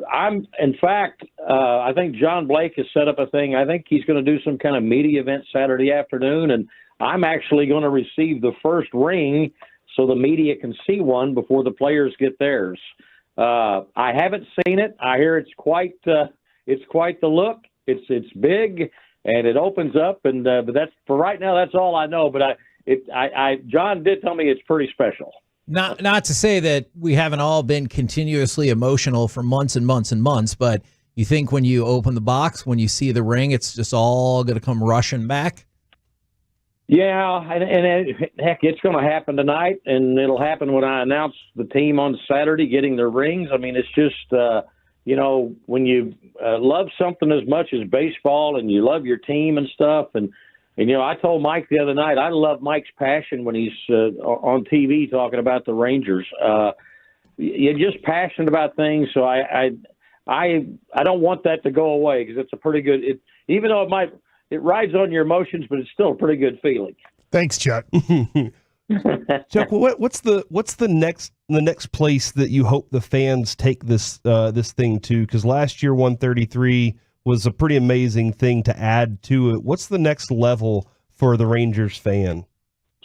I don't know. That's something I think that they would have to develop. But you're always, I watched Yankee games for a long time and Boston games, and the minute and Mike can tell you this, the minute the Yankees get two strikes on a hitter, that crowd is on their feet. And that's probably something that's the next level for us. But, man, I can't complain about our crowd. That crowd that we had on that first game of the World Series and Seager hit that home run, I'm not so sure I've ever heard a crowd any louder than that.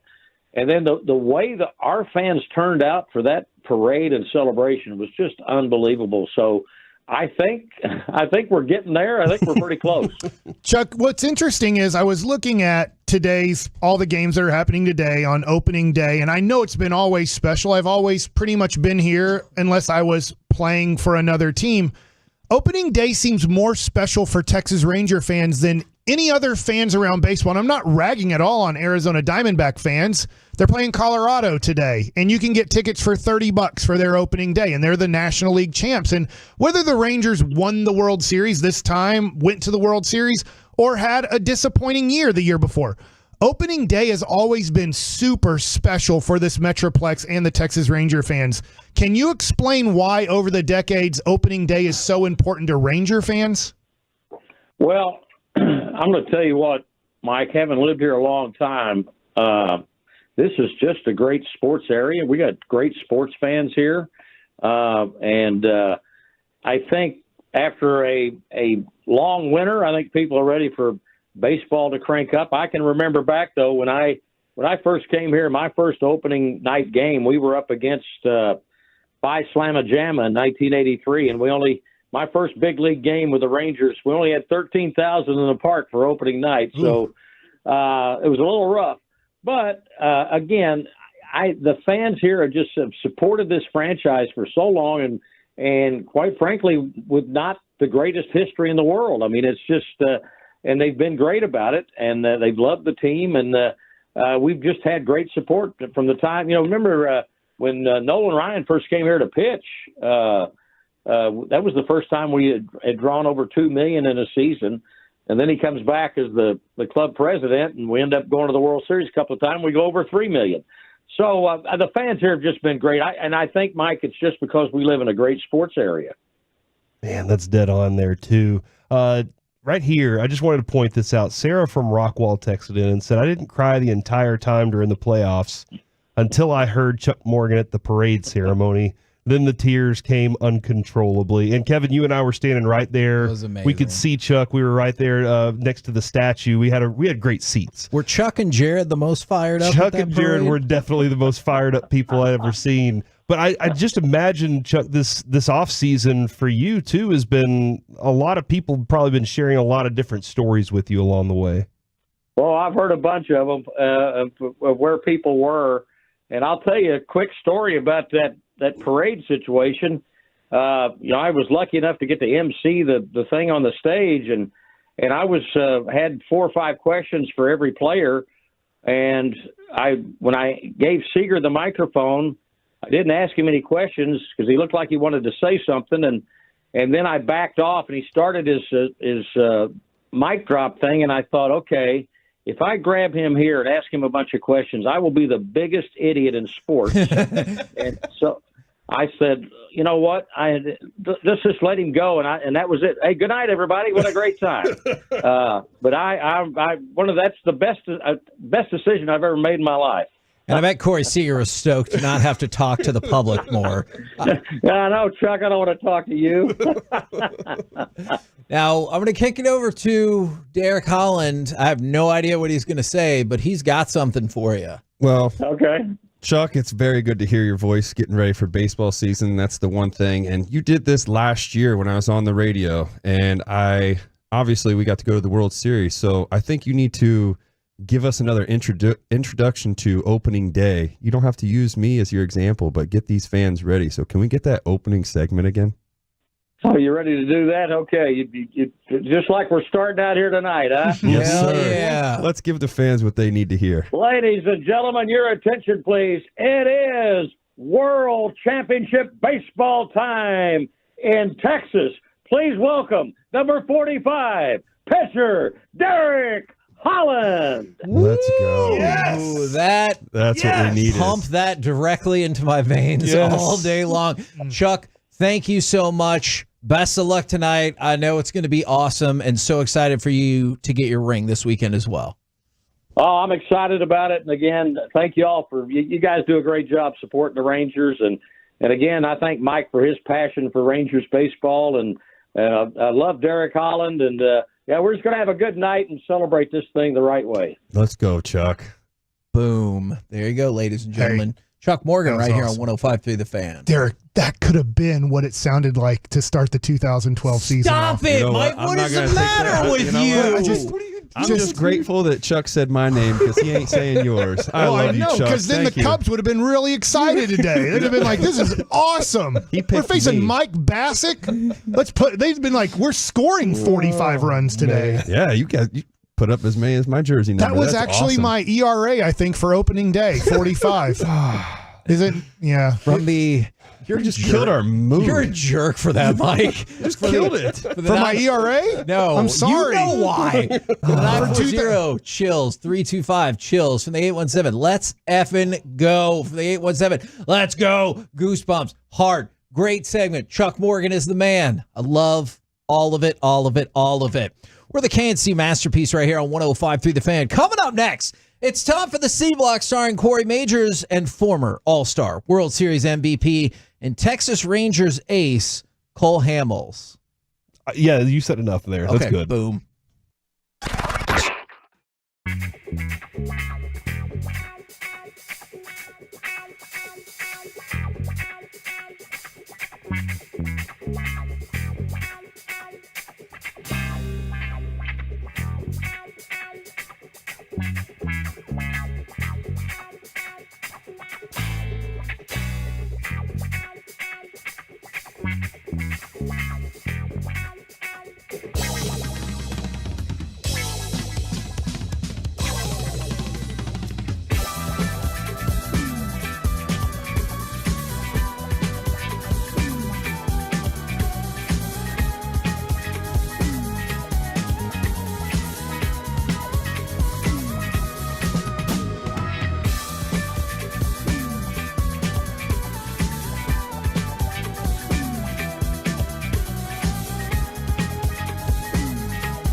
From our fan studio, secured by DFWsecurity.com, it's the KNC Masterpiece on 105.3 The Fan. KNC Masterpiece right here on 105.3 The Fan. We're going to have to push Cole Hamels back to 120 because Corey demanded the C block happen. He says Cole Hamels goes at 120 or I don't go at all. We caved to his demands. Thank you. And it is time for the C block starring Corey Majors. All right, I'm gonna say this real quickly. Go slow. I feel like if I said, what are your top 3 things that you're most excited about for this Rangers season? Wyatt. Okay. Effin Langford. Everybody in this room is going to say Wyatt Langford is one of them. So I'm going to say I'm just kidding. I'm going to say we're going to leave Wyatt Langford off the list on this, okay? So you can't say Wyatt Langford because, Mike, do we all agree that Wyatt Langford is an exciting thing for this season? Cannot wait. Okay, all right. For 600 ABs. 162 RBIs? Hey, 1 RBI is a game. Yeah, it's only 1 a game, if you that think about it. would be crazy. Remember whenever we Juan thought Gonzalez did it. Remember we thought that Profar was going to have I did not think 2 that. grand slams every other game? You thought that. I and that's demanded still it. confusing. I was sold that. So, and then we were told by our producer at the time that we got his brother Bazinga Profar, and that was a wild moment. Bazinga? It's a long story. So he texted us and said, Does "Hey, he have a brother named Bazinga?" He said we just got Profar's brother, and then he said Bazinga, and I was like, "That's his name? Is Bazinga Profar?" Don't you call like something else Bazingas? No, that's something different. I see where you're going with that. That's from, what's the science show? Big Bang Theory. Thank you. guys. Well, with that Young even being Sheldon. said, I just want to give this quick, bold prediction. Wyatt Langford will hit his first home run on his first AB. Oh my God. On his first opening day. I will spend $1,000 on eBay if that happens. He'll be up in the, be like eBay. I'm just calling it now, and it's going to go to one of the bullpens. That would be freaking amazing. All right, I'm interested. I'm listening tonight specifically for that moment. And like if he must. doesn't hit the home run his first at bat, he will have one though today. Okay, that is a must-listen moment. And I think Wyatt Langford at this point has become a must. You got to be around whenever he's up at the plate. Yeah. You know, like Juan Gonzalez was that kind of guy. I feel like Josh Hamilton was that kind of guy. Everybody's eyes were, when somebody's got this kind of hype, of course. I think you don't like, here he is. This is part of the future. I mean, we've got such a good young core that's here now. This is one of those guys that's like, all right, let's see the next one. And here it is. And what's pretty amazing about that is you already have 2 at least with Corey Seager and Adolis, where you feel like you have to see what they're about to do. Mm-hmm. I agree with that. And then Evan Carter, you're just like, it's like watching a teacher, a professor, a tenured professor go up to the plate and he's like, no umpire, that was not a strike, idiot. And then he just waits for his moment to be on base. But I do feel like you already have that with Seager and Adolis.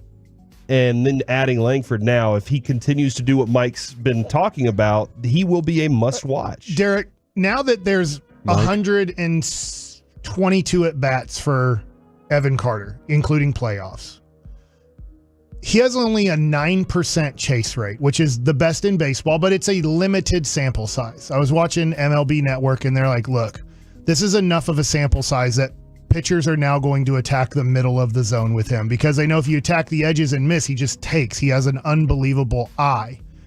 If you were pitching, would you kind of look at a number like that and go, look, if you want him to swing at balls, he won't. But he's a 171 batter with 2 strikes. Would that tell you, I have to attack Evan Carter? He's not going to swing at the edges. He's not a normal young guy that's aggressive.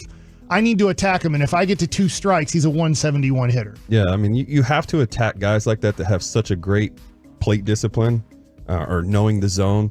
But for me, I mean, that's tough for me to really ask it because I'm a guy that pitches in. It's left on left. That's my strength without a doubt. But I mean, watching all the other guys, yeah, you have to be more aggressive with him. And then once you get to 2 strikes, now we can kind of mess around, but you can't mess around too much because he is very good at working the count and getting to, as they call him, Mr. 3-2. Yeah, that'll be interesting to watch, though. That's something to watch to see how pitchers attack Evan Carter and go, look, we're going to more attack the middle of the plate and just see if he wants to be patient and get to 2 strikes. Yeah. All right, Kevin, I will start with you. Okay. What are your top 3 things, aside from Wyatt Langford, that you're most excited about to see from the Rangers this season? Okay, I might have a question as to if this counts. Okay. Can it be all the hoopla surrounding being the defending world champions and hosting the All-Star game? Because, like, for example, I love that. Yeah. the Texas Rangers now have an exhibit up with stuff from the 2023 World Series and the 1995 All-Star game. Dude. And, like, I realize that's not necessarily an on-the-field part of it. I think it's unbelievable. And I think it's super cool that you can be like, hey, by the way, we're also hosting this year's All-Star game. Did you get to go last time? Here's some stuff. Here's the trophy we gave to Jeff Conine. Do you remember him? And they have the final ball that Josh Spores threw to get the strikeout on Marte to win the World Series. So all of that hoopla and pageantry that you can see at any point throughout the year, that's probably my number one. Does Boach have to go like do shifts in that museum? That exhibit. The push broom. He's just kind of in a glass janitor. case. He's just kind of sits there in a glass case for a couple hours, and he's like, "All right, I'm done. All right, Don't guys." you view him more as Go have like lunch. the grizzled janitor, just pushing stuff around? He's there? probably helped build it. I can see that. That's a good one. That's a good one. And I am going to go, and I'm not trying to steal Mike's thunder. I am super excited to see an entire season of Evan Carter. If this was what you saw in the minors coming up, and you just remember when he was drafted, people on the set were making fun of that pick and be like, I don't even know who that is. And to see his quick ascension through the minors, to see an entire season after what you saw in the playoffs, I'm pumped about that. And I am pumped about seeing Dane Dunning work out his new pitch, because I feel like people have already just been like, oh yeah, no, he's fine. And I'm like, he's a cheap pitcher that you control, and he's a great person to talk to, and he's got skill. Yeah, he is really fun to talk to. I thought Absolutely. he didn't even call Mike Mr. Mike this time. It was really cool. I was I'm not sad Mr. about Mike that. anymore. Yeah, I was sad about that. Now I'm going to go to me in the C Whoa. block for my top 3 things that I'm most excited to see this year. Number 3, defense, baby. This team plays fantastic defense. Their outfielders can fly. Their infielders, like you saw during the playoffs, how many times their infielders make huge plays. And as a pitcher, man, that's got to feel so good to be on the mound and see that, watch those plays happen. You're getting the fist pump and you're moving and everything. So I'm ready to see more championship defense. Number 2, Boach interviews. We have Boachy every week right here on 105.3 The Fan. I love talking to that man. He is fantastic. And then number 1, Adolis versus Houston.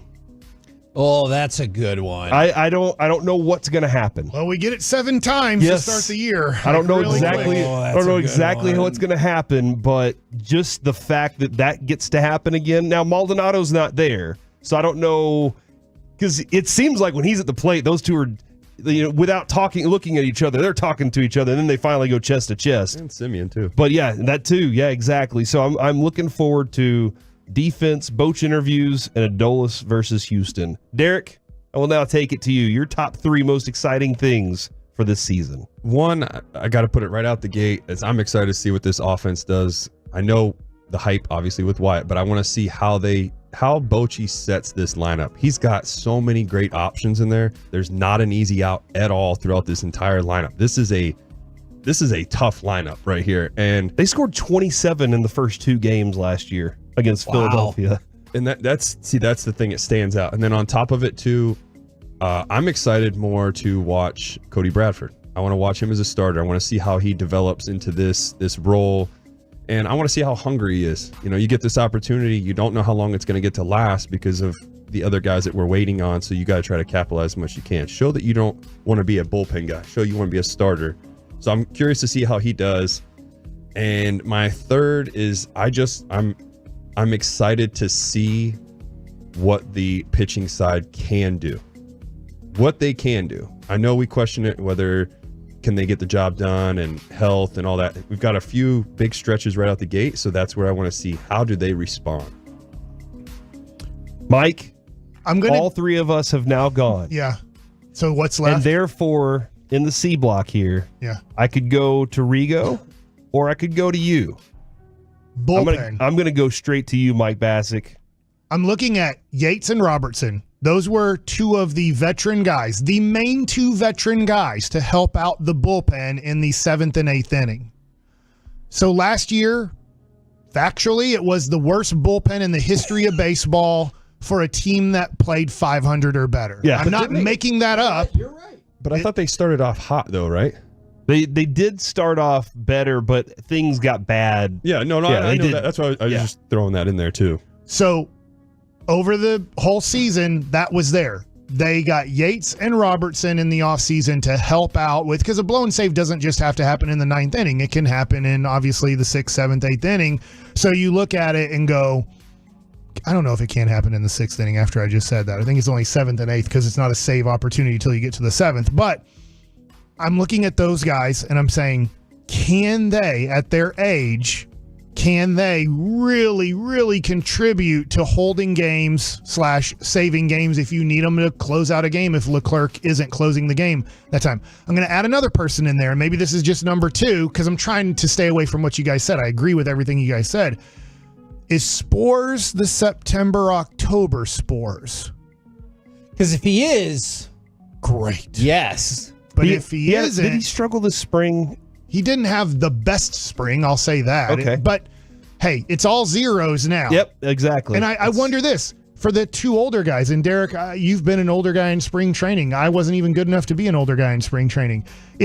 I wondered when Robertson and Yates were coming in, there's like, look, I'm just getting in my work. I've been with veteran guys in spring training. It's tough for them sometimes to have a great spring training as a veteran bullpen guy because there's just no adrenaline rush. There's nothing on the line, and they need something on the line to really perform at their best. Yeah, that's why I never get caught up in spring. That's why I didn't even really watch. I literally called Mike last night and was like, hey, give me a little bit on the spring training because I don't care to watch or any of that. Right. To me, as a pitcher, you're there to work on stuff and get yourself prepared for the season when it really matters. There's no Cy Youngs, there's no MVPs or anything like that of spring training. So when you get guys like Yates and Robertson, they're just out there to get themselves ready to go for once that time happens. And that's why I'm curious too, is who is the true closer? You guys are going to know better than I do. So I don't know who our true closer is. Does it still stay with Leclerc? Does it go to Spores?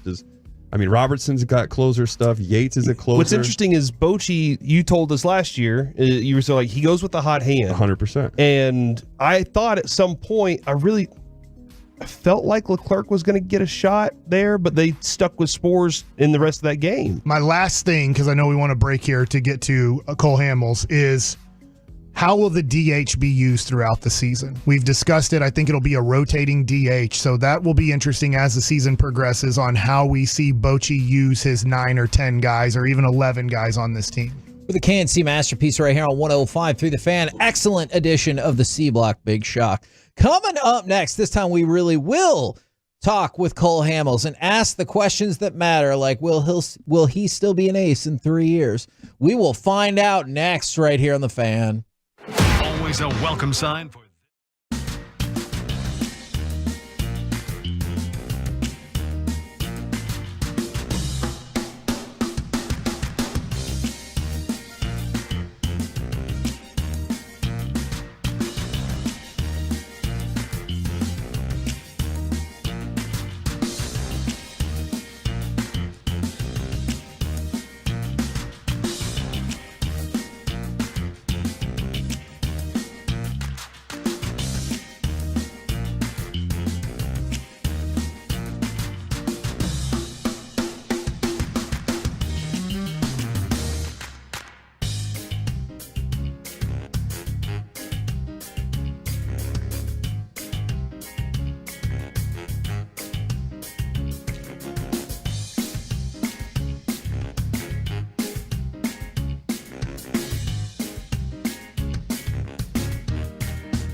segment of the KNC Masterpiece is brought to you by state-of-the-art weight loss and Frankel & Frankel. If you've been injured in a car or truck wreck, call Frankel first, 214 or 817-333-3333. With Frankel & Frankel, there is never an out-of-pocket cost. They only get paid when you win. Frankel & Frankel, the go-to car and truck wreck attorneys in Dallas. One today. Got him swinging. Hamels with his 6th strikeout of the afternoon as he sends Seager packing. KNC Masterpiece back here on 105.3 The Fan right now. Former All-Star, World Series MVP, and Texas Rangers ace. It is Cole Hamels. Good afternoon, sir, and happy opening day. How are you guys doing? We're good. We're good. I think the pressing question we all have at first is, why exactly are you friends with Derek Holland? Well, entertainment first and foremost. He's one of the most quality guys that I've and genuine that I've ever been around, and just to kind of be able to not only share a locker room and be a teammate. I really enjoy his company outside of the baseball aspect, and just how giving he is in the community. And I think that's what you really do, is you really look for good people to be friends with. And, there's trust and there's respect. And that's something that Derek and I definitely share. And that's why we hang out a lot. What a delightful answer that was. Good for you, Derek. What a best friend. He said the same thing about you, Cole. Yeah, he did. He did. We talk with a lot of the guys at spring training, and for the fans, we're super amped about being the defending world champions. But to a man, the players were like, that was awesome. That was last year. How tough is it to put it out of your mind and just be like, this is a new season. Last year is irrelevant, even if it was cool?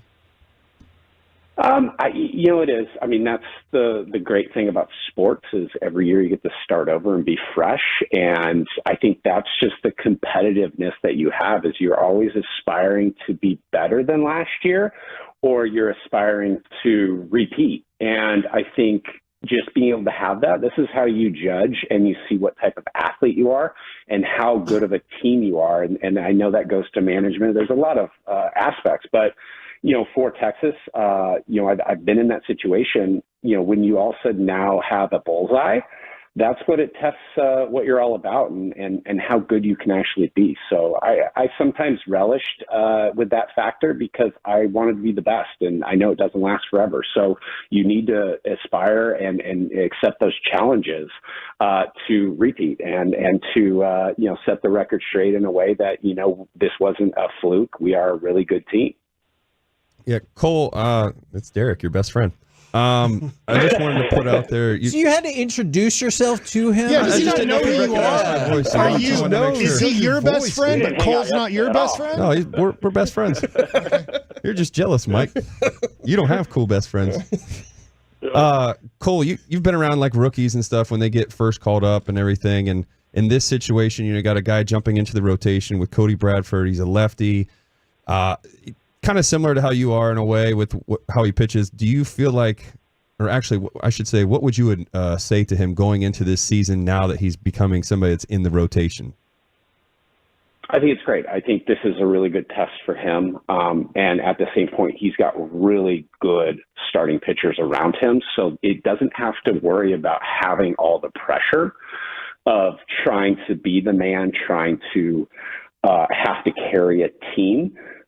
He's going to learn a lot from those veterans. And I think that's what Texas did a really good job with, is getting the right type of veterans to give that push. And I think this is really what will help set him at ease while he goes out and competes and learns how to be really good as a starter. Cole, what I remember from y'all's Phillies teams when you guys were kicking my butt is you guys were great in the second half. You guys were, nothing against you guys, but you guys were average, it seemed like, in the first half, but then really took off in the second half. What was that trait that you guys had that you were able to, Jimmy Rollins and Utley and Howard and a whole bunch of other guys, really play your best down the stretch? You're so right. And I really do think that was something where we knew we needed to maintain. I mean, it's kind of, it's a horse race. It's a marathon. You want to stay in the pack all the way through. You want to stay healthy. And then all of a sudden after that All-Star break, it's like we all came together and looked at each other and we said, all right, it's go time. now let's not hold back. And we all had that mentality. And I think when you do it together as a team, oh my gosh, then you explode. And that was just guys just going, all right, we saved enough. Now we're here for the sprint. Let's go. Do you feel as you guys were in the World Series, you win, going into the next season, do you feel there was a difference in how you started out with the rotation stuff, like pitch counts and all that stuff? Did you guys do something different, or did you guys just kind of stay the same as, you know what, that's already past us, we got enough rest, we should be good to go? No, because I think I completely stunk in April. My elbow was sore, and there was something I put a little too much. I didn't come in the best shape, and that was my fault completely. And so I think it is. The coaches definitely kind of saw that, and they kind of worked around, and that's why then they added two big pieces when Cliff Lee and Pedro Martinez at the trade deadline. So. We were trying to get through, and I think we had a little bit of wear and tear. And then once we added those big pieces, it's like that almost rejuvenated us and kind of kicked us in gear a little bit. Where we're like, all right, let's go. We've got to get going.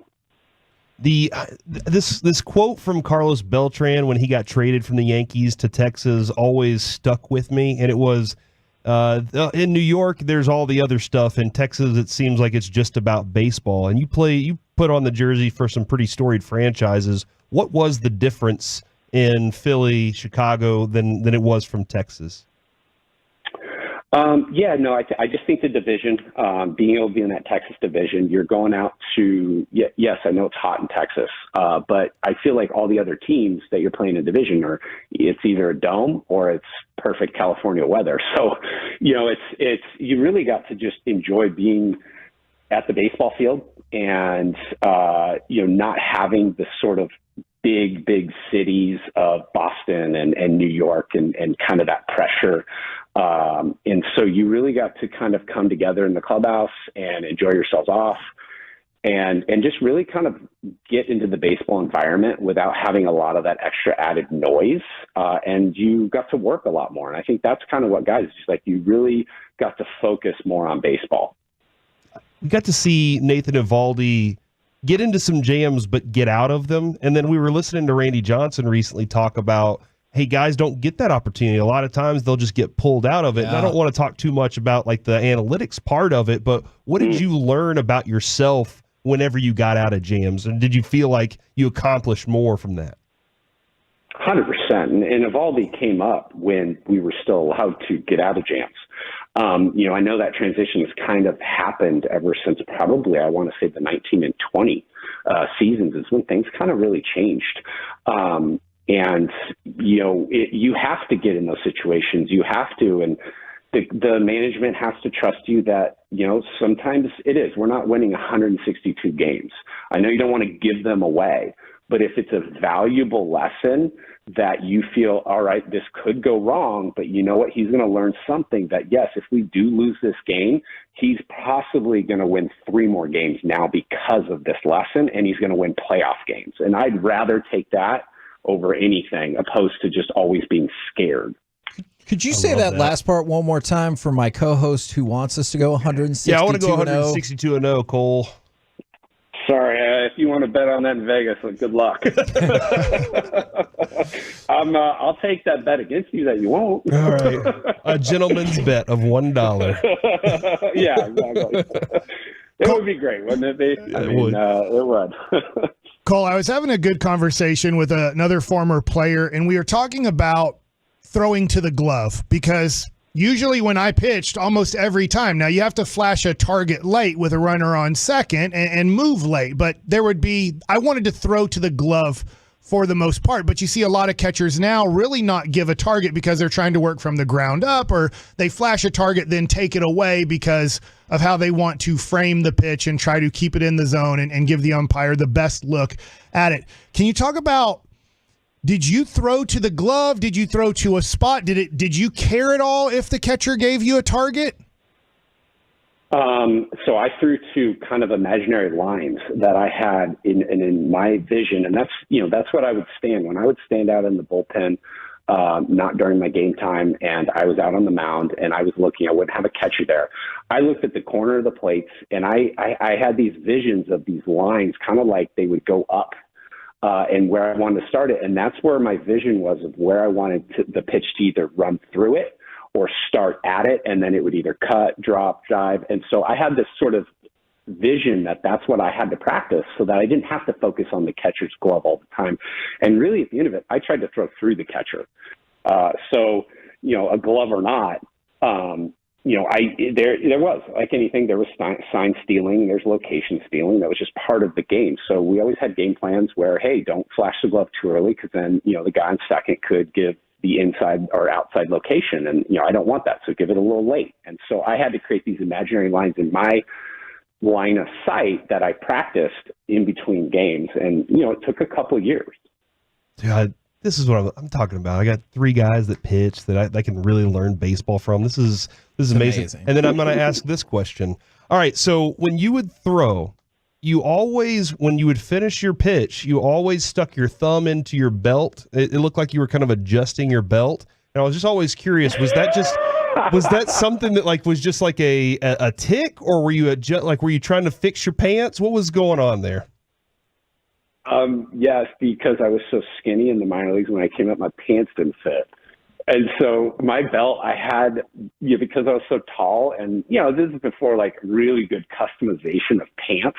When you're a rookie, you go to measurements and you go line up to get measured. And I'm like, yeah, that's great. I just want to get out of there so fast. I didn't want to take up the veteran's time. So it's like they hand you a pair of pants, and I'm like, yeah, they fit. This is great. I'll just tighten the belt a couple belt loops. So when I first came up, I was literally trying to adjust my pants to make sure they were still fitting right. And then it just became a tick. Okay. All right. Yeah. All right. I always wanted to ask about that, and now I know. Awesome. I love that answer. And now my dad played with Gaylord Perry. That's where he kept the Vaseline. Okay. So I was like, Mike, where are you going with this, Corey? He had a great answer. Right. All right. As long as we're being super honest about everything, I'm hoping that you can help us out with one more thing. Do you remember in 2015 and 16 your Rangers teammate Sean Tollison? Yeah, Tolly, yeah. What do you think about Sean Tollison? Oh, he's great. I mean, one of the nicest guys. I mean, that was kind of the funniest thing is you come. He was so positive. I know with, what he had to do when you're a closer, you're always thinking closers are kind of have a little screw loose. He's super down to earth, easygoing guy, and he's more quiet than any other kind of closer I was ever around. So, that was just something. I mean, it's like he really relished in the position that he was put in. And you couldn't be near a nicer guy that you could always count on. And he's just a quality human being. Yeah, I'm really glad that you said that. Those were all because good compliments. I love it. Sean Tollison and Derek Holland will not admit anything between them, but when we had them on together in an interview, it was the most awkward thing you've ever been a part of in your entire life from the word go. And we just wanted to get your input because I would have thought that interview was 17 hours long because Derek made it weird. I mean, that's normal. It's funny. I actually, Sean's brother is my kid's orthodontist. So, it's like, hey, his family's pretty good. We still stick with him. I run into him all the time. So it's been good. He's good people. I like him a lot. I do think he's delightful. Well, we want to pay like $2,000 to golf with Derek Holland and Sean Tollison together. It'll be fun. Yeah. Lots of excitement. Yep. What else, Derek? Why is it got to go to me? Well, that's on you now, man. This is your best friend. I know, but you always make it awkward. I have another question. I have another question. Okay. Because you guys were talking about this off air, and Cole, I know the further you get into your career, you might be specifically working on certain things, but how much do you take from spring training? Because I have to admit, there's been some sloppy Rangers play. Not necessarily the final score. I'm not saying that. But there's been a little sloppiness that has me a little worried. How much do you take from what happens on the field in spring training? Oh, man, I tried to have the highest ERA in spring training. I wanted to give up the most home runs. I wanted to do crazy stuff to hitters that I wouldn't do when a game was on the line to see if it would work. And if I gave up home runs, I actually wanted a hitter to kind of feel that confidence off me because I was probably going to do the complete opposite in a game. And, I planned, and I think Derek, same thing. We planned to face hitters 4 times in a game. Not 2, not 3, 4. This guy was going to get 4 at-bats in a game against me. So I have to have at least a couple tricks up my sleeve in times because the stats are out there. They know game plans. So I have to try to figure out so much more to be able to get a guy out that he can't anticipate. Fascinating. Bingo. I told you we don't care so much about spring training. It's more of getting prepared, try new things, and let it go. Yep. So and a lot of it with spring training is you have to build up your pitch count. So I say, hey, guys, I got 40 pitches. I need to throw 35 fastballs today. Bingo. I'm trying to get my velo. I'm like, I'm sorry, I'm going to throw a fastball in a 3-0 count or a 2-0 count, like right down the middle. I have to get my fastballs out. Cole, what's the difference? What's the different feeling on pitching opening day for your team versus a playoff game? Because I feel like opening day is the only day where you have kind of a playoff environment during the season. I know, and I just wasn't that much of a fan of opening day. I love game 1 of a playoff. The opening day is there's a little bit so much more prep into it that you're not in the rhythm. And I like being in the rhythm. When you get into the postseason, you already just played 162 games, so you're still in the rhythm. That opening day, that's kind of the uncertainty and the anxiety that you have that I'm like, crap, I just want to get through opening day so that I'm into the season. I can start my rhythm and start my routine. Yeah, I was going to say, most guys are just... You're almost getting used to night games again and everything. I mean, that was, starting to, get into the baseball life. Outstanding stuff, Cole. We really appreciate you jumping on. Thank you very much. And we really appreciate your friendship to our buddy Derek. He needs it. So thank you very much for that as well. See you on the golf course soon. Yep, I'll see you quite soon. Bye, Cole. Ladies and gentlemen, that's awesome. Cole Hamels right here on 105.3 The Fan. Dude, that was great, Derek. Good job, man. Yeah, Derek, You're welcome, good job, man. I really liked when you laid out on your buddy when he threw the ball to you. Thanks, man. I want to see. For anybody that wants to know why Derek hasn't come back in a while, this is why. It's because of Mike. This is why, because you'll get into your golf group if Tolson's there. You're like, hey, Sean, what's Derek's deal? I want to play so bad with you and Sean Tolleson golf. It'd be great. I like Sean Tolleson a lot. Derek, I like you a lot. But that clash of styles, it just didn't really work. It was fun. Just different, 2 different people. Yep. Complete opposites. Yep. You're not Paul Abdul. Nope. And that MC like Scat Cat. Yeah. Nope. All right. I want to make this so awkward. No, don't worry. I think you do by just like it's awesome. By design. Yeah. I don't know if it's by design. Yeah. That's what you think. Now I just want a podcast between you two because you'd have this weird battle about who can leave the most open space with nobody saying anything. We're the KNC Masterpiece right here on 105.3 The Fan. Coming up next, we will talk with the G-Bag Nation. They are live out at Globe Life Field for opening day. We'll do it next right here on The Fan. Coming up tomorrow morning on Sean.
This segment of the K&C Masterpiece is brought to you by Classic Chevrolet. Classic Chevrolet and Grapevine. They're the #1 Chevy dealer in the world. More Silverados than anyone else. This is Texas. This is Classic Chevrolet. Together, let's drive, relax, and enjoy the difference. Based on new Chevrolet registrations 2023. First kicks and fires. He struck him out looking. It's over. It's over. The Rangers have won the World Series. Ranger fans, you're not dreaming.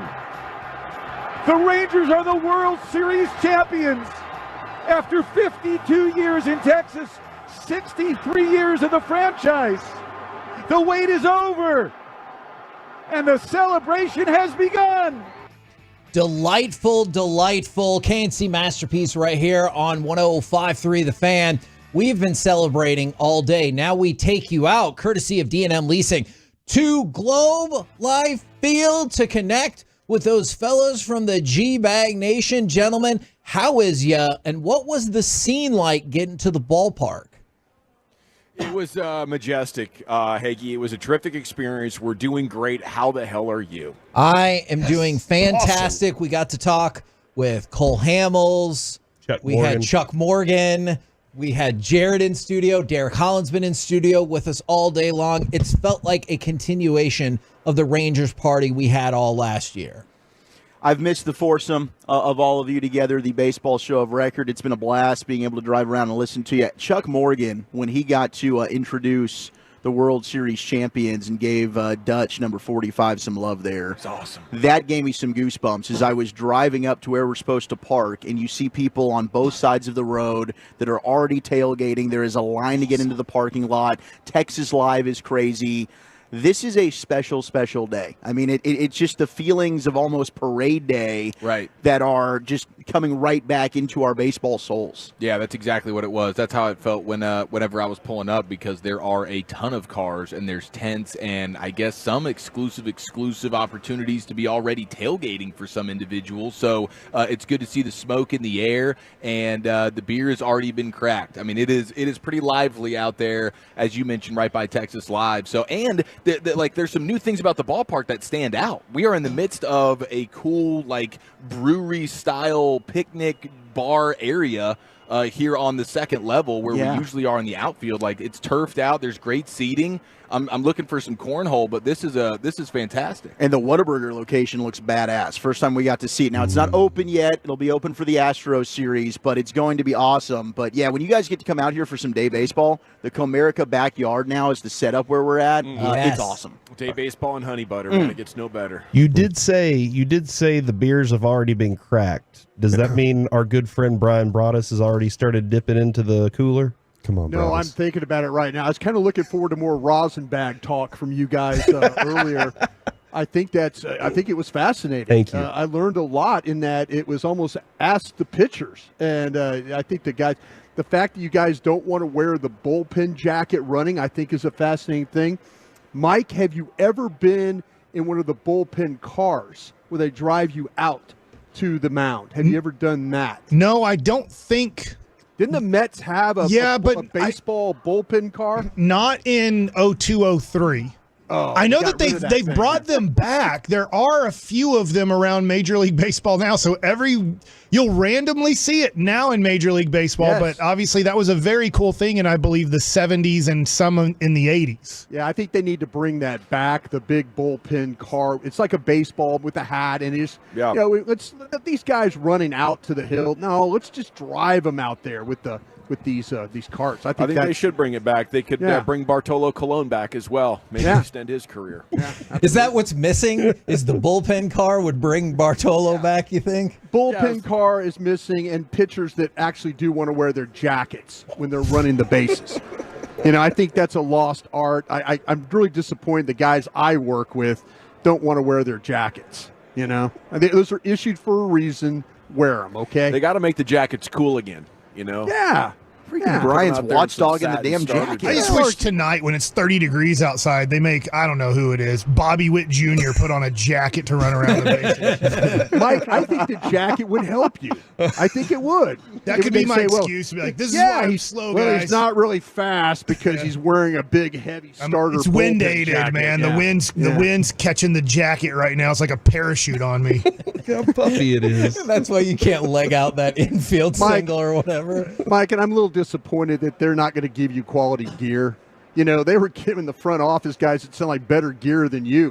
And What you're are they pitching in the game. Oh, 100%. You get 100%. When I got called up to the Texas Rangers, we went on a trip. I got called up. We were in Texas. Then we went on a trip to Detroit and Baltimore. And I was like, hey, can I get a luggage? And they're like, the guy who was the clubby was like, are you going to be here long enough? Oh, my God. And in my head, I was like, hey, dude, I'm going on this trip. At least give me the free luggage for this trip. Yeah, I kind of wish I could have seen Mike at old Tiger Stadium sitting in the dugout with no jacket, no sleeves, just kind of like everybody else has got cold weather gear on, and he's got nothing. But Mike, I can't believe that they just didn't want to give you any sleeves or anything else. Like you're a professional baseball player. You get the team issued gear until you prove you're going to be here long. I love the idea of this grizzled, longtime clubby who's like, I've seen him come and go, kid. You ain't got what it takes. Yeah, that's pretty much what happened. Take number 92. I got your dad's old gear. Here, let's break it out. But then I'm forgetting our clubbies guy in Washington. He's a great guy. Mike was his first name. I'm just forgetting his last name. He used to work for the Rangers. Oh. And I almost made the team out of spring. And as it's getting to the final week, he's like, hey, what number do you want? Now today, people wear crazy numbers, but I think I was number 75 in spring training. And I was like, that SOB Jim Bowden gave me this stupid number. I'm going to wear it in the season if I make the team. And and then I didn't make the team. You showed Jim Bowden, didn't you? Yeah. You showed him. Yeah, I did. As soon as I got done with one game, he goes, man, that was really good. Keep tricking him. And I was like, yeah, you know what? Thanks for having me on the team. Mike, did you ever have to go to the pro shop to get more gear? Did you ever have to go? No, but I will tell you this: I did need a cap for today's game. I did go into like the clubby's room and steal a T-shirt one time to get an extra T-shirt. What? Yeah, they got you on camera doing that, Mike. Yeah, so I don't know. At some point, man, they might charge me $15 for the extra T-shirt I took because mine was raggedy. What's the chances we can get Broadus to go do a segment out with the fans and maybe get a couple cold ones? There's always that possibility. We got to make that happen. Yeah, I mean, I'm eyeing. Trust me, walking in, I was looking at all the concession things. Oh, there's and a lot. How close the jumbo beer area is. Yeah. You ready to get how in the close mix? the jumbo beer is? Well, I mean, heck, That's what I'm saying. It's right behind it's us. spitting distance. Yeah, it's right behind us. You do need a mulligan for going wireless at spring training and the I did my technology. best. No, I know I it wasn't did your my fault. The best. technology playing defense against you, but now you have an I opportunity. forgot to turn the mic on a couple of times. It's not technology's fault. It's fair. And weren't you saying, Brian, that if it gets into the 5 o'clock hour and you haven't had a cold beer, you start like shaking a little bit? I think being out here at opening day, I'm going to need a few. I think he's already got the I sweats. love that. We're indoors. Hey, I appreciate Whataburger. Give me a really nice shirt though. Yeah, Short sleeve. you are wearing the hell out of that. Yeah, but I you're love covering it. it with the vest. Where are you guys set I'm up? an old man. I'm an old man. Best. Where can people find you if they want to see you at the park? At the beer stand, Heggy. Thank you. Fair enough. Maybe even the cocktail area in the 6th inning if you really want to ask. Hey, I can reach out to our guy. I'll see if we can make that happen for All you, right. Brian. Yeah, the most northeastern portion of the stadium right here is this the center field entrance? Is this what you call that, Wolchuk? Yeah, I would say so. Yeah. Yeah, Center field Wolchuk entrance, and I Heggy. answered. 200 level. And what do you guys right got next to coming the up sweet on? new gold lined gear. I'm gonna raid that stand. They're gonna have to restock by the time you get in here. Very cool. What do you guys got planned for the show today? Pure Gold as always. Thanks for asking. Our guy CY320, a host of other Ranger guests sprinkled throughout the show, including Bassick. Ooh, it's going to be an I'm supposed to be there at 4:10. Is that correct, or somewhere around there? Yeah, whenever okay. you show up, Mike. Yeah, I'm going to get out there as quick as I can. I got to drive to Las Colinas real quick, and then I'll go to Arlington. Right on. Thanks for that Soon. update. Go Rangers. Now go see the G-Bag Nation. I got it. John Radigan made me a really nice score sheet for the whole season. It's going to be great. I'm going to keep score. I'm looking forward to it. 4-6-3. Go see the G-Bag Nation if you're out at the ballpark today. But remember, all of the Rangers festivities, including the game itself, can be heard right here on 105.3 The Fan. We'll be back tomorrow. We'll be live at Buffalo Wild Wings in Dallas. off of 11. That's right. If you want to come see us, and huge thanks to Derek Holland today for rocking with us. Thanks, guys. I'll be live tonight doing the game, so if you want to come hang, I'll be on Twitch. I love it. There you go. I love it. Kevin, it is baseball time in Texas. Hell yeah. Let's go. We're the world champs. Rangers. No doubt. Thanks to our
From our fan studio, secured by DFWsecurity.com, you're rolling with the G-Bag Nation on 105.3 The Fan. Here we go, an opening day edition of the G-Bag Nation here live at the Globe on your home of the World Series champions, 105.3 The Fan. Hope you're having a great day.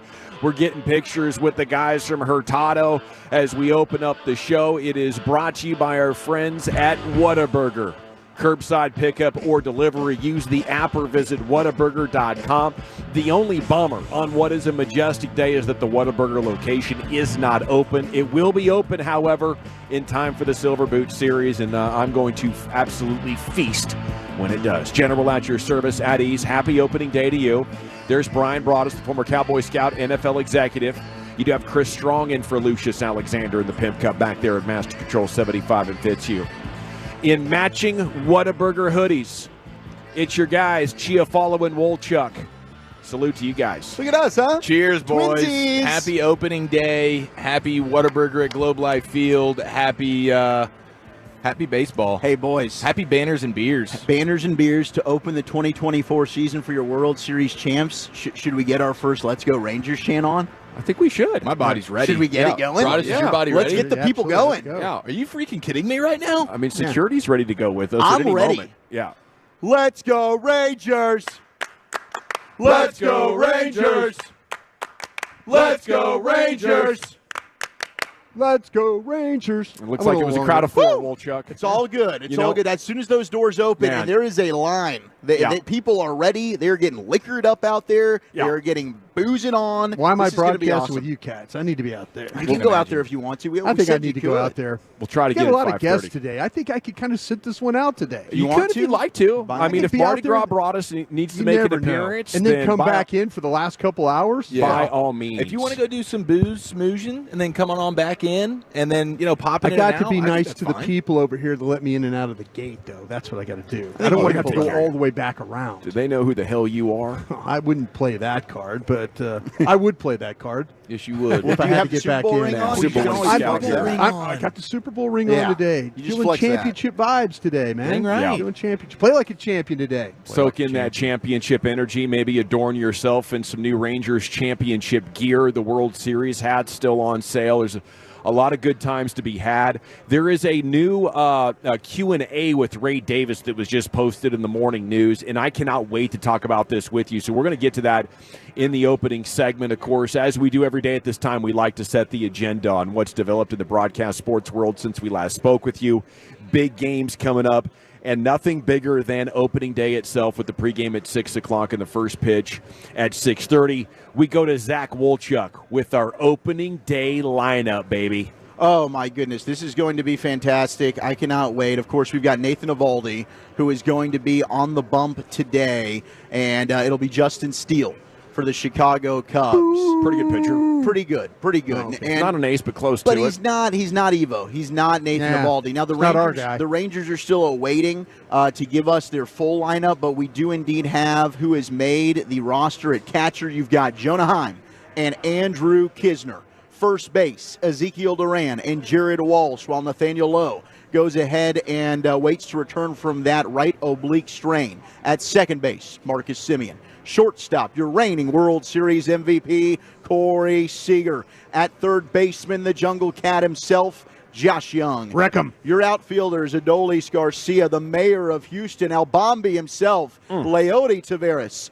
Full count, Evan Carter and Janko, Travis Jankowski. Your designated hitter, Bang Bang, Wyatt Langford. And that is going to be your majority of your starting lineup. Josh Smith could get mixed in. Your starting pitchers, Eovaldi, Gray, Heaney, Dunning, Bradford. And your bullpen, Sporzy, David Robertson, Jose Leclerc, Brock Burt, Kirby Yates, Jose Urania, Jake Latz, and Yeri Rodriguez. That is your starting opening day roster for your 2024 defending, reigning World Series champions. We have Chris Young coming up at 3:20. We have TV Mike Bassick probably about 4:10. Different than Radio Mike. Radio Mike's in a T-shirt. He's hot-taking. He's bombastic and controversial.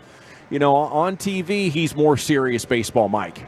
So That version of Bassick is making an appearance with us tonight, coming up at 4:10. Rangers off tomorrow, by the way, if you hadn't seen that schedule quirk. It's a little anticlimactic. It is now. I mean, Mike, the rain out thing. Yeah, isn't Mike's it? talked about it as well. I mean, MLB does this just in case you have to rain out, but you don't have to worry about that here in Arlington. I feel like we could have, just gone ahead and played. Maybe have the guys have off Sunday if you wanted to. But we do have 2 games that have already been delayed in Major League Baseball. The Braves and Phillies and the Brewers and Mets have been postponed due to weather. But we don't have to worry about that here in Arlington. No, we certainly don't. That seems like a weird one. But whatever the case, it's opening day and it's all good, man. Okay, if that's not enough, we have an epic Western Conference hockey showdown. Stars flying high into Vancouver. 1 point separating the teams in the standings for Western supremacy. If you want the number 1 seed, it's there for the taking. Yeah. But you need this one, don't you? Yeah, this is one of those. These are all so important, and especially with the way the standings are and how tight they are. And we've talked about this, guys, with Ottinger. Can you get him in these last few games of the season? Can you get him into that playoff mode where we've seen him be able to dial this in and then just be a wall in front of that net? They've got the scoring, they've got the defensive help now. They just need to get that netminder locked in, and I think this is a team that very well, when you start to talk about playoff hockey, I don't know about figuring out about the Avalanche yet. I haven't quite figured out that. The Avs are a team I'd like to dodge. Yeah, but, hey, you might everybody not be else, able to. you got everybody else is let's go. They're dealing with you. You're dealing with them. But let's. This is the type of team that could hoist that cup at the end of this campaign with the type of talent that they have. And defensively, I mean, we were asking, can you add another defenseman? They did with Tanev. And so now I think defensively they've been much better, so there's less of an excuse for Otter. Less of an excuse. It was something where, okay, you're giving up a lot of odd man rushes, you're putting him in a bad position, he's getting screened by his own guys in front of the cage at times, but now Otter said he likes where his game's at. I think another thing the Stars have done really well, and they need to make sure they continue it tonight, but it's just peppering shots on goal. They've been plus 10 on shots on goal differential per game during this 10-2 run in their last 12. Pretty damn impressive. They're going to need to make sure they get rubber on net here tonight. All right, the G-Bag Nation here on 105.3 The Fan. Ray Davis Q&A with Evan Grant in the morning news is our next topic, gentlemen. We'll probably revisit this a couple of times throughout the show because while we sit here on an opening day, the greatest opening day of our lives as reigning champs, just let that sink in.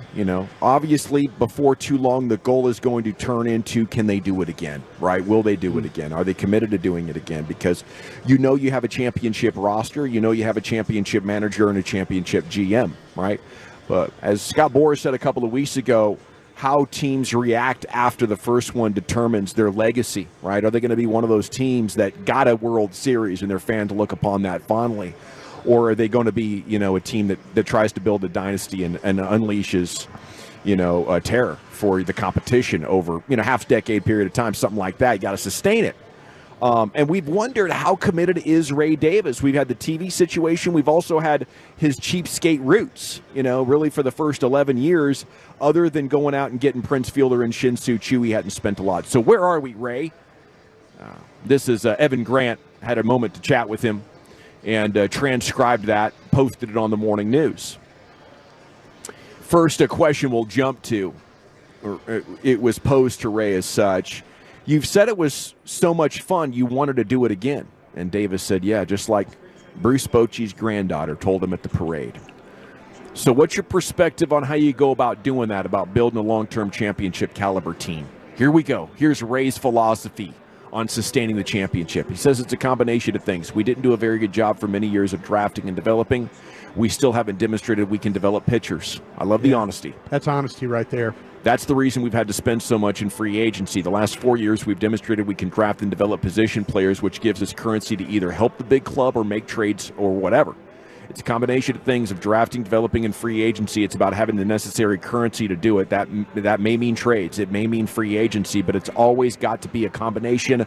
I love that because it shows that he's turned his very sharp acumen towards the game and towards team building. Yes. And he's not playing any other games like Jerry Jones. He's not like, well, it's 365 days a year and we're trying to do this, but this is our philosophy. It's like, man, we need to be great at all three of these. And if we're not, then, we got to supplement it with the currency, which is our position players. And that makes me believe that at the trade deadline, while they're not willing to spend actual dollars, they will be improving this team with the prospects if that's what it's going to take. I fully believe that as well. And that was one of the things where you're weighing. Would you have rather spent the dollars on a guy like Monty to prevent having to spend the currency of the prospects at the deadline? And that's kind of where I stood on it. I'd rather, but it's easier for me to spend Ray Davis's money than him. I understand that, but it just felt like to me, when you're trying to build something big picture here, you'd rather drop the 20-25 mil in year one for Montgomery as opposed to who knows what you're going to end up having to give up in the summer to start chasing another run. Yeah, I think that's where the cheapskatedness got the best of him a little bit, because I think when you have a window open, like pushing into luxury tax threshold for those 2 or 3 or 5 years, it might be painful in the pocketbook, but man, it could just pay you back in such a massive way. And if you're a billionaire and you lose tens of millions of dollars chasing a dynasty, I would call that money well spent. That's my entertainment budget, right? That's going to the movies on Friday night for a family, but I happen to have billions, so I can lose tens of millions. It's literally like 1% of my worth. I'm willing to drop that. Anyway, how did spending affect how you approach this past off season? It says we can be faulted for not making a bunch of moves. I like him being accountable there, but he says the reality is, with the exception of Lowe being hurt and 2 rookies making the team, we've got essentially the same team that just won a World Series. Mm-hmm. We didn't have a lot of holes. Our biggest holes, no secrets, are pitching. We've got 3 pitchers coming back midseason. 2 of them are Hall of Famers. What happens between opening day and when we start getting guys back, that's the biggest hole we've had to worry about. So that is a little bit Cowboys-esque, like we couldn't spend because we have spent, or we've done such a good job team building. But all things considered, he's got a good point. It's not like guys left the team and they were too cheap to keep them. No. They're in fact more talented. Absolutely. They had a lot of internal growth where they didn't have to go out there and make moves. The only one that we were like, okay, go get some bullpen help, and it'd be cool if you brought back a Monty. But otherwise, you are in good shape with the reinforcements that you have on your own roster. And then some of these young guys specifically, I think, are going to step up and hopefully help the bullpen this year. Guys like Mark Church that didn't even make the opening day roster that are going to be up here sooner than later. Yeah, I think what I take from this is the thing I appreciate about Ray Davis is that he made the point they don't draft pitchers and they don't develop them. Yes. But what did he do? He went and spent money on pitching. Spent money. He made up for some of the faults that they've had in their department, and now you've got CY here. I think if I'm Ray Davis, my mandate to you, CY, is you need to figure out how to draft and develop pitchers. Yes. Because as our cap analyst people tell me, all our expenditures seem to be like chasing pitching. Yeah. We've got the middle infield, but we're chasing pitching. His willingness to make up for their poor drafting and development, I think says something about him. Yeah. He's like, okay, I did what I had to do for the positional players. You guys need to figure out these pitchers. I'm willing to open the checkbook, but figure it out now. Yeah. Because I'm not going to come in here and clean up the mess. And he cleaned up the mess by moving on and then bringing in CY. Sure. That was the mess that he was cleaning up. And as overall has left us in a great situation. He says, number one, we're spending the same amount of money, as we did last year. And he also says spending more can get really expensive, potentially in draft picks, which is part of the punishment for being a repeat taxpayer. Right. So they're trying to balance all of those things out. And reading the entire article, we'll touch a little bit more on it later, did give me confidence. Yes. That he's in the fight. Yeah, and I think he gave some justified reasoning as to why the Monty thing didn't happen. He says if you sign him to that $25 million deal, it's closer to $40 million with taxes, and to your point, it would have tripped the next level of the CBT, potentially moved them closer to draft pick penalties. And they've hit. Look, you're probably going to be taking picks now in the back half of the first round. You're not drafting in the top 5 where you got Wyatt Langford. But this is a team that's been hitting on some draft picks lately. Yeah, they have. Yeah, I mean, I'll say this, though, too. I think this TV thing really hurt them. You know, it definitely did. He talked about that. You talk about TV and that's money that like you're accounting for, and you're saying, wait a minute, we're going to have X amount of dollars. But I'll say another thing is, if fans keep this ballpark full and keep buying the merchandising and the things that they do on the other side of the block here, you know, that makes an owner think a little bit more about, okay, I'm willing to lay something out here at the trade deadline. I'm willing to do a little more because I'm drawing 35,000 people a night. You're buying all my concessions, the parking and all that. It's a little bit easier for me when I see the bottom line is up if I have to spend an extra bit of money to make sure this plays well. It is the G-Bag Nation here on The Fan. We are live at opening day. Come find us just inside the center field entrance, basically out front if you're coming in the old way. Top 10 MLB stadium foods. We are in a stadium food sort of mind. Coming up at 3 o'clock, Delaware North Concessions is making a delivery, and we'll tell you what our favorite items at the ballpark to eat are this season. That's at 3. G-Bag of the Day coming up at 2:30, and we're back right here on The Fan. One of the G-Bag's hottest segments, LA Live with Lucian.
Yeah, buddy, welcome back. It is the G-Bag Nation Live here from the Globe.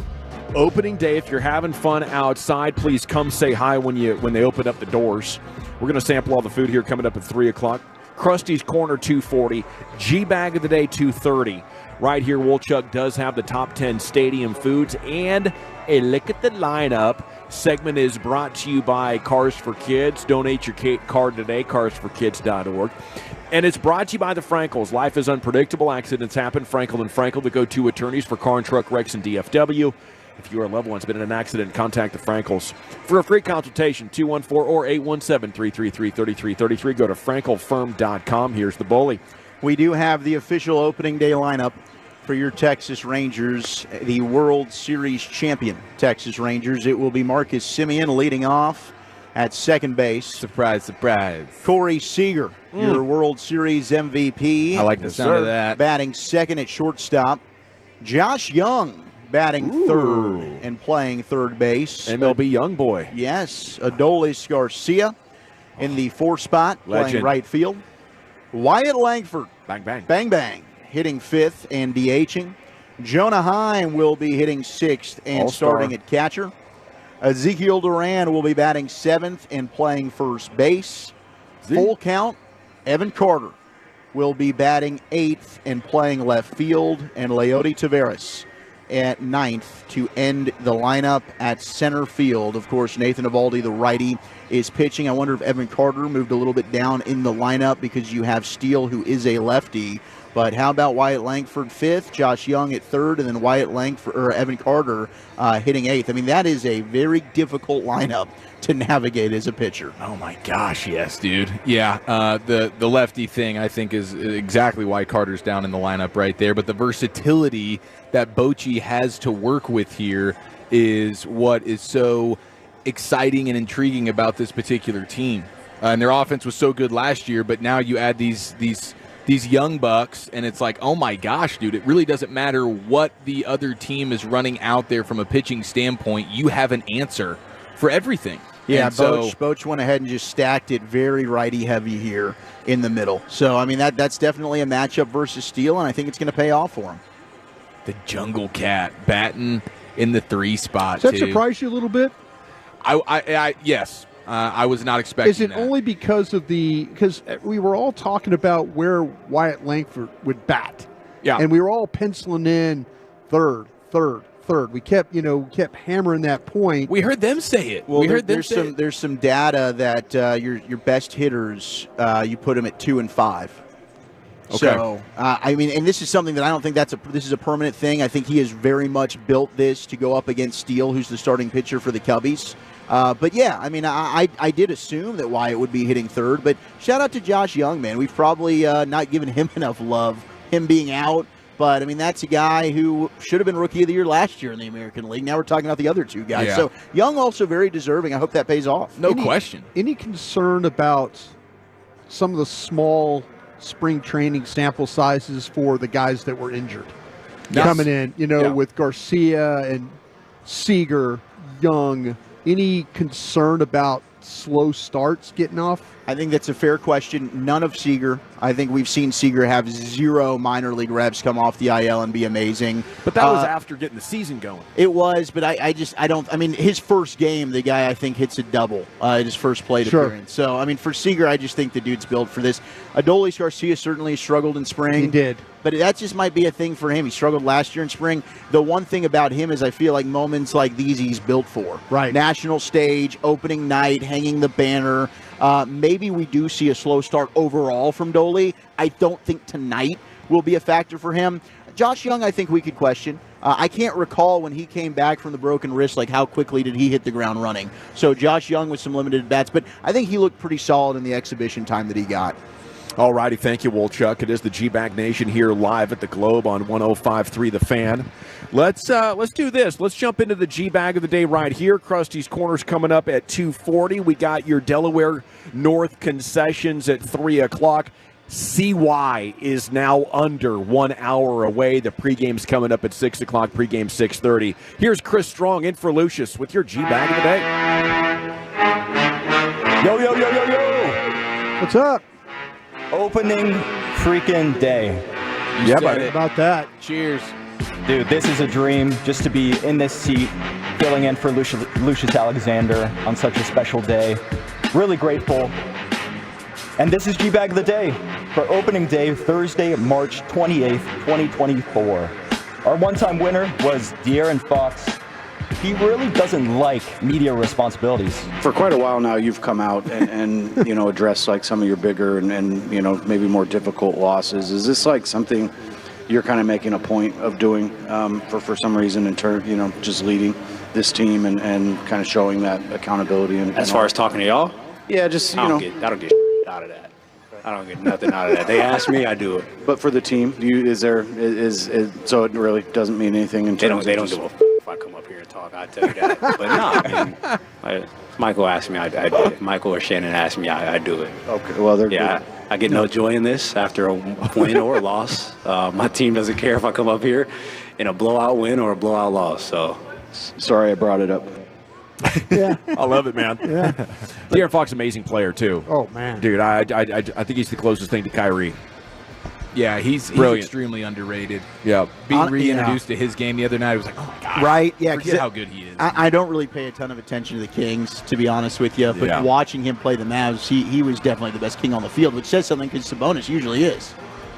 Dude, my favorite part is just like, I'm sorry I even asked, man. Like, yeah, that was my favorite part of the that reporter. A great routine. Yeah. Yeah. Let me crawl back into my corner here. Shout out to Gavin Spittle for sending this one in. Sage Steele, formerly of ESPN Sports Center. She created a new podcast, and her first guest was Dana White, but she thought she was interviewing another bald white man. What's Joe Rogan's dream? What's Joe Rogan's dream? Joe Rogan, Dana White. What's Dana White's dream? Oh, jeez. Think I was Joe Rogan? I totally did. She just called me Joe Rogan. You thought I was fucking Joe Rogan? Yeah, I thought you were Joe Rogan. I was bald before Joe was ever bald. Okay? I know. Just did a 2-hour podcast. I flew here from Vegas, and she thought she was interviewing Joe Rogan. Jesus. Want to get away? Woo! Yeah, that's tough. It's a good thing he kind of saved that for her. Yeah. She was really, what do you call it, leaking confidence there? Yeah, oh my gosh. Hilarious. Yeah, that is you're feeling extremely naked right there. I wonder, I guess, is she doing a live podcast? You can't say, ooh, let's tighten that one back up here. Apparently before we go ahead and release it. It was pre-recorded, apparently, and she said on Twitter, like, hey, I kept it in there. I think she did the right thing keeping it in there. So, yeah, she did the honest thing. For I think sure. it was funny. She kept it real. It is freaking hilarious. Yeah. And I'm kind of make fun of herself a little bit. And because with Dana White, like you're not really sure. Like, no, sometimes Dana can lash out. Right, he can, and he was pretty funny. He was good, and he loves Joe, so he's probably like I'm not offended if you think that I'm Joe Rogan. Sure, but it is what makes it better is the fact that he says I just did a 90-minute podcast with you. Yes, and you're still messing up who I am right now. All these questions. The whole time, did she think she was interviewing Joe Rogan? I love what the hell? Joe Rogan, Dana White. That's weird. Basically That's the same thing. Dude, there are moments earlier in the show where, like, they go back and there are questions that she thought were going straight to Rogan. But, yeah, the entire 2-minute interview, it's hilarious. Go back and watch it. That's awesome. They were all Joe Rogan questions, but to Dana White. Yeah. Fascinating. I want to actually watch the interview now. So she really did think it was Joe. Did nobody amazing. try and help her? Wait, is there a producer in her ear? Somebody telling her that no, not this. Oh, yeah, that's all producer. Yeah. I think that's... She definitely. Wait, so there is a chance that the entire duration of this podcast, she is talking to Dana White, thinking it's Joe Rogan. Yes. I thought this was just like a brain fart in the moment. You said the wrong name. Ha ha ha. If you just spent 2 hours talking to somebody and you think that is freaking amazing. And yes, that's the best promotion for any podcast I can remember. Yeah. Like, how did it start? Now everybody's got to go back and listen. Like, okay, what were the questions here? Did she intro Dana White? Did she intro Joe Rogan? Did she just say, hi, how's it going? What she needs to do is interview Joe Rogan now and as Dana White questions. That's the best way to do Well, this. she clearly doesn't do the Shannon Sharp intro on Club Shay Shay where he just he rattles off the resume and bio for every person, and it can take upwards of 2 minutes when it's somebody legendary like a Cat Williams. She clearly doesn't do that. That's amazing. Because then the cat would have been out of the bag quick. Best possible first episode. Get a lot of clicks on that one. Our second clip here today is legendary Southern rapper Boozy. He caught a lot of fish and laid it all out on his granite countertop, and he counted out Here it is. 55. 55. 56, 57, 58, 59, 60, 61, 62, 63, 64, 65, 66, 67, 68, 69, 70, 71, 72, 73. Luka, career high, Luka dunking, and I got Luka jersey when he hit 73. Don't play with me, man. 73, man. 73. Luka Doncic. He's the Luka of fishing. That's hilarious. I get my vote. Look at that, dude. That clearly, it seems like it's his favorite player.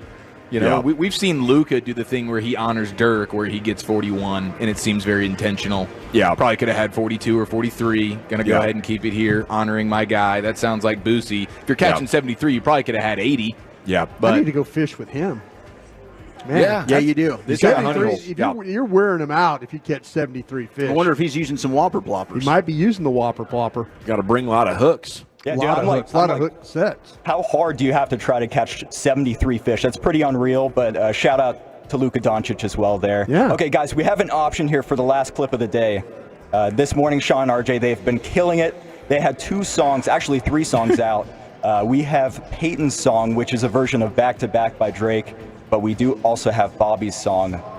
Which one would you guys like to hear? Okay, so I have heard Peyton's. I have not heard Bobby's yet. So I'm interested in hearing Bobby's. Peyton's, it was so bad that it was fantastic. Yeah, Peyton's has a good chance to win. We this. will be playing Peyton's at some point during the program if we don't play it here, just for the record. But Yeah, you turn guys it- tell me. Turn it on and leave it on. Let's just get Peyton's in. I think. Let's get, okay. Let's go to Peyton's right here. Consensually. Oh man. Oh man. Oh man. Dude. Rangers back in action, not again. Yeah, I learned the game from Bruce Bochy. You can never check me. Back to back for the Astros, I didn't get the message. Back to back like I'm on the cover with a different weapon. Back to back like I'm making 93 and 94. I mean, whoa. We got Seager if I forgot to mention. When I look back, I might get mad that I gave the bullpen this much attention. Yeah, but the injuries are weighing on my conscience. Yeah, you staff with no options. I want to see the Rangers go insane. You gonna make Evaldi throw outside the frame.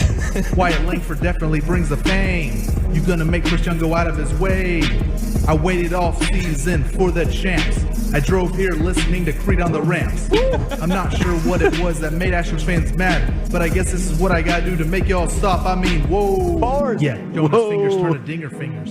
Yeah, Henderson got thrown out by Hines' fingers. I'm not the type of dude to believe in witches. Shout out to all the Astros fans, you stupid bitches. Yes. You hit him with the trash cans. Tell someone to get their mans. Man, Rangers gonna get another one. Yes, another one. You gotta back it up with another one. Got the ring on me going back to back. Yeah, we going back to back.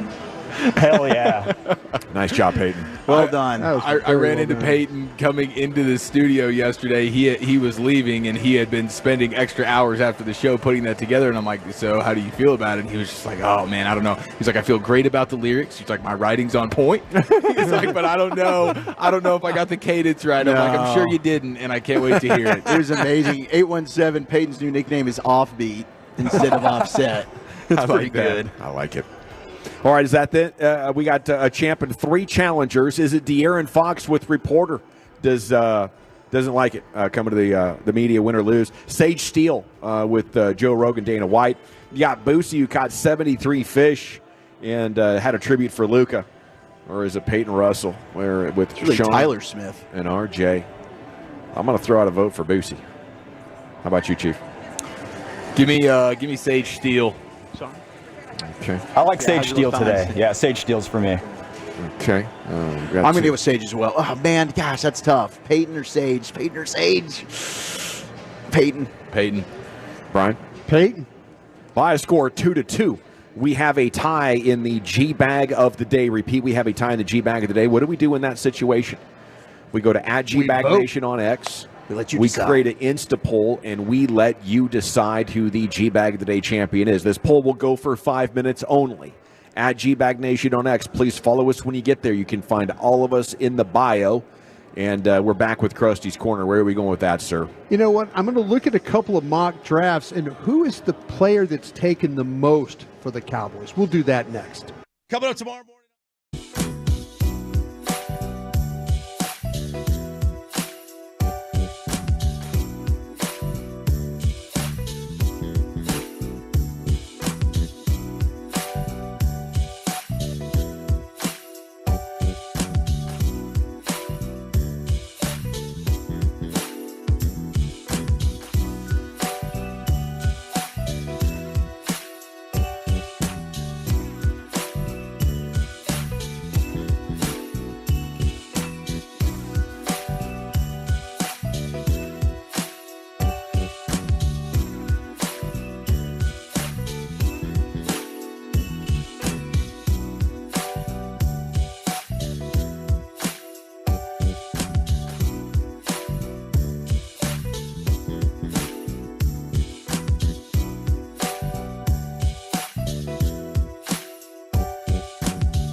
G-Bag Nation is brought to you by Classic Chevrolet in Grapevine. They're the #1 Chevy dealer in the world. More new Silverados than anyone else. This is Texas. This is Classic Chevrolet. Together, let's drive. Based on new Chevy registrations 2023. Well, thank you very much, Chris, in for Lucius all week long. Congrats to Peyton Russell. He has done it. He's won the G-Bag of the day with 73% of the vote on at G-Bag Nation. So congratulations to Peyton. And you can go on there as well on our X and see a picture of the G-Bag Nation flag flying high atop Globe Life Field out here. It is the second greatest flag that will adorn this stadium tonight. Okay, it's time now for Krusty's Corner. It's brought to you by Reliant Air Conditioning, gimmick-free AC repair and replacement. And here he is, the king of the Krusties, Broadus. Yeah, thanks, Joe, and thanks, Reliant, for being with us today. As always, really do appreciate you guys doing the fine work you do. Okay, couple of things is, after our show today, catch the, if you're not listening to Rangers baseball, which you should listen to Rangers baseball, we did a podcast today. We had the draft show. We did a mock draft on the draft show today. We did. And I'm going to say something really quickly here in my little segment. When it got down to our point to where we were picking for the Cowboys, and I felt like we the way the mock draft went, I felt like there was not any window draft. It was like some thoughtful, okay, this guy, you were really... We try to be real with it. Try to make it real. Make some strange off-the-wall picks, too, which always happens during the draft, but realistic. Yeah, your McConkey pick there late in the draft, I thought was really cool. But the thing about it is, I felt like getting down to where Dallas was picking, guys, and I don't know, Zach, correct me if I'm wrong, there was the ability to trade back in that draft. There absolutely was, because there wasn't, when we were sitting there were players that I think we'd be happy with. Right. But I think there was enough that you have similar grades on to where, all right, we can move back and be okay. We'll still get a player that we like. Right. The thing, guys, that was there was a couple of different ways that you could have gone. There wasn't the big run on the offensive tackles that we might have thought, and there wasn't the run on the wide receivers or the corners. And I think the way that it kind of went through, that it was like, okay, there's a lot of guys that are first round, second round, third round players, but have similar traits. And so when we were all taking turns selecting, it's like, wait a minute, I could maybe swing back and get this guy. I could swing back and get this guy. So we didn't see the run on the offensive tackles, which led us to where there were the guys that were like available, like Guyton from Oklahoma was available. Latham from Alabama, the tackle, was available right there. Mims, the tackle from Georgia, was available. So see, all of a sudden you're sitting there at 24 and you're going, wait a minute, if we're holding on to tackle here, and Latu from UCLA, the edge, was also on the board. Yep. I was feeling like, okay, if Dallas has to go back, the way that mock went, you lost your centers. You lost two centers along the way. So Powers Johnson was out. Barton was out. Both happened right in front of us. So I'm sitting there thinking, like, okay, if we're still looking for these offensive tackles, if you don't want to move Tyler Smith to left tackle, we got options. Right. Man, I love that scenario. Yeah. If all the tackles fall, I would trust this team to find the best one. Okay. To me, I'm going to be honest. Brian Thomas, the wide receiver, was on the board from LSU. They also, Latham was on the board. I mentioned with part of all the tackles, and Latu. Can I convince you guys to take somebody other than an offensive tackle? If I told you the fourth best wide receiver is on the board. Hell no, Brian. Not a Okay. wide receiver. Okay. Many other positions. But if I told you the first best, in my opinion, Zach, I don't know about you, maybe some people have Verse Turner ahead of Latu from I've UCLA. got Latu as the best edge. Okay. Can I convince you, Chieftain, to take an edge, the first best edge? Instead of taking one of these, maybe taking the third or maybe the fourth, fifth, sixth best offensive tackle. Yeah, I would be okay with that. If you felt like the edge rusher was clearly better than the tackle, then I would be fine with it. That's a position of sneaky need, and it is a premium position. So I wouldn't be upset about it, but it is definitely not the perfect world, because the perfect world, this team needs offensive line so bad, Right. but you don't want to reach for somebody. Right. You don't want to be reaching. So I'd rather get the surefire stud edge rusher than reaching for an offensive lineman just because we've set ourselves up to need it. Okay, and we all like the fact that the potential for trading back was there. Yes, that love we that. We didn't get wiped out. No, we didn't get wiped out. You at feel all. like teams behind you are going to be motivated to come up? I think they would have been motivated by maybe some of the receivers. Yeah. See, that's what's because Brian Thomas on a lot of teams' board, he's the wide receiver from LSU. Beautiful player. I mean, physically looks the part. Led the nation in touchdowns. Downfield player. You can run him. I mean, he is as pretty a receiver as you will ever see. You know, a lot of when you watch, that quarterback at LSU, throwing the ball. When you watch Daniels throw the ball, they're throwing it Neighbors and Thomas. Those guys are making some big time plays.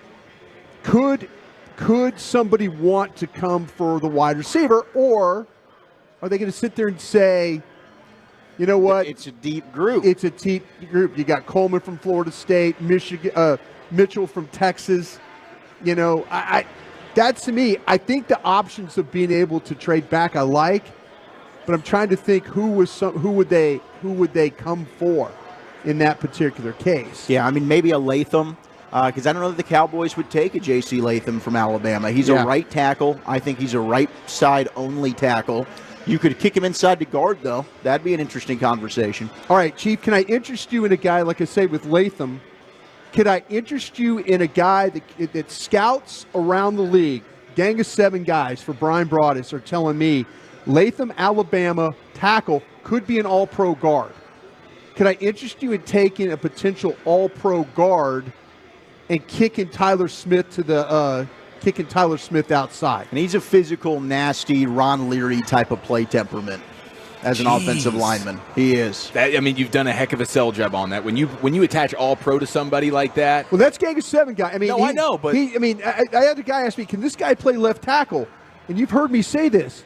Guy said, oh my gosh, food just arrived. Oh my goodness, he did. Like big time food. Casey Rapp is pulling it in for us, boys. Let's go. That's incredible. But okay, this is kind of stopped the show. It is stopped the show. Darn it. Yeah. Okay. Stopping hey, I'll take the all-pro anytime, Broaddus. Okay. I'll take the all-pro. Okay. That sounds awesome. So we're looking at, you're going to take, there's a possibility of go ahead and kick in and making Latham the pick here. Okay. Yes, because from what you guys have said, because now Tyler Smith's my left tackle. Yeah. I got a potential all-pro rookie guard, and now we have centers, right, that you can get probably, round 2. Yeah, 2 or 3 even. 2 or 3 even. Okay, so you can still build out your offensive line, and if you feel like this is your best player, then I got no issues with it. Okay, would you like to take Wolchuk? You're studying this draft really, really strongly. I just got the lowdown from Casey Rapp, guys, and we're going to get the meatball with the garlic knots here. Just a minute. Hell Right. yeah. Just to whet your appetite. Okay. The smell is incredible right now. Casey's a stud. God bless you, sir. Yeah. God Nice. bless you. Oh, look at that right there. Thank you. That's a bao bun right there. Bao bun. Gosh, that looks bao awesome, buns. dude. All right, we got to put that in front of the camera here. Yeah, this is look at all this. What's this one, Casey? That's the empanada. That's the chicken empanada. Chicken Yeah. empanadas. Yeah. All right. How about if I put my headset on Casey real quick and he can kind of describe? Well, he's what going we're to join us doing? at 5:30. Oh, is he going Yeah, he's going to give us a full okay, breakdown. okay. This is just our feast to this prepare is like ourselves for all the tacos, questions. fajita. Got This is Texas-style tacos. Texas The tacos. garlic knots. Looks like Chief, look at that! Look at that! Thank you. Oh, look at that we thing! got a dog. Oh my God! Bacon wrap dog. This is a bacon wrap doggy dog. Looks gorgeous. Yeah, bow, bro. wow, wow. And Okay, the garlic knots. Get those with over the here. with the meatballs. Yeah. Oh my heavens, Look at this. brother. This is nuts. Oh, that's heavy too. The meatball, like the weight of Yeah, the let me fill that up, meatball let me there. fill that up. Thank you, Just thank feel the you. Oh, my tonnage of that gosh. thing. It's a tonnage. That's like 5 pounds. The girth, That's what I'm saying. The girth and tonnage is pretty incredible. On They're that. not I'd like to skimping try and on the recreate. I'd like to meatballs, try and dude. recreate that. Look at that. Oh, Those aren't this skimpanadas is- either. Those are the real deal. No, this is the real deal for sure. yeah. Brian? This is world championship. Okay, cuisine, yeah, boys. we've determined. Sorry to interrupt you. No. and it's the best interruption you could ever have. I Casey, knew you. I love you. I knew you'd be all right. Anytime you can interrupt Broadus with like 5-pound meatballs. Gosh, it's unbelievable. You could throw a wrench into the draft in the middle of the first round. The most selected player in Cowboy mocks by people. Thank you, my brother. The most selected player is the center from Oregon. Oh, Jackson Powers Johnson. And in the second round, the most selected player by mock drafters for the Cowboys is another center, is Zach Frazier, the center from West Virginia. So mockers are thinking, you got to go get a center. You got to go get a center here. It's incredible. See. But anyway. You remember when Broadus stopped down in the middle of round one with the Eagles to talk food with Jeffrey Lurie's wife? Yes, Mrs. Lurie. This is exactly it. Yeah. He did not mind at all. Did not mind at all. Anytime you talk food, the meatballs. Oh, my gosh. Dude, the meatballs. I'm eyeing the meatballs. We're live at the Globe. You know me. Massive food delivery just happened. We'll talk with Casey Rapp about these items in the 5 o'clock hour. Yeah. Krusty's Corner brought to you by Reliant Air Conditioning, gimmick-free AC repair and replacement. We're coming back with the NFL news of the day and our guy CY in 20 minutes right here in the Nation. Miss any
Fan Studios, secured by DFWsecurity.com. You're rolling with the G-Bag Nation on 105.3 The Fan. Here we go. It's hour 2 of the G-Bag Nation on 105.3 The Fan. Welcome in live opening day, Globe Life Field. We are right inside the center field entrance.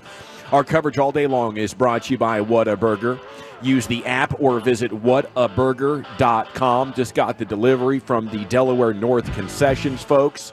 Hurtado dropped off his new taco items, which are outstanding. So we're having an opening day feast is what it is. They've improved this area.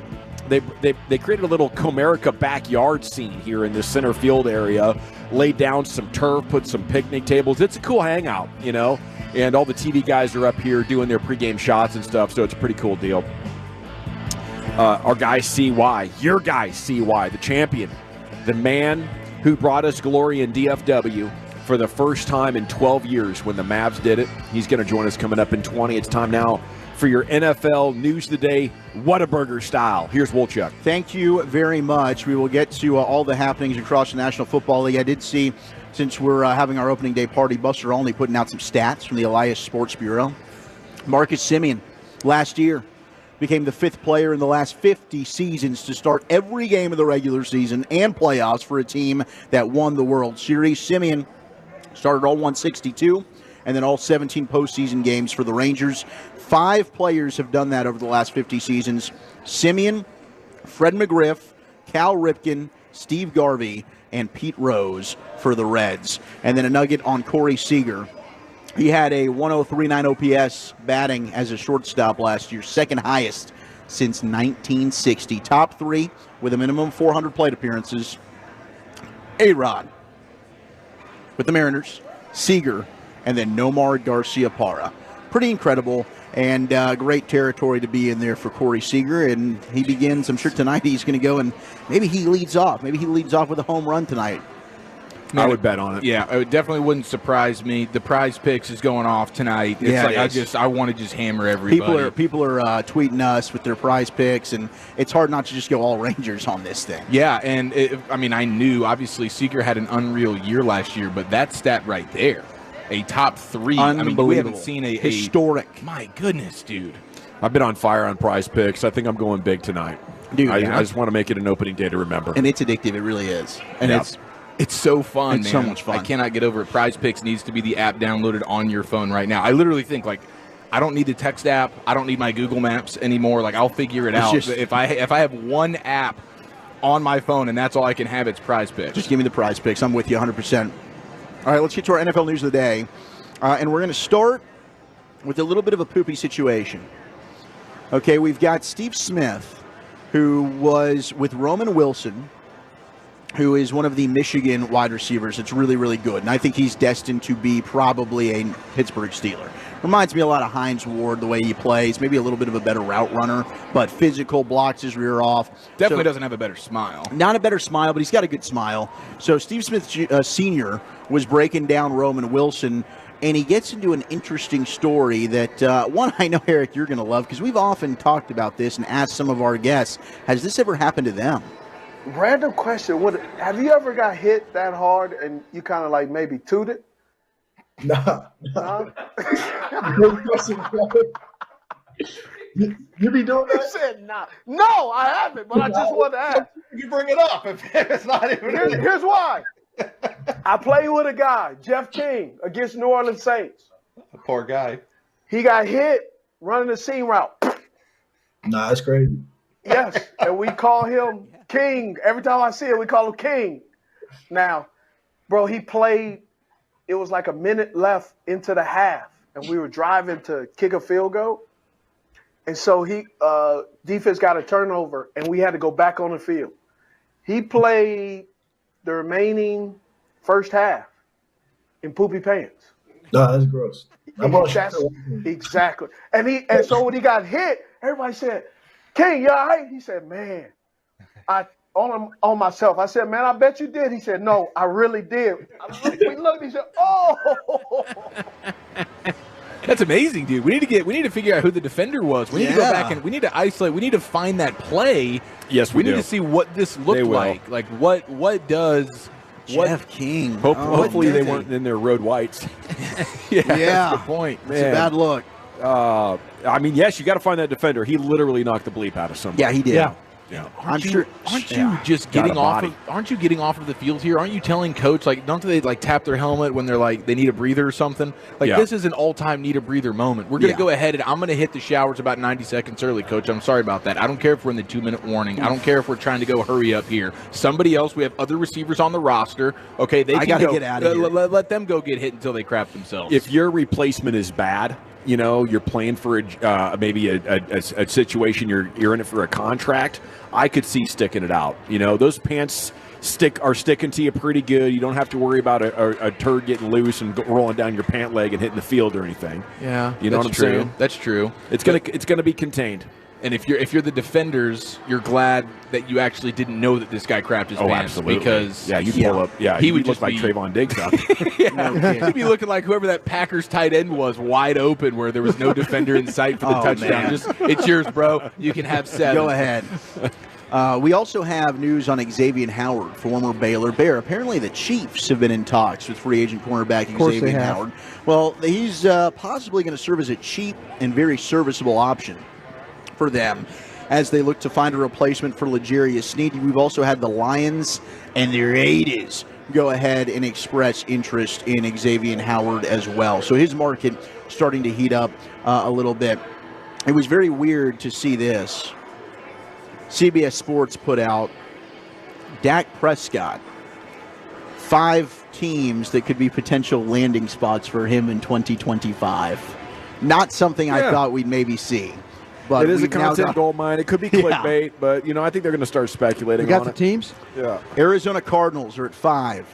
Makes sense. Denver Broncos at 4. Makes sense. Seattle Seahawks at 3. Makes sense.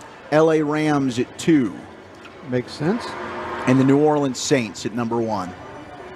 Okay. Oh yeah, that'd be a great homecoming for him, man. Yep. Basically, stay in the area.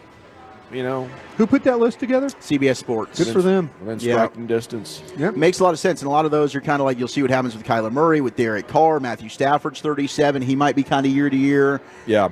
Who knows if Denver gets a quarterback this draft? Don't take this the wrong way, but I would absolutely love it. I think it'd be the best for him and the Cowboys, because he would be on a team that has a history of managing the cap, trying to win the Super Bowl. Sean Payton blew up that cap. That's ultimately why the team fell apart and he had to leave, because he didn't want to wait for 3 years, which is what it takes to rebuild after the Saints are done devastating the future of their cap trying to win. So I think Dak would have a better chance of winning a Super Bowl, and so would the Cowboys, because they would be back to drafting quarterbacks and trying to win one with the extra cap space that you get on a rookie deal. Absolutely.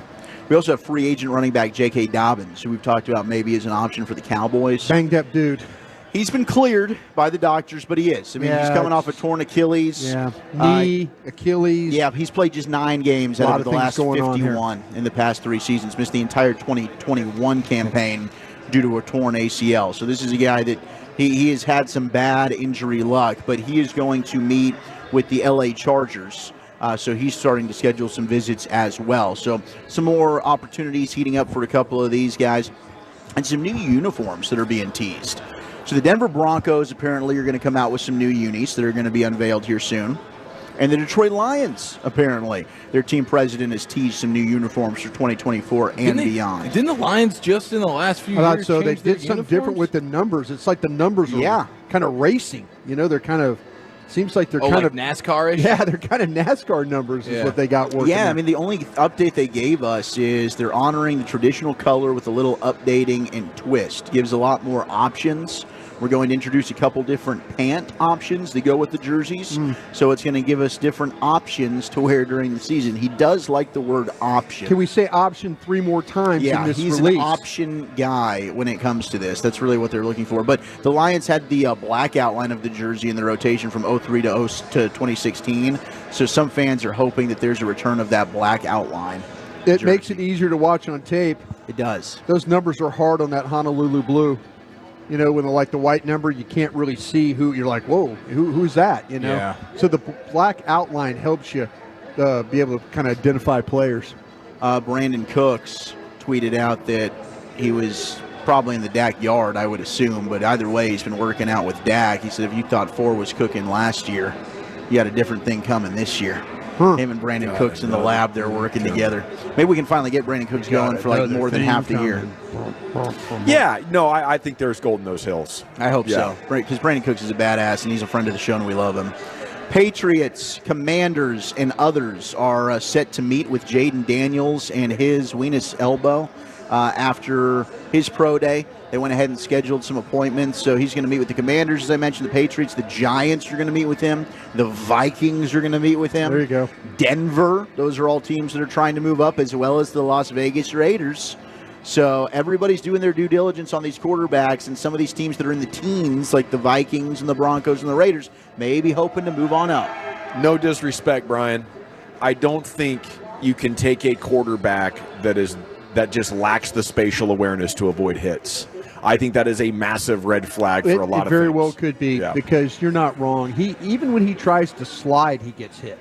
Or he tries to get out of bounds, he gets hit. Yeah. He has this weird ability to try and get out of bounds, but then cut back for like 3 more yards so he can get just whacked in under the bench.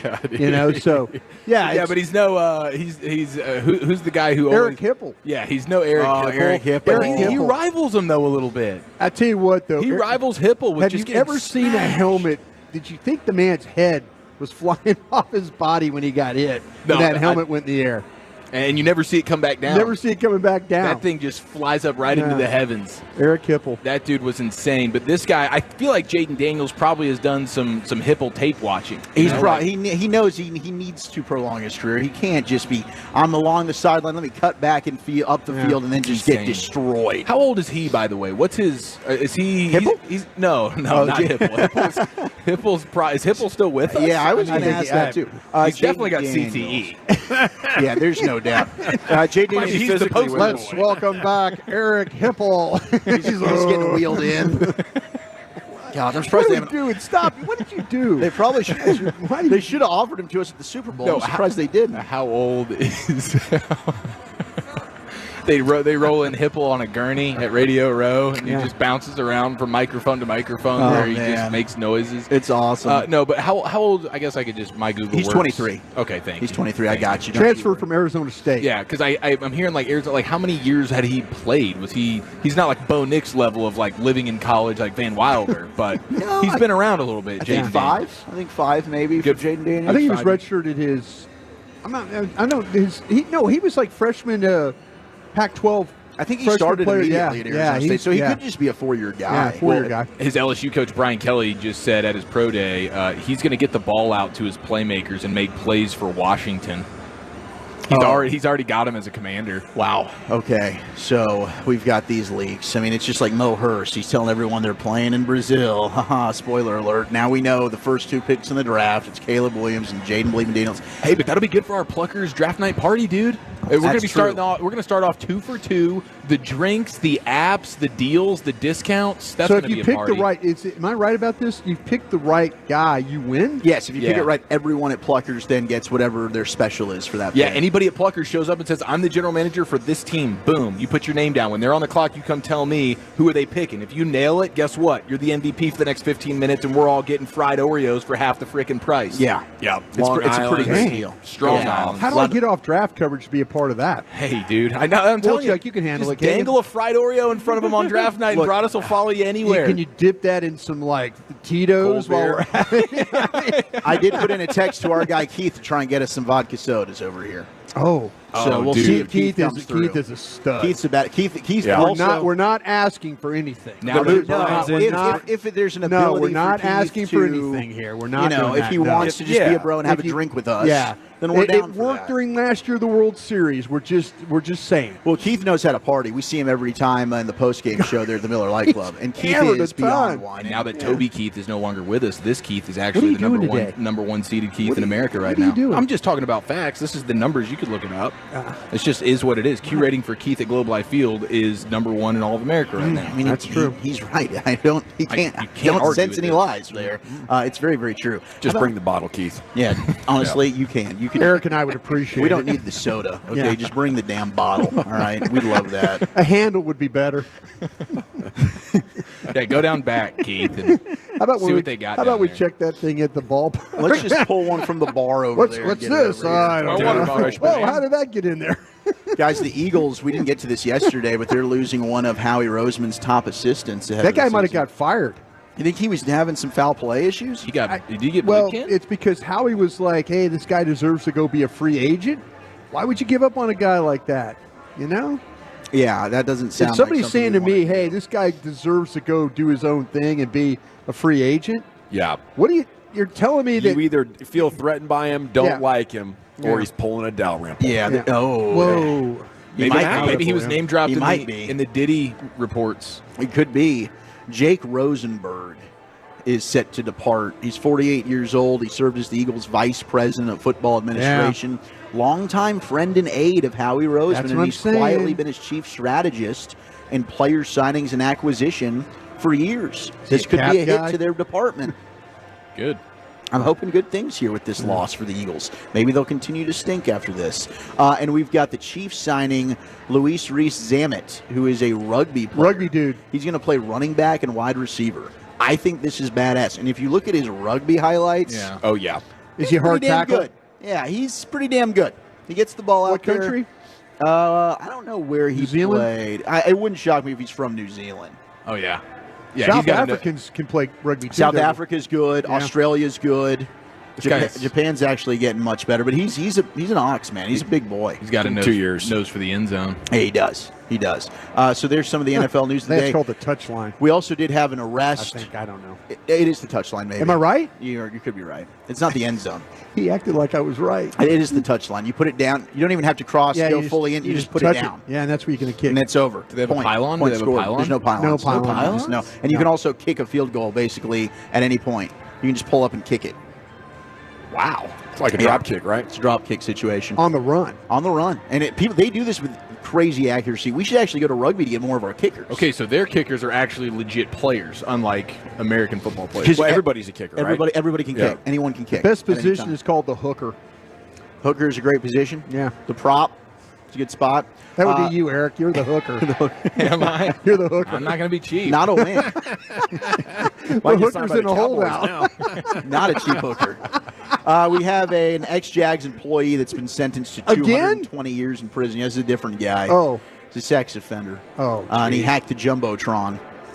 So Wait, is this the guy that put the I think that was in Minnesota. Oh, The okay. picture of what's The his name, the adult bald star. guy. Yeah. Yeah, I think that was in Minnesota. But this guy, he was caught in possession of some things he shouldn't have been that I don't even want to talk about. Well, I but appreciate you bringing it to the table. Bye-bye, this former. Jacksonville's got to figure this bleep out, dude. Yeah, they got a lot of bad dudes working. What is for going on with Urban Meyer Jacksonville? hired all these guys, and they kept them all except Urban. They're all urban dudes. Hey, that Sam Bankman-Fried dude that was in that crypto scam a couple years back. Is he still on the run? Sentenced today. Oh, 30 years. is 30 there, years you think in the that's joint. enough? I don't know. Is that fair? I don't- Do you think he could help others while he's in? White collar. Yeah. He's going to end up He'll be being kicking a his feet celebrity up. in there, man. I heard he's talking with the security guards. That's the last I've heard. Like he's giving him crypto advice and stuff, and he's trying to get a connected device. And yeah, that's that. Thank you, Wolchuk. NFL News today every afternoon, 3 o'clock. We are live at the Globe. Our coverage all day long here on The Fan is brought to you by Whataburger. Sands will join us about 5:40, give us the very latest. We've been over the lineup. We've been over the roster, and we're all ready for the baseball season. Coming up next here on The Fan, we are heading for our guy, CY. We'll begin our discussion series with the championship-winning general manager of your Texas Rangers next right here in the nation.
Yeah, buddy. Welcome back. It is the G-Back Nation here on 105.3 The Fan. We're live at the Globe, and Chris Young is going to join us here in just a minute.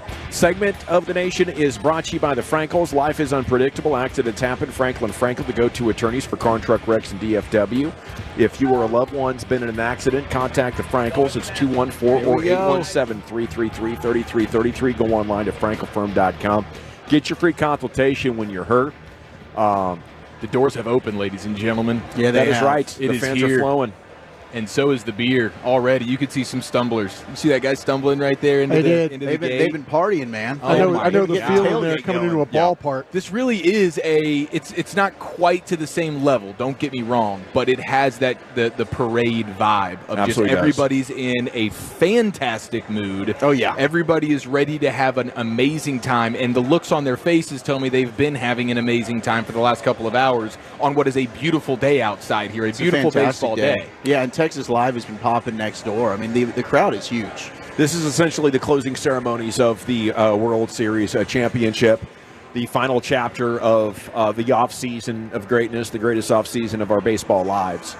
Let's take a look at the scoreboard. Then we'll get some 2024 projections, and I want to ask you guys, if these projections come through, would you be happy or disappointed? Orioles lead the Angels. It's 5-1 in the fourth, Brian.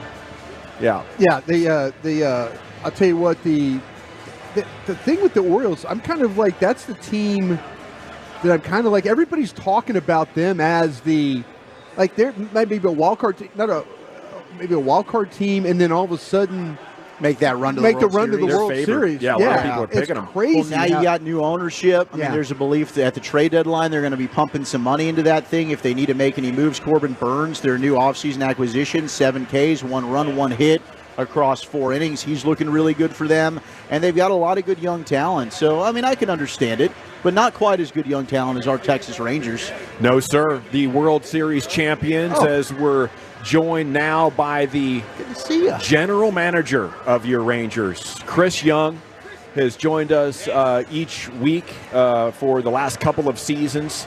And last year, it was amazing to watch how steadfast he was in the confidence of his ball club as they stumbled down the stretch. His confidence never wavered, and he was rewarded with a championship, bringing the championship to his native DFW for the first time in franchise history. Chris, thank you so much once again, and a good afternoon to you. How the heck are you? Guys, I'm great. Happy opening day. Happy opening day, man. Yeah, this what is a special day. It is. What's top of mind for you? Is it the celebration and the festivities, or being competitive every day? Where's your mindset? I mean, for top of mind for me is winning a baseball game. Yeah. And that's where my focus is. But I've also talked to a lot of colleagues throughout the league who've had experiences like this where they've been able to celebrate special accomplishments the year before, and everyone has said, take it in, enjoy it. That it's well-deserved, it's earned, and I hope for all of our players and especially for all of our fans that they're all able to enjoy what is a historic day in Texas Rangers history, and I'm so excited for it. I couldn't sleep last night. I'm just thrilled. I'm exhausted from the last week of spring training and roster decisions. And the excitement of opening day last night kept me up, and I'm so happy for our fans. Knowing your guys, though, they're going to be ready to get focused and play ball when it's time, right? Oh, yeah, I was downstairs with them. They're ready to go. They understand it's a celebration of last year, and then we're turning the page, and we're moving to 2024, and we have work to do. You know, Gavin, bringing up your guys, I think that's something that was so special last year, the clubhouse, having the right type of people, and that's something you've talked to us about, you and Kip. When you're on the road and you're looking for the draft, I mean, what Wyatt Langford's done, what Evan Carter did, can you kind of tell us a little bit about what the description is of what you're looking for? Because these guys have come in, they're super young at 21, but they've got kind of the attitude like they're 30, they're veterans. Well, really, there's no secret sauce to it. It's simply really talented baseball players who are great people who are going to maximize their potential. And it's our job to help them do that, and it's their job to utilize every resource that we can provide them. And we have that, and I think last year it showed. And I always say it's not about the most talented team, it's about the right team. And I think last year summed that up. This was a great team, and they came together when it mattered most. When their backs were up against the wall, they found a way. And I believe in the character of the group, the character of the coaching staff, the leadership in the dugout, and really, really excited to see what this team can accomplish this year. Thank you for helping me with the word character. That's exactly what I was looking for. They're the right character. The roster decisions, you had some tough ones, I imagine, which speaks to the depth of your roster. Well, it was, and unlike any spring training I've ever been a part of, either as a player or as a general manager, the competition in camp this spring was amazing, and it was really great to see. There were really tough decisions, which makes my job hard, but in the end, that's what we want. And there were a number of players who did not make the team, who had pitched well enough or played well enough to be on the opening day roster, and players who are going to end up in Round Rock that we're going to need throughout the season. So I think the depth of that 40-man roster, and really beyond that, a lot of non-roster guys too, that depth is going to become critical over the course of the season. We saw it last year, and there's no doubt we're going to sustain injuries. We're going to have underperformance at certain times, and they're going to be guys that earn a promotion, and we're going to lean on those guys to help get us back to where we want to go. Chris, how do you, when you set up your roster, how do you think about, is it a big picture thing about getting through the first month of the season, or is it bigger than that? Is it like, are you looking at it and saying, okay, well, I've got to get through this stretch. I've got 17 games in 17 days. How is that work into how you're building your roster or setting it up? Yeah, it's a great question. I think, from a coaching staff perspective, I think they look day to day, and their job is to win on a nightly basis. And my job is to look at the big picture and to understand over the course of the season how we're going to find a way to win, 90, 95, 100 games, whatever it may take. That said, I don't think it's productive to look to August and September when we have such a big month ahead of us in April. So really, I try to look at it in 2 to 3 week segments and understand kind of where we are roster-wise, what the schedule looks like, where our off days are, where we may need additional help, who's playing well at AAA, who's hot, who's struggling here, and just try to figure out how we're going to get the best roster together over the next several weeks to win as many games as possible. Really, winning series is the goal. If we can win, 2 out of every 3 games, we're going to be in great shape. Expectations for Langford just, through the roof, I think, for fans because of the spring that he had. How possible is it? How realistic is it that he could just keep on destroying like he has since you drafted him? Look, Wyatt has earned his way to the big leagues. It's not because we are giving him anything. He's proven and passed every step, every test, every step of the way. And he's here because he deserves to be here. He's here because he's one of the 13 best position players on our roster right now. And I can't tell you, I'm not smart enough to tell you what the ceiling is for him. I just know that he has exceeded everything that we've expected from him thus far and continues to excel, and we just are having fun watching him. But he is a tremendous person. He is an unbelievably talented baseball player, and he continues to learn, continue to grow.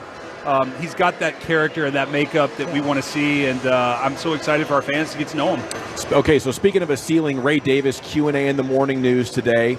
A great read for Rangers fans. I left it more optimistic of his commitment. I was like, man, this is a good read. This get me excited.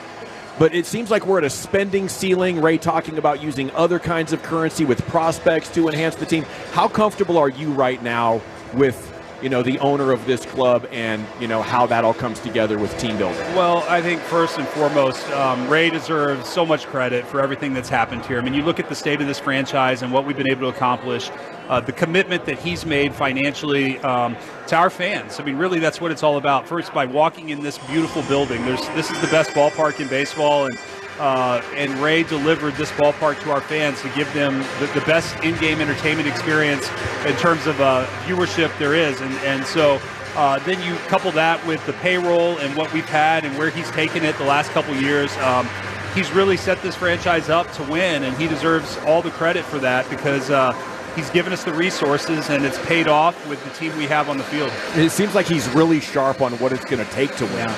Yeah, Ray is. He's a very sharp businessman. He's locked in. He's engaged. I love our relationship and being able to talk to him on an almost daily basis about a lot of our moves or transactions and just big picture thinking as well. And he's got great perspective, and I'd be crazy not to lean on him. He's been unbelievably successful, and I continue to learn from him. I love the accountability about developing pitchers that he showed in there. I think fans wanted to hear that, from the top. What have you guys actioned to try to improve that? Well, I think, over the last several years, we've finally had some continuity in our player development system. I mean, this is year 3 of the same farm director, the same field coordinator, same pitching coordinator, same hitting coordinator. And so prior to that, there was a lot of turnover. It was a little bit of a revolving door. And when you don't have continuity, philosophies change, and it makes it hard for players to understand what the expectation is. But we have a very good system in place.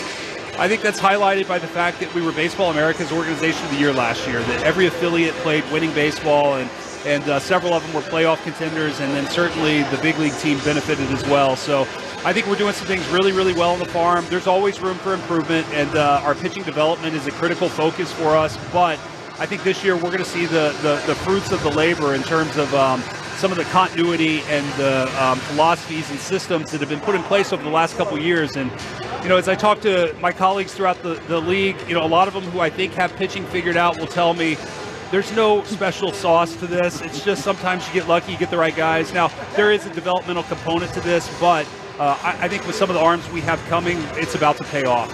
How much of that do you feel like is a strength for the bullpen going into this season as you look at that throughout the course? Yeah, as I evaluated our spring training, the biggest areas of competition were in our bullpen, and I felt like we had a pretty solid core with the five guys that were really established on the team: David Robertson, Kirby Yates, Josh Spores, Jose Leclerc, and Brock Burke.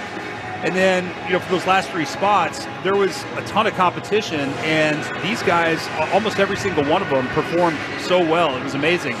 Both internal NRIs, on-roster guys, and external NRIs. And a lot of those guys have chosen, the external ones who had opt-outs at the end of spring, have chosen to stay in Round Rock and wait their turn, and we couldn't be more grateful for that, and I think it's going to serve us well as the season goes.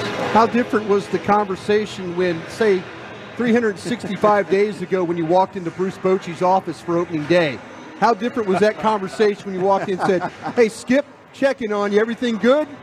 What was that conversation like when you, after you guys both being world champions? 2 nights ago, today it was very calm and normal, and just like it was in the playoffs last year. 2 days ago, before the exhibition for Boston, I walked in. He was sitting in his chair, and he was kind of quiet and didn't look up. And I said, "Hey, Skip, you nervous today?" And he got a good chuckle out of it. But Boch is the best. I just can't. Working with him has been so much fun. It brings me so much joy. I truly look forward to coming in here every day and going down there and having great conversations with him. We talk baseball, we talk life, and we laugh a ton. And I just love him to death. And you can see what he's meant to our team. Our players love him, and he's the best. How much fun are the conversations going to be with, like, you and Bochy with this lineup and the offensive firepower? It just seems like the versatility is insane, and no matter what a team throws out there, you guys have answers offensively. Yeah, that's one of the great things of where we are with the offense, is that we do have a lot of answers, and I think we have a lot of different ways, a lot of different matchups and solutions to the opponent, no matter what they throw at us. And so, and sometimes those make for hard conversations too, because you can overthink it or you can get a little too analytical.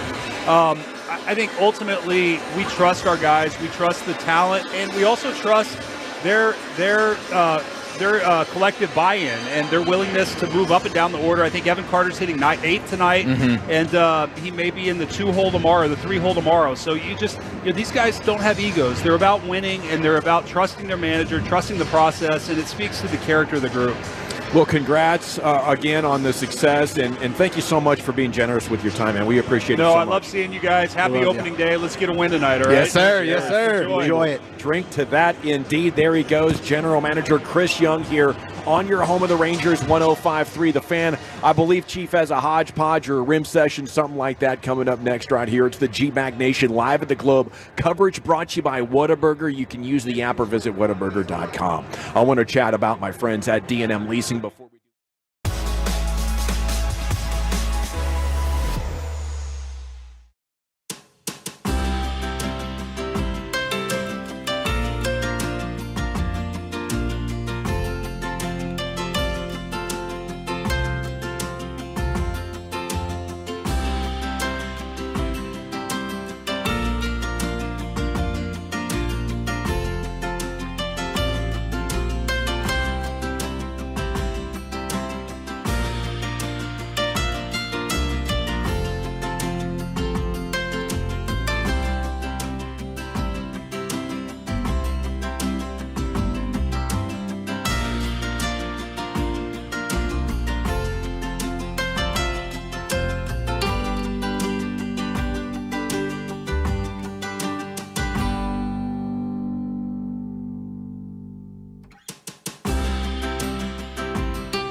appreciate you having a good time with us. Your Turn It On, Leave It On, Good Time station is DFW Sports Leader, 105.3 The Fan. This segment of the G-Bag Nation is brought to you by Classic Chevrolet in Grapevine. They're the #1 Chevy dealer in the world, more new Silverados than anyone else. This is Texas. This is Classic Chevrolet. Together, let's drive. Based on new Chevy registrations, 2023. On 105.3 The Fan, Broadus is singing one bourbon, one shot, one beer at the breaks here. Tolos are buying them cold ones. If you're in the parking lot, get in here and let's have a Mardi Gras Broadus appearance, okay?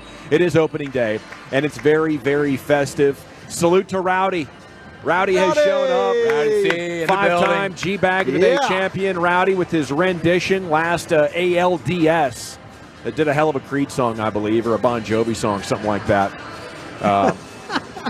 Anyway, we're having a great time. It's Eric Chiafalo here with a hodgepodge or a rim session. It's hard to get organized here with so much mania going on around us, bro. Where are you taking it? We're just going to hodge it up right now. There's so much to discuss right now with the doors open and the Tolos. Now with the way they have it set up at Globe Life Field right now at the Comerica backyard on the second level, it's a turf rollout. It's picnic tables. It's comfy seating. It's bar. It's boozing. It feels like you're at a brewery hanging out with your boys and your girls. And that's what we have right now. And now Tolos are hanging out here, sitting comfy chairs and having a good time. So that is the first thing. The second thing is I got to give my headset to Chris Young during that interview, and now I can smell his cologne still on this headset, and I just want to rub it all over my body. It's a beautiful smell. He is an absolute badass. We are so lucky to have Chris Young. We really are. Listening to him talk, I could just sit here all day.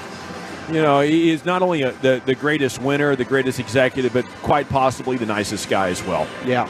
A lot to like about that dude. He absolutely is the man. I am a little bit concerned because there's been a little bit of movement with some of the culinary experiences around here. And I am now trying to... We got a beer stop behind us now.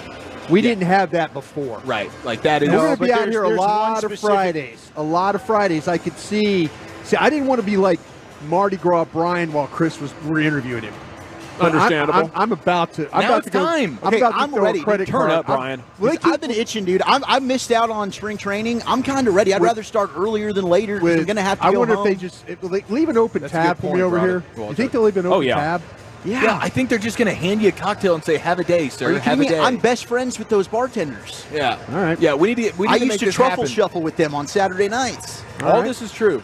But we do have a beer stand right behind us, which we didn't have last year. Yeah. No, but overall the big an thing upgrade. is Overall an upgrade, Chief, but there is one significant Yeah. piece of alarm. And we're just trying to track it down right now. But we have been alerted that the mozzarella sticks, the greatest mozzarella sticks No longer? of all time, not that they're no longer, there's potential that they're no longer. I just don't know for sure. I think Where when they we are? sit down with our guy Casey Papp, where they used to be, the hub for the best mozzarella sticks in the world, down the third base line here at Globe Life Field, it is now something probably even more extravagant. You know what I'm saying? But just the movement of the mozzarella sticks, now we're on a bit of a hunt, a bit of a chase. That's and right. I am asking people, and I imagine at 5:30 when we have Delaware chef dominant Casey Rapp, Casey he will be Rapp able will to let us maybe Casey Rapp's a bad man. explain some things, but I am a little bit nervous about the status of the best mozzarella sticks in the world. These gentlemen at Corey Seager jerseys going to get you a cold beer. They just asked if they could get you one, Let's Brian. go. Let's go. Absolutely. Yeah. Yes, Oh, yeah. absolutely. Yes, sir. That'd be Please awesome. do. All right. See Me, Beer Me is back in a big way in the G-Bag Nation. It makes my day. Two hours up, my worth dudes? of Broadus boozing on opening day. That's what we're going to get here. I think we're ready. It starts in the next couple of minutes. Can we make a Mardi Gras Broadus See Me, Beer Me t-shirt? That would make my day. There's a lot of That'd make T-shirts my we need to decade. make, and We that do. could be one of them. I'm in on Merge this. store. Merch store. Dude, we got some good merch ideas. We really need to start piecing these things together. We wouldn't have to work anymore if we just come up with all these ideas and implement them. I think. Marty Well, how Broadus. fun would that be? You got to that'd be vibe with the great. community. Yeah. Well, we got to work. You're right. I'm all for the beer. We are repping Whataburger in a huge way right now. I don't know if you guys knew this, but Hey, what do you guys think about the pearl button outfit I got on today? it's a Pearl Snap. Pearl Well, see, Snap. I would Pearl really Snap. love to Pearl see it if you Snap, didn't have your damn Whataburger vest on. golf I think this shirt. was a no vest kind of day. It's like a full-on shirt. It's fantastic. Yeah, Whataburger. I don't know if I've great. ever seen pearl snaps in a short sleeve button up, but I like You know it. what? It's very, very kind of. Oh, hey, look at my guy right there. There So we boy, are. Joe. Joe's in the Joe's building. got the gold trim my Rangers gosh, jersey he too. brought us Joe's an looking Joe's good. a fashion plate. So Yeah. much beer. Yeah, for sure. About So that stylish. Yeah, beer. we got gold. We got all kinds of gold going on. Heck here. yeah. It was funny to watch the two old heads as Chuck Morgan walked never- by our broadcast Rugi. position. Yeah, there you go. Well, just don't get arrested, okay? We just don't want to get arrested. But if you see a Cubs fan, just give him the business. Real quick, 1-2. Oh, you're talking about me and Chuck asking him where he got the vest? Yeah, they had a nice And he was little. he was like, yeah. oh no, you go down the pro shop, and I'm like, all right, that's what I'm talking Watching you two old geezers get so excited, lighting About a up. vest? It's like you guys talking about opening day. Wyatt Langford, the lineup just came out, and you're like, no, we're talking about. I'm drooling over his vest right now, and It's a he's nice telling vest. me exactly where I can go get it. He And told me the pro shop. I'm gonna go get one. Get ready. You have to. Maybe that and a beer. That's Or 3. 100%. That's 100% what you're. That vest was built for you, Broadus. Yeah. I do have a stat of the day. This is a Texas size. Are you hodgepodging it right now? or Stat you of the just day. Trying to carry this thing? That's what a hodgepodge is. Yeah, Yeah, okay. just a little hodgepodge. A little hodgepodge. It's like, hey, here's 7 minutes. Just go dance, and that's pretty much what you do. Let's dance. You just start dancing. Dance.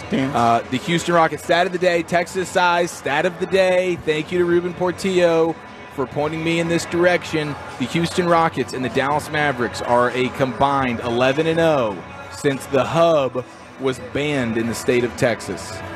I think a lot of Texas has been getting much more work done. These guys are locked in right now. Walchuk's had a little pep in his step. Everybody's a little bit lighter on their feet. They don't have, they're not losing their legs shortly before tip-off. You know what I'm saying?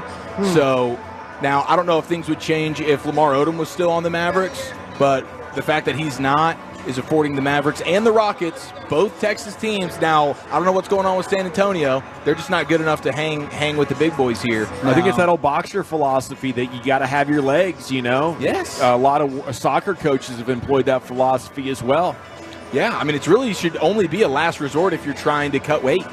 I mean, you don't want all of your testosterone going to rebuilding what has escaped. Exactly. You want it keeping everything fresh. Pinned up. I was Pinned up. wondering. Here we well, go. Yeah, I was wondering what that all took place. And then you release that. You release that rage in the midst of your athletic performance. Yeah. And for these guys, like every time Daniel Gafford's been dunking, I've noticed a little bit more pop on those dunks. I mean, to me, like, once you hit about 24 hours after the most recent evacuation, that's when the energy and the motivation is really starting to build. That's true. I can't imagine what it's like 10, 12, 14 days later. That's true. Thank God we do have a bunch of 20-year-olds on this team. So they are a bunch of bounce-back guys. They are. Yeah. But Young, a lot of spring. Probably play 6 games in a night, if they were probably so could. inclined. yeah, no question about it. But, yeah, there's your stat of the day, boys. Thank you, sir. We're live at the Globe here. Opening day, live at the yard. The Comerica Backyard is what they have renamed our perch out here.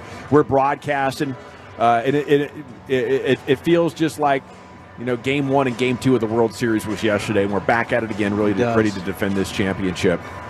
Okay, our coverage brought to you by Whataburger. Use the app or visit whataburger.com, curbside pickup or delivery. Get that burger delivered You're all to you about while the you watch delivery. the game. You are a delivery guy. I love it, man. I love it. I can't get enough, especially Whataburger, because they're taking so long to make your items fresh and perfect. Yeah. That if you could just have somebody else run in there and grab it for you, bring it to your doorstep. Oh yeah. Or that curbside pickup option is great too. And then I think honey some people butter. are sleeping on it. Oh yeah, you're right. That curbside's kind of the way to go. Yeah. But sometimes if you have to wait a little longer, they'll throw a fried apple pie in there for you. Bang, For your bang. wait. That's true. They're nice people over there. Okay. Bassic's going to join us in about 10, 15 minutes. A proper round tripper off the bat of Wolchuk is coming up next, buddy. Where are we going?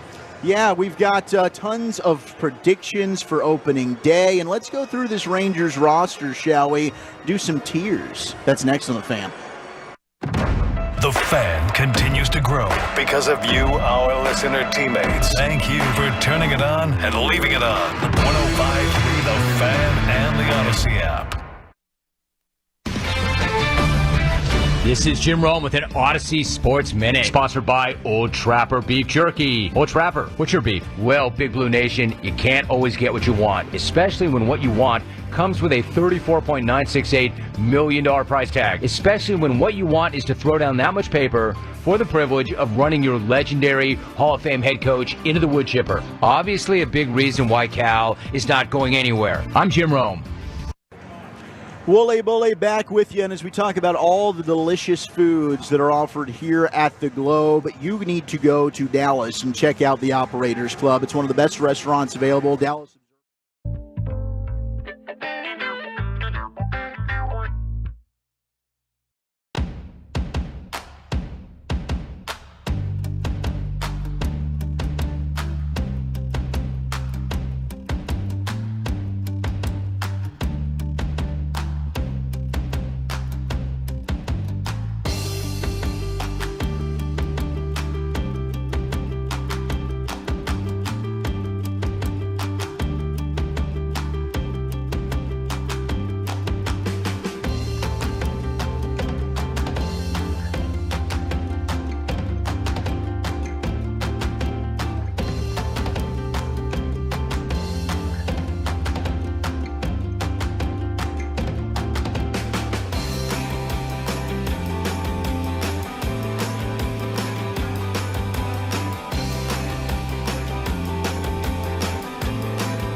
the top of this Rangers roster. Seager and Bangford, Of the course, best. it's Seager and Simeon at 1-2.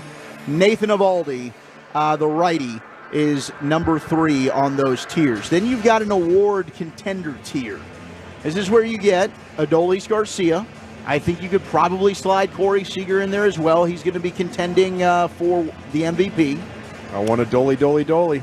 Jonah Heim, switch hitting catcher, power and elite framing skills, which is outstanding for him. Last year he was an all-star, Gold Glove winner. And then Evan Carter and Wyatt Langford, who will be competing with each other to get Rookie of the Year. Yeah.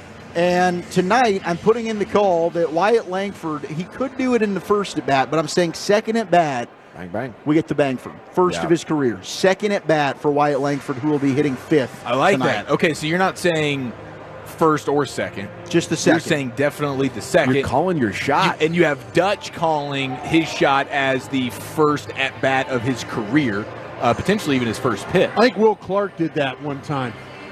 Did he? I think Will Clark did that for the San Francisco Giants. Oh, look, it's Mike Bassick. Mikey B sitting down with us. And Mike, who's getting ready. I mean, he's wearing that sexy Rangers polo. That Hurtado hat is. That looks good on you, buddy. Gosh, What's Mike, up, you're you badass? fantastic. I'm ready to go. How the hell are you, bro? Good. Busy, man. Yeah? I mean, this is the one day I talked about it today. Football has everything. Football is, but this is the one thing that baseball has. Yes. Like opening day. It's awesome that Thursday night football game. No, man, the World Series is cool.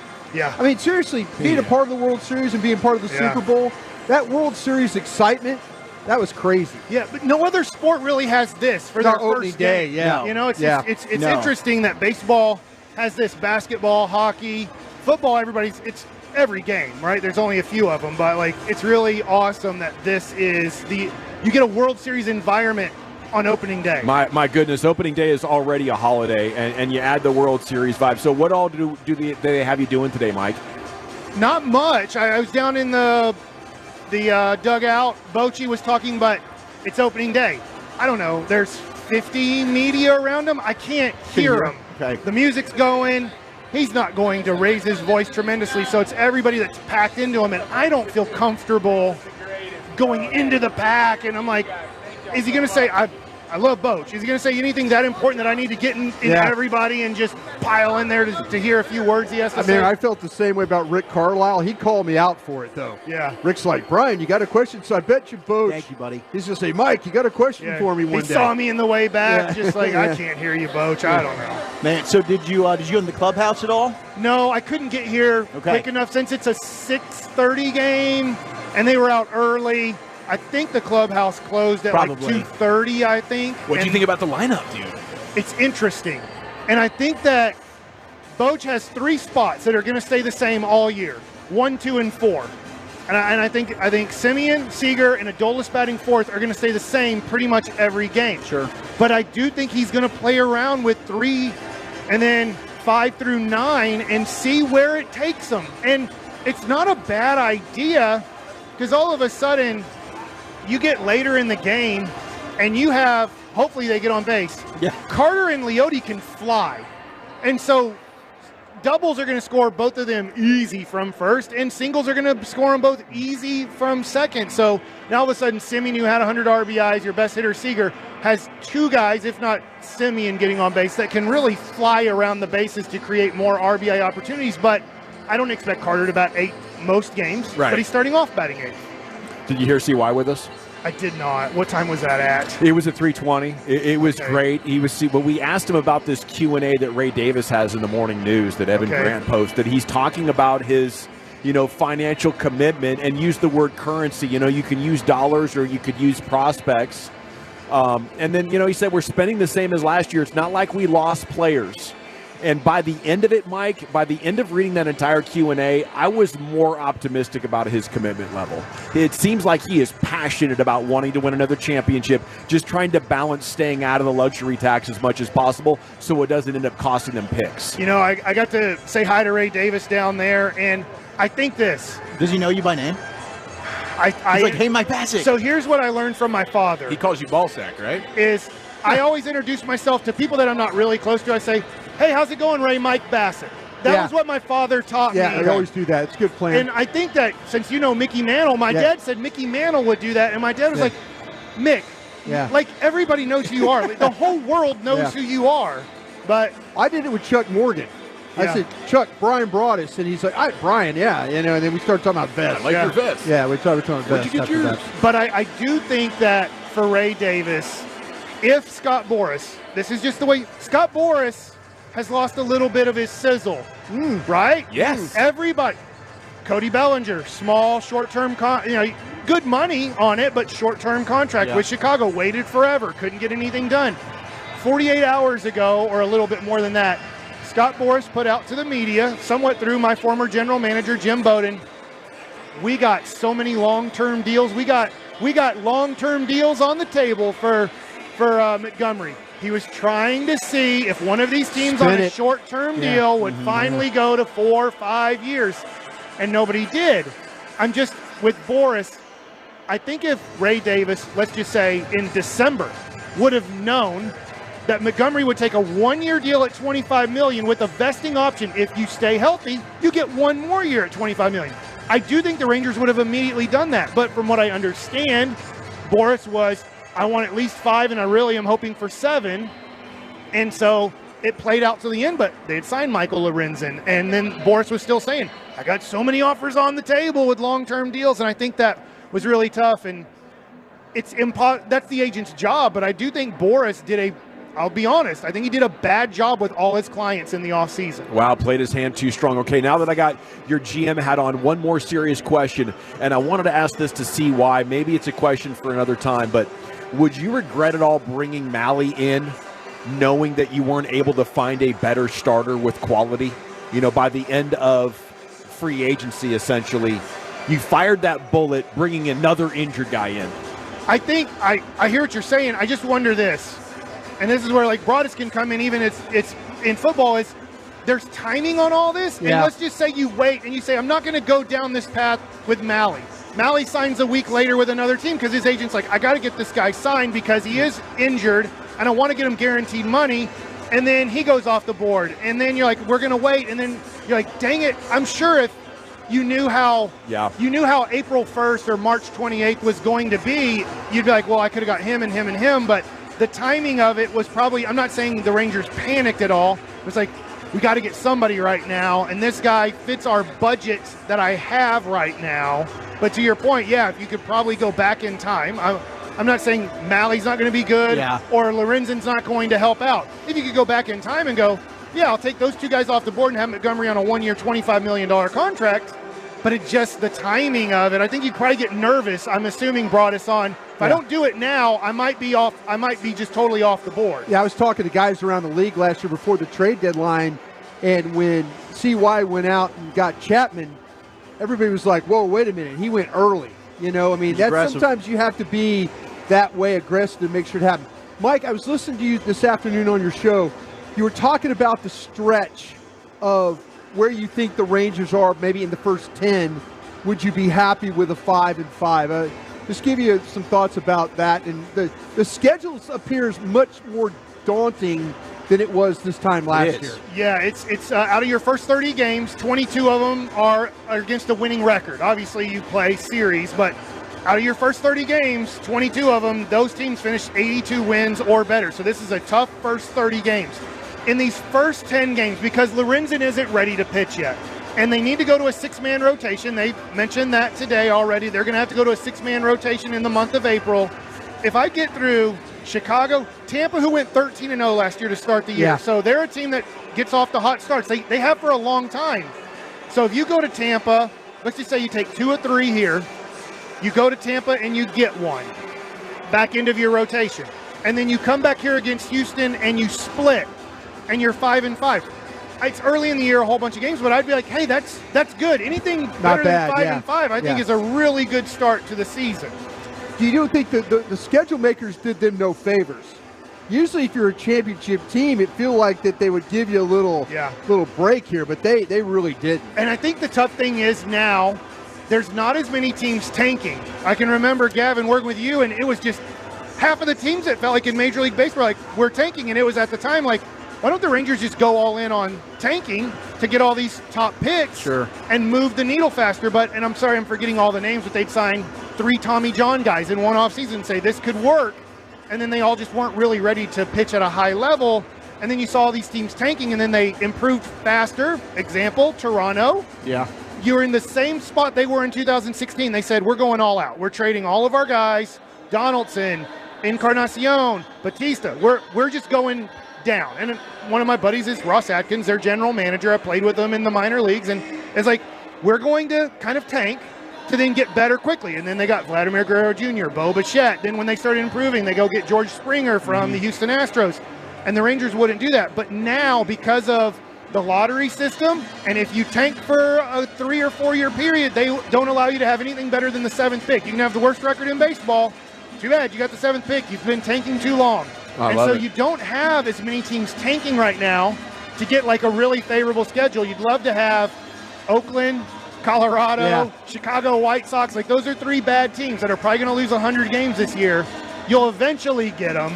But, man, to start the year, and then your first road trip, you have Detroit, who's better. They're not great, but they're better. Jared thinks there might be a 500 team. Yeah, and then you could see that. And then you head to Atlanta to finish off that 10-game road trip. You have to go to Atlanta while you're fatigued and tired and play, I think, the most talented team in baseball. Was Baltimore Atlanta your World Series pick? It is. I hope I'm wrong. Of course. I have Texas winning this division barely. 2 of the 3 teams are going to make it. Houston, Texas, Seattle. 2 of the 3 are going to make it. 1 won't. I'm just hoping we're not the one that's out. And you talk to a lot of people around baseball, and they're like, this is an if the Rangers are healthy at the end of the year, a healthy Scherzer, a healthy DeGrom, a healthy Eovaldi, the league's like, oh crap, because they know the offense. And if they got 3 or even 2 of those guys really healthy to pitch a playoff series, a 2-3 game series, and then a 5-game series, teams would be very nervous in that situation against the Rangers. You thinking about 90 wins here with this team? I'm predicting 91. Okay. It's going to be tough. 91. In a weird way, they were 40-20 last year. I said 5-5. If they're 30-30, and then that's when about Max Scherzer's coming back, and you're somewhat healthy in your lineup, and I'm hoping this is an unknown. Robertson and Yates. That's who Chris Young went out and signed with the budget he had to help out the 7th, 8th, 9th innings. If those guys can contribute, and Spores is September, October Spores, you have something. Spores has to be September, October Spores, not April through August Spores. And those old guys, they are old, Yates and Robertson, have to have something left in the tank. You never know at their age where they're at what they have left in the tank. I heard that, buddy. Anything else? You fired up? I am fired up. Yeah, this is amazing. My dad said this, being the first ever Ranger from Dallas-Fort Worth. He didn't think he'd live to see this. He just didn't think the Rangers would ever win a championship in his lifetime. By the time you got past 2012 and it didn't happen, and that team started breaking apart a little bit, he's like, that was their chance. They didn't get it. I'm not going to live long enough to see them build a team like that again. And luckily 2023 happened. Where are you going to watch the game from?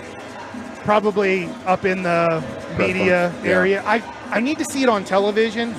You can't see balls and strikes really well from a lot of stands. It's fun. The environment's great, but I want to see how the balls are moving, how guys are setting each other up. And obviously, I want to be here when Wyatt Langford gets his first double or home run.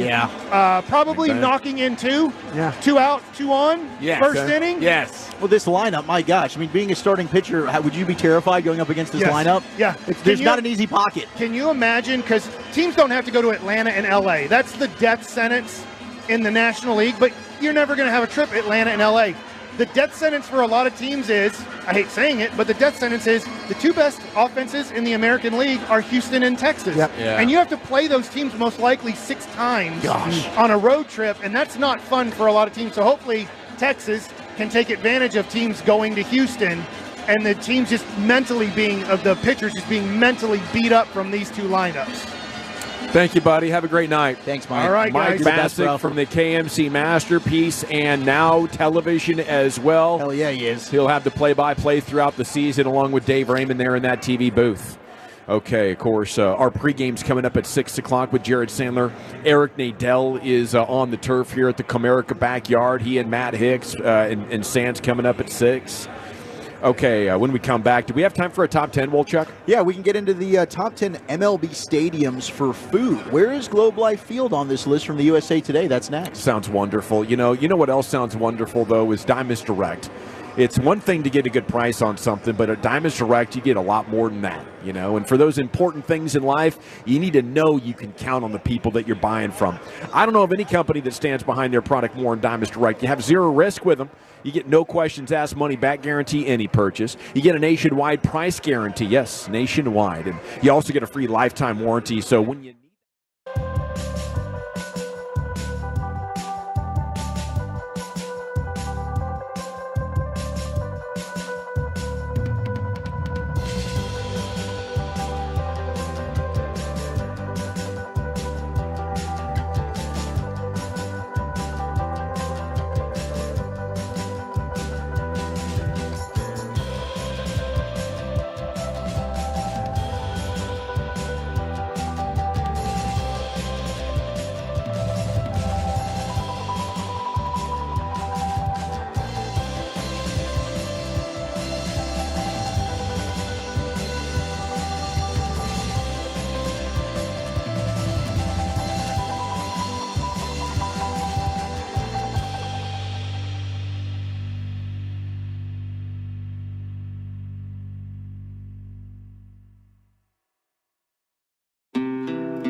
some goodwill and some great Rangers excitement as always in the form of Ranger snapback hats with the gold tee. Man, this is so cool. I think it might be the finest piece of Rangers merchandise I've ever laid eyes on myself because of what it represents.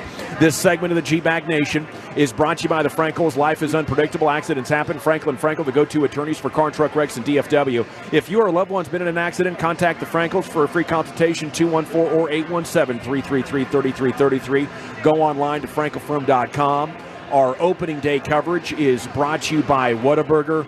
And Jim, it's great to see you. Good afternoon and welcome on to the Fan once again, sir. Yeah, thanks for having me back. Exciting times here at Globe Life Field. Very exciting times, and I imagine being champions brings in new opportunities. What is new here at the Globe? Yeah, a lot of cool stuff that the fans are going to see this year. We're sitting in one of them right now, the Comerica backyard at the Northeast Gate, the Comerica Gate. When you come in, kind of has a Katy Trail Ice House feel to it a little bit. It's kind of like that, and so it's just a cool spot for the fans to hang out before, during, and after the game. That's one of the spots. There's tons of cool artwork this year, too. Yep. You walk around, we'll call it like an Easter egg hunt. It's Easter weekend, right? There's a Seager when he hit the bomb in Game 1. Huge photo over by the home plate gate. There's Couldn't an miss Adolis that photo. moment. That's amazing. There's a new Simeon photo that's up, too, so fans walk around, they see that. We got some cool spray paint artwork that's over by the Northwest Gate, over by Guest Relations. Seager and Simeon and those guys, it's really cool. So when the fans come in, they're going to get to see some of that celebration of being World Series champions. Well, thanks for bringing me my hat. I've been trying to duck over to the merchandise shop over there to buy one, but the Tolos are just, the vibes are just, amazing right now. So I'm doing a lot of interacting, but these are so sweet, man. Yeah, just walking around here over at Texas Live and here walking around, everybody wearing the gold merchandise, the jerseys, the hats. I bought another hoodie. I don't even need another one, but I went ahead and bought one anyway. They're fantastic. It's just fun to walk around. And I hope our fans, when we play down in Houston here in a few weeks, they're wearing the gold merch down in Houston. Yes, let them know. Now, is this your own initiative, or is this MLB thing where they say, hey, let's make the gold for whoever wins? Or yeah, I don't know what year they started. I think it was 2015 when the Royals won, but the World Series champs for the first few games of the year get to wear the gold uniforms. The gold hats. We're wearing it at 6 games this year, so these first 3, and then there's 3 other games this year that are tied into some promotional giveaways that have to do with winning the World Series as well that we'll wear them. And how long are they going to be for sale for? We'll sell them until we run out, I think. I don't actually know the answer to that question, but hopefully for a long time. So, Jim Cochran here. What else is there for fans as far as merchandising, cool stuff to embrace this glory just a little bit more? Yeah, there's a lot of it. There's tons of giveaways we're doing this year. So replica trophy, replica rings, some cool giveaways from the postseason too, like the Evan Carter ALCS catch bobblehead. That's the Monday Astros game coming up. Ooh, yeah, I love that. Yeah, it might have been placed on that game on purpose. Yeah, that's what I was thinking. Maybe you should wear the gold trim on an Astros game. Yeah, we decided not to do that. In Houston. We're not going to do that, but. Also, the Adolis Garcia cartwheel bobblehead later in the season. Right. So we're commemorating. Look, it's the first time we won the World Series, and you only do that one time the first time, right? But we can't get these custom Ranger shoes available in the pro shop that you're wearing. Those are sweet, dude. Yeah, we went all out for opening day this year on the shoe game and the suit game. So you like the suit and sneaker look? Sorry, Brian. Yeah, Jim, I noticed you got your championship ring on though, but that's from from 2010. 2010. But that's, you told me, that's the last time you're ever wearing this thing again, right? Because you're going to get a big, nice ring here coming up. Last time we're going to wear this one. We're going to get a new one here in a few days, and we'll be wearing that one from here on out. So have you gotten a sneak peek of the World Series ring? Yes, I have. Okay. I was part of the small committee that I helped, figured you might have had a little hand in this. Yeah, I've seen it. It's awesome. That's awesome, man. Can't wait to show it everybody. Noon on Saturday, there'll be some media that's going out, seeing what it looks like, and then the players get theirs before the game. There are a few tickets left for Saturday, so if people want to see that, buy tickets, come out to the game on Saturday, and then Easter Sunday, come out. We still have good tickets available on Sunday as well. Jim Cochran, Chief Revenue Officer, DFW guy, Ranger fan. What's it been like these last couple of years to watch people like CY and Boach come in, and then the players, and really set up a championship-level organization, voted maybe one of the best organizations in all of sports, that you can draw revenue around. It's just an awesome opportunity for a local guy and everything you do. Yeah, shared vision from the baseball operations side, what CY's come on and done. You know, it's dominate the fundamentals, compete with passion, be a good teammate. We take that on the business side as well. Foster a great culture in there. The players love being here. The people that work in the front office love being here. And look, we're trying to make ourselves a top 5 franchise in Major League Baseball, and we think we're on our way. This is a fastball question. Do with it what you want. We're talking about the TV story and how much that impacts the revenue and what the owner's comfortable spending. Is that a factor? Oh, yeah, it's absolutely a factor in what we're doing because, you know, the revenue that we drive, you know, pays our payroll. Sure. But we were able to drive significant revenue this year after winning a World Series and try to mitigate some of that loss. But, yeah, and we're excited that we're back in a situation where we have it settled for this year. We know the fans need some opportunity to maybe have more access to it, and we'll be working on that in 25 and beyond. Jim, how can the fan base help you, though? Showing up, right? Yeah. Buying merch. Buy tickets early, it helps everything when we start to talk about with yourself the bottom line, and maybe ownership wants to do a little more. Fans do their part, showing up every night, buying stuff, enjoying the night at the ballpark. Yeah, the way they do that is they buy tickets and they come watch the best team in baseball. Watch the World Series champions. They do. Damn right. This game tonight is going to be the first time that we've seen the World Series champs play since Game 2 of the World Series. So buy your tickets, buy them early. Right. The best seats are available early at the best price. Buy them early. Come out, support the Rangers as we have a great time out here this year with what we're doing in-game with the entertainment. You guys can already hear the music. Absolutely, and what we got going on. Well, you get the All-Star game as well. I mean, it sounds like you got some big plans for the All-Star game, too. We do. The baseball world's going to descend on Arlington in July. Awesome. We can't wait for it. It's going to be exciting. If people buy full season tickets, half season tickets, and they get opportunities to purchase All-Star game ticket activities as well. Man, I loved walking in and being greeted by, it looks like there's a new self-serving cotton candy and kettle popcorn station that I cannot wait to get in the mix on. And you just came through in the biggest way possible with the mozzarella stick. That's a teammate right there. That's a teammate for the ages. That's a championship glue guy right there hitting a home run when the team needs it most. The mozzarella sticks that God himself. He was worried. He was worried. Yes, I was concerned. Did the Whataburger kick out the mozzarella sticks? No. It's, look, you guys are going to have Casey on a little bit later. He'll talk about all the food options. We'll talk about it. I just wanted to say thank you for teeing it up. This is a throwback to the Chief here when we were on back in January. Yes. He said, we got the best mozzarella sticks. I said, we got to have some of those for you These today. things are huge. And I just handed one to Bassick as he just walked away, and then he turned around with his mouth full and was just like, oh my God, 2 thumbs up. And the marinara sauce got a little kick to it as well. Spice. I mean, it's just beautiful, man. Well, look, if we're going to talk about food, we got to talk about the Whataburger stand that's going to be open here this year. Unfortunately, it's not open today. Had a couple of setbacks, but when we come back next weekend with the Astros, the stand should be open and ready to roll for all the fans who want to partake of a Texas company like Whataburger. Yeah, you've really made it not just a destination to watch the best baseball team in the world, but also just to come and eat some of the best food in the world. Well, and Casey's going to tell you guys all about that, but I was on the crew that got to sample this stuff, and then we debuted it to the media on Monday. You're going to love it. When we do our top 10 list of most badass MLB chief revenue officers, you can guarantee where you are, Number sir. 1, Jim Cochran. By a damn mile. The MVP of revenue, the Corey Seager of CROs, Jim Cochran. Appreciate it, fellas. Have yourself a hell of a night. Great gifts, too. Yeah, no kidding. Sir. Never comes empty-handed. Never. I got to butter you guys up before the fastball questions. One other thing I do want to mention, though. Please. This was announced back in January, but we couldn't be happier to have extended our agreement with 105.3 The Fan to be the home of the world champions on the radio.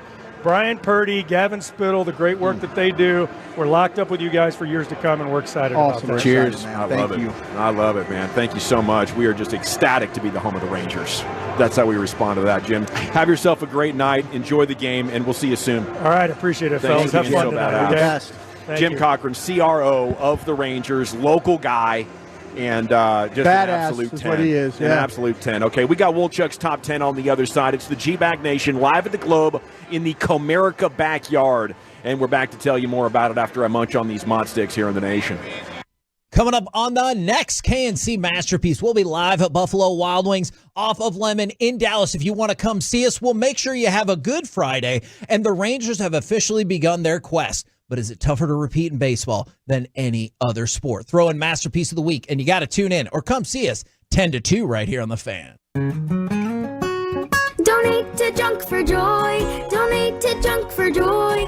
Donate your card today to Junk for Joy. Hooray! Donate to Junk for Joy. Donate to Junk for Joy. Donate your card today to Junk for Joy. Donate your card today at junkforjoy.org. You'll get a tax deduction and vacation voucher. Donate your card today to Junk for Joy. Donate today and your car will be picked up by tomorrow.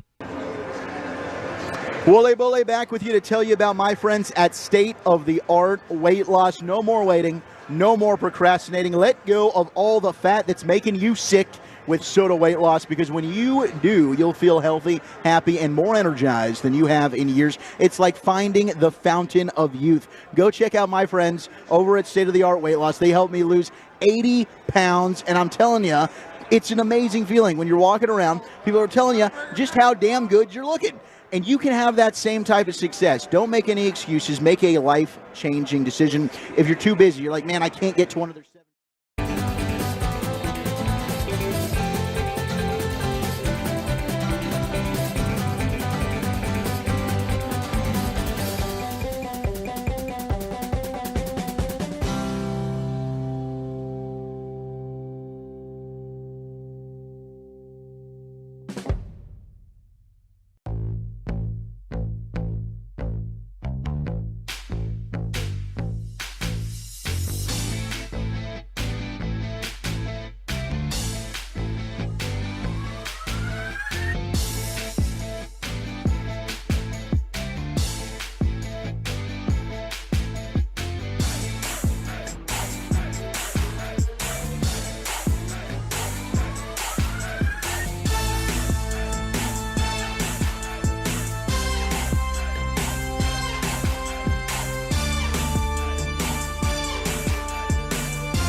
Use the app or visit whataburger.com. Hell yeah.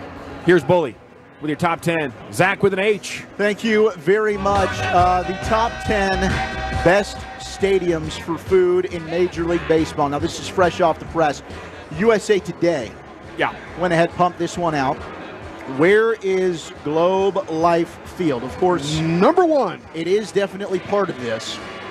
Now, Arlington, Texas. The writers that went through all the Major League Baseball stadiums and surveyed the food. Now, I don't know if they've had the newest items that just came out, but at number 10, it is Globe Life Field in Arlington, Texas. Well, I tell you what. Number 10? Number 10. I just had that Mott stick for the first time.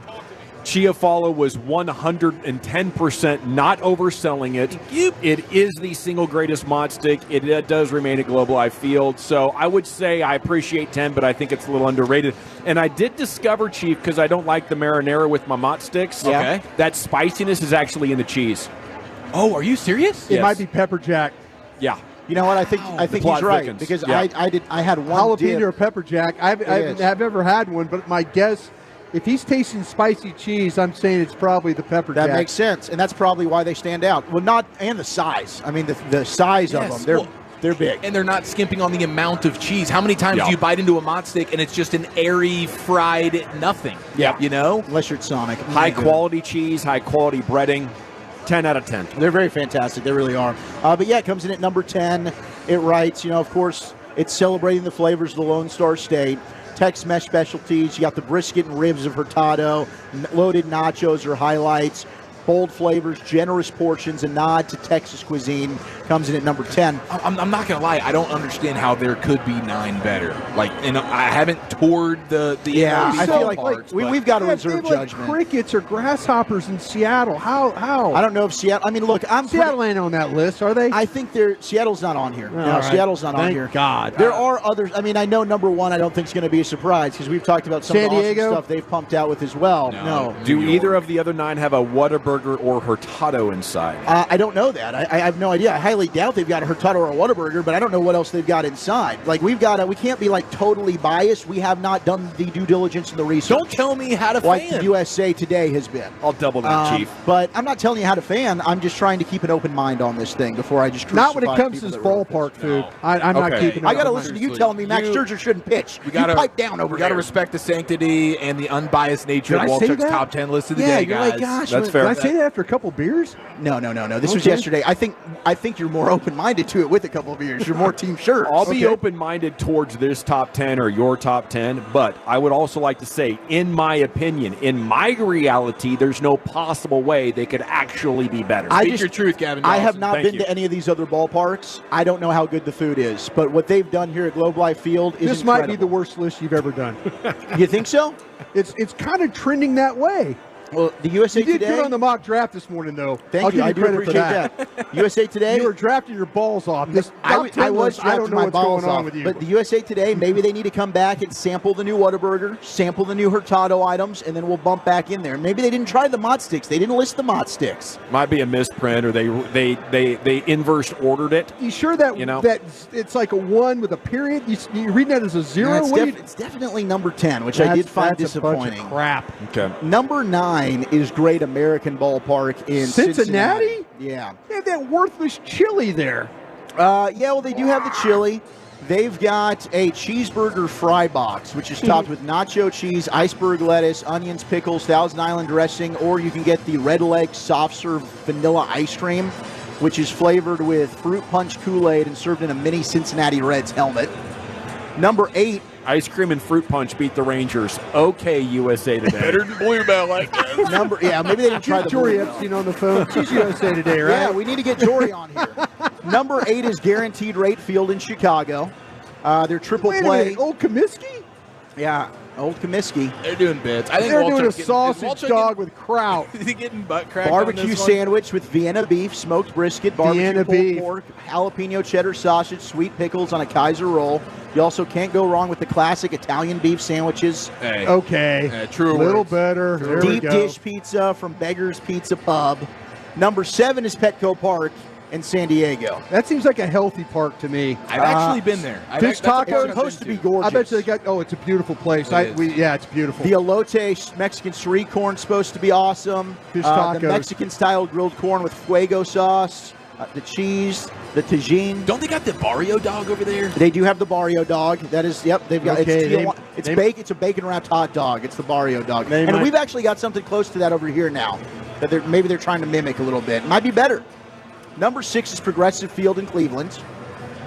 They've got a lot of regional favorites that they're showcasing: gourmet sausages, pierogies, loaded nachos.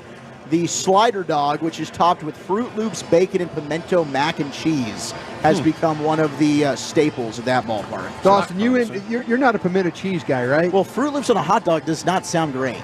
You never know with the sweet, however that might kick in and help. I'm not going to rule it out. I'm not going to rule it out, but I wouldn't that doesn't excite me. Is it Fruit Loops dust? Is it ground up Fruit Loops? See, I don't have a picture of it. I would kind of hope that it is. No, I think it's the actual it's gotta be loops. dust. I think it's full loops. Because that could be a little bit sharp.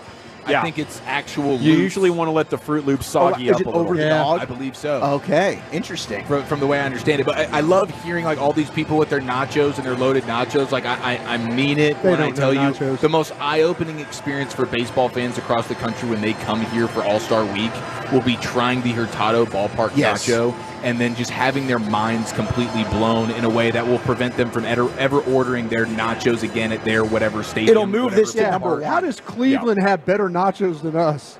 And we invented the nachos. Exactly. You could possibly tie, if you took an excellent Texas pitmaster up there and somehow recreated it. You know what it is? Is I think they just don't want us to have all the fun. They're like, you guys already won a World Series. We can't put you at number 1. We're going to try and keep you humble. And so they are biased. Keep us humble. They might be. How about be accurate? Top 5, National Park in D.C. Of course, you've got your specifics, the burgers, the dogs, the popcorn, specialty items that reflect on the local scene. They've got, this thing looks insane. It's like a burger with 2 giant onion rings, bacon, cheese. I don't even know how they've got crab cakes. How do you put your mouth on half-smoked sausages. The crab cakes are probably damn good. I'll tell you what. You have to smash that thing down to bite it. I think Baltimore, of course, known for the crab cakes. Anytime you get some crab cakes, you can show me some love for crab cakes. I'll pay an extra $20 to get an extra crab cake at that stadium in Baltimore. This is the one that ticked me off. Citizens Bank Park in Philly. You kidding me? Impossible. Okay, they've got the traditional stuff like the cheesesteaks, the soft pretzels, gourmet burgers, specialty sausages, loaded fries, local craft beer. The favorite is the Chicky and Pete's crab fries. Okay, wait a minute now. I've had Chicky and Pete's. When I ran the draft, is it good? Yes. Okay. Garlic buttered damn it. crabs. I mean, I specifically asked Jeff Lurie. They go, "Hey, what can we bring in for scout dinner?" Crabs. I requested Chicky and Pete's. Okay. Let me tell you what. So this lives if up to we the all hype? went to Chicky and Pete's one night with the hammers, the pullers, all that stuff, we'd have a good time. The garlic crabs are excellent. I'm not going to crap on You're probably still smelling Chicky and Pete's on your fingers the next week. Yeah, we're all driving and we're all like going, "Well, we're sweating out garlic here." Chicky and Pete's is really good. Supposedly their fried chicken is very good as well. I'm going to mark B on the Scantron for faults on that one. Number 3 is Baltimore, Maryland, Camden Yards. Of Boots course, Barbecue. Fan favorite is the crab cake. Yeah. They also have an egg roll form of the crab cake. All right, now you're an egg roll guy. Oh my! You're an egg roll guy, this right? Is literally Walchuk's 2 favorite things collabing together. It is. To form. This is euphoric. I could understand that being in the top 3 if they've got a crab cake egg roll. Holy balls! My gosh, dude. Number 2 is Wisconsin. Now I can tell you, working the board down line, Eric Nadell Park loves American Family Field in Milwaukee. Oh, Miller Family Field. Because of the brats. He's a brat guy. Their brats are apparently like the best of Major League Baseball. They also do a fish fry there that's supposed to be outstanding, and the cheese curds. Yeah, I'll tell you what, though, the brat has a little snap to it. The brats at Lambeau Field, along with the brownie, the chocolate brownie, yes, count me in. It's very simple, very basic. The bun, the snap of the brat, it's got a little crunch to So it. they might have the top 4, like the top 4 seem like they got some good stuff. I could see it. The rest of this, though, I don't know. Like I think at worst, maybe we should have been 5 by the sounding of this. Yeah. Number 1, Citi Field, Queens, New York. Loaded barbecue burger from Shake Shack. So they got a Shake Shack there. I guess that kind of coincides with our Whataburger. In addition to this juicy and flavorful masterpiece, fans can choose from a variety of stadium food options.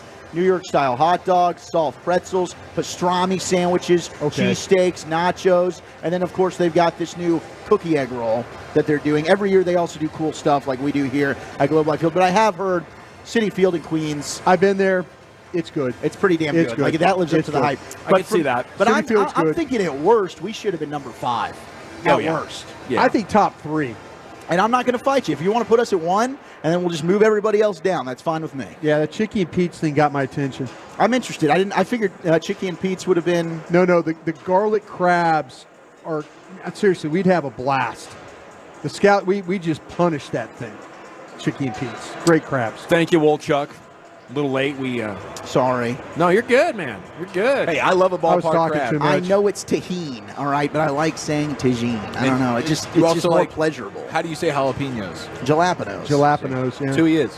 We got, in addition to baseball's finest coming up, I think some baseball audio gold. What else you got in that, Chief? We're going to do some baseball Ranger predictions here. They don't have to be bold. I just want some Ranger predictions. I got a couple myself, and we do have a Rangers audio bonanza to get you set for opening night the only way champions can. That's next year in the nation. And possibly a Rangers legend, Colby Lewis, set to join us here in the next 10, 15 minutes.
5-year price guarantee offer valid through 4/10/24 for new Verizon Home Internet customers who have not subscribed to a VHI service within the last 90 days. Applies only to the then current base monthly rate, exclusive of any other setup and additional equipment charges, discounts, or promotions. Your turn it on, leave it on. Home of America's team is 105.3 The Fan. Hello, baby. KRLD FM and HD1, Dallas Fort Worth. Always live on the free Odyssey app. From our fan studio, secured by DFWsecurity.com, you're rolling with the G-Bag Nation on 105.3 The Fan. Yes, sir. Here we go. It is hour number 4 of the G-Bag Nation on 105.3 The Fan. We are live at opening day. Our coverage is brought to you by Whataburger and a Rangers legend sitting down in our broadcast position here in the Comerica backyard. A member of the World Series teams in 2010 and 2011 and playoff teams in 2015 and 2016, a 4-1 postseason record. So many accolades. We'll talk about his storied career and get his perspective on this Rangers championship and so much more. The great Colby Lewis here with you on The Fan, and a good afternoon, sir. How the heck are you? I'm doing great. Hey, I'm happy to be here. Got my family here. We're kind of in and out, today. But, yeah, it's going to be, I don't know, just opening day, kind of like spring training is kind of the same thing. It's kind of it's like that big build-up, and then it's kind of like Christmas morning almost, Yes. Right, and then everything kind of has to play out, and hopefully the toy lasts for a year. Yeah. So we'll see what happens. It's just a different day though with the fans. It's almost like a parade happening outside or a big party happening outside. It's more like a college football game once you get indoors. Did you ever notice that as a player? No, actually. So just walking around and it's kind of humbling to me, kind of walking through and everything else and still be able to get recognized. And, the old saying is that, if you don't get recognized, then you're kind of forgotten, and, it is what it is. But, I mean, it does feel good to, walk through and kind of see how much support this area really, how everybody comes together. For me, it was one of those things with the 2010 and especially the 11 deal. It's we really, really wanted it to happen, and I'm glad it happened this last year. The fans needed it, the organization needed it, the owners needed it, and it was just, I don't know, it's just one of those things that you kind of wish it happened. Yeah. But it didn't. But, I guess we're the stepping stone to kind of letting that happen. But, yeah, it was awesome. Man, it was a tiny little ledge too at the end of that game. I know. Twice. I mean, it was. Yeah, let's not talk about that too much. So. It's a day to celebrate here with Colby Lewis, for sure. And you still look great. No wonder they recognize you. You still look like the same guy, and you're stronger than hell still. Yeah, I know. I got into the little rhythm there. Right when I retired, my wife kind of looked at me and was like, "Hey, okay, all right, we need to start doing something." Yeah. You're hanging out and you're just on the couch, and and so then that's when JD kind of we came back. I didn't do anything in 17, and then JD asked me if I were to kind of do the same job as kind of like Darren Oliver and Mike Young. We're kind of like that special assistant kind of programming, and so we just kind of cruise around, and he gave me that opportunity and be internally with the organization with the younger guys and kind of help mentor and build up those young guys and be in spring training, travel around each month with internally with our system, and I don't know, like my wife said, don't mess it up. There you go. It's really cool to kind of just be a part and still be with those guys. Well, it's great to have you, and everybody's excited about this group of young pitchers that we have, and the thing that you guys have built, trying to improve or perfect this pipeline of pitchers. Are we going to get there soon? No, I think so for sure. I mean, especially on the relieving side.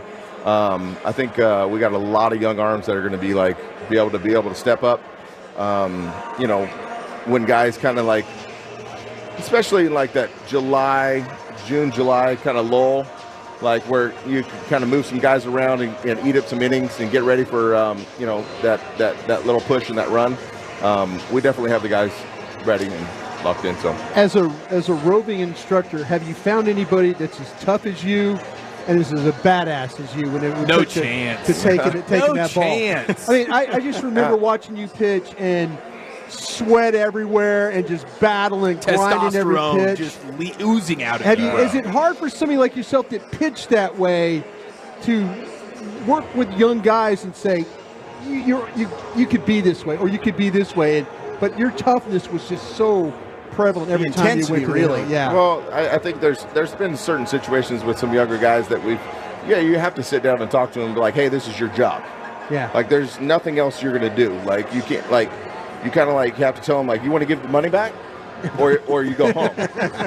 Like, and so it's, I mean, I feel like our society, yes, I don't want to speak out of terms here, but yes, I mean, like, there needs to be a little bit more pats on the butt, like whoopings as younger as we grow up, and like a little more coddling. Yeah, and then there's a little less coddling, so. But internally, I think our scouting department does an outstanding job of getting the guys that don't need that as much and the guys that want to go to work and get it done like sooner than later, So yeah. But yeah, we are internally our younger guys. Like, I haven't seen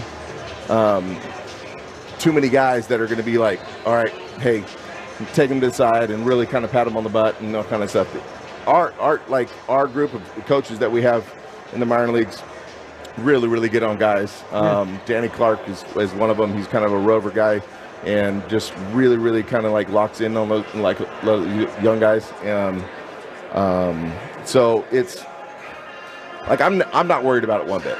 So nice. It's like we've got guys willing and ready to go out there and surrender and sacrifice and get bloody. So it's Colby Lewis here with you on the Fan. We were in spring training for a week doing shows from the press box, and we saw Mark Church just arrive and start dealing. Right. Now he's starting in the minors. Right. What's his outlook? Because he was dominant there for a couple weeks. I think it's going to be short-lived down there. Okay. So it's one of those situations where I don't know what they're. I mean, truthfully, I don't know what the process is and what the outlook and why the move was the way it was, but I know it's going to be short-lived in my opinion, and I know that's probably the same opinion Darren Oliver probably has. Okay. That we were both kind of shocked with the move, but like he's a big leaguer and it's going to happen. So like just watching him pitch, like how he moves and how he walks to the mound and how he struts and like it's there. And it's just a matter of time if when he gets his shot and he gets his opportunity, like everybody's going to be like it's going to be fun to watch. I was a former NFL scout, and I could appreciate somebody like you coming in and tell me, because I don't think you mince words. I don't think you're one of those guys I think you would come in and shoot me straight about these players, and I think that's what that organization. I think that's what CY and these guys appreciate. 100%. Somebody like yourself that could come in and say, "Hey, listen, it's this, no BS." Well, and that's kind of like how I went through the minor leagues. I like if I went to big league camp, I remember talking like my pitching coach was like, "Hey, like halfway through," and I knew I wasn't going to get sent down yet, but I knew I was going to be on the bubble. I'm like, "Where do you see me at?" And he goes, "I see you starting in AAA." I'm like, "Okay." Like I don't need to go to the office. Like just give it to me now. Like and I want to go focus and I want to go do my thing. Like I know like the process, and I think we have a lot of those guys that are okay with that. And I think like Churchy's going to be fine, and like it's just part of the process, part of the game plan, because there's so much potential there that it's going to be exciting to watch when he does get here. Colby, I bet a lot of people want to ask you about Jack Leiter as well. Yeah. Sure. What are we thinking? I mean, I think it's his time and his opportunity right now is to take advantage of it, because we're kind of like, I mean, I don't know, for me, and I think, I don't know, a lot of you guys kind of looking the outside in. It's kind of like that time, like, hey, when is it all going to get put together? Sure. And I think it's, I think it's up to him, and I think he knows that, and it's one of those processes that it's like, let's go and let's move forward, and you're like, you're a big leaguer, like, let's go, it's show us.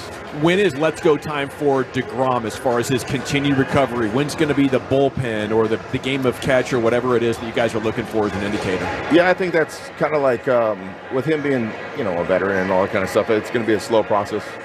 It's going to dictate on how we're doing throughout the season.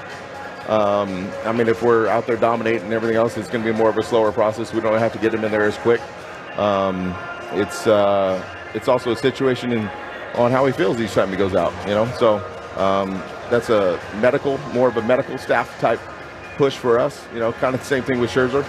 So, yeah, it's kind of like when those guys are ready, and I mean, there's not really any one timeline. That can say, all right, he's going to be a June guy, or he's going to be a July guy, or maybe he's ready for the postseason.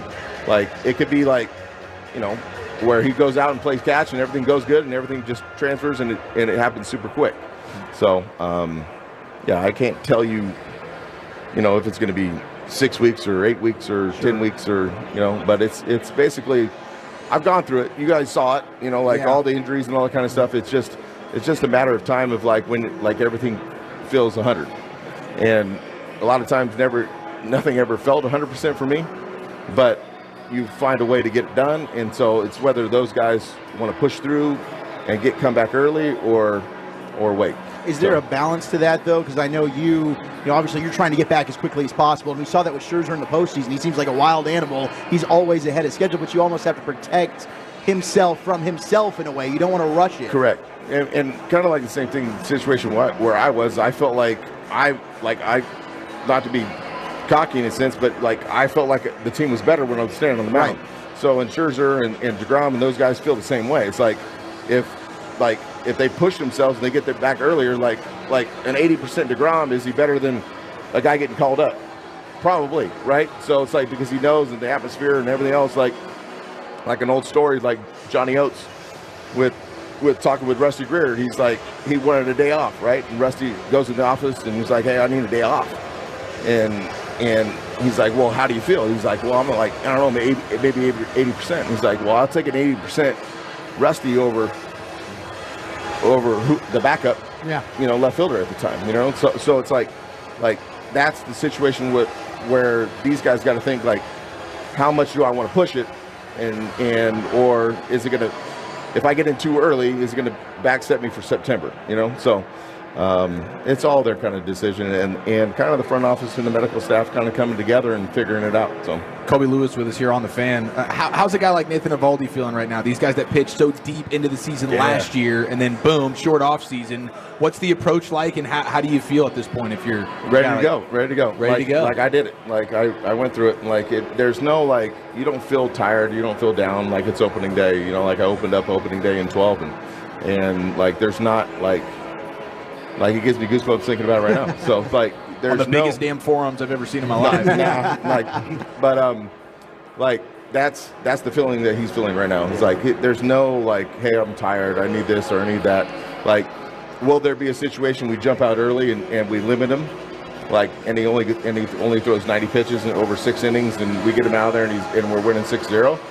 Yeah, because it's April, it's opening day. We need him in September, So there's going to be a lot of situations like that, especially for our workhorses that you're going to, especially early in the season, that you want to try to keep guys healthy and monitor innings and that sort. But yeah, if he's out there at 80 pitches through 8, I'm going to try to finish it off in the 9th. That's my mentality. So yeah, we'll see what happens. But with this lineup, we can be nasty and we can put up some runs on the board, and it's gonna be cool. Especially with Langford. Hitting 5-hole already. I was like, this is awesome. So have you guys lifted together yet? You guys need to be lifted together. Langford is I feel like he's kind of like a mini Goldschmidt. Okay. You know what I mean? You kind of watch him. He's kind of the longer arms, huge forearms. Just short bat, quick. He's gonna be. I feel I don't know. When I first saw him hit, that's what he kind of reminded me of. Is like a young Goldschmidt. So, which is, it's. We'll take it. Yeah, right. Future Hall of Famer, to be compared to. So, but yeah, that would be super cool to if that transitioned into that. But yeah, he's got a super good awareness of the strike zone and everything else, and that's why he made the ball club. Here's a terrible question for you, but I've heard Michael and Ian talk about this as well. Right. Being a part of the organization in a different way and having the World Series championship, did that ease any of the pain from 2010 and 11? What do you mean? Just finally achieving that success. Yeah. Like I said earlier, I think the achievement of the organization. I think, when Neil and Ray and those guys took it over, it was we went to the World Series back to back, and they were like, oh my gosh, this is, you know, like we went, you know, buying an organization to going right to the World Series is awesome, but ultimately giving that to them because they've invested for so long and they're not going anywhere. And yeah, I mean, I think it eased everybody. I mean, it eased DFW. You know what I mean? It eased the fans. Like, we ultimately got it done. I mean, since '73, you know, I mean, it was like it was time. Yeah. You know, and it's like I said earlier,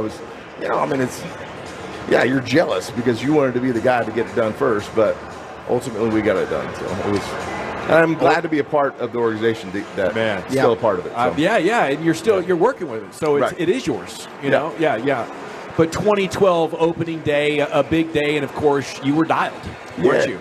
Yeah, no, it was Chicago, right? Yeah. So that was a good day. Got to face a fellow guy that been drafted and with Chicago, and from my hometown and stuff. So that was kind of cool too. But got the opening day win. I don't know what I went. I don't know what it was, but 6 innings. Yeah, there we go. 2 earned, 1 walk. Okay. 9 Ks, bro. Yeah. You were sitting them down. You were charged up. Slider that day. was good that day. Slider was good. Colby Lewis, freaking legend. Thank you so much for all those years of work and entertainment. You're always a badass. And it's always been great to talk to you. Colby. Thank you. Shoot, yeah, boy. Awesome. Right on, dude. Take care.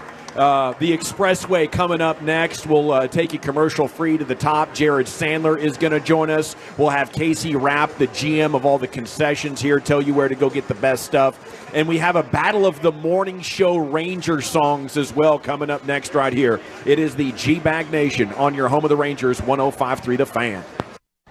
More G-Bag Nation.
Eagle.com 773 network. At Fisher Investments, we may seem like other money managers, but we're different. What makes you so different than the rest of us? We ensure clients receive unparalleled service at every step of the relationship. Tell me more. Our investment counselors focus on service over sales, prioritizing clients' needs. How do you make money? We don't sell any commission-based products. We have a simple management fee based on the value of our client's portfolio. So we do better when our clients do better. What about client portfolios? We get to know each client, their finances, family, health, lifestyle, and more, and then we tailor a portfolio based on their specific goals and needs. Your clients really come first then, huh? Yes, we make them a top priority. Our goal is helping them achieve a comfortable retirement. Wow, maybe we are different. At Fisher Investments, we're clearly different. Learn more at FisherInvestments.com. Investing in securities involves the risk of loss.